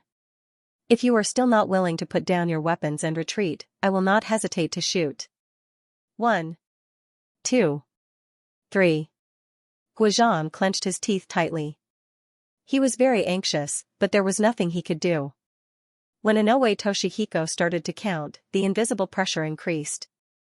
Just as Guizhan was about to calm Inoue Toshihiko down and lead everyone out, Xiao Ruofei suddenly said, "You are not being sincere. If Professor Liang is taken to international waters by you, how can he come back?" Inoue Toshihiko laughed strangely and said, "You can only choose to believe me. And I will allow you to send a boat to follow me, as long as you don't come within 1 nautical mile of me. When I am safe, I will naturally give Professor Liang a life jacket and let him go into the sea to wait for your rescue." Xiao Ruofei immediately said, "It will take time to prepare a vehicle and a boat. You can't keep strangling Professor Liang like this, right? He is already in his 70s, and he can't take this kind of punishment. I don't think you want anything to happen to Professor Liang, right?" Guizhan's heart skipped a beat. He could see that Xiao Ruofei was stalling for time, but in the current situation, Inoue Toshihiko occupied the shooting blind spot. What was the point of stalling for time? However, Guizhan knew that Xiao Ruofei would not shoot without thinking. He must have a purpose for doing this, so he just watched quietly from the side and did not interfere with Xiao Ruofei's actions. Inoue Toshihiko naturally saw it too. He slightly loosened his grip on Professor Liang's neck and said coldly, "Don't worry. As long as you cooperate, Professor Liang will be fine. I know you are stalling for time, but do you think it will work? Okay, the game is over. The countdown continues. 4, 5, 6. Guizhan's heart was burning with anxiety. He did not doubt Inoue Toshihiko's determination to fight to the death. As the countdown approached, Guizhan's heart began to waver. Just as Guizhan was about to exercise his authority as a commander and order his team members to put down their guns and withdraw from the brick kiln, a shocking scene occurred. A black shadow flashed through the small ventilation window in front of Inoue Toshihiko like a bolt of lightning. When Guizhan saw that the black shadow was Xiao Ruofei's Little Hay had already accurately bitten Inoue Toshihiko's wrist that was holding the gun. Little Hay then used the inertia to quickly fling his head. Inoue Toshihiko felt the pain and his gun was flung away. His body also staggered, and half of his head was exposed behind Professor Liang. Bang, a clean gunshot rang out. A small bullet hole appeared in Inoue Toshihiko's head. Behind him, blood splattered on the wall of the kiln. It seemed to be mixed with some brain matter. The 9mm bullet entered Inoue Toshihiko's forehead. The entrance was small, but the exit at the back of his head was very large. It almost took the entire occipital bone away. Inoue Toshihiko's eyes lost their color in an instant. The astonishment in his eyes froze forever. His whole body went limp and fell to the ground. Xiao Ruofei still maintained his shooting posture. A faint wisp of smoke was gradually dissipating from the barrel of the Type 92 pistol in his hand. Guizhan's mouth was slightly open, and he was somewhat stunned. He did not expect that the final surprise attack would be a dog. Xiao Ruofei's pistol was clearly in the holster. At that moment, Guizhan did not even see Xiao Ruofei's movements clearly. It was hard to imagine how Xiao Ruofei completed the whole set of actions in such a short time. Moreover, it was under the circumstances where the opponent's flaw was so small.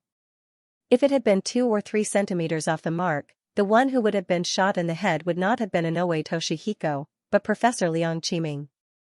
Inoue Toshihiko lay on the ground with his eyes wide open. He did die with a grievance. The ventilation window was so small that it was completely impossible for a person to pass through. Moreover, he occupied the shooting blind spot. The sniper outside could not lock on to the target. But he never expected that a dog would jump in. This dog also became his soulbringer, causing him to be directly shot dead by Xiao Ruofei. Dying like this was indeed a little too cowardly. In any case, all of this was finally over. The commandos swarmed forward and quickly separated Professor Liang Qiming and Inoue Toshihiko's bodies. 2 commandos helped Professor Liang to the side and sat down.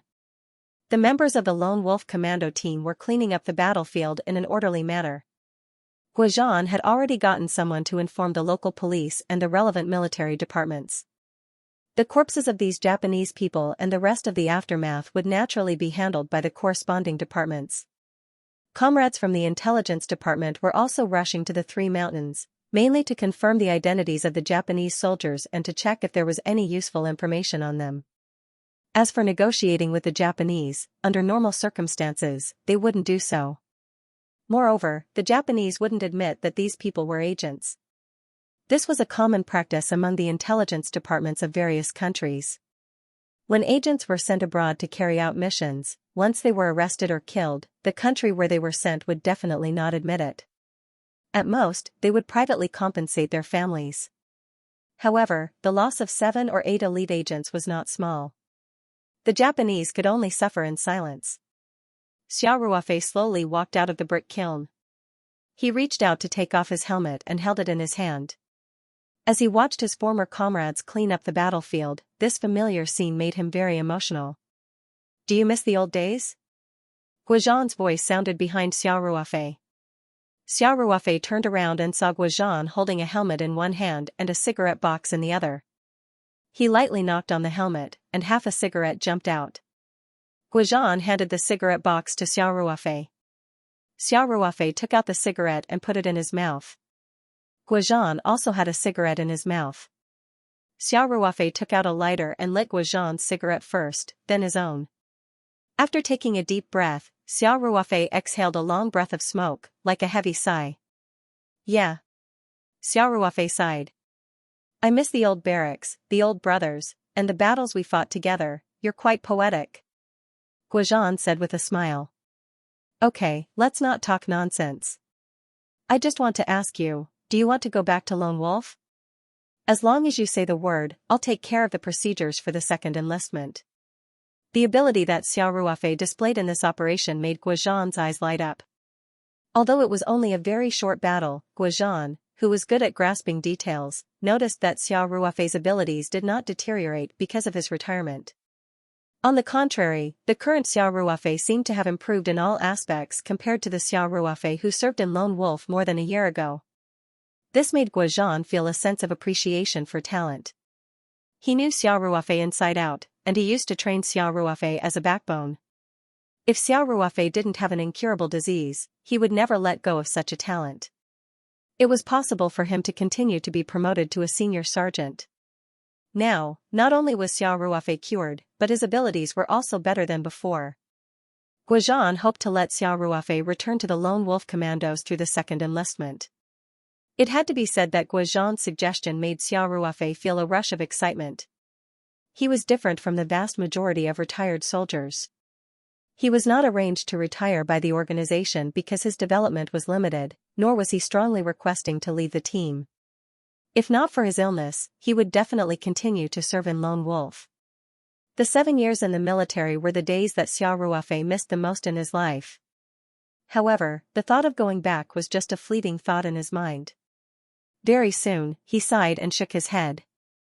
He definitely couldn't go back now. The Taoyuan company was getting bigger and bigger, and it was no longer his problem alone. There were over 100 employees who depended on him for their livelihood. Moreover, he had a divine weapon like the spiritual map scroll. It was inconvenient to use it in the collective living environment of the military camp. Xiao Ruofei smiled bitterly and said, "Wolf King, I can't go back." Guozhan's expression froze for a moment, and he said, "Why? Don't you like the life in the military camp? With your abilities, I can even guarantee that I'll help you get promoted within 2 years. This can become a lifelong job. Or are you reluctant to give up the local glory and wealth?" Xiao Ruofei said in a low voice, "Neither. Now that my company is getting bigger and bigger, this is no longer my personal problem. If I leave the company and go back to the army, what will happen to the employees? Besides, there are some other reasons. In short, it's not realistic to go back to the army." Guozhan was silent for a moment, then nodded and said, "Understood." Seeing that Xiao Ruofei was a little depressed, Guozhan gently patted Xiao Ruofei on the shoulder and said, "Blood Wolf, different stages of life will experience different scenery. For you, the chapter of Lone Wolf is over. Write a new chapter." Xiao Ruofei nodded heavily and said, "Yes. Captain, no matter where I am, I will always be Lone Wolf's soldier. When needed, I am willing to go to war for the country at any time."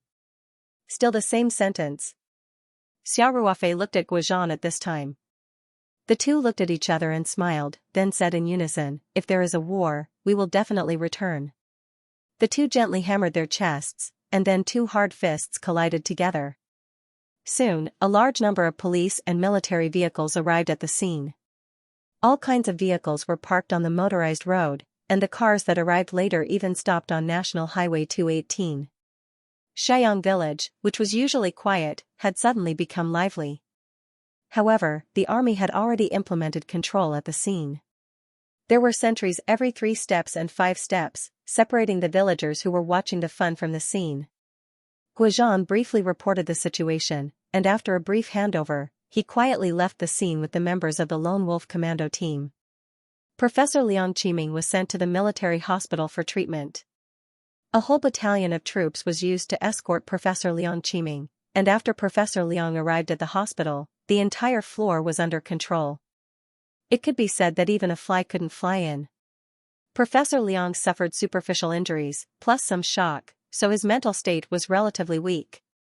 After bandaging his wounds at the Southeast Military General Hospital, he was hospitalized for 2 days for observation. While Professor Liang was hospitalized, Guozhan and Xiao Ruofei came to his ward to visit and talked behind closed doors for more than an hour. Xiao Ruofei was the person that Professor Liang wanted to see.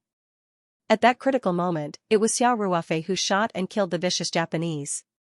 It could be said that he was Liang Qiming's savior. Guozhan was there for official business. After coming out of Professor Liang Qiming's ward, Guozhan took Xiao Ruofei and the members of the Lone Wolf Commando team to Sanshan University's library. Liang Qiming hid a USB flash drive that recorded the core data of the experiment here. A day or two before Guozhan and the others arrived, Professor Liang Qiming already had a premonition of danger. He decisively copied the core data of the experiment to the USB flash drive, and then physically destroyed the hard drive of the laboratory computer. This USB flash drive was placed at the bottom of a bookshelf in the university library, and it was tightly taped to the bottom of the partition. The library of Xianxia University had a vast collection of books. The library had several floors and countless identical bookshelves. Even if the Japanese knew where the USB flash drive was, without the specific location provided by Liang Qiming, they would not be able to find it in a short period of time. Guozhan and the others successfully retrieved this precious USB flash drive. The data inside was likely to play a vital role in improving the overall performance of Huaxiao's weapons and equipment. After asking for Professor Liang Qiming's opinion, 2 days later, Guozhan led the team to escort Professor Liang and the experimental data to Beijing. There, Professor Liang would be properly accommodated, and his experiments would continue in the impregnable Military Secret Research Institute. Xiao Ruofei did not participate in this mission, but his temporary recall was not over yet. Xiao Ruofei only rested on the farm for 2 days. 2 days later, Guozhan, who had completed the mission, brought the entire team back to Sanshan City. After Xiao Ruofei received the notice, he left the farm again and went to the Sanshan General Hospital of the Southeast Military Region to meet up with Guozhan and the others. Xiao Ruofei still had one last mission to complete: escort the old Captain Luo back to the army. In a secret camp in a mountainous area of Sunan Province, the atmosphere was solemn. The training ground, which was usually buzzing with activity, was extremely quiet today. The soldiers, who had been crawling and rolling in the mud all day long, had changed into neat uniforms, with a white flower pinned to their chest and a black gauze hanging from their sleeves.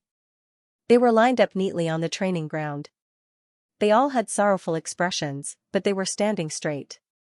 The troops were lined up horizontally and vertically. Every soldier was like a pine tree that stood straight and upright. At the back of the formation, there was a banner with white words on a black background. It said, "The loyal souls of the special warfare warriors have returned, the heroic spirit of the brave warriors lives forever." At the front of the formation, there were 2 people who were particularly eye-catching. They were the wife and daughter of the old Captain Luo. The wife of the old Captain Luo was about 35 or 36 years old. She was wearing a black shirt and black pants, and her eyes were red and swollen from crying. His daughter was only 6 or 7 years old, not yet at the age where she was fully sensible. The old Captain Luo had been busy with combat preparations and training in the army, so he had postponed his wedding many times. After he got married, he had been apart for a long time, so he had a child very late. 4 female officers who had been temporarily transferred from other units stood on both sides of the old Captain Luo's family. However, the old Captain Luo's wife did not need their support. She stood quietly, as straight as the soldiers, and looked at the sky in the south. There was no sadness on the child's face. Perhaps she did not know what her father's sacrifice meant, nor did she know the true meaning of death. Perhaps in her opinion, this was just to bring her father home. However, the daughter of the old Captain Luo was not like her peers, who would mischievously move and run around. She also stood quietly beside her mother, imitating the posture of the People's Liberation Army uncle and standing at attention. This child, who had the blood of the best soldiers flowing in her body, was born with the temperament of a soldier. After a long time, the roar of an engine came from afar, and a small black dot appeared in the sky in the south. Soon, a camouflaged transport helicopter slowly appeared in everyone's field of vision. The helicopter did not land directly, but slowly circled around the barracks. This was to let the old Captain Luo take one last look at the barracks he had dedicated his life to. Finally, the helicopter landed steadily on the training ground that the old Captain Luo had stepped on countless times. After the engine was turned off, the military band played a soothing and low song of yearning. The cabin door slowly opened, and several soldiers came forward to escort Jean Gang, who was lying on a stretcher, off the helicopter.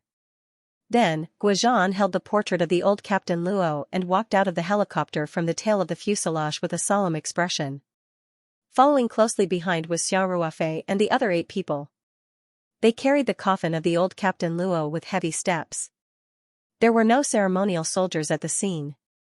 The last journey of the old Captain Luo was to be sent off by these brothers who had gone through fire and water with him on the battlefield. Xiao Ruofei and the others did not change into military uniforms. Instead, they wore the forest camouflage that still had the smoke of the battlefield from a few days ago. They also wore their full clothing. This symbolized that the old Captain Luo still maintained the posture of a fighter. There was still a short ceremony to be completed.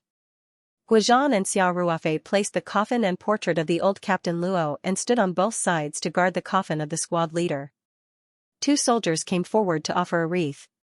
At this time, Xiao Ruofei walked out of the formation and hung an ordinary bullet bag on the wreath. This bullet bag contained the hair of a Japanese soldier. From the moment he learned that the old Captain Luo had died, Xiao Ruofei vowed to use the enemy's head as a sacrifice to this respectable old squad leader.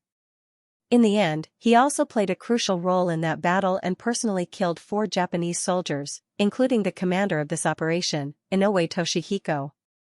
However, the military discipline did not allow him to really cut off the heads of the Japanese soldiers, so Xiao Ruofei could only use the hair of the Japanese soldiers as a sacrifice to the old Captain Luo.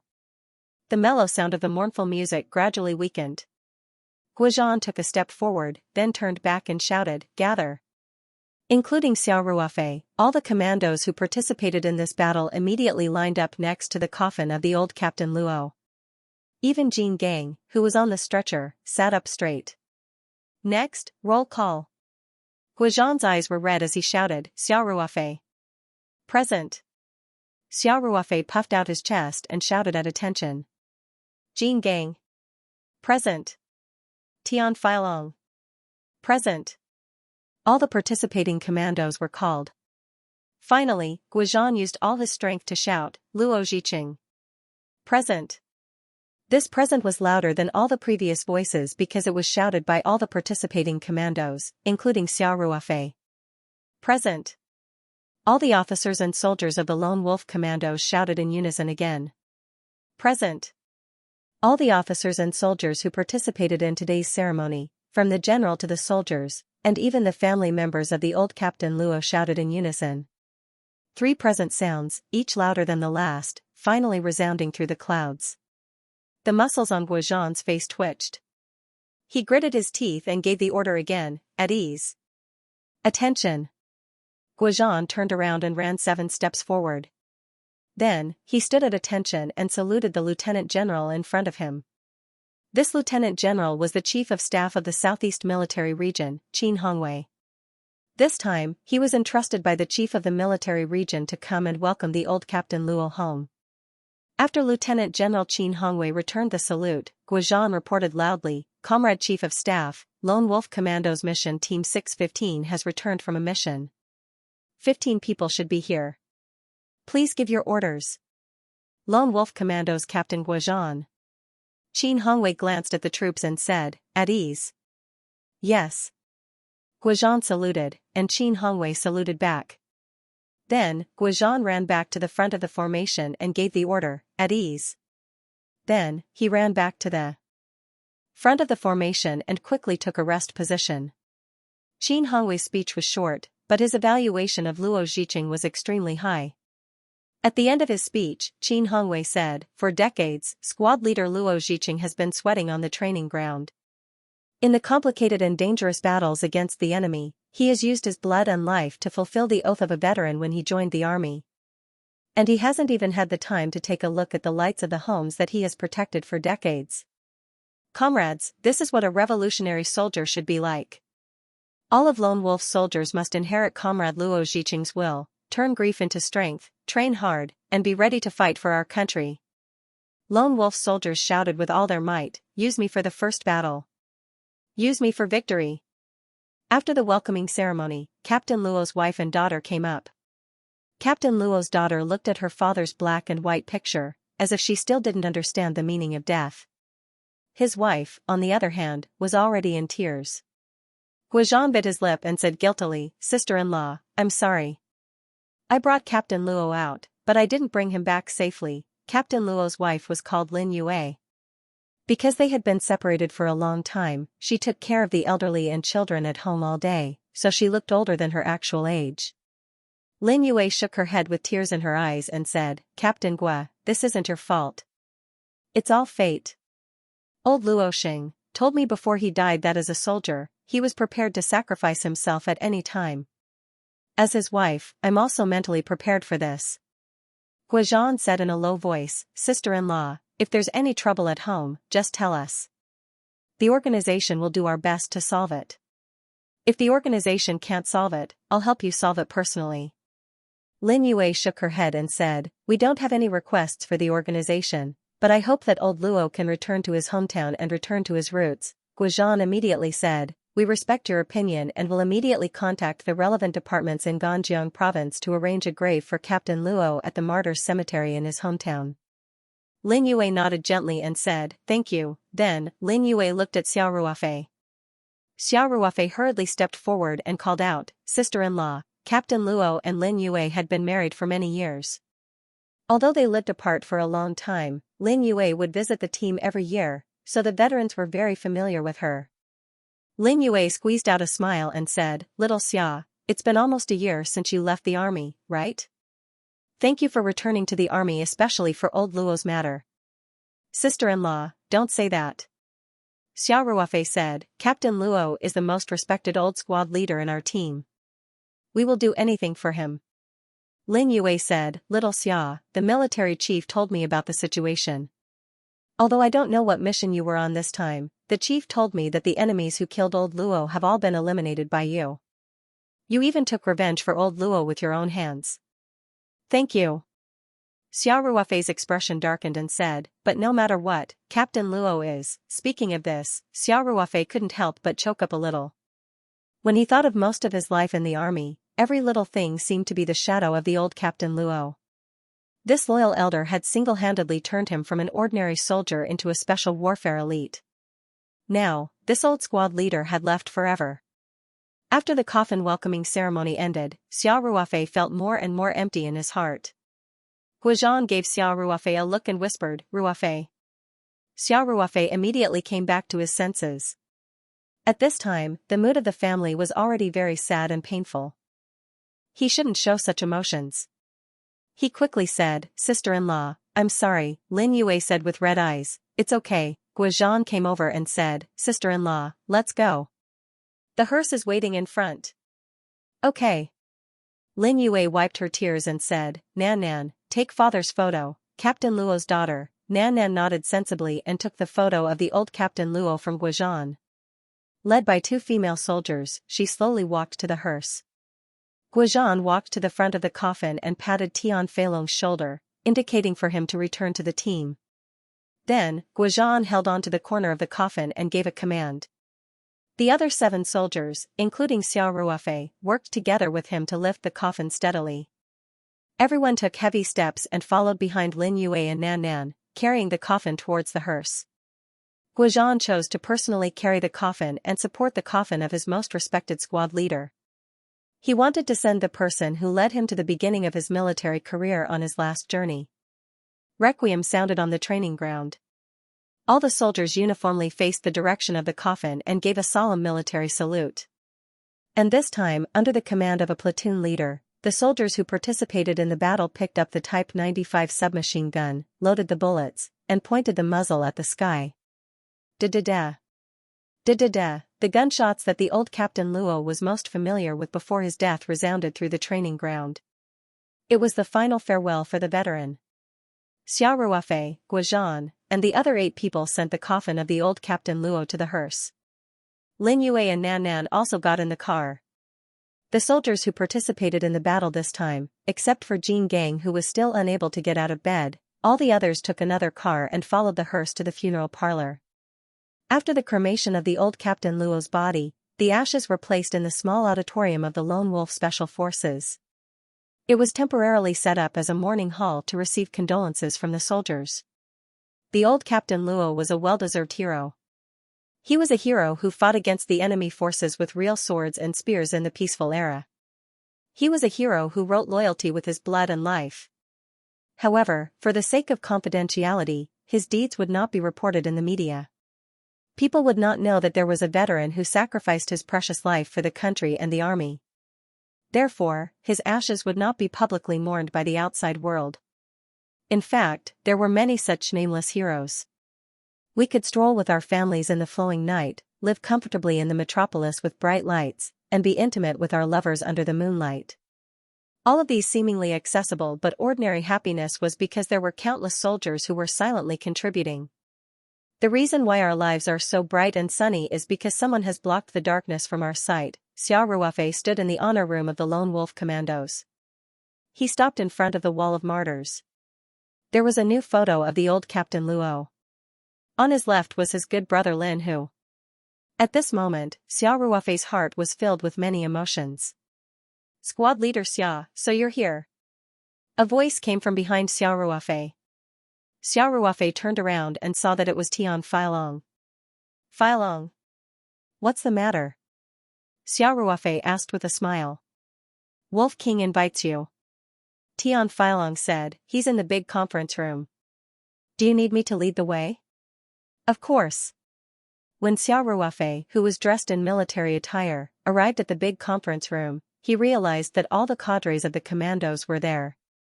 When Guozhan saw Xiao Ruofei enter, he smiled and said, Ruofei is here. Find a place to sit down. Yes. Someone immediately moved to the side and smiled at Xiao Ruofei in a friendly manner. The people in the conference room were all the cadres of the Lone Wolf Commandos.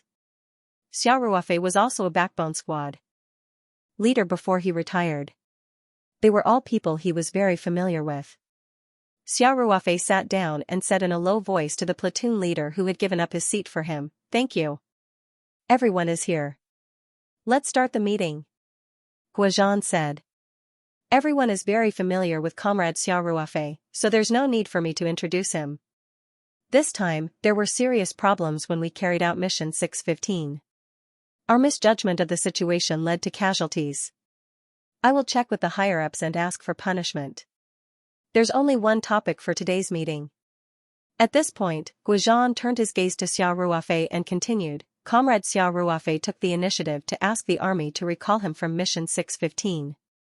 Moreover, he played a decisive role in the follow-up process of the mission. He used his actions to fulfill the vow of I will return if called to battle. Whether it's me or the entire Lone Wolf Commandos, we are all very grateful to Comrade Xiao Ruofei. Here, I suggest that everyone use warm applause to express their gratitude to Comrade Xiao Ruofei. Warm applause immediately sounded in the conference room. Xiao Ruofei tidied his clothes, stood up, and gave everyone a standard military salute.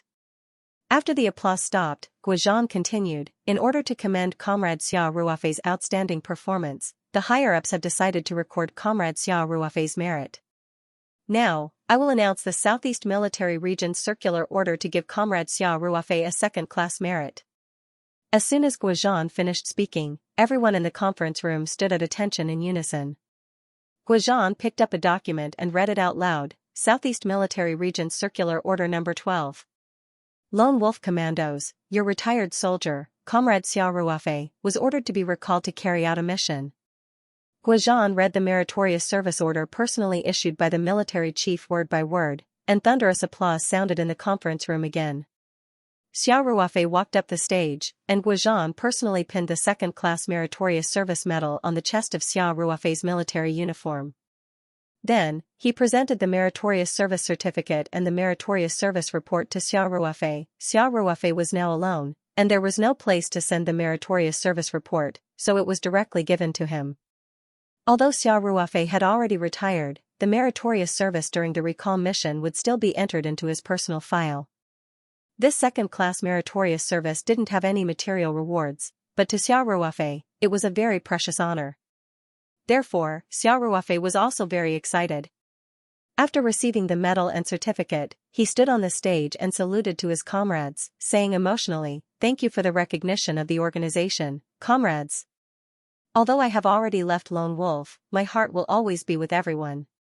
In the future, as long as the army gives the order, I will be willing to wear the uniform and go to the battlefield again. It's still the same words, if there's a call, I will definitely return." Good. His comrades gave Xiao Ruofei a warm round of applause. Guozhan said from the side, "Now, I announce that Comrade Xiao Ruofei has successfully completed his mission, and his recall has ended. At the entrance of the barracks, a camouflaged cheetah off-road vehicle was parked quietly. Xiao Ruofei silently packed his things in the room. Xiao Ruofei had already changed back to his casual clothes.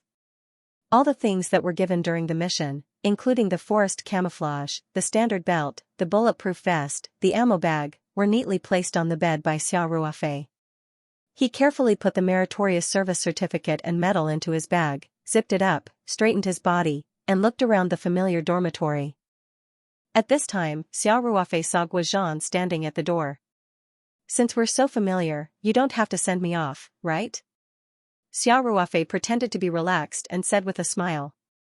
Guozhan walked in, put the military cap on the table, and asked, "Want to talk?" Xiao Ruofei was stunned. Guozhan saw this and said with a smile, "Don't worry, I'm not persuading you to stay. I'm looking for you for something else." Xiao Ruofei grinned and said, "Please say it." Guozhan took out a small stool from under the bed. After the two sat down, he said, "Ruofei, I'm looking for you to talk about your sister-in-law." "You mean Captain Luo's wife?" Xiao Ruofei asked. Guozhan nodded and said, "Yes." After the coordination of the various military departments, Captain Luo's grave has been determined. It's in the Martyrs' Cemetery in his hometown. Tomorrow, sister-in-law and Nan will take Captain Luo's ashes home. Xiao Ruofei nodded slightly and listened quietly. Guozhan said, "Captain Luo's parents are old. I'm afraid that they won't be able to take the blow if they don't know about his sacrifice. His family is also in a difficult situation. His sister-in-law doesn't have an official job. Although Captain Luo's pension and consolation money can alleviate the urgent situation, without the class monitor's salary in the future, there will only be some martyr's allowance. I'm afraid that the family's life will be even more difficult." Guozhan paused and then said, "Generally speaking, for martyrs like Captain Luo who have made great contributions, his family can solve the work problem in the organization, and the local government has promised to arrange it properly. However, his sister-in-law doesn't want to cause trouble for the organization. She said that if Captain Luo was still alive, he wouldn't agree to her doing so." Xiao Ruofei couldn't help but be a little moved. The word military wife was really heavy. The price and bitterness behind these two words were also incomparably huge. And a military wife like Lin Yue, who had a very high consciousness, was not an exception. Guozhan continued, "I've advised her that this is normal treatment, but she's stubborn and doesn't accept it." Xiao Ruofei said, "Sister-in-law is a person who is soft on the outside but strong on the inside. She's very opinionated. It's very difficult to change her mind once she's decided on something." "Isn't that so?" Guozhan smiled bitterly. "Ruofei, that's why I want you to persuade her. This time, you personally took revenge for the old Captain Luo. Maybe she'll listen to your words." Xiao Ruofei thought for a moment and said, "Captain, I also don't recommend sister-in-law to accept the job arranged by the organization." Guozhan was stunned for a moment and said, "You brat. I'm still counting on you to persuade sister-in-law. Why are you singing a different tune with me?" Xiao Ruofei said with a smile, "Wolf King, let me finish. Sister-in-law's education is only in high school, and she doesn't have any special skills. Even if the organization arranges a job, it'll at most be an idle position in a public institution.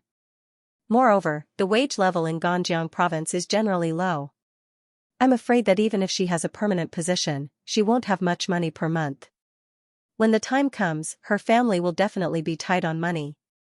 Do you have a better idea?" Guozhan asked. Guozhan's eyes lit up and he couldn't help but want to slap the table and shout, "Blood Wolf, this is a good idea. Haha. You have a lot of ideas." Guozhan had been racking his brains over the past 2 days about the future of Lin Yue's family. After the sacrifice of the old Captain Luo, he was directly recognized as a revolutionary martyr and received a lump sum of pension and funeral expenses. As a family member of a martyr, Lin Yue also received a certain amount of subsidy every month. In addition, in the case of the old Captain Luo, the organization considered the difficulties of the family members of a martyr. If they didn't have a job, they would generally solve the problem of work. But these were far from enough. The state had policies for the martyr's pension and the preferential treatment of the family members of a martyr. It was impossible to give the pension beyond the prescribed scope because of the great contribution of the old Captain Luo.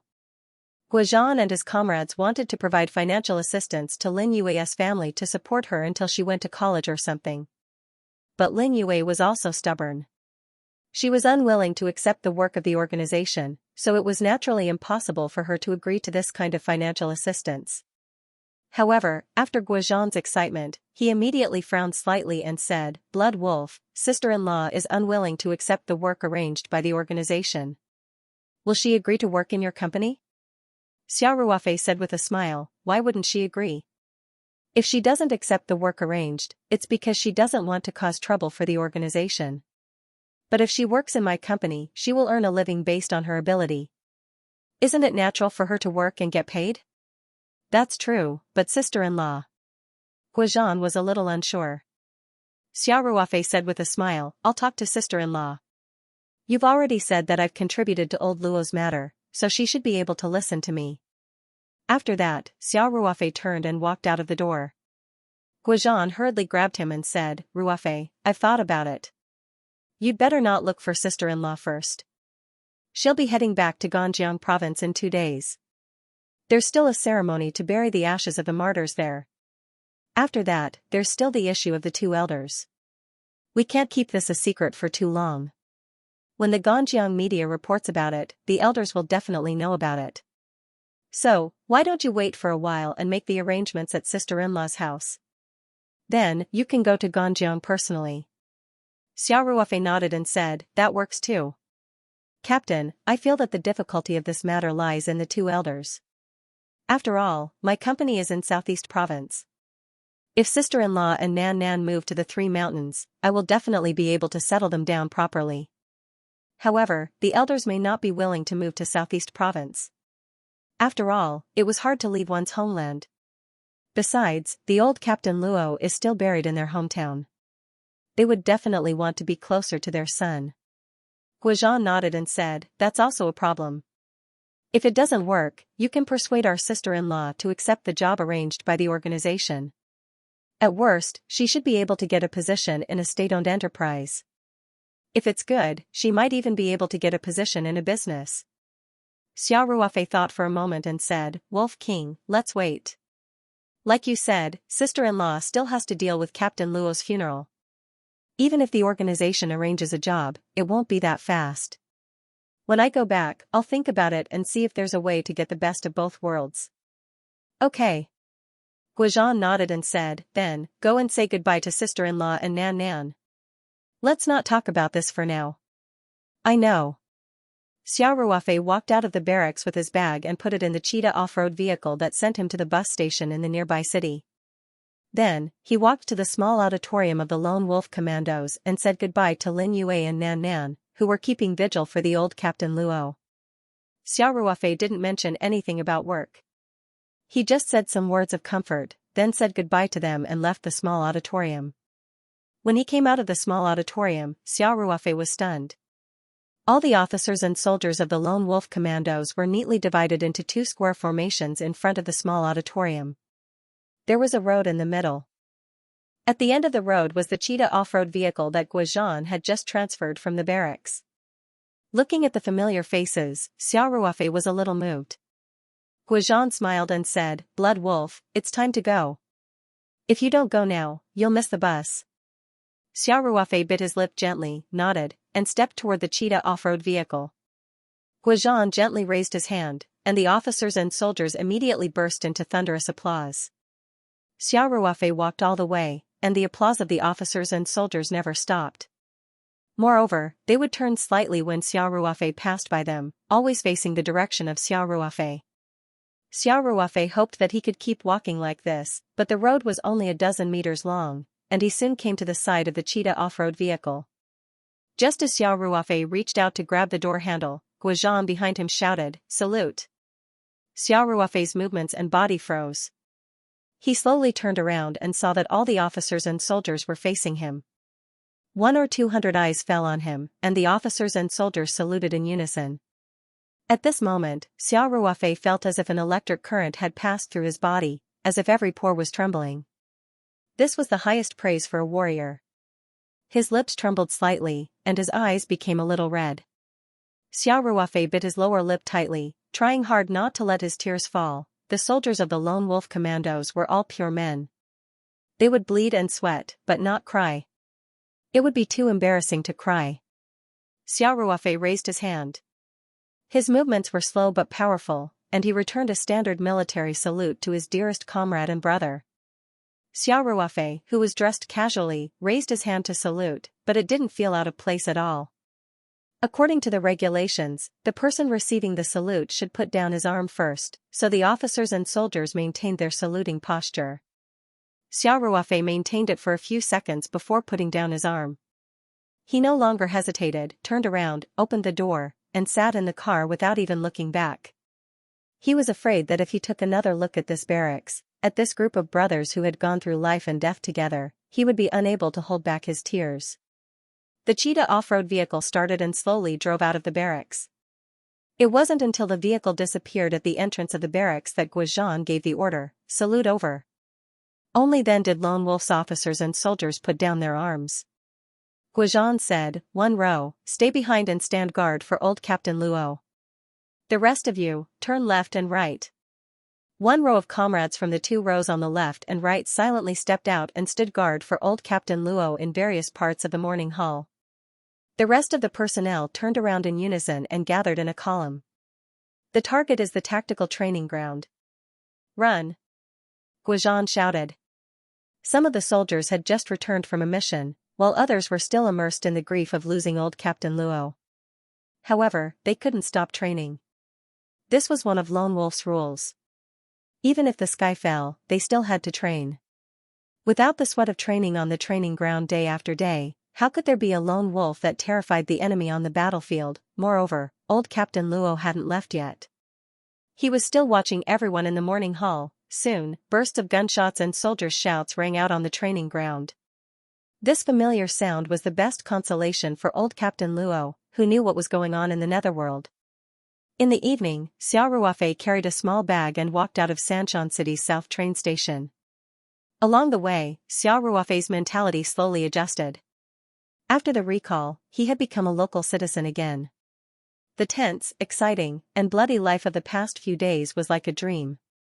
Now that he had woken up, he had changed from an outstanding special warfare elite to the chairman of the Taoyuan company, who had just emerged in the business world. On the train back to Xianxia City, Xiao Ruofei began to think about some issues regarding the company's development, especially some of the work that needed to be completed in the near future. Walking out of the train station, Xiao Ruofei saw Lei Hu. Beside Lei Hu was the Night 15 off-road vehicle. Xiao Ruofei had called Lei Hu yesterday and asked him to go to the Public Security Bureau to retrieve the car today. Then, he sent his train number to Lei Hu and asked him to pick him up at the station. There was a spare key to the Night 15 at home. After Xiao Ruofei called his comrades at the Public Security Bureau, Lei Hu successfully retrieved the car and drove directly to the south train station in the southern suburbs of Xianxia City to pick him up. "Brother Xia." Lei Hu waved at Xiao Ruofei, then quickly stepped forward and took the bag from Xiao Ruofei's hand. "Huzi, you've worked hard," Xiao Ruofei said with a smile. Lei Hu opened the car door for Xiao Ruofei and smiled, "Brother Xia, it's not hard at all." After Xiao Ruofei got into the car, Lei Hu immediately closed the door and got into the driver's seat and started the engine. Xiao Ruofei leaned against the soft back seat and closed his eyes slightly. He asked, "Did anything happen in the company recently?" Lei Hu was driving seriously as he replied, "They're all good. Yesterday, I heard Mr. Feng, Director Shui, and the rest were talking about some clinical trials." Xiao Ruofei opened his eyes and sat up straight. He asked, "What's wrong with the clinical trials?" Lei Hu scratched his head and said, "I don't know much about the company's affairs. You should go back and ask Mr. Feng about it. But don't worry. It shouldn't be anything bad. I saw that Mr. Feng and the rest were very excited." "Oh." Xiao Ruofei sighed and said, "Okay. I got it." Xiao Ruofei was very concerned about the heart-nourishing soup project. Although the provincial and national pharmaceutical administration supported this project, Xiao Ruofei was still worried that there might be some problems, especially with the clinical trials. It would be troublesome if something went wrong. However, after hearing Lei Hu's words, Xiao Ruofei felt a lot more relieved. He knew that if something really happened, Feng Jing would definitely give him a call. The fact that he hadn't received a call up until now meant it wasn't a bad thing. Lei Hu was only a security guard and did not know much about the company's affairs. That was why Xiao Ruofei did not ask. He thought for a while and asked, "Oh, Huzi, did Xiaoer go out these few days?" "No. I personally went to fetch her after the class reunion," Lei Hu said. "She has been at home these few days and did not even leave the farm." "Okay." Xiao Ruofei nodded. Lei Hu smiled and said, "Brother Xia, you're really concerned about this sister of yours, huh? Even if you are her biological brother, you can't do this." Lei Hu knew that Xiao Ruofei had put in a lot of effort to ensure Lin Xiao's safety. And all of this was done without Lin Xiao knowing. It was no wonder that Lei Hu was so emotional. Xiao Ruofei smiled bitterly and said, "It is because he is not her biological brother that I have to care so much about her. Huzi is no longer around, and I must take good care of his only sister." Xiao Ruofei continued, "You saw what happened that day. High school students nowadays are so daring. If it wasn't for me secretly protecting her, Xiaoer might have been hurt." Lei Hu nodded in agreement. Xiao Ruofei thought of this and asked, "That Xuefei from that day, what happened to him?" Lei Hu couldn't help but look deeply at Xiao Ruofei through the rearview mirror. Then he said, "Xuefei, Hu Lily, and their 2 friends were severely stung by the hornets that night. They're still lying in the hospital now. They don't have the time to play any tricks. Although their lives were not in danger, they suffered quite a lot. Xuefei was stung in a key area and it is still swollen. I don't know if it will affect that function after it is healed." Xiao Ruofei suddenly received a call that day and went to the hospital to see Guozhan. So he arranged for Lei Hu to send people to keep an eye on Xuefei and the others to keep track of their movements. Lei Hu was so impressed by Xiao Ruofei's superb skills that he even used the hornet. Although the nightclub said that wasps flew in from outside and the source was unknown, Lei Hu was very clear that this matter must have something to do with Xiao Ruofei. Otherwise, how could it be so coincidental that the 4 people who were going to harm Lin Xiao were stung, and Xuefei's condition was the most serious? Of course, Lei Hu was also a soldier. He knew what to ask and what not to ask. He was very smart to keep his mouth shut and would not talk about it with his subordinates. After hearing this, Xiao Ruofei couldn't help but curl her lips into a smile. That day, he used his mental strength to control a wasp and stung Xuefei's area. It was not a bad taste, but he really hated Xuefei. Since he dared to have thoughts about Lin Xiao, he wanted to teach his tool a lesson. Xiao Ruofei asked, "Is there any other news?" Lei Hu knew what Xiao Ruofei was asking. He smiled bitterly and said, "Brother Xia, regarding Xuefei's father, Xue Jingbang, our investigation has not made any progress. After all, he is the vice mayor. Huzi, you don't need to explain." "I understand." Xiao Ruofei smiled and waved his hand. "Regarding Xue Jingbang, you don't need to worry about it. However, you still need to keep an eye on Xuefei. That kid is a ticking time bomb. If I don't get rid of him, I won't be at ease, understood?" Lei Hu replied straightforwardly. Xiao Ruofei nodded and did not ask anything else. He leaned back in his seat and closed his eyes to rest. In his mind, he kept thinking about Xuefei's incident. He definitely had to investigate Xue Jingbang. Unless this deputy mayor was an official like Hai Rui's Baoqing Tian, as long as he could find a weakness, he would be able to completely defeat Xuefei. That way, he wouldn't have to worry about Lin Xiao's safety. Soon, the car arrived at the farm. Xiao Ruofei carried his bag and walked into the house. Lin Xiao was curled up on the sofa and fiddling with her laptop. She had recently been teaching herself graphic design software and was very enthusiastic. She even hugged her laptop when she ate. Seeing Xiao Ruofei return, Lin Xiao was very happy. She quickly put her laptop aside and shouted, "Ruofei brother, you're back." Xiao Ruofei smiled and nodded. "Yes. Have you been good these past few days? You didn't run around, did you?" "No. The farm is so remote. Once I leave, I'll be in the fields. Where else could I go?" Lin Xiao pouted. "You didn't even bring me along when you went on a business trip." Xiao Ruofei laughed and said, "You said it was a business trip. How could I have time to play? I'm so tired." "Oh. Then hurry upstairs and rest," Lin Xiao said. "Do you want me to go up and help you run the bath? You can take a bath to relieve your tiredness." Xiao Ruofei quickly said, "No need, no need. How could I let my little princess do such chores? I'll do it myself. You continue to study." Lin Xiao stuck her tongue out at Xiao Ruofei and smiled sweetly. Xiao Ruofei asked, "Godmother went back to her room?" "Yes, she always sleeps early," Lin Xiao said. "Okay, I won't disturb her. Let's talk about it tomorrow," Xiao Ruofei said. "I'll go back to my room first." "Xiaoer, you should rest early too." "Okay." Xiao Ruofei carried his bag upstairs. After returning to his room, he didn't rush to take a bath. Instead, he lit a cigarette and went to the balcony. Then, he took out his phone. On the way back, he had been thinking about Xue Jingbang. In the end, he decided to give Niu Tao a call to see if he could help him.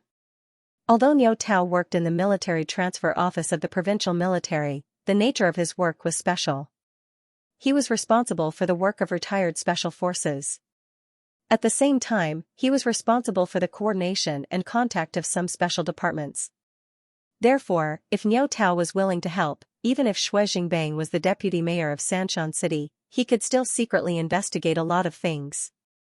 However, this kind of thing was seriously against his principles. Xiao Ruofei wasn't sure if Niu Tao would help him. After thinking for a while, Xiao Ruofei decided to give it a try.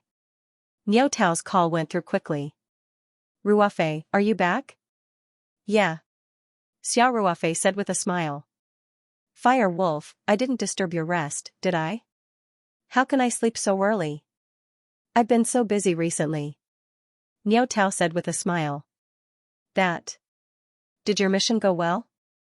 Xiao Ruofei and the others' mission involved top secret, so Niu Tao was more cautious and only asked very carefully. "Fortunately, I didn't let you down," Xiao Ruofei said with a smile. "If you suddenly became busy recently because of the East China Sea, then you're probably helping us clean up." Although the Lone Wolf Commandos had wiped out the Japanese agents, rescued Professor Liang Qiming, and obtained the core experimental data, there was still a lot of follow-up work left after they left Sanshan City. For example, how did these Japanese people sneak into Huaxia, whether they had any spies in Huaxia, how did the Sanshan University Liang Qiming's laboratory leak, and so on.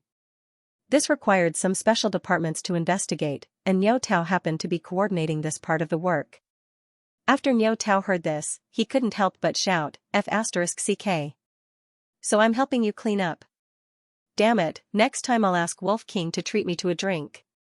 Remember to call me when you drink."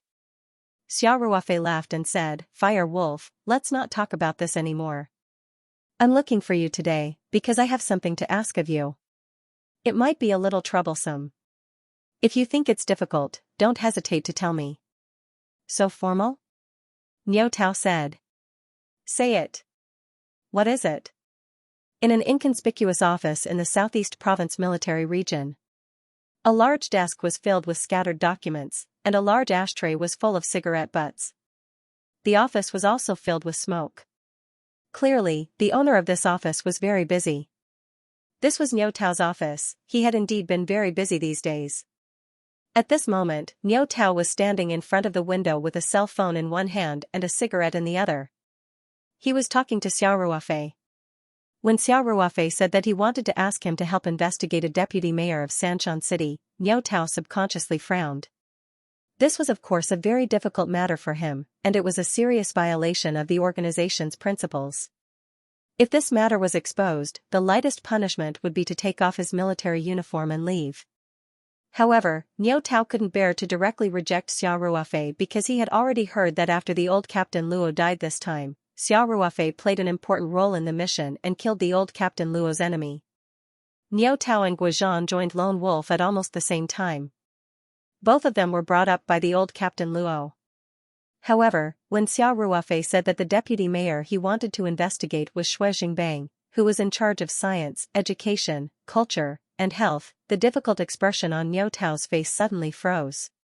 Then, he opened his mouth slightly, and his expression was quite interesting. Xiao Ruofei saw that Niu Tao was silent after hearing this, so he couldn't help but smile bitterly and say, "Flying Wolf, I know this request is a bit too much and is forcing you. Forget it, I can't make things difficult for you." "This matter, Ruofei, it's not impossible for me to help you," Niu Tao said with a serious tone.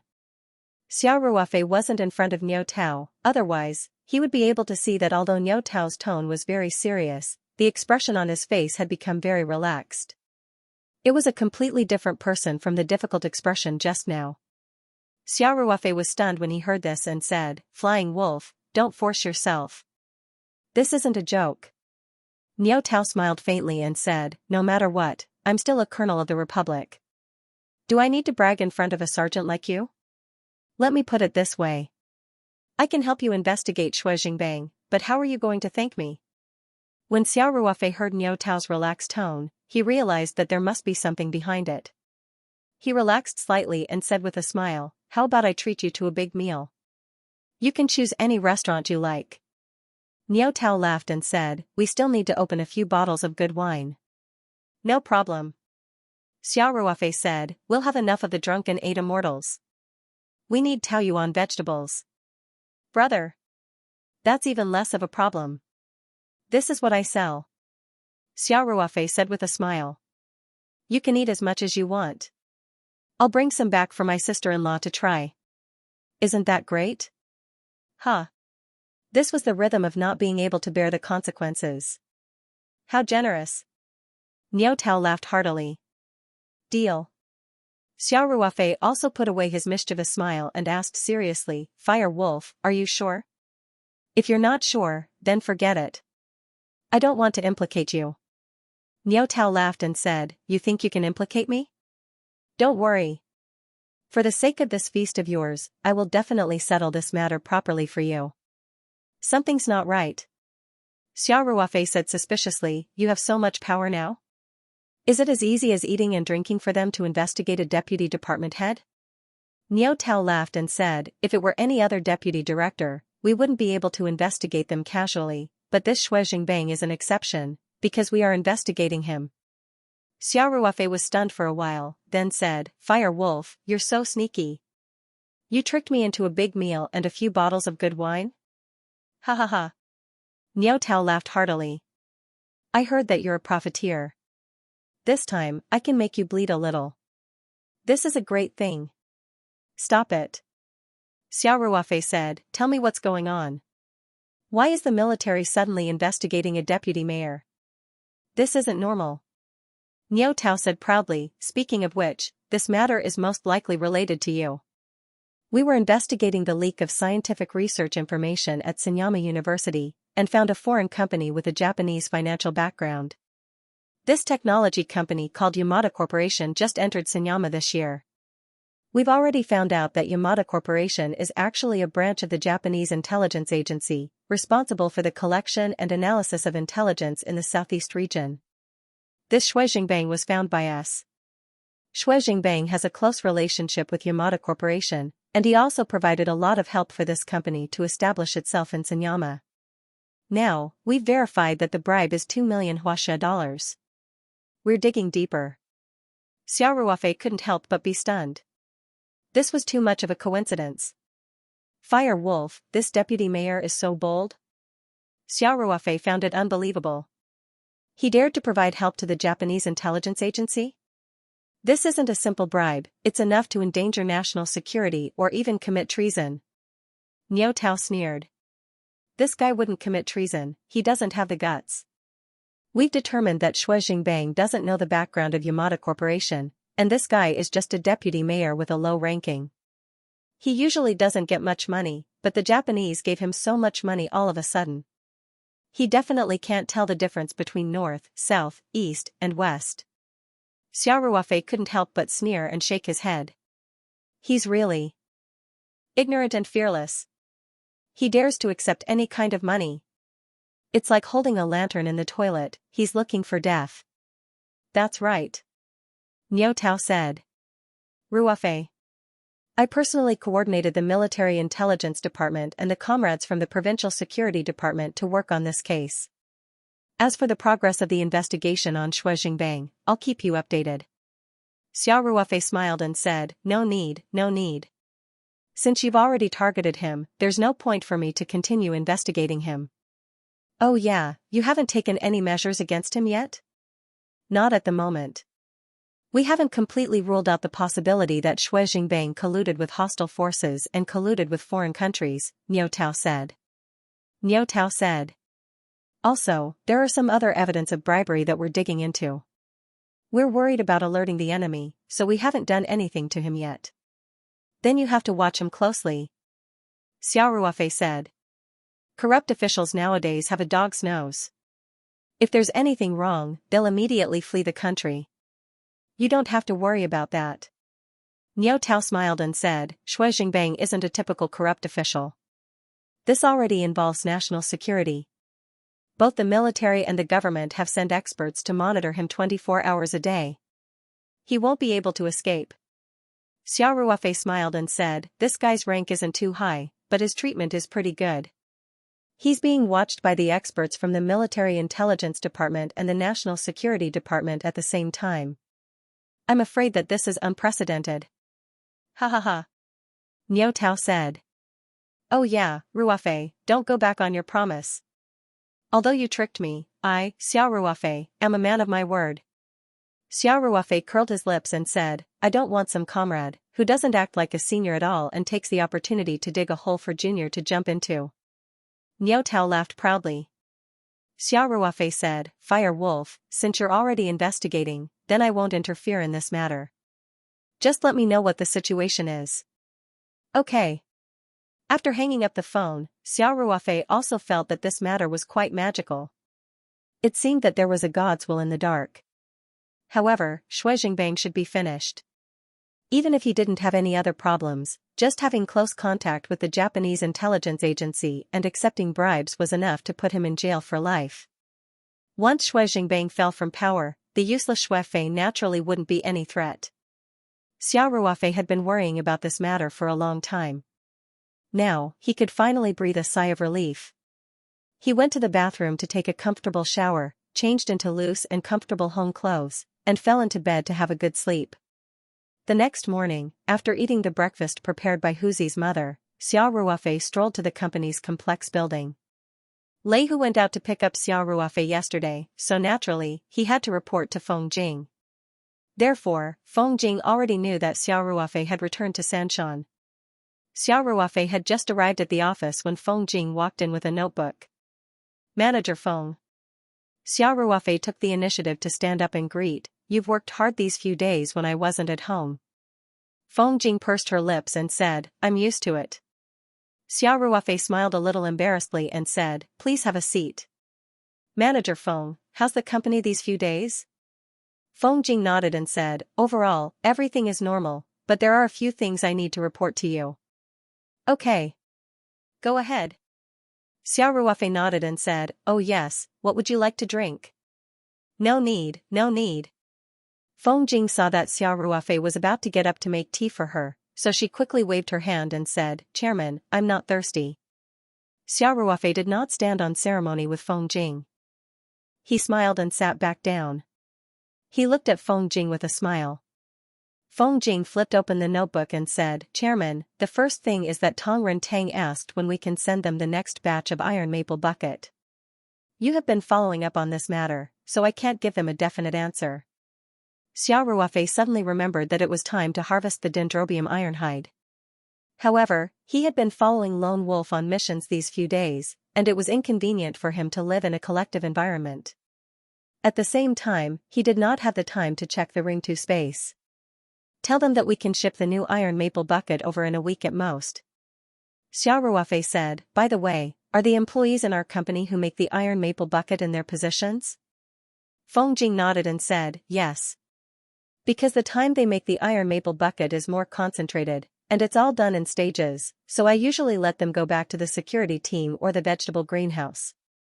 When necessary, they can gather together to make the maple bucket. Xiao Ruofei nodded in agreement, Okay, this is also good for the management of the personnel. Is there anything else? Feng Jing looked at the notebook and said, Old Chow is very anxious. The new vegetable greenhouse has been handed over, but the vegetable seeds have not been delivered. He has been looking for me several times, but you are not at home these few days. I can't do anything about the seeds, so I can only ask him to wait patiently. Xiao Ruofei patted his head and said, Look at this. I was busy and forgot about it. Go and tell Chow Taishu and ask him to calculate the demand for the seeds. I will solve the problem of the seeds for him tomorrow. Feng Jing quickly wrote a few words in the notebook, nodded and said, Okay. After Feng Jing finished writing, she said, Chairman, there is one more thing. It's about the approval of the new drug in our pharmaceutical factory. Xiao Ruofei said with a smile, I heard from Lei Hu yesterday that you have been talking about this for the past 2 days, but Lei Hu doesn't know much about this business, so he can't explain it clearly. Tell me about it. What's wrong with the approval of the new drug? Feng Jing said with a smile, Chairman, it's a good thing. The clinical trial of the Xianxia decoction in the designated Union Hospital has been very good. The conditions of the autistic children who participated in the trial have been improved to varying degrees. After the discussion of the expert committee of the Union Hospital, they believe that the first phase of the clinical trial has been a complete success, and agreed to end it in advance. Xiao Ruofei said with some surprise, There is such a good thing? Feng Jing smiled and said, We were also surprised at that time. We heard that it was proposed by Professor Feng Ruixia from the Union Hospital's Pediatrics Department. The hospital's expert committee seriously reviewed the medical records and various data of the clinical trial and agreed with Professor Feng Ruixia's opinion. Xiao Ruofei laughed and said, Manager Feng, you are really good. Feng Jing couldn't help but roll her eyes at Xiao Ruofei and said, Professor Feng is an expert in pediatric neurology. She has also done in-depth research on the treatment of autistic children. She is the person in charge of this clinical trial in Union Hospital. Professor Feng also saw the obvious effects of the Xianxia decoction and felt that such a good drug that can change the fate of autistic children shouldn't be burdened by the tedious process. That's why she took the initiative to propose it. We didn't do any public relations work. Xiao Ruofei couldn't help but give a thumbs up and said, A doctor really has the heart of a parent. This Professor Feng is a person worthy of respect. Manager Feng, find out what project Professor Feng is currently researching, and then use the Taoyuan company's name to sponsor this project. Understood. Feng Jing said, Chairman, the second phase of the clinical trial will be starting soon. The scope of the second phase will be wider, and there will be 20 hospitals participating. The number of patients participating will also be 10 times more than the first phase. Furthermore, the National Drug Administration will also send someone down to investigate. Xue Jinshan is already going crazy. To deal with the second phase of the clinical trial, the pharmaceutical factory has to increase production. At the same time, he still has to deal with the national and provincial drug administration. He is almost living in the pharmaceutical factory now. Give him a bonus.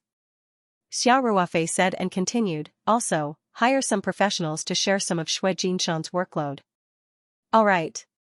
Feng Jing said and continued, furthermore, we have already mobilized the villagers in the nearby villages to plant the herbs that we need.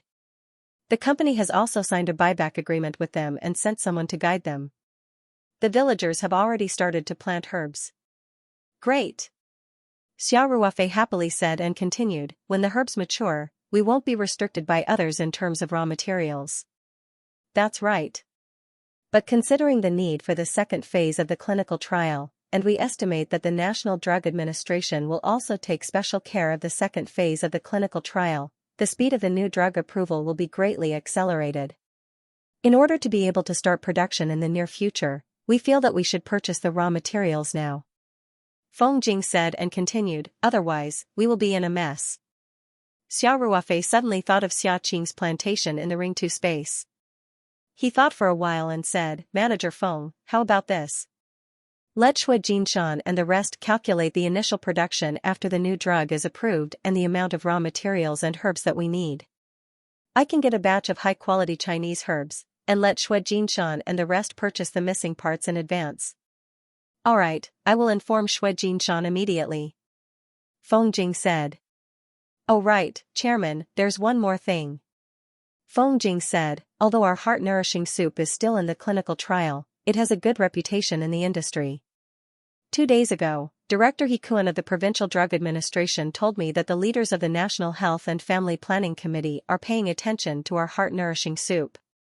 I heard that they even intend to include it in the guidelines for autism treatment. Xiao Ruofei was very excited when he heard the news. His first reaction wasn't that the heart-nourishing soup would become popular all over the country. Instead, he thought that once the heart-nourishing soup could be used by patients in Xianxia, there wouldn't be any need to promote it. When Xiao Ruofei started the heart-nourishing soup project, it wasn't just to make money. Let's start a round of recruitment as soon as possible. Xiao Ruofei thought for a while and said, the pharmaceutical factory has too little manpower. Shui Jinshan and the rest can't take it if they work overtime for a long time. We need to send more people to them. Okay. Feng Jing said, I'll ask them to come up with a manpower requirement and start the recruitment process as soon as possible. Xiao Ruofei laughed and said, thank you for your hard work, Manager Feng. Now that the company's administrative team has been formed, you only need to give orders. You don't have to do the specific things yourself, right? You look a bit haggard. Is it because you've been working too hard recently? Feng Jing blushed and said, it's okay. I've been staying up late for the past 2 nights, it's not good to stay up late. It's bad for your skin. Xiao Ruofei said, oh right, have you finished the Yuji ointment I gave you last time? I'll get more for you later. Women need to take care of their skin. Feng Jing said, Chairman, I want to see the Yuji ointment mass-produced as soon as possible. I'll pay for it myself then. This is definitely a cosmetic product that will revolutionize the market. You really need to hurry up. Xiao Ruofei couldn't help but smile bitterly and pat his forehead. This career woman's brain circuit was really different from his. He wanted to show his concern for his employees, but he didn't expect Feng Jing to change the topic back to work. Okay. After I'm done with this, I'll research on it. Xiao Ruofei said helplessly. Feng Jing laughed and said, but, before you find out how to mass-produce it, it's not bad to give me a few sets of Yuji ointment. It was a woman's nature to love beauty. Xiao Ruofei laughed and nodded, no problem. Consider it an employee benefit for you. Thank you, Chairman. Feng Jing said with a sweet smile. If there's nothing else, I won't bother you. Xiao Ruofei nodded. Feng Jing took her notebook and left Xiao Ruofei's office. After Feng Jing left, Xiao Ruofei took out a small box of Dahongpo tea from his space and scooped a little into the teapot with a teaspoon. This was the Dahong Pao made by Xiaqing in the Ringtu space. Its quality was not inferior to the Dahong Pao personally made by Li Jifu. After all, those tea trees grew in the Ringtu space, and the whole production process was completed in the Ringtu space. Xiaqing's tea-making skills were superb.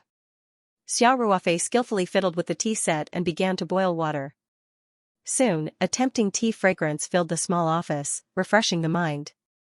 Xiao Ruofei didn't know much about tea before, but now he gradually liked the feeling of drinking tea. When making tea and tasting tea, his state of mind would always become very calm and peaceful. In the past few days, he had participated in Lone Wolf's operation, especially the sacrifice of the old Captain Luo, which made him feel as if he had been suffocated in his chest. Therefore, when facing the Japanese agents, Xiao Ruofei was calm and almost cold-blooded. He picked up the teacup and took a sip gently. The light fragrance circulated in his mouth, and the hostility in his heart seemed to have dissipated a lot. Boss Xia, you're quite leisurely. A teasing voice sounded. Xiao Ruofei raised her head in surprise and saw Ling Qingxue leaning against the doorframe.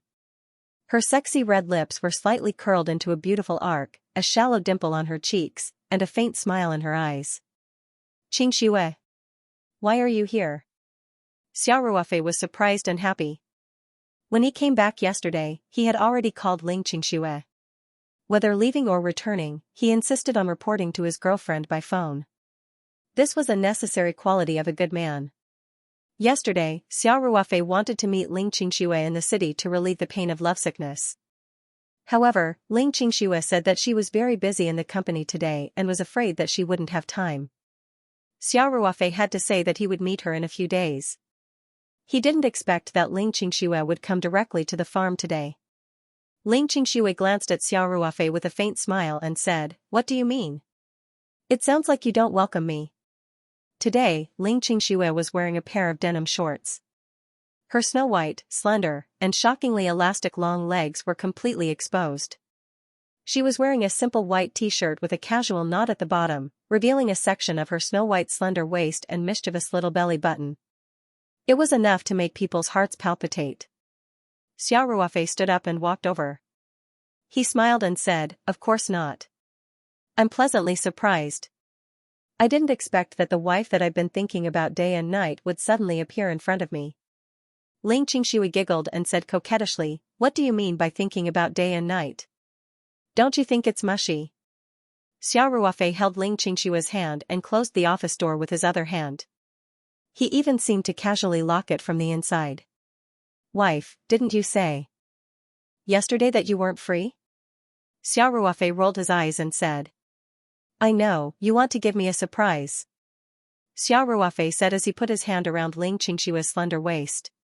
Xiao Ruofei's hand was a little rough, so it fell directly on Ling Qingxue's smooth, white waist. She felt a little ticklish and couldn't help but giggle and twist her body. She said, "Don't think too much. I suddenly came to check on you. Let's see if you'll behave when I'm not by your side." Xiao Ruofei's evil claws reached under the t-shirt and began to slowly explore upwards. He smiled and asked, "Are you satisfied with the result of checking on you?" "You did well," Ling Qingxue said with a smile. Then she grabbed Xiao Ruofei's hand and said in a low voice, "Stop fooling around. We're in the office. What are you afraid of?" Xiao Ruofei laughed and said, "I'm the boss in the company. Who dares to barge in without knocking?" "No," Ling Qingxue said with a red face, "If someone sees us, it'll be so embarrassing." Ling Qingxue had been with Xiao Ruofei for a long time, and when the two of them were in bed, she was quite bold. Her long legs were simply irresistible to Xiao Ruofei. However, when they were outside, Ling Qingxue would become as shy as before. Xiao Ruofei looked at Ling Qingxue's white neck, which was a little red, and her eyes were as if they were about to drip out. He couldn't help but feel a rush of passion in his heart. Ling Qingxue felt Xiao Ruofei's burning gaze, and her heart couldn't help but beat faster.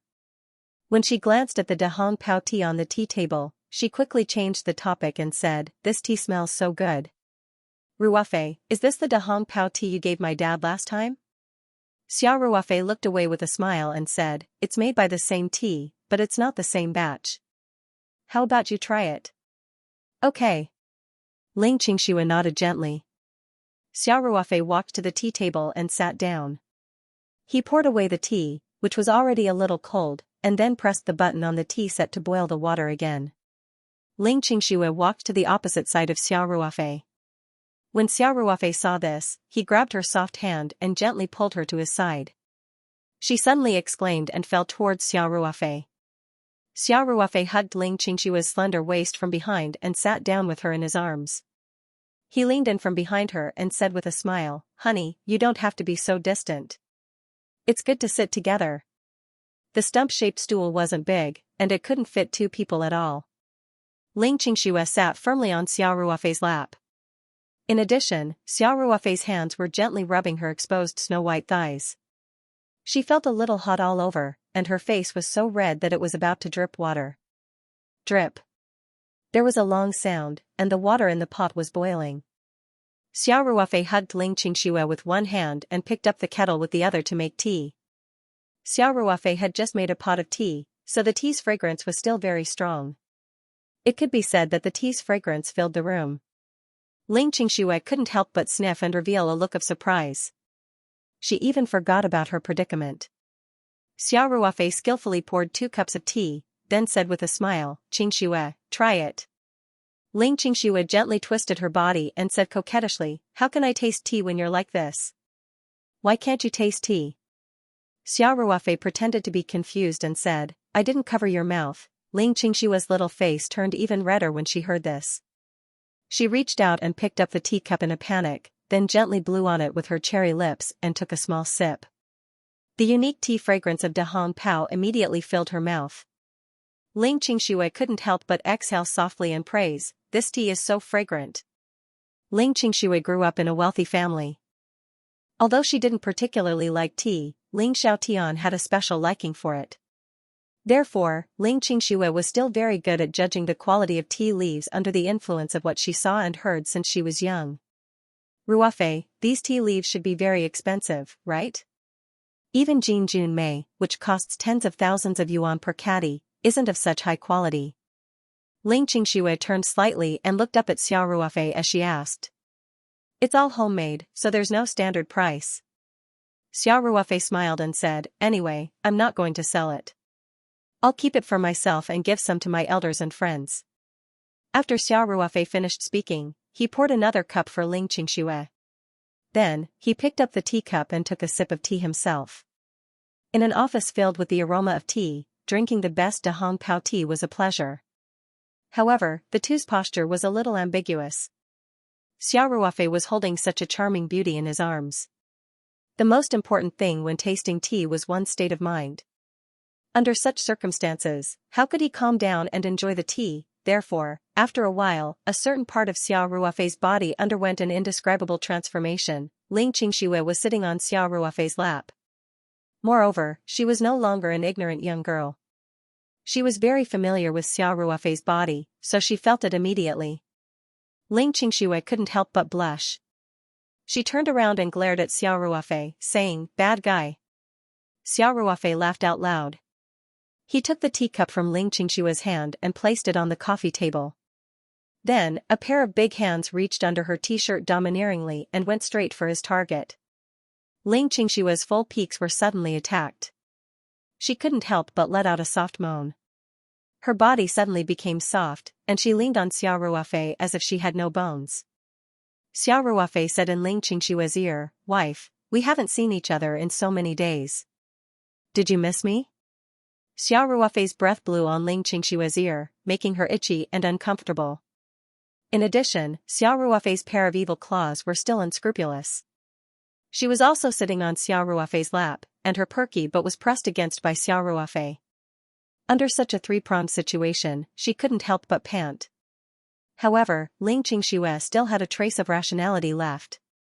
She gently bit her lower lip with her pearly white teeth and pretended to struggle a few times. Then, she said in a low voice, "Ruofei, don't mess around. This is the office." It would have been better if Ling Qingxue didn't say anything. Her words were like a ladle of hot oil poured on Xiao Ruofei's evil fire. Xiao Ruofei couldn't hold it in anymore. He stood up with Ling Qingxue in his arms and walked behind the desk. Then, he gently pressed Ling Qingxue's soft body onto the big desk and reached out his hand to the button of Ling Qingxue's denim shorts. Ling Qingxue quickly reached out and stopped him. She begged, "No, Ruofei." Xiao Ruofei laughed mischievously and said, "Wife, don't struggle. I already locked the door just now. No one can come in." Ling Qingxue bit her lip and said coquettishly, "You planned this from the beginning, didn't you?" "The first time I saw my wife, I couldn't help myself," Xiao Ruofei said with a smile. Ling Qingxue said, "You big pervert." "Ah." She couldn't help but scream halfway through her sentence. It turned out that Xiao Ruofei took advantage of her distraction and unbuttoned her denim shorts. Ling Qingxue quickly covered her mouth with her hand, afraid that the people in the next office would hear. Under Xiao Ruofei's teasing, Ling Qingxue gradually began to lose herself. She didn't try to stop him anymore. Soon, Ling Qingxue suppressed a soft moan and began to play an erotic symphony in the office. After a long time, this long symphony gradually came to an end. With messy hair and a flushed face, Ling Qingxue tidied up her clothes and rolled her eyes at Xiao Ruofei flirtatiously. She said, "You're getting more and more ridiculous. Aren't you afraid that your employees will see us?" In fact, Ling Qingxue was embarrassed to say that Xiao Ruofei seemed to be getting more and more powerful in that aspect. She felt that she had almost died in wave after wave. Xiao Ruofei also felt refreshed. After all, he was a young man full of vigor. He hadn't been with such a charming long-legged girlfriend for a few days. How could he resist just now? In the office, Feng Jing's office was just a wall away. The two of them were going crazy and suppressing their voices at the same time. It seemed to be a taboo pleasure, much stronger than when they were in the hotel. Xiao Ruofei laughed and said, "Wife, you don't understand, right? I'm usually not in the office, and now the door is locked, so they must think that I've left. They definitely won't disturb us. You're so full of nonsense. Ling Qingxue tidied up her clothes and couldn't help but pinch Xiao Ruofei coquettishly. Xiao Ruofei laughed and put his arm around Ling Qingshue's shoulder. He said, let's go. Let's go home. You can have a taste of godmother's cooking today. Ling Qingxue already knew that Xiao Ruofei recognized Huzi's mother as his godmother. She hesitated and said, I still have things to do at the company, you don't have to rush to do it today. Xiao Ruofei said, let's eat at the farm today and rest for a while at noon. Then I'll take you back to the city. It just so happens that I have something to do in the city. When Ling Qingxue heard Xiao Ruofei say that they would rest for a while at noon, she couldn't help but blush. She glared at Xiao Ruofei coquettishly and said, you want to do something bad again, right? Xiao Ruofei smiled and took Ling Qingshue's hand to walk out. He said, you have to cooperate. For example, weren't you very active just now? Ling Qingxue was embarrassed. She reached out and covered Xiao Ruofei's mouth. She stamped her feet and said, you're still talking about it. It's all your fault. Xiao Ruofei laughed and said, let's go. Xiao Ruofei held Ling Qingshue's hand as they walked out of the office building. Along the way, they met many employees who greeted them respectfully. The older employees in the company all knew that Ling Qingxue was Xiao Ruofei's girlfriend, so they were not surprised to see Ling Qingxue in the office building. However, Ling Qingxue felt a little guilty. Her pretty face was slightly red, and her palms were sweating. Xiao Ruofei was holding Ling Qingshue's hand, so he could naturally feel Ling Qingshue's nervousness. He couldn't help but find it funny. At the same time, his heart skipped a beat. He couldn't help but gently tickle Ling Qingshue's hand. Ling Qingxue was so angry that she glared at Xiao Ruofei. The two walked out of the office building and headed straight for the small villa. Neither of them noticed that behind the window of the office next to Xiao Ruofei's office, a pair of eyes were watching the two of them walk away with a complicated expression on her face. This person was Feng Jing. Feng Jing didn't look away until Xiao Ruofei and Ling Qingxue turned a corner and disappeared into the path covered by green trees. Her face was still flushed. She couldn't help but whisper, this guy is really licentious. Originally, it was unlikely that Feng Jing would have noticed the commotion in the office next door. But, she just thought of something she wanted to ask Xiao Ruofei about. As a result, just as she reached the door, before she could knock, she heard a strange sound coming from inside. Although Feng Jing wasn't married, she was an adult. After listening for a while, she immediately went back to her office with a red face. The office building was soundproof, but Feng Jing already knew what was happening next door. Some small movements that she wouldn't have noticed seemed to be magnified. Therefore, although she had already returned to her office, the sound next door was still faintly heard. Especially when Ling Qingxue was attacked by waves of waves. Sometimes, her voice couldn't help but become high-pitched. Although she would quickly cover her mouth, the sound inevitably reached Feng Jing's ears.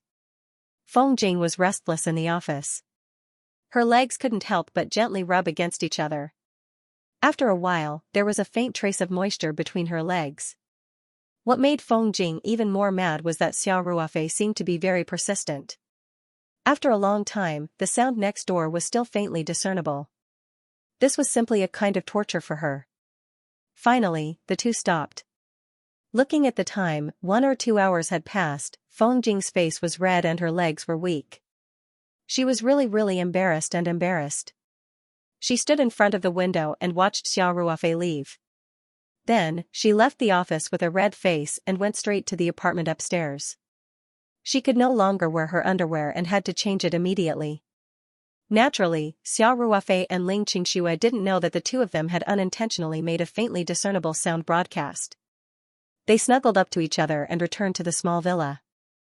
Huzi's mother and Lin Xiao were very happy to see Ling Qingxue, especially Lin Xiao affectionately called Ling Qingxue sister-in-law.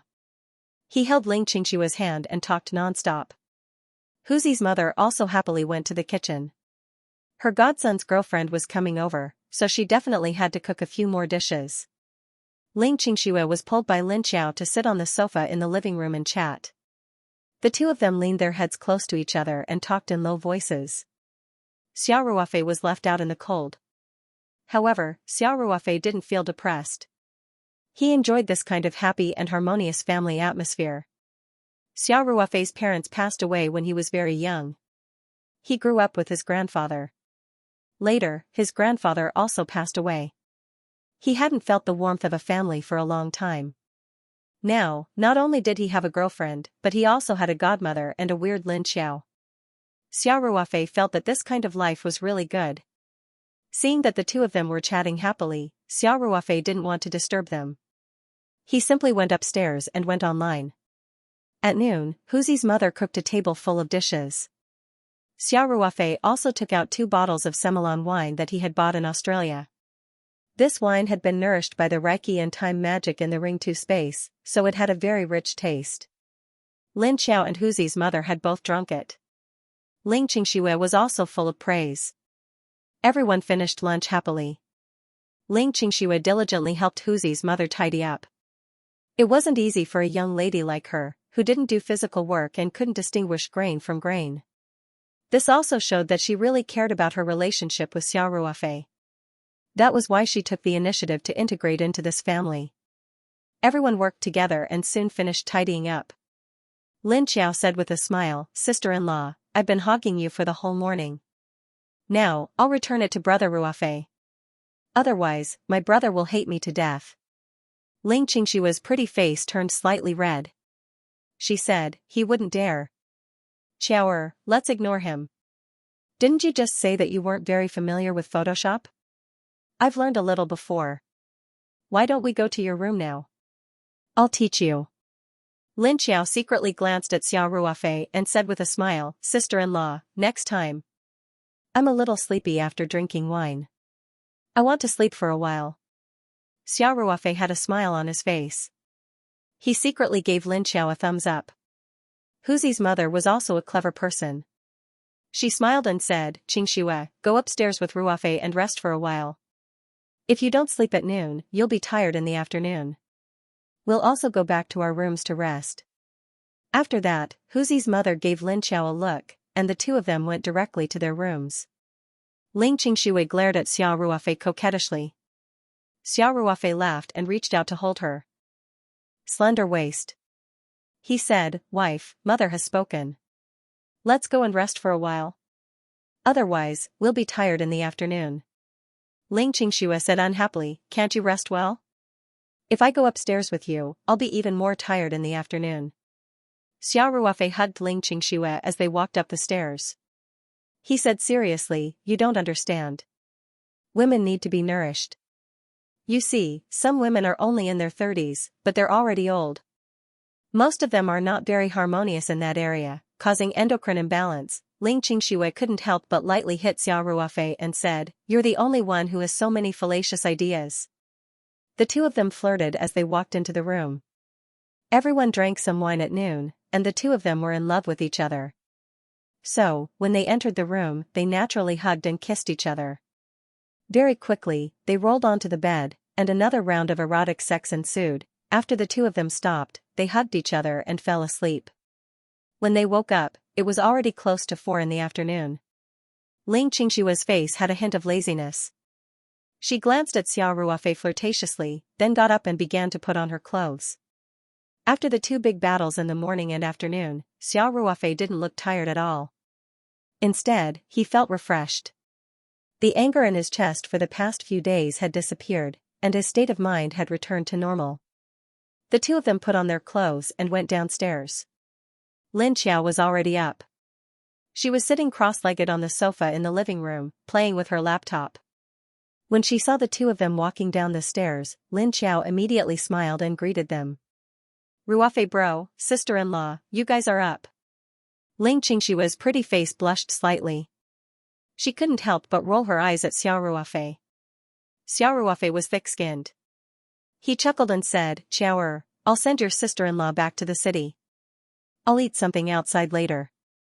Don't wait for me for dinner."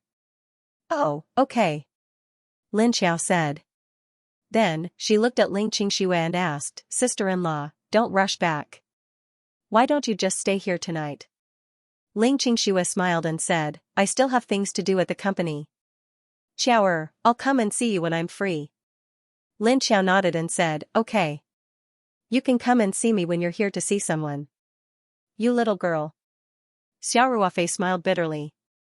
Ling Qingxue said goodbye to Huzi's mother and Lin Xiao. Then, she followed Xiao Ruofei out of the villa. Xiao Ruofei brought Ling Qingxue to the side of the pickup truck. Ling Qingxue frowned and said, oh yeah, my car is still parked in front of your office building. Xiao Ruofei smiled and hugged Ling Qingxue's shoulder. He said, just leave it there. Give me a call when you're free in 2 days. I'll drive to the city to pick you up. Then, you can drive back by yourself. Ling Qingxue looked at Xiao Ruofei and said, you're up to no good, right?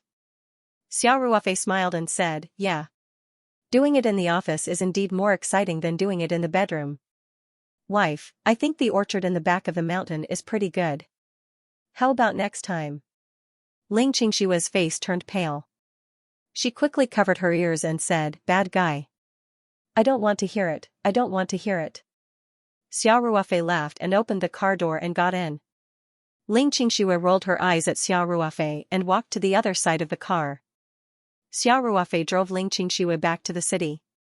He had wanted to send her home directly, but Ling Qingxue saw that there was still some time, so she asked Xiao Ruofei to send her back to the company. She could settle some urgent business for the day and then go home with Ling Xiaotian. After sending Ling Qingxue to the headquarters of Ling Qingxue, Xiao Ruofei did not get out of the car. He waved goodbye to Ling Qingxue in the car and watched her enter the building. After that, Xiao Ruofei took out his phone and called Feng Jing. The phone rang twice, and Feng Jing picked it up. Chairman, her voice was trembling, and she seemed to be a little flustered. Xiao Ruofei asked curiously, Manager Feng, are you not feeling well? Your voice sounds weird. He did not know that Feng Jing was feeling guilty because she had heard his live broadcast with Ling Qingxue in the morning. Even though they were not face-to-face and were only talking on the phone, Feng Jing still felt guilty. However, when she heard Xiao Ruofei's question, Feng Jing immediately said to herself in her heart, this guy is being ridiculous. I didn't eavesdrop. Why should I feel guilty? Thinking of this, Feng Jing's voice became more normal. Oh. I'm fine. Chairman, are you looking for me? Xiao Ruofei felt a little strange, but he could not figure out what was wrong, so he decided not to think about it. He asked, you mentioned this morning that the problem of the seeds needs to be solved. Has old Chow calculated the demand? Oh. He sent it to me when he went to work in the afternoon. Feng Jing said, he must be anxious. Then send it to me. Xiao Ruofei said. He thought for a while and said, if you don't have a digital version, just take a picture and send it to me on WeChat. Okay. Feng Jing said. Are you really okay? Xiao Ruofei could not help but ask again. What are you talking about? What can happen to me? Feng Jing could not help but secretly complain. Then she continued, didn't you see me this morning? That's good. Xiao Ruofei said, then I'll have to trouble you. Send it to me immediately. Since Feng Jing did not say anything, Xiao Ruofei did not ask. After all, she was a girl. What if she was a little unwell because of her relatives? It would be awkward if he asked too much. Okay. After hanging up the phone for a while, Xiao Ruofei's phone rang with a WeChat notification. Feng Jing sent the seed demand form made by Chow Taishu. Xiao Ruofei replied with a handshake emoji on WeChat. Then he opened his contact list and dialed the number of the manager of the seed company. He often bought all kinds of vegetable and fruit seeds from the seed company, and each time he bought a lot of them. He was considered a big customer of the seed company, so he exchanged contact information with the manager. Over the phone, Xiao Ruofei told the manager that she wanted to buy seeds and told him the approximate amount. The seed company just received a batch of seeds yesterday, so the supply was sufficient. When the manager heard that Xiao Ruofei wanted to buy such a large number of seeds, he was very happy. He was very enthusiastic and said that he would be responsible for delivering the seeds. So Xiao Ruofei sent the demand form that Feng Jing just sent to the manager of the seed company through WeChat. He also sent the address of the small warehouse that he rented in the city. The manager immediately said that he would organize the staff to go to the warehouse to get the seeds, and that the seeds would be delivered before 6 p.m. today. Xiao Ruofei looked at his watch.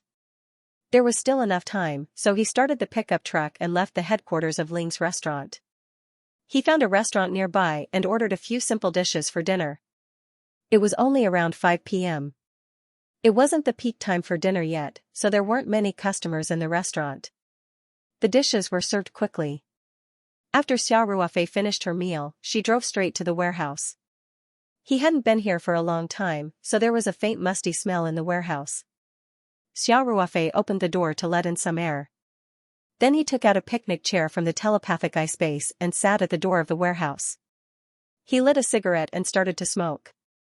After a short while, he received a call from the manager of the seed company. The delivery vehicle was nearby. In order to show his respect, the manager came in person. So Xiao Ruofei shared the location with the manager through WeChat. Soon a small truck drove over. 2 workers quickly unloaded the bags of seeds and moved them into the warehouse. Xiao Ruofei and the manager were smoking and chatting. After unloading the seeds, Xiao Ruofei counted the number and randomly opened 2 bags of seeds to check. Then he paid the bill with his card. After sending off the people from the seed company, Xiao Ruofei closed the door to the warehouse. With a thought, he put all the seeds into the spirit map space. Then, Xiao Ruofei released Little He, Damao and Ermao from the telepathic eye space. After the last task, Xiao Ruofei temporarily sent Little He back to the telepathic eye space. Now the farm expansion project had been completed, and the scope had expanded a lot. It was time for Little He and the other dogs to live outside. After all, they stayed in the Ring 2 space all year round. Although the spiritual energy was strong, it was too lonely. After all, these dogs were intelligent. Walking out of the warehouse, Xiao Ruofei opened the back of the pickup truck and waved his hand. Little He took the lead and jumped on. Damao and Ermao also scrambled to get on the truck. Xiao Ruofei closed the back of the truck and said with a smile, "Let's go. I'll take you to your new home." After that, Xiao Ruofei turned around and locked the door of the warehouse. Then he turned back and got on the pickup truck. Just as Xiao Ruofei was about to start the car, there was a sudden shout from the intersection in front of him. Then 2 figures ran towards Xiao Ruofei, one after the other. The person running in front was out of breath. Obviously, he had run a long distance. The person in hot pursuit was impressively the police beauty Qin Xiaoyu, who Xiao Ruofei had a few unpleasant encounters with. Although the 2 people were still a bit far from Xiao Ruofei, but Xiao Ruofei originally had amazing eyesight, plus Qin Xiaoyu's proud upper body was too obvious, so Xiao Ruofei recognized her at a glance. Qin Xiaoyu wasn't wearing a police uniform, but was dressed casually. While running, a pair of big white rabbits bounced up and down in front of her chest, a spectacular sight. However, the person running away in front was obviously not in the mood to appreciate this erotic scene. He ran forward for a while, panting, and then held on to a telephone pole, panting and shouting, "Hey! Little girl! I'm warning you, don't chase anymore. Or else I won't be polite to you." He stopped, and Xiao Ruofei also saw clearly that the person running away was about 35 or 36 years old. His body looked quite strong, and there was an obvious scar at the corner of his eye, extending down to his cheek, looking very sinister. But such a big man actually couldn't outrun a woman like Qin Xiaoyu. Xiao Ruofei couldn't help but despise him. It seemed that this person was strong on the outside but weak on the inside. His body was very weak. Of course, Qin Xiaoyu, this kind of overbearing flower, couldn't be measured by the standard of a normal woman. Qin Xiaoyu was also very tired. She saw that the person in front of her had stopped running, so she also slowed down. While panting, she walked towards that person and said, "If you have the ability to run again, even if you run to the ends of the earth, I can still chase you back." These words were full of ambiguity, as if a couple was flirting. Xiao Ruofei couldn't help but laugh out loud. Although there was still a distance of more than 10 meters, Hu asked his hearing to be much better than the average person. The conversation between the 2 of them was clearly heard by him. Qin Xiaoyu's heart was now quite proud. She was on break today, and was shopping outside alone. She didn't expect to walk to the entrance of a nearby shopping mall and meet this scar face. Qin Xiaoyu felt that this scarred face looked a little familiar, as if he was very similar to a murder suspect that was sent by the bureau some time ago. Thus, the righteous policewoman Shoban immediately went forward to take a closer look, but she hadn't expected that Scarface to turn around and leave when he saw someone approaching him. In her anxiety, Xianxia also could not help quickening her footsteps. However, the faster she walked, the faster Scarface walked. Just like that, it quickly evolved into Scarface running in front while Xianxia chased after him. Xianxia was relentless in her pursuit.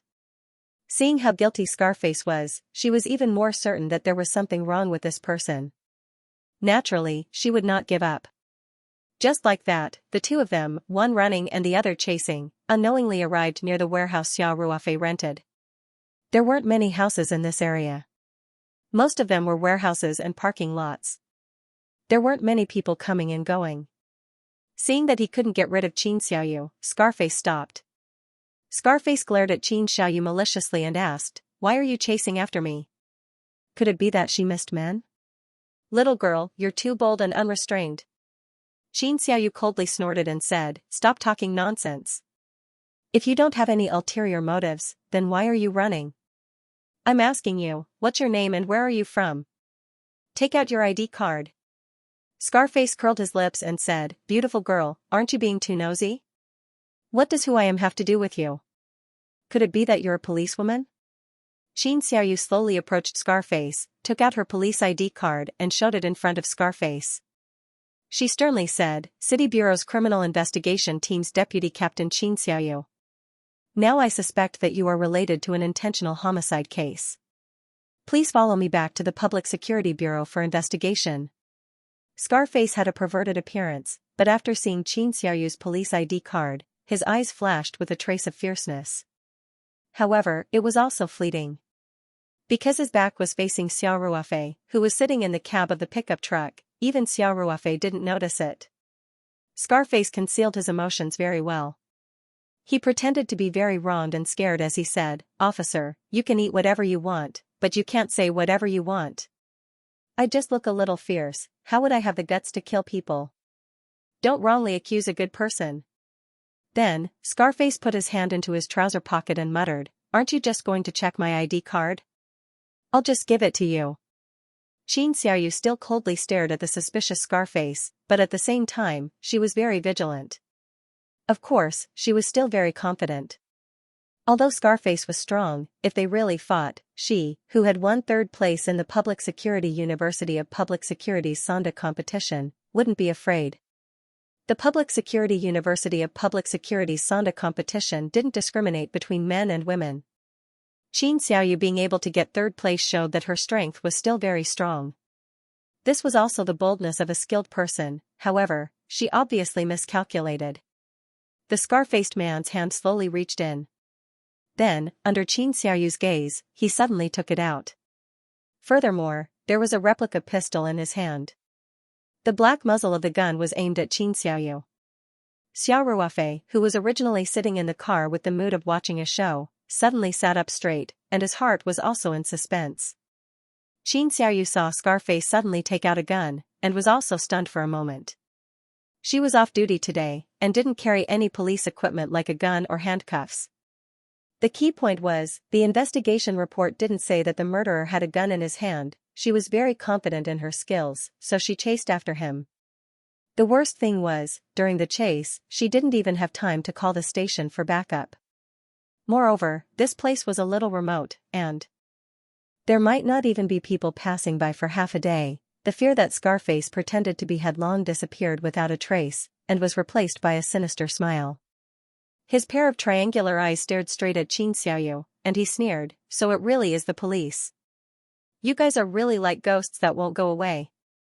I ran to Sanshan a few hundred kilometers away, and before I even had time to catch my breath, I was targeted by the police again." Qin Xiaoyu's pretty face was a little pale, her teeth gently bit her lower lip, and stared straight at Scarface, and asked, "You're Huang Chunhua?" Scarface had a gun in his hand, and nodded fearlessly, "That's right, I'm Huang Chunhua.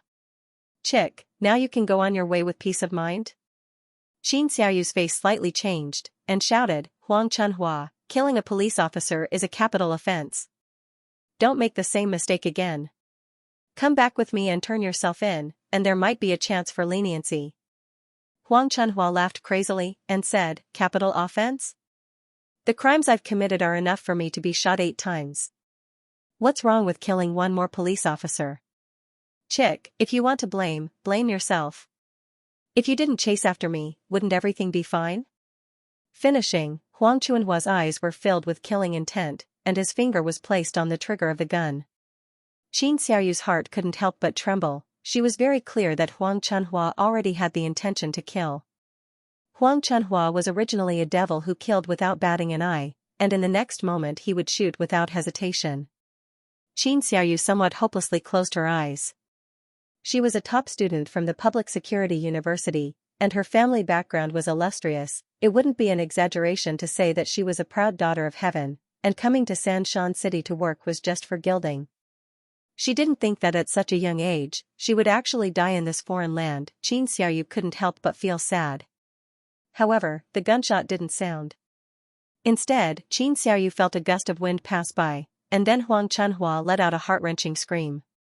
She quickly opened her eyes, only to see a black dog came out of nowhere, and at this time it was biting Huang Chunhua's right hand that was holding the gun, and Huang Chunhua's whole body was pulled to the ground by the dog, and the gun also fell to the ground under the pain.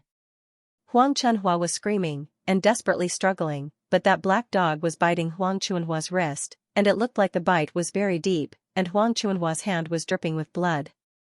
Qin Xiaoyu was stunned by this sudden turn of events, but she was indeed a top student from the public security university, and quickly recovered.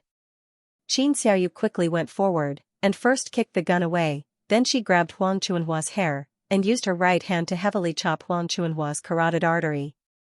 Huang Chunhua was suddenly attacked by the black dog, and was still in a very panicked state, so he didn't even have time to defend himself, and Qin Xiaoyu's attack succeeded, and directly knocked Huang Chunhua out.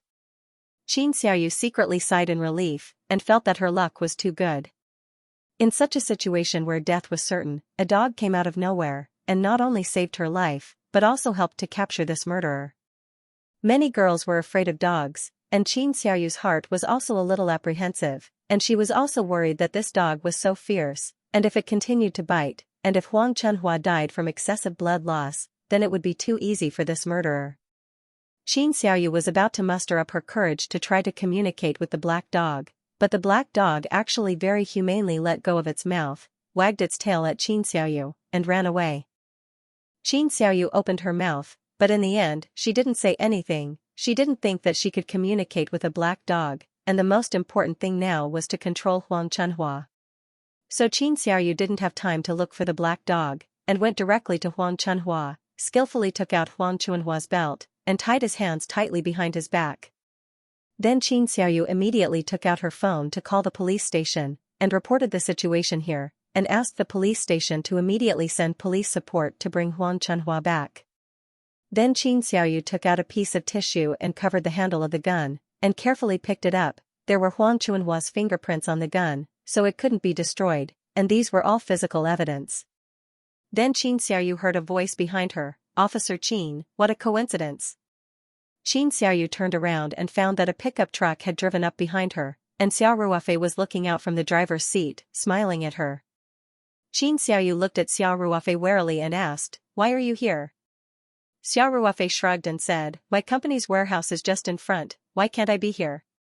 "But Officer Qin, what's the situation? Catching a thief?" Qin Xiaoyu snorted and said, "It's none of your business." Xiao Ruofei clicked his tongue and said, "Officer Qin, it seemed very dangerous just now. Did this person point a gun at you?" Qin Xiaoyu's expression froze, and she asked subconsciously, You saw it all?"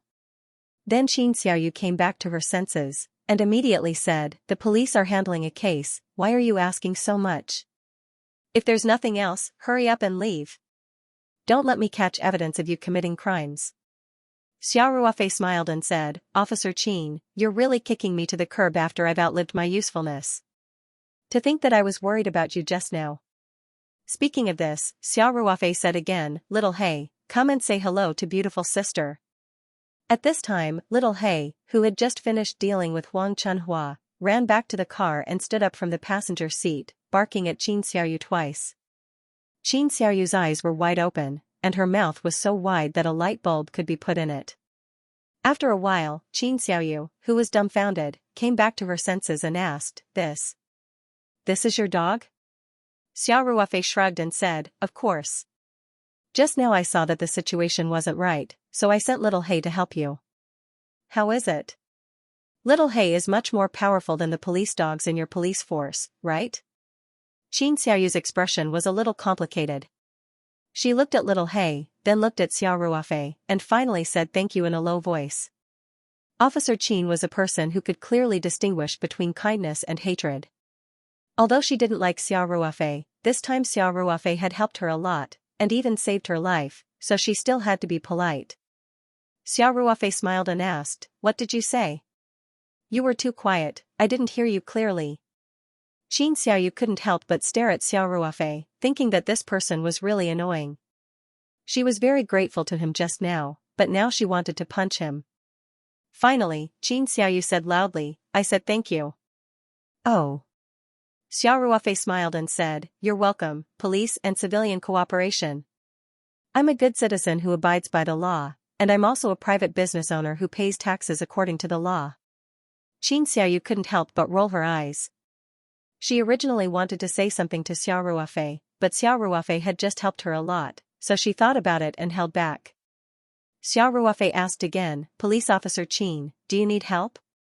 Qin Xiaoyu looked at Xiao Ruofei with some confusion and asked, Help with what? Xiao Ruofei looked at the unconscious Huang Chunhua and said, This guy. You can't carry him back, right? I've already called for backup.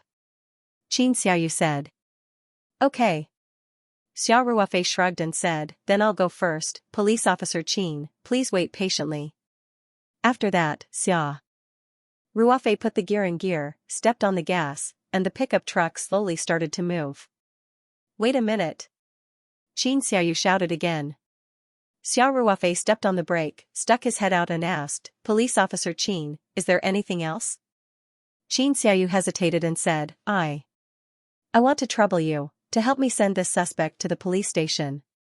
Qin Xiaoyu considered that it would take some time for her colleagues from the city bureau to come over, and she was still a little worried about guarding Huang Chunhua alone. If something happened during this period, then this risk would be in vain. Qin Xiaoyu had seen Xiao Ruofei's skills, and with Xiao Ruofei helping her to escort the suspect, there would definitely be no problem. The only problem now was that Xiao Ruofei had taken the initiative to help and was rejected by her, and now she changed her mind in the blink of an eye. She didn't know if this annoying guy would take the opportunity to laugh at her. After Qin Xiaoyu finished speaking, she looked at Xiao Ruofei. What surprised her was that Xiao Ruofei didn't say anything, nor did he mock her. He just nodded and agreed.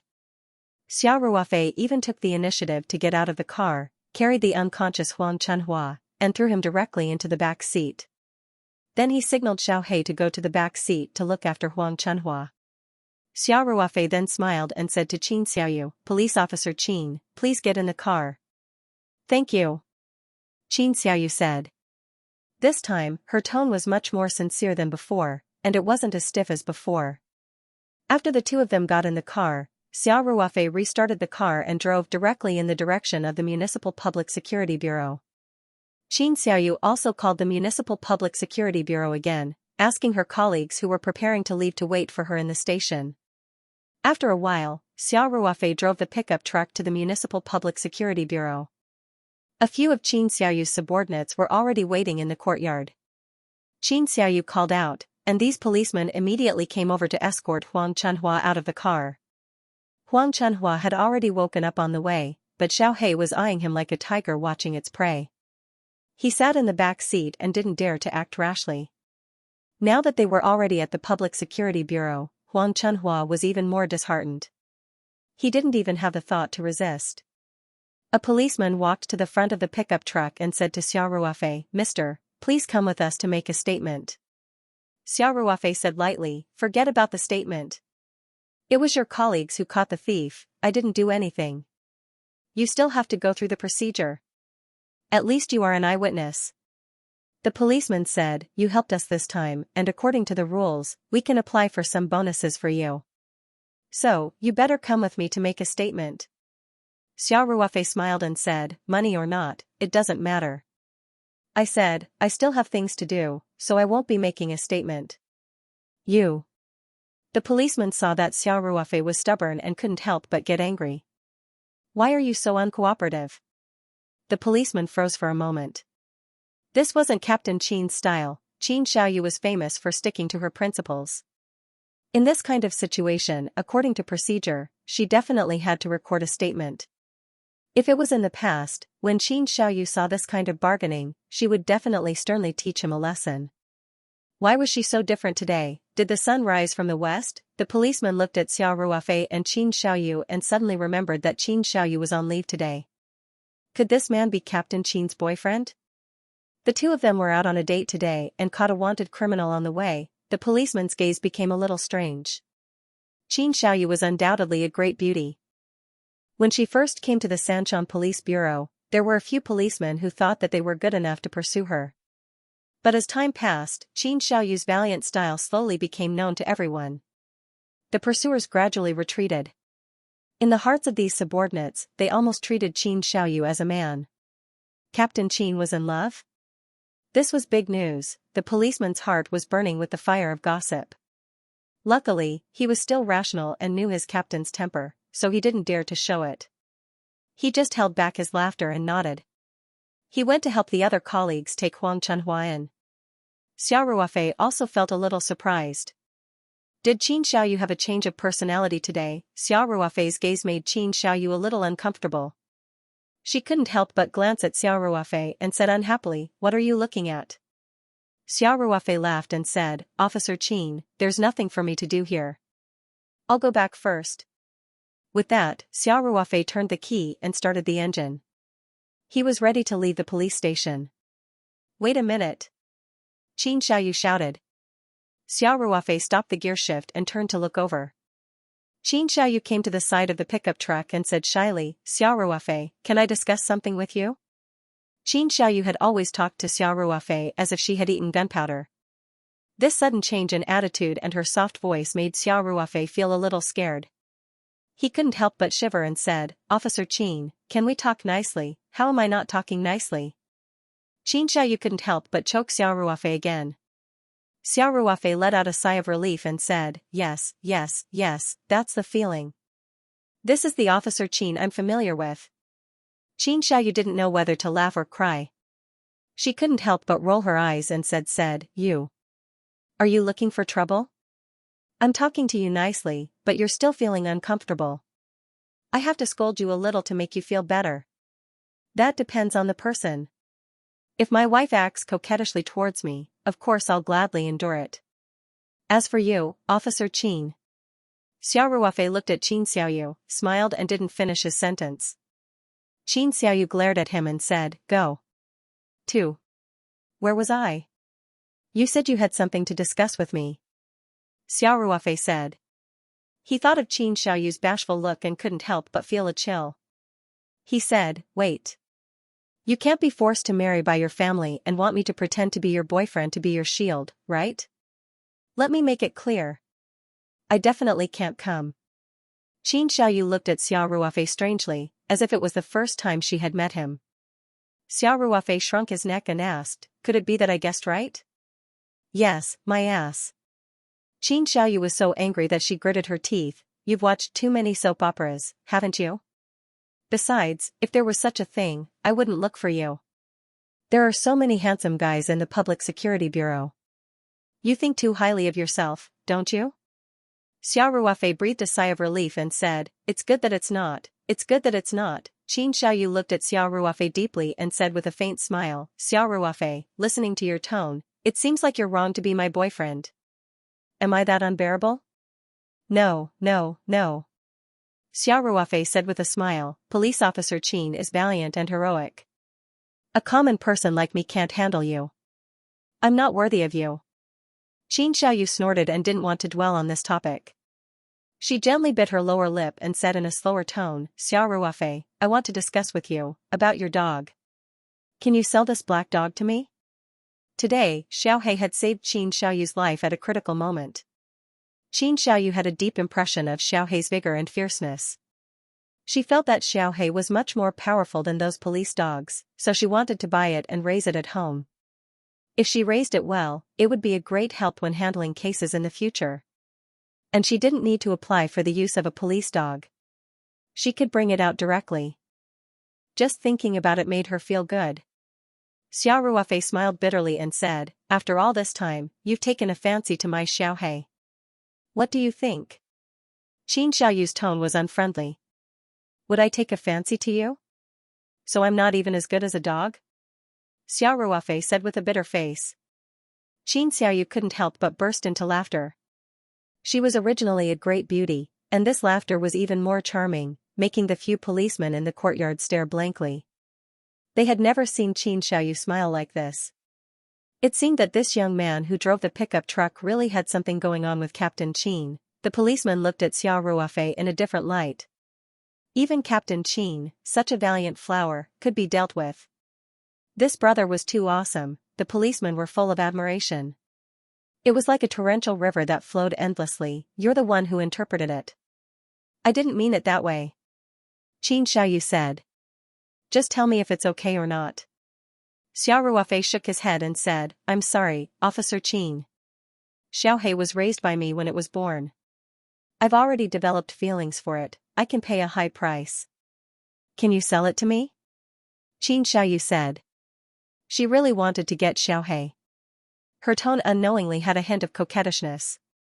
This was unimaginable normally. Xiao Ruofei smiled and looked at Qin Xiaoyu and asked, "Do you think I'll be short of money?"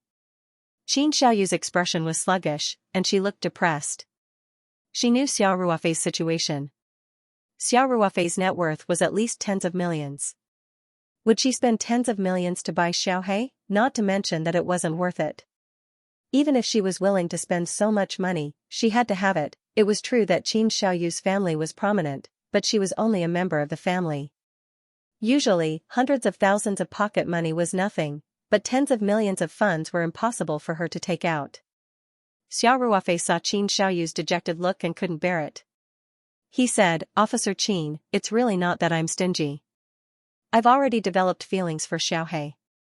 Besides, Xiaohei only recognizes me. Even if I give it to you, it won't agree. It won't listen to you." Qin Xiaoyu had a look of disbelief and said, "Xiaohei knows how to reject? Isn't it a demon?" Xiao Ruofei smiled and reached out to touch Xiaohei, who was lying on the passenger seat. He asked, "Xiaohei, tell Officer's sister, are you willing to go home with her?" Xiaohei shook its head without hesitation. Qin Xiaoyu was stunned outside the car. Was there really such a human-like dog? However, the facts were in front of her. Qin Xiaoyu had to believe it. It was unlikely that this was specially trained by Xiao Ruofei. No matter what, Xiaohei would nod its head. Qin Xiaoyu had seen Xiaohei attack Huang Chunhua with her own eyes. This meant that it could complete the task according to Xiao Ruofei's instructions. On the way to the Public Security Bureau, Xiao Ruofei also said a word and Xiaohei jumped to the back seat. Then, it stared at Huang Chunhua vigilantly all the way. This made Qin Xiaoyu very envious. However, she also knew that a forcibly picked melon wouldn't be sweet. In this situation, even if Xiao Ruofei was willing to part with it, Xiaohei wouldn't go with her. "I know." Qin Xiaoyu lowered her head and said, "Then I won't disturb you. Thank you for today." Xiao Ruofei saw Qin Xiaoyu's depressed look and suddenly felt a little sorry for her. He thought for a while and said, "Officer Qin, Xiaohei can't be given to you. However, if you want to raise a dog, I have a few here. It's not impossible to give one to you." Qin Xiaoyu suddenly raised her head and asked, "You have other dogs? Are they all as smart as Xiaohei?" Xiao Ruofei smiled and said, "Maybe not as smart as Xiaohei, but compared to ordinary dogs, they are much better." "I want one," Qin Xiaoyu said immediately. Her voice was a little loud and immediately attracted the attention of several policemen who pretended to chat in the yard but were actually peeping at her. Qin Xiaoyu didn't notice and quickly said, "Take me to see them." Xiao Ruofei smiled and opened the door to get out of the car. He said, "No need to go, they are all here." After that, Xiao Ruofei went to the back of the pickup truck. In order to prevent Damao and Ermao from falling down during the driving process, Xiao Ruofei put the lid on the back of the pickup truck, so it couldn't be seen from the outside that there were several dogs in it. It wasn't until Xiao Ruofei opened the back of the truck that Qin Xiaoyu found Damao and Ermao. So many dogs. Qin Xiaoyu's eyes widened. Xiao Ruofei whistled, and Damao and Ermao immediately jumped down from the back of the truck obediently and lined up neatly in front of Xiao Ruofei. Xiao Ruofei said with a smile, "You can choose by yourself. Tell me which one you like." Qin Xiaoyu looked at them one by one excitedly and finally pointed to Sameo and said, "That one. This one is the best for me." Sameo was a little female dog with pure white fur. Although its pedigree was far less than those pet dogs with sky-high prices on the market, it had been in the Ring 2 space for nearly a year, and its fur was shiny and it was fat and strong. Xiao Ruofei said straightforwardly, "All right. Sameo, come out." Xiao Ruofei cried. Sameo immediately took 2 steps forward obediently. It was the first time that Qin Xiaoyu had seen such a humane dog. She couldn't help but be excited and her eyes lit up. Xiao Ruofei gently stroked Sameo's head with some reluctance and said, "Sameo, you will follow the police sister in the future. Listen to her and don't be naughty, okay?" Sameo barked twice and turned to look at Xiao Ruofei. It wasn't that it didn't understand Xiao Ruofei's words, but it was a little dissatisfied that Xiao Ruofei wanted to give it away. At the same time, it didn't want to leave its friends. Xiao Ruofei patted Sameo and said, "Follow the police sister and you can eat and drink well. And you have a chance to solve the case and catch the thief. Go. Say hello to the police sister." Sameo barked twice and gently licked Xiao Ruofei's feet. Then it reluctantly walked to Qin Xiaoyu and wagged its tail at Qin Xiaoyu. Qin Xiaoyu squatted down happily and carefully stroked Sameo's head. Then she looked up and asked, "Did it agree?" Xiao Ruofei nodded and said, "Yes." Although it was a little reluctant, it still agreed. "That's great." Qin Xiaoyu cried happily. Xiao Ruofei said again, "Sameo, don't cry.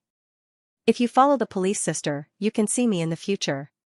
When the police sister is free, she will take you to the farm and reunite with Damao and Ermao."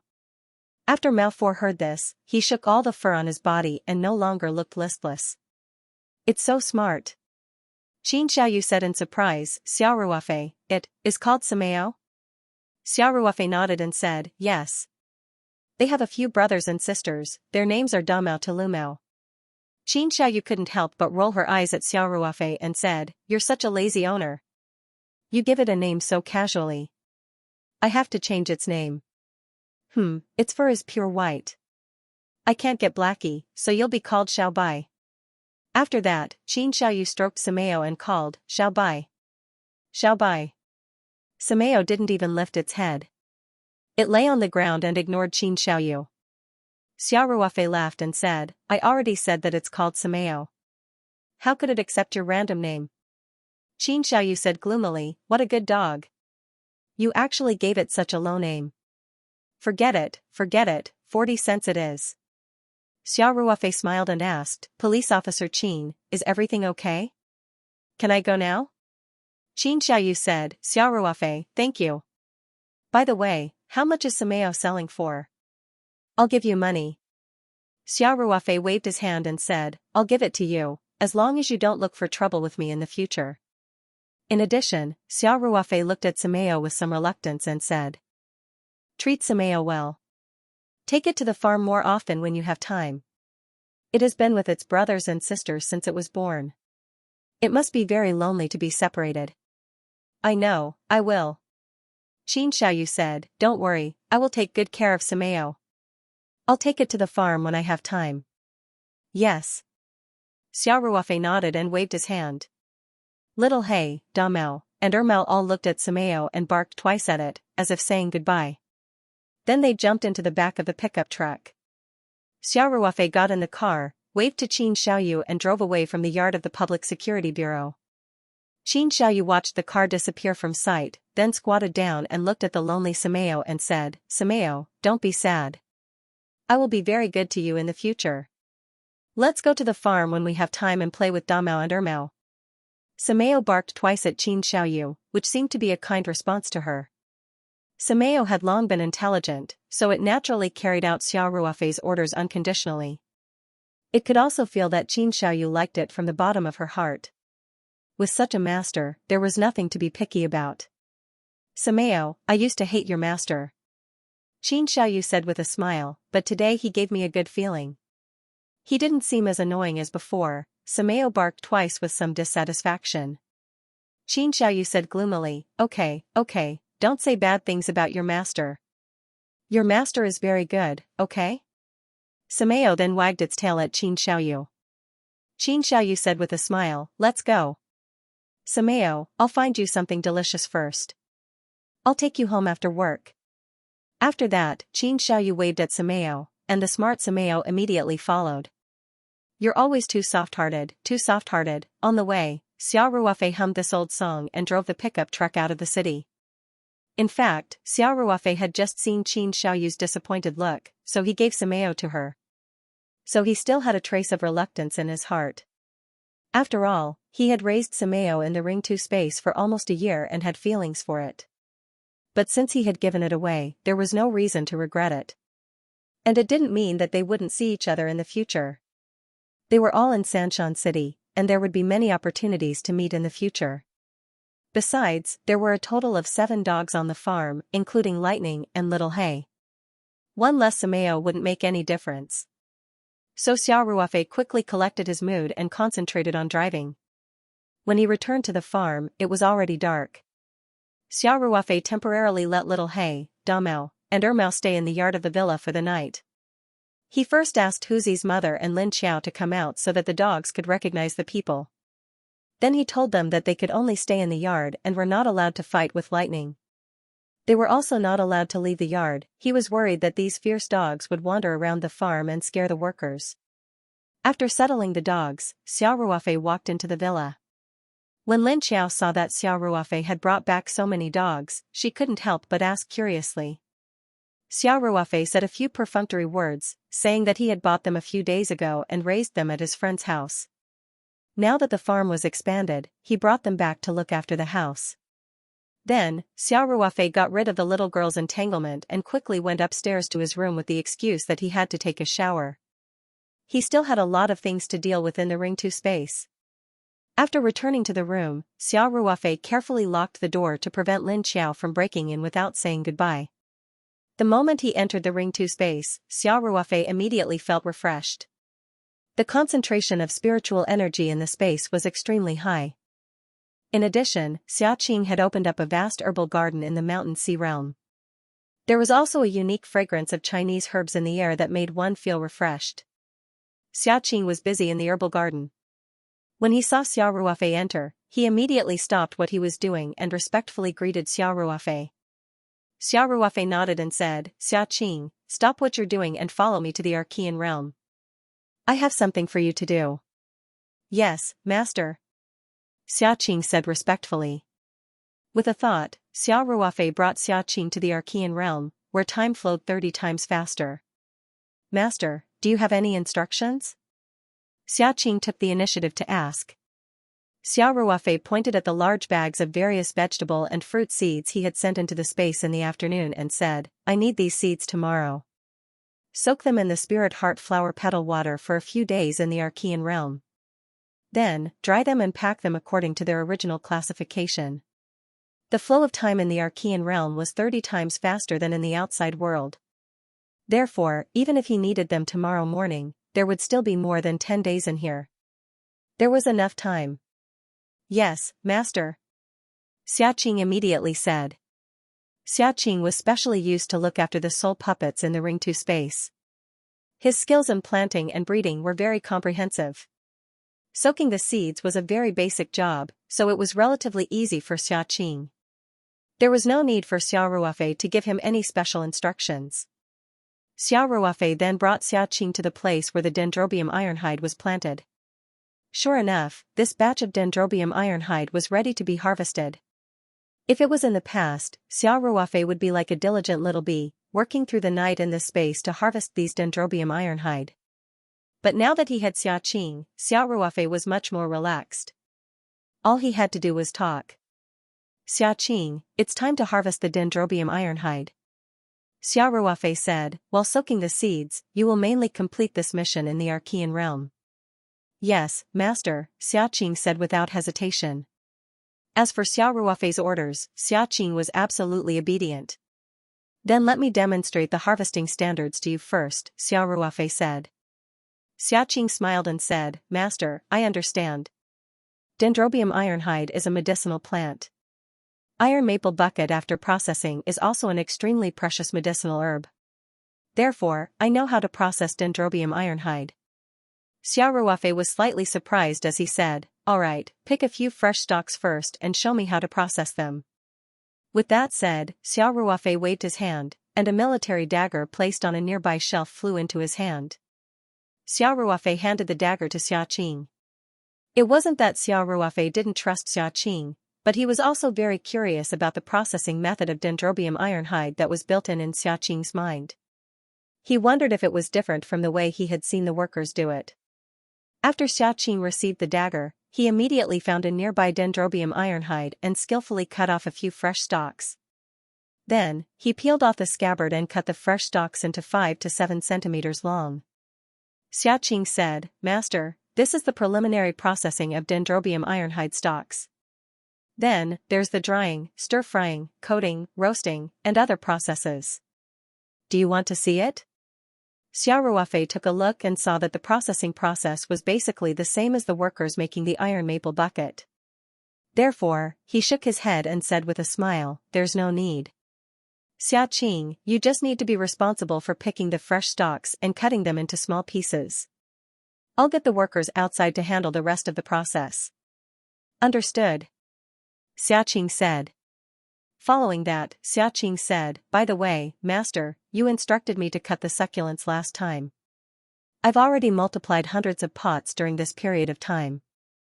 As the space in the Archean realm is limited, and you said that you only need seedlings, I moved them to the Mountain Sea realm after they grew to a certain extent. Do you want to take a look? Is that so? You're quite efficient.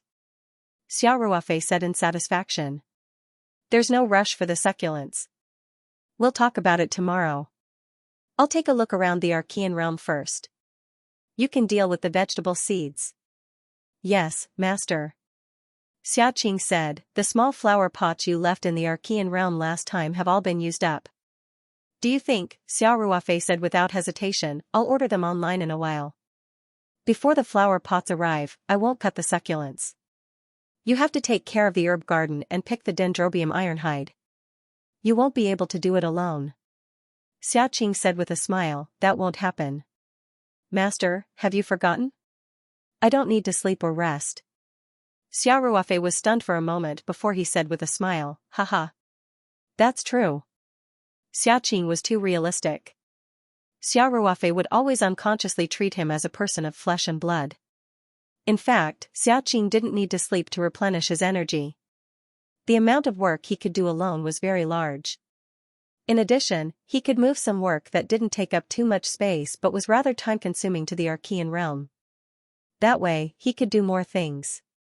Xiaoqing only needed to absorb the spiritual energy in the space to maintain its operation.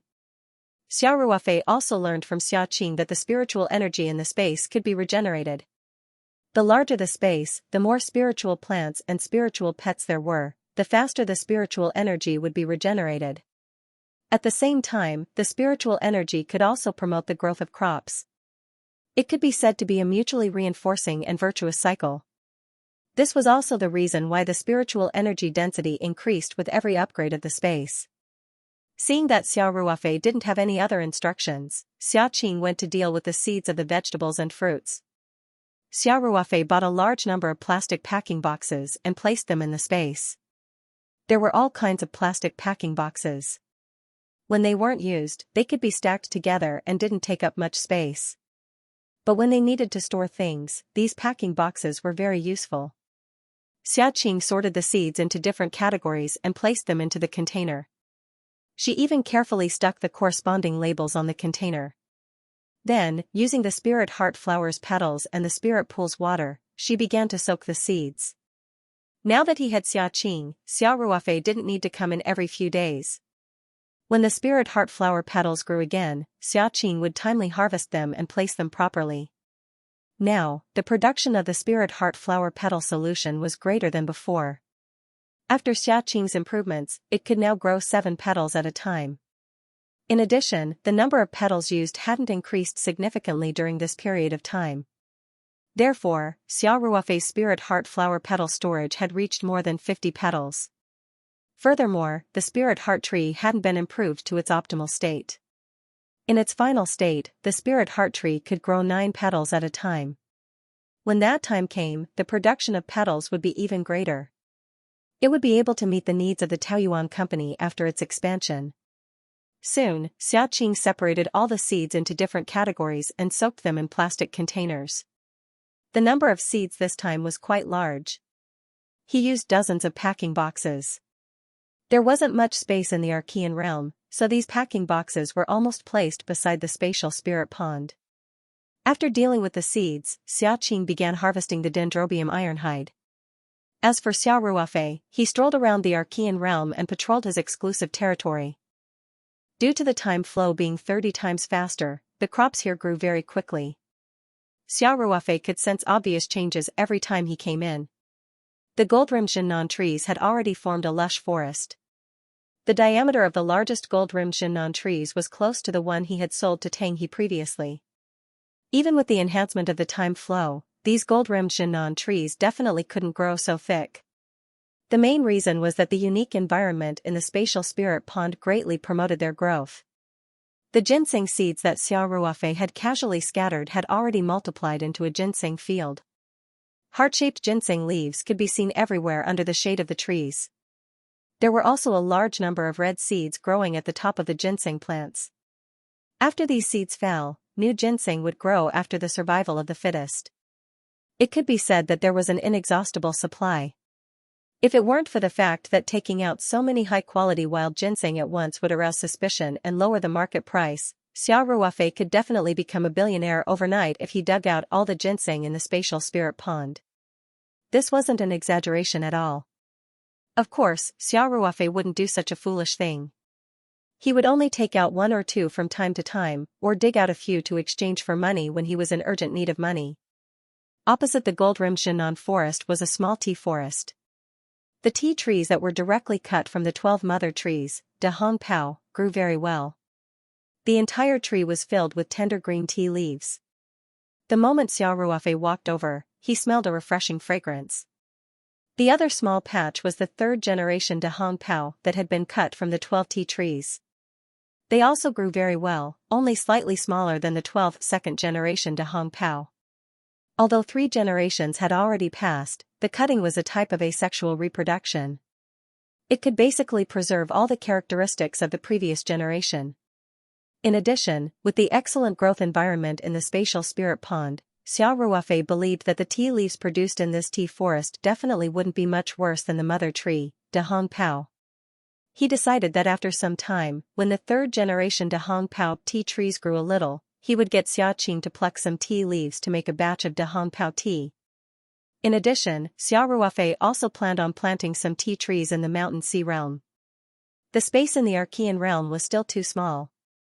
It was impossible to plant them on a large scale.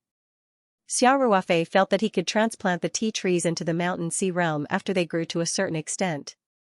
The Mountain Sea realm could be said to be vast and boundless. Although the tea trees planted there could only be harvested twice a year, the advantage was that they could be planted on a large scale. The output was also very considerable.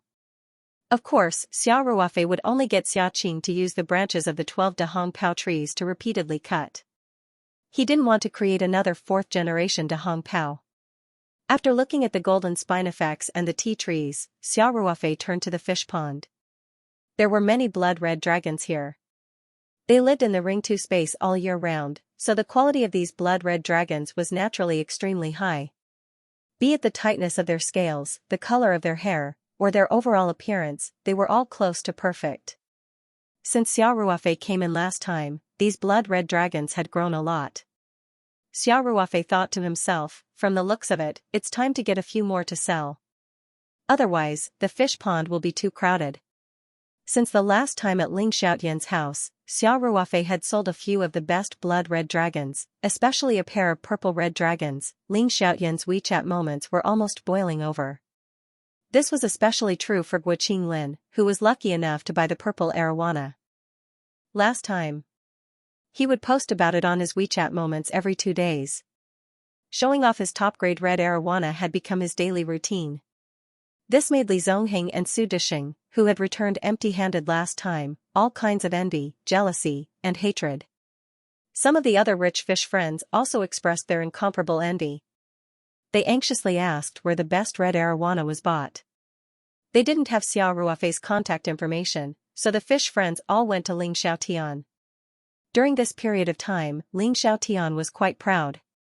Many people begged him to buy the red arowana. In the fish friends WeChat group, there were all kinds of flattering voices. Ling Xiaotian also called Xiao Ruofei several times. He told Xiao Ruofei that if he had the means, he should hurry up and get a few more pairs of the best red dragons like last time. He said that there were a bunch of bosses waving their money and waiting to buy them. To put it simply, he said, "Stupid, rich, come quickly." However, Xiao Ruofei had been very busy recently, especially since the approval of the new medicine had begun. He had almost no free time, so he delayed it again and again. Of course, as the saying goes, good things come with setbacks. How could such a high-quality blood-red dragon be something that could be bought immediately? Only when it was called out thousands of times would it be in line with the quality of the best blood-red dragon. From a psychological point of view, this was the only way to sell it at a higher price. Xiao Ruofei made up his mind. In the next 2 days, he would make preparations and get Ling Xiaotian to organize a small-scale auction. Then, he would pick a few pairs of good blood-red dragons from the space and exchange them for some cash to spend. Xia Qing was still busy harvesting the dendrobium ironhide. Xiao Ruofei didn't disturb him. He went straight to the Mountain Sea territory and drove the all-terrain vehicle around. The Mountain Sea territory occupied a vast area, but there weren't many crops planted there. There was an oak forest at the foot of the mountain. Xiao Ruofei had transplanted it from the Archean realm. However, it wasn't the season for truffles to be harvested, so there wasn't much to see. The medicinal garden that Xia Qing was in charge of was in good order. However, because the flow of time here was the same as the outside world, it would take some time to harvest high-quality medicinal herbs. The hornets also stayed obediently in their territory. Xiao Ruofei watched from outside the wire fence for a while. The hornets that were as thick as a thumb were entering and exiting the huge beehive. If one saw such terrifying hornets in the outside world, they would definitely feel cold all over. However, when Xiao Ruofei saw them, he liked them from the bottom of his heart. These hornets were really useful. Not only were they good for killing, but they could also be used as surprise troops. Xiao Ruofei had already used the super miniature cameras carried by the hornets to investigate twice. He had received unexpected results. Without Little Black, Damao, and Ermao, the space seemed even quieter. The sound of the spatial river also seemed louder. Xiao Ruofei drove the all-terrain vehicle along the river and soon arrived at a small beach. Outside was the spatial sea. Xiao Ruofei spread out his consciousness and could sense the shad swimming happily in the sea. These shad had clearly grown a lot bigger. The sea was the most suitable environment for shad to grow in. They would only flow up from the mouth of the river during the spawning season to mate and lay eggs in the river. Such an ecological environment was most suitable for shad. Xiao Ruofei only needed to let them grow naturally. In the future, he didn't have to worry about the fry. Furthermore, he could directly catch mature shad from the sea and enjoy this delicacy that was almost extinct in the outside world at any time. Looking at the sea in front of him that wasn't considered vast for the time being, Xiao Ruofei suddenly felt that it was a waste of God's gift to only breed a few shad in the sea. It was a waste of this unique environment. It could be said that the rich sea had sent countless gifts to humans. Many top ingredients were produced in the blue sea. Having an ocean that completely belonged to him in the space gave him infinite possibilities for development.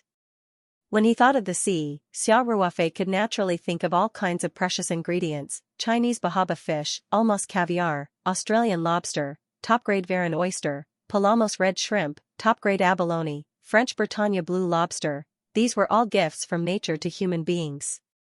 Now, Xiao Ruofei was sitting on an ocean that belonged to her. Moreover, the natural environment was blessed by the heavens. If these top-notch marine ingredients from all over the world were to be collected and cultivated in this space's ocean, just thinking about it made her excited. Of course, it wasn't easy to collect these top-notch ingredients. First of all, the production of these sky-high top-grade ingredients was very small, and they only had a fixed place of origin. For example, the top-grade Varennes oyster was produced in the Varennes estuary of France, where salt and fresh water met. Due to the narrow Varennes estuary, which was only more than 20 kilometers long, and the government strictly supervised the production of Varennes oysters, the production was very low. There was also the Bretagne blue lobster, which was basically not exported. If he wanted to get the most authentic ingredients, he had to go to the local area and try his luck. In addition, these ingredients had extremely harsh requirements for the growing environment. Whether they could survive in the space ocean was also a problem. Of course, Xiao Ruofei was not very worried about this problem. He had already experienced the magic of the Ring to space, and he believed that no matter what kind of marine life it was, it would not be difficult to adapt here. It was just that the range of the space ocean was still very small. If it extended out for more than 100 meters, it would be the space membrane. As long as it was a creature sent in from the outside world, including Xiao Ruofei himself, it would be impossible to penetrate the space membrane. If he cultivated species from different parts of the world in such a small range, there might be various conflicts. Therefore, after some consideration, Xiao Ruofei felt that on the one hand, he had to expand the space further as soon as possible. On the other hand, he could not be greedy at this stage. He could choose 1 or 2 top-grade marine ingredients to cultivate in the space ocean to test the waters. After making up his mind, Xiao Ruofei drove the all-terrain vehicle back to the foot of the mountain. He did not disturb Xia Qing's work and directly left the space from the mountain sea. After returning to the outside world, Xiao Ruofei first turned on the computer and went online to order a batch of small flower pots. This was not the first time Xiao Ruofei had bought a flower pot from this store. He directly found the product link in the order history and ordered 1,000 of them in one go. Xiao Ruofei changed the delivery address to the small warehouse he rented in the city. For such a large number of orders, merchants usually used logistics instead of express delivery. The goods of logistics companies were generally picked up by the customers themselves. If they needed to deliver the goods to the customer's door, they would charge a certain delivery fee and agree on the delivery time. Therefore, it was very convenient to use a small warehouse to receive the goods. After ordering the flower pot, Xiao Ruofei went online to search for information about precious seafood. After weighing the pros and cons, Xiao Ruofei decided to test the waters by breeding abalones in the Sea of Space. First of all, Xiao Ruofei himself was from the Three Mountains, and the southeastern coastal area was also a source of abalones, so he was relatively familiar with abalones. Second of all, there were many abalones in the southeastern region, and there were many farmers who specialized in abalone seedlings. Xiao Ruofei did not need to travel thousands of miles to the source of abalone. He could buy high-quality abalone seedlings locally. Abalones were one of the precious sea treasures. They tasted delicious and were rich in nutrients. They were known as the soft gold of the sea, and also had the reputation of table gold, the crown of sea treasures. There was a saying among the people that 2-headed abalone is hard to buy even with 1,000 gold. The head here was usually calculated based on the weight of the dried abalone. The number of heads meant that there were a number of evenly sized abalones in one caddy. For example, 9-headed abalone meant that 9 abalones added up to one caddy. The fewer heads, the bigger the abalone, and the more expensive it would be. It should be noted that according to the traditional calculation, the 1 gene here refers to 1 sima gene, which is 604.79 grams, which is slightly heavier than our common concept of 500 grams per gene. In other words, the dried 2-headed abalone weighed an average of 300 grams, which was quite rare. Hong Kong people especially loved to eat abalone. If a high-quality 2-headed abalone appeared, it would definitely cause the rich to scramble to buy it. Many people who bought the 2-headed abalone were reluctant to eat it. Instead, they kept it as a collection. A few years ago, there was a famous Hong Kong TV series called Soft-Hearted Storm. It could be said that it had set a viewership record. The soft-hearted in the series actually referred to the soft-hearted abalone.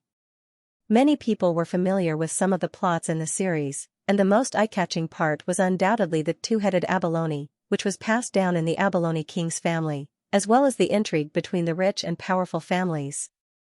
In particular, the preciousness of the two-headed abalone could be seen. And if it could reach the legendary one-headed abalone, which meant that a dried abalone could reach a weight of 1 kilogram, then it would be a miracle. 2 years ago, a one-headed abalone with a net weight of 620 grams appeared in Yunnan province. It was sold for 2.5 million yuan, which was about 4 million yuan per kilogram. This was only the price of one abalone. Therefore, if the abalone was cultivated to the extreme, the profit could definitely reach 100 million yuan. Such a profit margin was enough to move Xiao Ruofei. The three mountains were not far from Hong Kong, so Xiao Ruofei chose to cultivate abalone for the first time in the spatial ocean. He also set his sights on the Hong Kong market. After making up his mind, Xiao Ruofei turned off the computer, went to the bathroom to take a shower, and directly lay down to sleep. Although the abalone cultivation matter was settled, Xiao Ruofei still had to wait for some matters at hand to be settled before he could start to implement it. The next morning, Xiao Ruofei woke up and washed up briefly. After that, he was not in a hurry to go downstairs. Instead, he took out the spiritual map scroll and entered the space.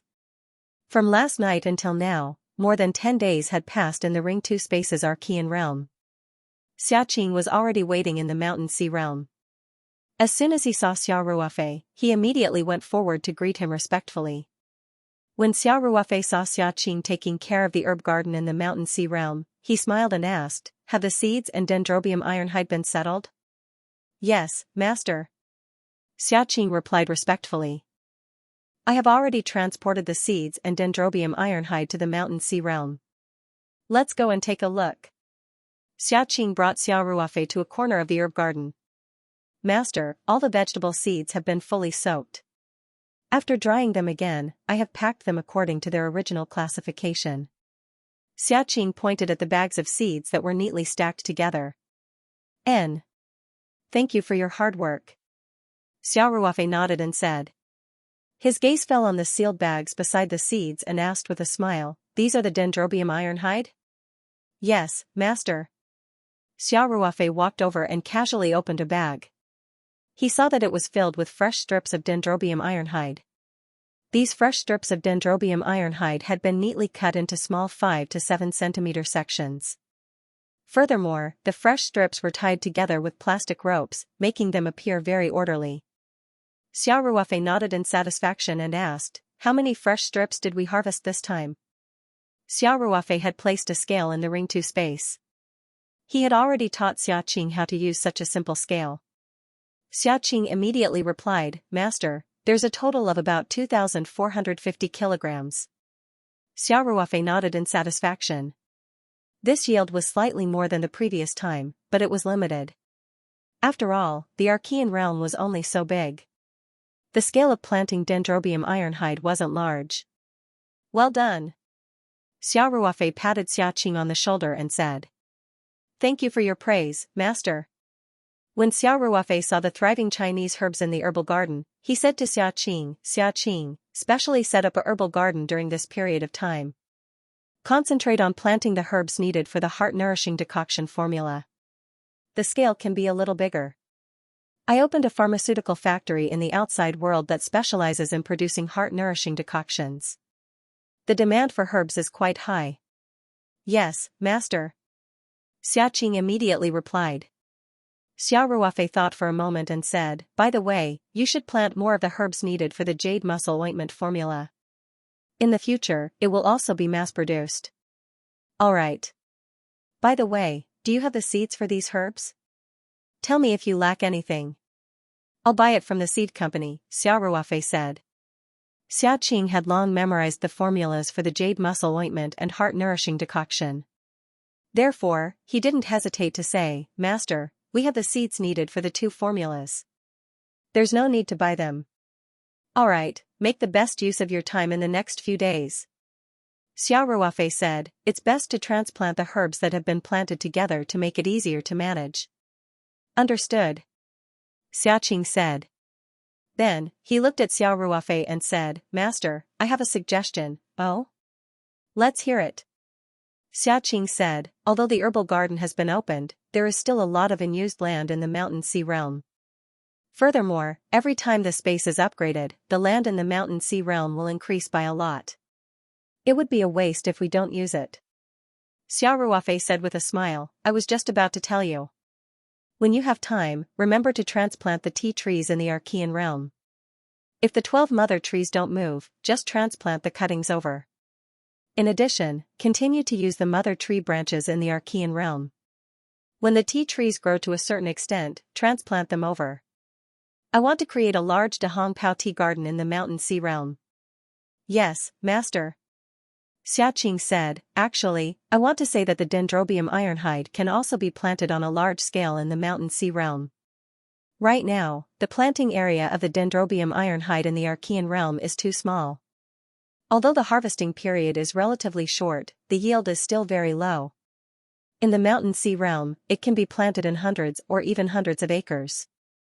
Even if it's harvested once or twice a year, the total yield will be greater than in the Archean realm. Xiao Ruofei's eyes lit up as he said. That's a good idea. It's just that the workload is a little heavy. Furthermore, it needs to be constantly planted in the Archean realm. It can only be transplanted when it grows up.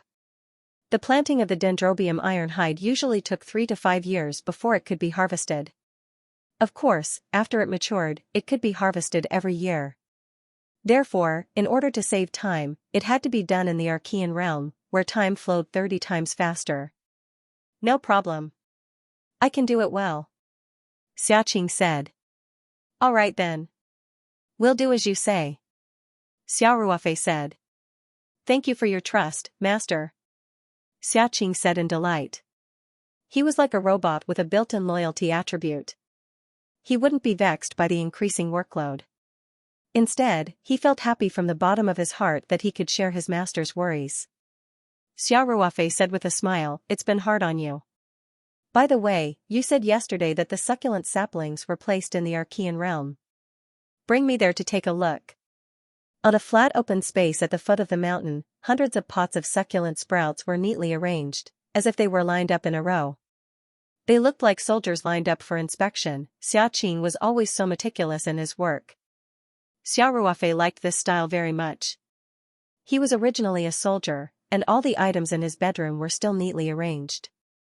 Even his quilt was a standard block of tofu, and even the toothbrush in the bathroom was fixed.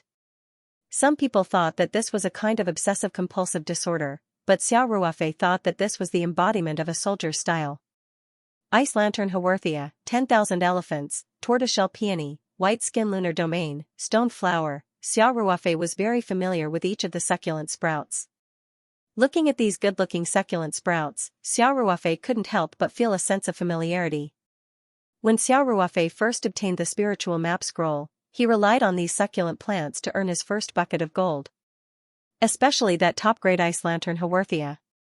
Not only did it bring him 250,000 huasha dollars in income, but it also gave him the opportunity to reunite with Ling Qingxue, and the two gradually got together. After Xiao Ruofei looked around, he said with satisfaction, well done, Xiaoqing. During this time, you should be busy with other things, such as the planting of medicinal herbs, the transplanting of the Dendrobium ironhide and the tea tree. When the flower pots I ordered arrive, you can continue to cut the succulent plants. Yes, Master. Xiaoqing respectfully replied. After giving his instructions, Xiao Ruofei didn't stay in the space for long. He said goodbye to Xiaoqing and returned to the outside world. He still had a lot of things to do today. After finishing these things, he would start to purchase the abalone seedlings. Xiao Ruofei went downstairs. Huzi's mother had already prepared breakfast. Ever since the mother and daughter came to the farm, Xiao Ruofei rarely went to the cafeteria to eat.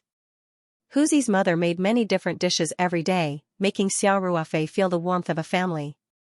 After eating breakfast, Xiao Ruofei said goodbye to Huzi's mother and Lin Xiao, and walked toward the office building. He had a lot of work to do today, and he had to explain it to Feng Jing first. When he arrived at the office building, Feng Jing and executive assistant Lu Qian had just finished their breakfast in the cafeteria and were walking upstairs. When they saw Xiao Ruofei, they quickly greeted him. Xiao Ruofei smiled and said, "Manager Feng, I was just about to look for you. Come to my office for a while. I have something to discuss with you." "Yes, Chairman," Feng Jing said. She then turned to Lu Qian and said, "Xiao Lu, go and amend the proposal according to what I said just now. Also, inform Director Xiao and the rest that the meeting will be postponed by an hour." "Yes, Manager Feng," Lu Qian said. "Then Chairman, Manager Feng, I will go and do my work first." Xiao Ruofei smiled and nodded. After he saw Lu Qian's back view disappear around the corner, Xiao Ruofei smiled and asked, "Manager Feng, did I interrupt your work schedule?" Feng Jing looked at Xiao Ruofei. Her mind couldn't help but recall the sounds that made her blush yesterday. She couldn't help but blush slightly and hurriedly avert her gaze. She lowered her head and said softly, "No.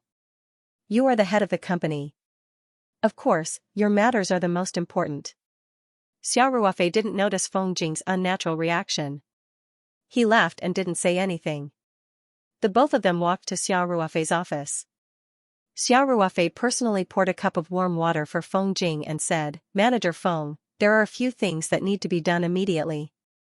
"Chairman, please speak." Feng Jing immediately took out her small notebook and was ready to take notes. When it came to business, Feng Jing forgot her embarrassment and regained the demeanor of a strong career woman. Xiao Ruofei said, "It is mainly about the few things that you mentioned yesterday. I have already settled the problem with the vegetable seeds. If everything goes well, it should be delivered to the farm today. Remember to inform old Chow to get ready to receive it." "Understood." Feng Jing nodded and said. Currently, Taoyuan vegetables were still one of the main businesses of the Taoyuan company.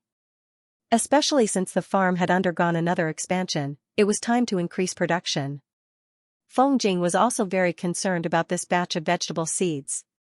When she heard that the problem with the seeds was settled, she couldn't help but sigh in relief. "The other thing is about the iron maple bucket," Xiao Ruofei said. "I have already contacted my friend. The fresh strips of dendrobium iron should be ready by today. You need to gather the workers who make the iron maple bucket and get ready to start work." "No problem," Feng Jing said. "I have already considered that we will be making the iron maple bucket in the next few days. I have already spoken to their respective supervisors. The work arrangements can be adjusted at any time."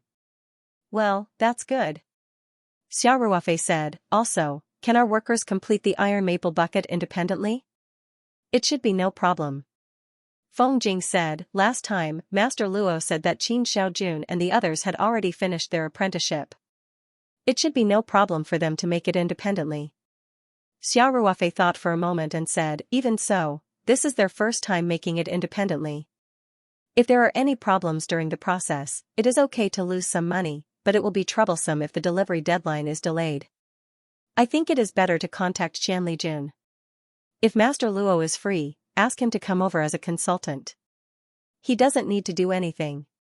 He is responsible for supervising. Once he finds that there is a problem with the worker's operation, he can correct it in time." "That is a good idea," Feng Jing said with a smile. Xiao Ruofei did as she said. She took out her phone and called Qianli Jun. Xiao Ruofei had helped Qianli Jun's family a lot last time. The large sum of money that was cheated by the old swindler was recovered. Qianli Jun's family was very grateful to Xiao Ruofei, and the two of them were originally good comrades. So, Qianli Jun naturally agreed to lend him a hand. Qianli Jun said that he would ask Master Luo to take the bullet train to Sanshan this morning. Xiao Ruofei smiled and expressed his gratitude. He asked Qianli Jun to tell him the train number and time that Master Luo would take. Then, he hung up the phone. "Done," Xiao Ruofei said. "Master Luo will come over today. After the train number is sent, I will transfer it to you. Remember to arrange for someone to pick him up at the station." "Okay," Feng Jing said. "Let the workers come out in the morning."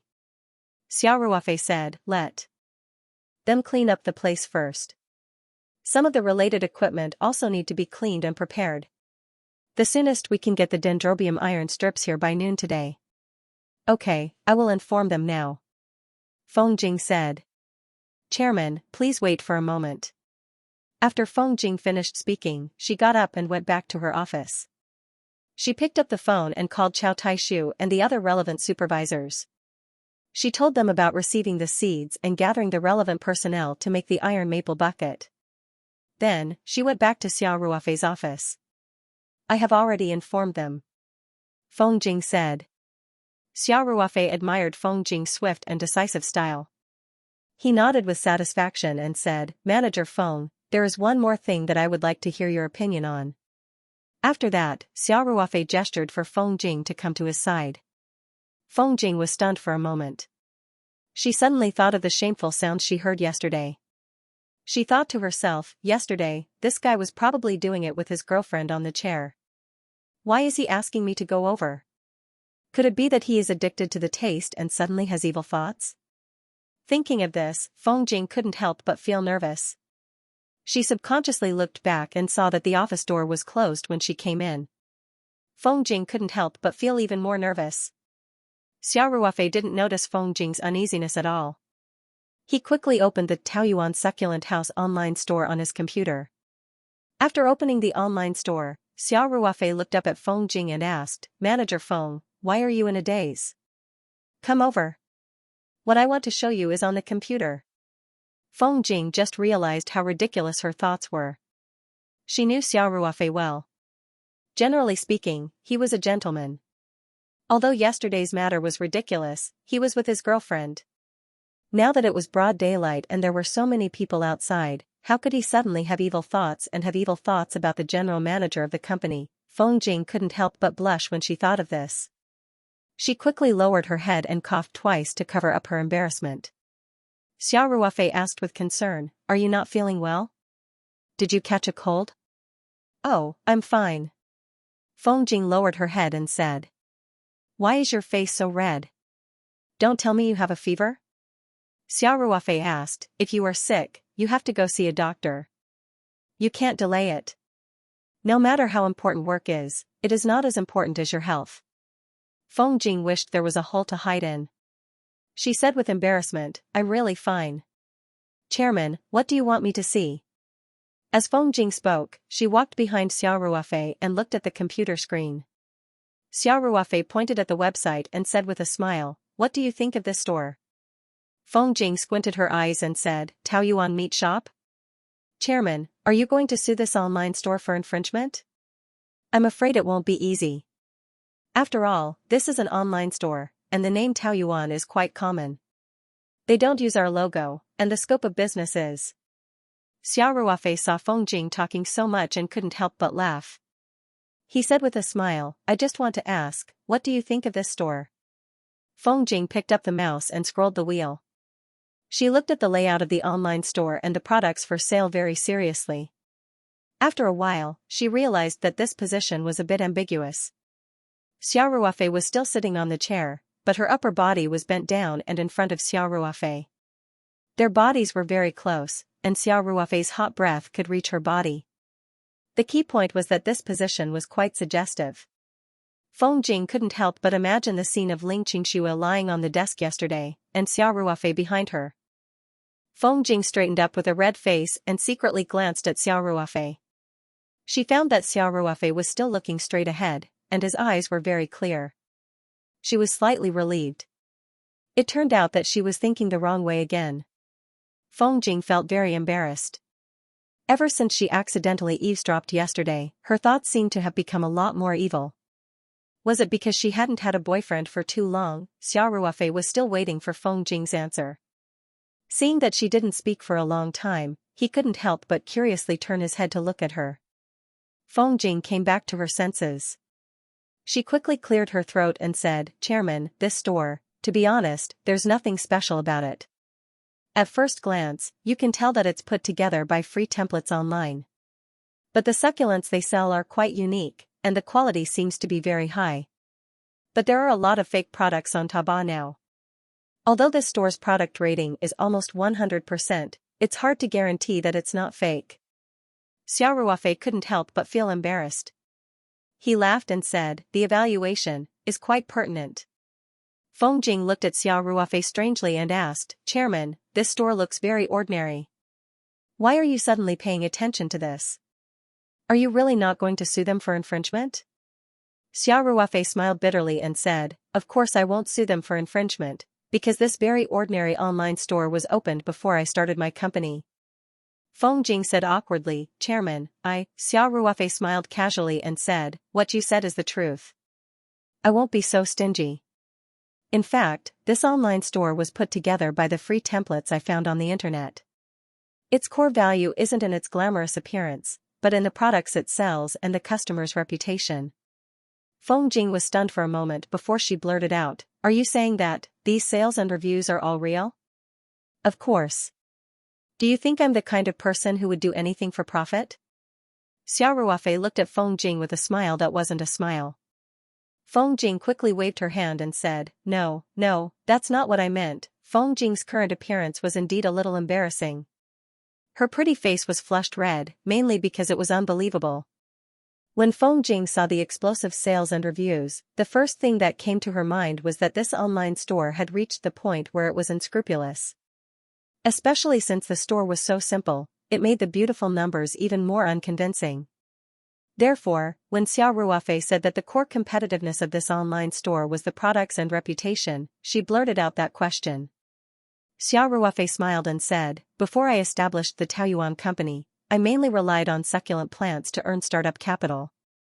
At that time, a friend of mine provided the source, and I was responsible for the sales online. The quality of these succulent plants was very high, so although the price was ridiculously high, every time the new products were put on the shelves, they would be sold out. Feng Jing nodded and asked, Chairman, you suddenly asked me to look at this online store. Do you have other plans? Xia Ruofei nodded and said, I plan to use this online store again. I've also contacted my friend, and he can still provide high-quality succulent plant seedlings. I think other than succulents, we can also sell other products in the company, such as. Feng Jing immediately followed up Xia Ruofei's words and said, for example, a premium iron maple bucket. Xia Ruofei smiled and nodded. Yes, according to the current situation, the annual output of iron maple bucket will definitely be enough to fulfill the contract. We can definitely use the online platform to sell it. Our other products, such as vegetables, fruits, and so on, can also be sold through the online store in the future. Xia Ruofei paused for a moment before continuing, I'm the owner of this blog shop, and I've accumulated a lot of high-end customers, so I'm thinking of transforming this blog shop into our Taoyuan company's flagship store. It's still going for the high-end and high-quality route. Feng Jing nodded. She thought for a moment and said, as long as there is no dispute over the ownership, it is completely possible. Chairman, since we're going to do it, we have to do it exquisitely. That's for sure. Xia Ruofei smiled and said, with our current blog shop, no one will believe that we're going for the high-quality route. This is our Taoyuan company's business card on the internet, and we have to do it well. Manager Feng, do you have any good ideas? Feng Jing thought for a while and said, since we've decided to do it well, then we have to upgrade it to a Tmall store. Also, I suggest that we set up an e-commerce department under the sales department to be responsible for the maintenance and operation of the blog shop. Xia Ruofei nodded and said, okay, let's come up with a plan first. Aren't we going to recruit medical professionals to the Pharmaceutical Factory and Research Institute? We can also recruit people for the e-commerce department. Anyway, it doesn't matter if we're herding 1 sheep or 2 sheep. Feng Jing pursed her lips and laughed. How can you compare your employees to sheep? It's just an example. Xia Ruofei laughed.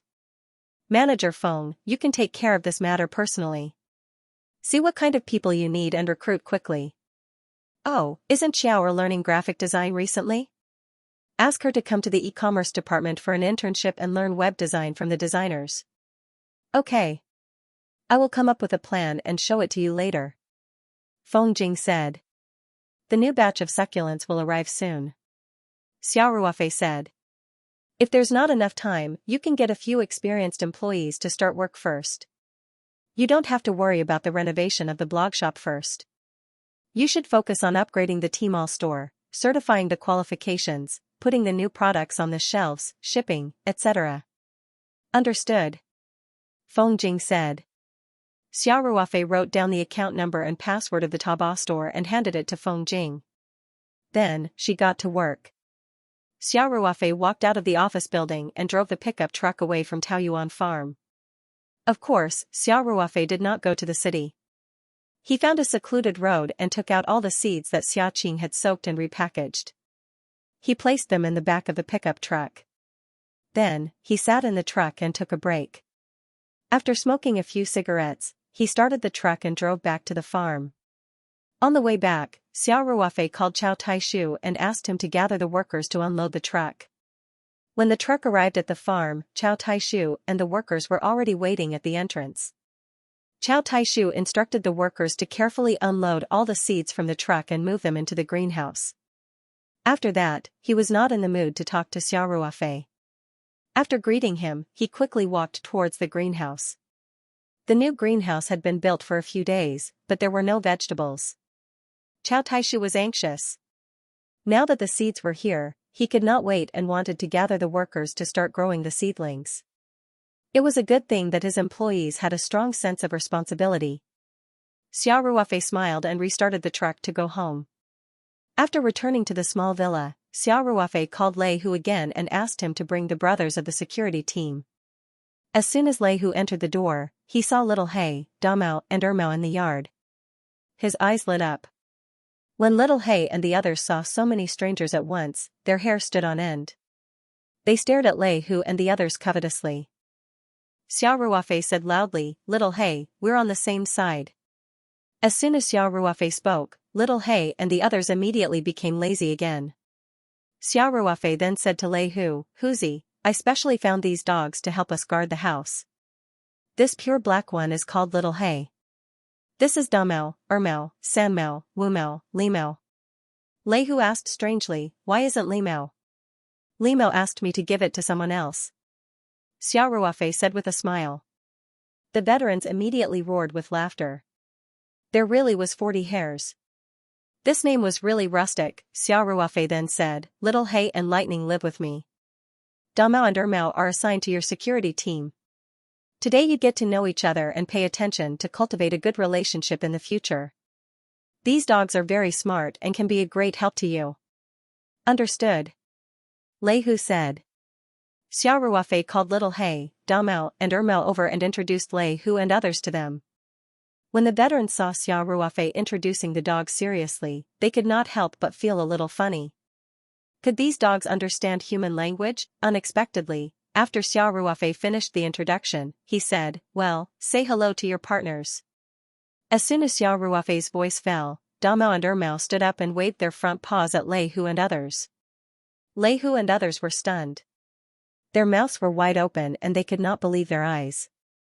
Xiao Ruofei said with a smile, "What are you doing? They have already recognized you. Go and take them away. Remember to take them to our site today and let them know where the border of the farm is. In addition, it's best to take them to see all the employees on the farm. In the future, they will know their own people." "Oh. Okay," Lei Hu said. He hesitated and said, "Damao, Ermao, you all come with us." Damao, Ermao and the other 5 dogs immediately wagged their tails and followed Lei Hu and others. They were too smart. Lei Hu and others really opened their eyes this time. The veterans came to their senses and asked Lei Hu to take charge of a dog. With such a partner, the boring farm life would become much more interesting. However, there were too many monks and too little gruel. No, there were too many people and too few dogs. As for who would be responsible for the 5 dogs, it was not Xiao Ruofei's problem. It should be Lei Hu's problem. After Damao and Ermao were sent away, the villa yard was much quieter. Little He and Lightning could get along peacefully. Both dogs were very clever and came forward to please their master, Xiao Ruofei. Xiao Ruofei called Chao Taishu again and asked him to send someone to build another doghouse next to Lightning's doghouse for little He. Xiao Ruofei originally wanted to bring back the fresh strips of dendrobium ironhide, but since Master Luo was free and could only arrive at Sanshan in the afternoon, Xiao Ruofei decided to do it tomorrow. He suddenly remembered that it seemed that it was time to deliver the Zue Ba Xian wine, so he took out his mobile phone in the villa yard and called Ling Xiaotian. As soon as the phone rang, Ling Xiaotian immediately answered. Before Xiao Ruofei had time to speak, Ling Xiaotian said, Ruofei, have you got the high-quality blood red dragon? Xiao Ruofei couldn't help but feel a little dumbfounded. How could his future father-in-law not care about the company's affairs at all? Instead, he couldn't wait to ask about the red arowana. Was it really good for him to be so frivolous? Xiao Ruofei said with a wry smile, Uncle Ling, don't worry about the blood red dragon. How can you not worry? Ling Xiaotian interrupted Xiao Ruofei and said, I'm almost annoyed to death by those friends, especially Old Li and Old Su who came back empty-handed last time. These days, they keep asking me every day. Let me tell you, there are a few more powerful big bosses who are also very interested. As long as you can get the good stuff, the price will definitely be higher than last time. Xiao Ruofei said helplessly, okay. Uncle Ling, tell those friends that in 3 days, at your villa, let's have a small auction again. Ling Xiaotian was overjoyed and asked, Ruofei, did you really get the best blood red dragon? How could I dare to neglect something that Uncle Ling personally asked me to do? Xiao Ruofei said with a smile. How's the quality compared to last time? It definitely won't be worse than last time. Xiao Ruofei said with certainty. That's great. Ling Xiaotian said happily. Xiao Ruofei could even hear the sound of Ling Xiaotian slapping her thigh heavily from the phone. Ling Xiaotian praised Xiao Ruofei for a while, then she came back to her senses and asked, by the way, Ruofei, why did you call me? Xiao Ruofei couldn't help but smile bitterly and say, you just remembered? I thought you didn't even want the company anymore after you got the red arowana. Ling Xiaotian couldn't help but laugh a few times and said, the company has been pretty good recently. It's not a big deal. Xiao Ruofei didn't know whether to laugh or cry and asked, Uncle Ling, I wanted to ask about the last time I delivered the Zui Ba Xian wine to the winery. I think it should be almost a month, right? Ling Xiaotian smiled awkwardly and said, I really don't remember. I've been busy dealing with those fishermen recently. Ruofei, hold on, I'll call the winery to ask. After that, Ling Xiaotian hung up the phone. Hearing the busy tone from the phone, Xiao Ruofei couldn't help but smile bitterly. Damn. This father-in-law is so unreliable. He doesn't even remember himself. Fortunately, Ling Xiaotian called back not long after. Uncle Ling, how is it? Did you ask clearly? Ling Xiaotian chuckled and said, Ruofei, the winery is about to report to me. It'll be exactly 1 month tomorrow. How's it going on your side? Can you prepare the wine tomorrow? Xiao Ruofei couldn't help but smile when he heard that. The two things happened at the same time, so it was just right. He immediately said, no problem. Uncle Ling, tomorrow at 9 o'clock in the morning, let them go directly to the warehouse from last time. By the way, can you arrange another small truck for me? I still have some things to transport back to the farm. Okay. Don't worry. I'll ask them to arrange it, Ling Xiaotian said. Ruofei, that. Don't forget about the Crimson Dragon. Xiao Ruofei said helplessly, Uncle Ling, don't worry. I won't forget. Hee, okay, I'll inform those old guys right away and ask them to prepare the money. Ling Xiaotian said. This time, we'll make them pay. After hanging up the phone, Xiao Ruofei shook his head and smiled bitterly. Then, he walked into the villa. Lin Qiao was still in the living room working on her laptop. Xiao Ruofei told her that the company was going to set up an e-commerce department. He asked her to do an internship and learn web design from a decent designer. Lin Qiao was overjoyed when she heard that. She smiled and pulled Xiao Ruofei's arm to thank him. It seemed that this girl was really interested in design. A few days ago, when Xiao Ruofei gave her a house, she wasn't as happy as she was now.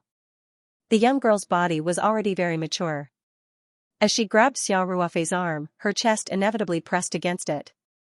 Xiao Ruofei suddenly felt that it was too much for him to bear. He hurriedly pulled his hand out and ran upstairs as if he was escaping. Lin Qiao looked at Xiao Ruofei's back view as he ran away. She smiled mischievously. Xiao Ruofei went back to his room and continued to learn about the abalone farming situation in Sanchon City. When Huzi's mother called him for lunch, he turned off his computer and went downstairs. During lunch, Xiao Ruofei thought that he didn't have anything else to do that day. So, he decided to go to the nearby abalone farms in the afternoon. If they were suitable, he might as well buy the abalone seedlings. Chongping County had nearly one-third of the coastline in Sanchon City, and most of the abalone farming enterprises in the province were located here. Xiao Ruofei went to a few farms according to the information he found on the internet, but he wasn't satisfied with any of them. Most of these farms used intensive farming methods, and the quality of the abalones produced in this way was relatively low. The quality of the abalones produced in this way wasn't very good. Moreover, the variety of abalones they farmed was the variegated abalones from the southeast coast of Huaxia. Obviously, it wasn't in line with Xiao Ruofei's high-quality product line. When it was close to dusk, Xiao Ruofei was ready to return to the farm after visiting this farm. To be honest, Xiao Ruofei didn't have much hope. After all, along the way, he found that the abalone farming in Chongping County was very extensive and followed the general route. It wasn't easy to buy high-quality abalone seedlings. However, when Xiao Ruofei walked into this farm, he couldn't help but raise his eyebrows and reveal a look of interest. This farm was also built by the sea, but it didn't have floating platforms like other farms. It also didn't have a factory. Although this kind of factory farming took up a small area and had a high output, the quality of the abalones produced was very low. At a glance, there were only a few small buoys on the nearby sea surface. In the distance, there were a few layers of isolation nets. A few small fishing boats were operating on the sea surface, and it looked very peaceful. Xiao Ruofei knew at a glance that this farm was using a method that imitated wild farming. He immediately became interested. Now, Xiao Ruofei was concerned about the variety of abalones raised in this farm, and whether they sold abalone seedlings to the outside world. Just as Xiao Ruofei was looking around with interest, a young man walked over and asked, "Sir, what can I do for you?" "Oh. I came over to take a look." Xiao Ruofei smiled and asked, "Is your boss here?" "I want to buy some abalone seedlings." The dark-skinned young man grinned and extended his hand to Xiao Ruofei. "Hello, let's get to know each other. I'm Tian Gang, the boss of this abalone farm." "What's your surname, sir?" Xiao Ruofei was a little surprised as he looked at Tian Gang and smiled. "My surname is Xia. Boss Tian is very young." "So it's Boss Xia, nice to meet you. What kind of abalone seedlings do you want?" Tian Gang asked with a smile. Xiao Ruofei said, "To be honest, Mr. Tian, I went to a few farms today, but I wasn't satisfied with them." Tian Gang curled his lips and said, "Boss Xia, I know a few of the farms around here very well. Most of them use intensive cage farming, and the taste of the abalones they raise is getting worse year by year. The price is also dropping. This kind of short-sighted approach has ruined the whole industry." Xiao Ruofei smiled and said, "So Mr. Tian's farm is different from theirs?" "Of course." Tian Gang said proudly, "My farm has always been an imitation of wild farming, or even a semi-free-range farming. Although the farming cycle is long and the risks are relatively high, and once there is a typhoon or other bad weather, we may lose everything, the quality of the abalones raised this way is the highest. The taste is not much different from that of wild abalones." Xiao Ruofei nodded approvingly and said, "Mr. Tian, I agree with your philosophy very much. You can't follow the trend in anything. Only by doing the best can you become a leader in an industry." Tian Gang suddenly had a feeling of regret that he hadn't met him earlier. He said happily, "It seems that great minds think alike." Xiao Ruofei smiled and said, "Mr. Tian's farm is indeed different from the others. I just don't know what kind of abalones you have. My requirements are quite high." Tian Gang said without hesitation, "Boss Xia, you should have heard of the 3 major abalones, right? Although I personally don't have any good feelings about the Japanese, I have to admit that the abalones in Japan are very good. They are recognized as the best abalones production area over there. The 3 major abalones are all produced in Japan. They are the net abalone, jibin abalone, and wama abalone. The dried abalones used in the high-end restaurants in Hong Kong are almost all produced in Japan." Xiao Ruofei said with a smile, "So, Mr. Tian's farm is importing one of the 3 major abalones in the world?" Tian Gang nodded proudly and said, "My farm is full of net abalones and jibin abalones imported from Japan. If Boss Xiao wants to buy abalone seedlings, I can also provide purebred net abalone seedlings." The seedlings are also specially imported from Japan. They are of pure blood, and they are all bred in imitation of wild abalones. Xiao Ruofei nodded in his heart. His ideal abalone species was Ned abalone. On one hand, the people in Hong Kong loved this species, so it would be easier to sell them in the future. On the other hand, Ned abalone had the least number of heads among the three major abalones, so it was easy to raise two-headed abalones or even one-headed abalones. Xiao Ruofei thought for a moment and asked, "Mr. Tian, can I take a look at your Ned abalone seedlings first?" "No problem," Tian Gang said with a smile. "But we are all bred in imitation of wild abalones offshore. If Boss Xiao wants to take a look, you will have to take a fishing boat with me." "Okay," Xiao Ruofei said with a smile. "I will also take a look at Mr. Tian's farm." Tian Gang enthusiastically took Xiao Ruofei along the path of the farm to the seaside. There was a small dock here. Tian Gang called out to Xiao Ruofei and they jumped onto a small fishing boat together. Tian Gang signaled to the fisherman, who immediately started the engine and drove the small fishing boat toward the aquaculture area. The aquaculture area was located in the shallow sea, and the whole area was surrounded by nets. The small fishing boat drove in through an opening and stopped at the position of a buoy. Two fishermen reached out and felt under the buoy for a while. Then, they pulled together and carefully pulled up a rope. Xiao Ruofei found that there was a small reef hanging under the rope. The surface of the reef was densely covered with abalone seedlings. These abalone seedlings were the same as the abalone that Xiao Ruofei usually saw, but they were only the size of a dollar coin and there were a lot of them. If someone with trypophobia saw this, they would definitely have goosebumps all over their body. Tian Gang said with a smile, "Actually, this is a simulated reef that we made with cement. But after being placed on the seabed for a while, the surface is covered with a layer of seaweed, so it looks no different from a real reef." Xiao Ruofei said with a smile, "This is really eye-opening. If Mr. Tian didn't say it, I wouldn't have known that it was fake." "It's really fake," Tian Gang said. "Boss Xia, this imitation of wild abalone farming is not easy. I also specially went to a big farm in Japan to learn about it. The cost of our breeding method is very high, and the risk of directly breeding in the offshore is also very high, so," Xiao Ruofei said with a faint smile, "as long as the quality of the abalone seedlings is good, the price is negotiable." "Boss Xia is straightforward," Tian Gang said happily.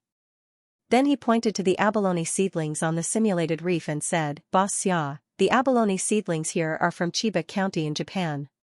They can be said to be of the best quality. Please take a look. The bottom of the abalone seedlings is wide and flat, and the shell is pure dark brown. After opening it, you can clearly see the bead-like bottom of the abalone. This is definitely the most authentic Chiba Ned abalone." Xiao Ruofei had always been inclined to import Ned abalones, so he had read a lot of information about Japanese Ned abalones on the internet yesterday.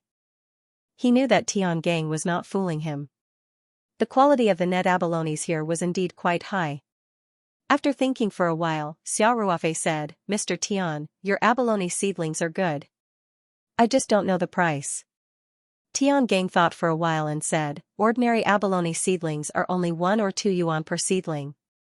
The cheaper ones are only a few cents, but Boss Xia also knows that our Ned abalone seedlings are of high quality and high cost, so," Xiao Ruofei smiled and said, "Mr. Tian, you just need to give me a real price." Tian Gang gave him a thumbs up and said, "Boss Xia is straightforward. Then I won't beat around the bush. When I sell these Ned abalone seedlings to the outside world, it's 380 yuan per seedling. Boss Xia and I hit it off at first sight, and since Boss Xia is so straightforward, I'll sell it at 350 yuan per seedling." Before Xiao Ruofei came, he had also learned about the relevant information. Tian Gang's price was indeed a little more expensive than the average price in the market. However, after considering the quality of the abalone seedlings, Xiao Ruofei felt that it was still acceptable. Of course, if it were an ordinary farmer who came to buy the seedlings, they might have to think about it. However, Xiao Ruofei didn't have any concerns at all. These abalone seedlings were raised in the sea of space, so there was no need to worry about any risks. Moreover, it was foreseeable that they would grow better than the best water in the outside world. In the future, one abalone might be able to earn back the price of all the abalone seedlings. Therefore, Xiao Ruofei didn't care about a little difference in price. No problem. Xiao Ruofei said, Mr. Tian, how many abalone seedlings of this quality do you have? Hearing this, Tian Gang's eyes couldn't help but light up. It seemed that this was a big customer. He hurriedly said, I just sold a batch a few days ago. I estimate that there should be about 11,000 seedlings left. Boss Xia, how many do you need? Xiao Ruofei smiled and said, if they are all of the same quality, I want all of them. Tian Gang said happily, Boss Xia, please rest assured. The abalone seedlings here are all of the same quality. There are farmers on Heron Island who specially come to me to stock up. Okay, Mr. Tian, I hope to get the abalone seedlings as soon as possible. Xiao Ruofei said with a smile. I'll let the workers work overtime tonight. The abalone seedlings will be ready by noon tomorrow at the latest. Tian Gang said without hesitation. Xiao Ruofei nodded and said, okay, then I'll come over at about 11:30 tomorrow. After the two of them returned to the shore, Xiao Ruofei paid a deposit of 5,000 yuan according to the rules. After Xiao Ruofei returned to the farm, he specially invited Master Luo, who had come from afar to help, to the company's cafeteria. The next morning, Xiao Ruofei drove to the warehouse in the city alone. He took out the drunken 8 immortals wine that needed to be handed over to the winery from the space and arranged them according to the 1-month, 3-month, and 5-month periods. Then, Xiao Ruofei called Qin Xiaojun and asked him to drive the farm's Mercedes-Benz to the warehouse downtown with a veteran. Xiao Ruofei shared his location with Qin Xiaojun through WeChat. In order to preserve the freshness of the Dendrobium candium, he didn't rush to take them out of the space. Instead, he lit a cigarette and started smoking. After resting in the warehouse for a while and calculating the time, Xiao Ruofei took out the Dendrobium ironhide strips that Xia Qing had processed from the space and neatly stacked them in a corner of the warehouse. After doing all this, Xiao Ruofei looked at the time. It was just past 9 o'clock. There were still about 20 minutes before the appointed time with the winery. After waiting for a while, Qin Xiaojun and another veteran came to the warehouse first. Brother Xia. As soon as Qin Xiaojun got out of the car, she ran over and asked, why did you call me over? Xiao Ruofei smiled and said. The fresh strips of Dendrobium ironhide are ready. They are in the warehouse. You will lead the way and Xiao Huang will escort the cart to transport the fresh strips back to the farm. You guys can start making them immediately. I still have something to do here, so I can't go back for the time being. When Qin Xiaojun heard this, she immediately said excitedly, great. Don't worry. Xiao Ruofei took out a cigarette and gave one to each of them. The three of them chatted while smoking. After waiting for a while, the convoy sent by the winery arrived at the entrance of the warehouse. The deputy director of the winery in charge of production led the team. When he saw Xiao Ruofei, he was very polite. The management of the winery knew that Xiao Ruofei was one of the bosses of the Dingfeng winery and had mastered the core technology of the drunken 8 immortals. It could be said that the winery's transformation today was entirely due to Xiao Ruofei's efforts. They didn't dare to neglect Xiao Ruofei. Xiao Ruofei smiled and asked, Deputy Director Lin, has the truck I asked for arrived? It's coming, it's coming. It's in the first car of the convoy. Deputy Director Lin said quickly. Then please ask the stevedores to help me load these goods. Xiao Ruofei pointed at the bag of Dendrobium ironhide in the other corner of the warehouse and said, these things are in urgent need at my farm. Okay. Deputy Director Lin said. He quickly asked the stevedores from the factory. There was strength in numbers, so more than a ton of goods were quickly loaded. Qin Xiaojun drove the Mercedes-Benz to lead the way, while another veteran sat in the small truck to escort the goods. Soon, the two vehicles left the warehouse and returned to Taoyuan Farm. Master Luo was on the spot to check on the iron maple bucket production. Qin Xiaojun and the others were Xiao Ruofei's confidants, so he was very relieved. After handling the Dendrobium ironhide strips, Deputy Director Lin directed the workers to start working. They moved the new wine from the winery and the finished wine that had been improved by Xiao Ruofei onto the trucks. Finally, they moved the new wine into the warehouse and arranged them neatly. After a busy period, Deputy Director Lin thanked Xiao Ruofei and then politely left. The warehouse, which had been in full swing just now, immediately quieted down. Xiao Ruofei waited for Deputy Director Lin's motorcade to leave, then carefully checked the surrounding situation. Only then did he enter the warehouse and lock the door from the inside. After confirming that it was safe, Xiao Ruofei directly waved his hand. The big wine jars in the warehouse disappeared one by one and appeared in the space out of thin air. Xiao Ruofei had done this many times. These new wines were placed in different areas of the space according to different aging times. Moreover, each batch of wine jars also had a label indicating the time of production. Therefore, Xiao Ruofei was very familiar with this process. After a while, all the wine jars were stored in the space. Xiao Ruofei raised his hand to look at the time. It was almost 11 o'clock. It was very close to the delivery time that he and Tiangang had agreed on. Tiangang's farm was located in Chongping County, so it was just right to drive there. Therefore, Xiao Ruofei walked out of the warehouse, locked the door, and drove the pickup truck out of the city. When he arrived at the abalone farm, Tiangang was already waiting with a few workers. Tiangang looked tired.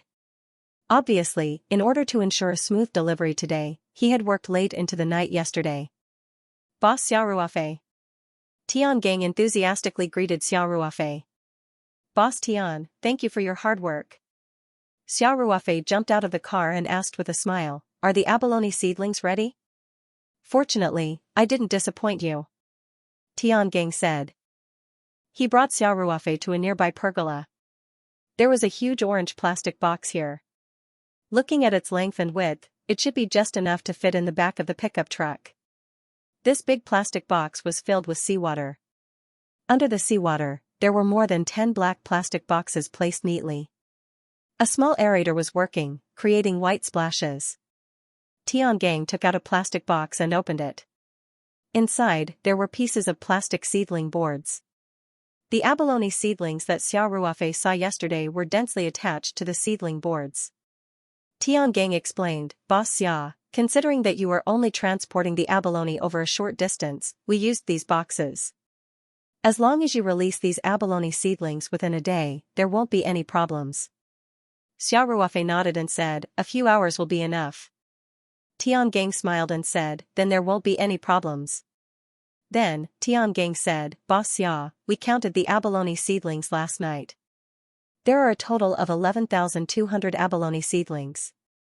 Let's round it up and count it as 11,000 abalone seedlings. I hope that Boss Xia will take care of my business in the future. Xiao Ruofei smiled and nodded. No problem. Thank you, Boss Tian. Boss Xia, do you want to count them? Tiangang asked. Xiao Ruofei smiled and waved his hand. How long would it take for me to count more than 10,000 abalone seedlings? Besides, I trust Boss Tian's character. After that, Xiao Ruofei opened every box and roughly checked. He confirmed that these abalone seedlings were indeed the same as the net abalone seedlings he saw yesterday, and that there were no shoddy abalone seedlings. Xiao Ruofei said, Boss Tian, I'll drive the truck over. Please ask the workers to load the truck as soon as possible. Okay. Tiangang said. Thank you for your trust, Boss Xia. Xiao Ruofei drove the pickup truck over. A few strong workers worked together to lift the big plastic box and load it into the back of the pickup truck. Then, they used rubber ropes to fasten it a few times. There was no way to provide power to the truck, and the price of the oxygenator was not cheap. Therefore, it was naturally removed before loading the truck. As such, Xiao Ruofei had to seize the time to release these abalone seedlings. The total of 11,000 abalone seedlings was 38,500 yuan. Xiao Ruofei had already paid a deposit of 5,000 yuan yesterday. Today, he swiped his card and paid the remaining 33,000 yuan to Tiangang. Then, Xiao Ruofei drove away from the abalone farm. Xiao Ruofei was also worried that the abalone seedlings would die if they stayed in such a high-density environment for too long. Therefore, after leaving the abalone farm, Xiao Ruofei quickly found a secluded place to park the car. He went around to the back of the car and observed that there was no one around. Then, he immediately put the big plastic box into the Ring 2 space. The Ring 2 space was rich with spiritual energy. Xiao Ruofei believed that there would be no problem with the abalone seedlings. He then started the car again and drove back to the Taoyuan farm. After returning to the farm, Xiao Ruofei did not bother to take a look at the iron maple bucket production site. Instead, he went straight back to the small villa. After entering his room and locking the doors and windows, Xiao Ruofei quickly entered the Ring 2 space. He directly appeared at the seaside, where the big orange plastic box was quietly placed. Xiaoqing was standing next to the plastic box. When Xiao Ruofei put the plastic box into the space, he had already sensed it. Therefore, he stopped what he was doing and rushed over. Xiao Ruofei said to Xiaoqing, "I will take care of this. You go do your own thing." "Yes, master." Xiaoqing looked at the big plastic box curiously. Then, he turned around and walked in the direction of the herb garden. Xiao Ruofei walked to the big plastic box. He reached out and lifted a long black box. After opening it, he carefully took out a piece of plastic seedling board. The net abalone seedlings slowly crawled on the seedling board. They seemed to be quite lively, especially after entering the Ring 2 space. Under the stimulation of the rich spiritual energy, the abalone seedlings became active. Xiao Ruofei was completely relieved. He was wearing slippers and shorts. Therefore, he took the plastic seedling board and walked into the sea. Only when the sea water reached his waist did he carefully put the seedling board into the sea. Xiao Ruofei released his telepathic thoughts to observe the movements at the bottom of the sea. The sea water in the space also seemed to contain spiritual energy. The net abalone seedlings quickly climbed down from the plastic seedling board and slowly crawled on the bottom of the sea. Then, they attached themselves to the reefs at the bottom of the sea. It seemed that the net abalone seedlings did not have any reaction to acclimatization. Xiao Ruofei was relieved. Therefore, Xiao Ruofei went back and forth and released all the net abalone seedlings into the sea of space. In order to prevent the density of the net abalone in certain areas, Xiao Ruofei changed the location after each shot. He continuously released the net abalone seedlings along the coastline of the space. After working for almost an hour, more than 11,000 net abalone seedlings were released into the sea. After that, Xiao Ruofei did not need to do anything else. The net abalone only needed to eat the seaweed and microorganisms in the sea to grow. All he could do was wait. However, Xiao Ruofei also believed that, with the unique environment of the space, the net abalone would grow very quickly and be of high quality. At that time, it was not impossible for two-headed or even one-headed abalone to appear. This would bring Xiao Ruofei a huge amount of wealth. End of chapter 531. Don't forget to subscribe, like, and share the video to support the channel.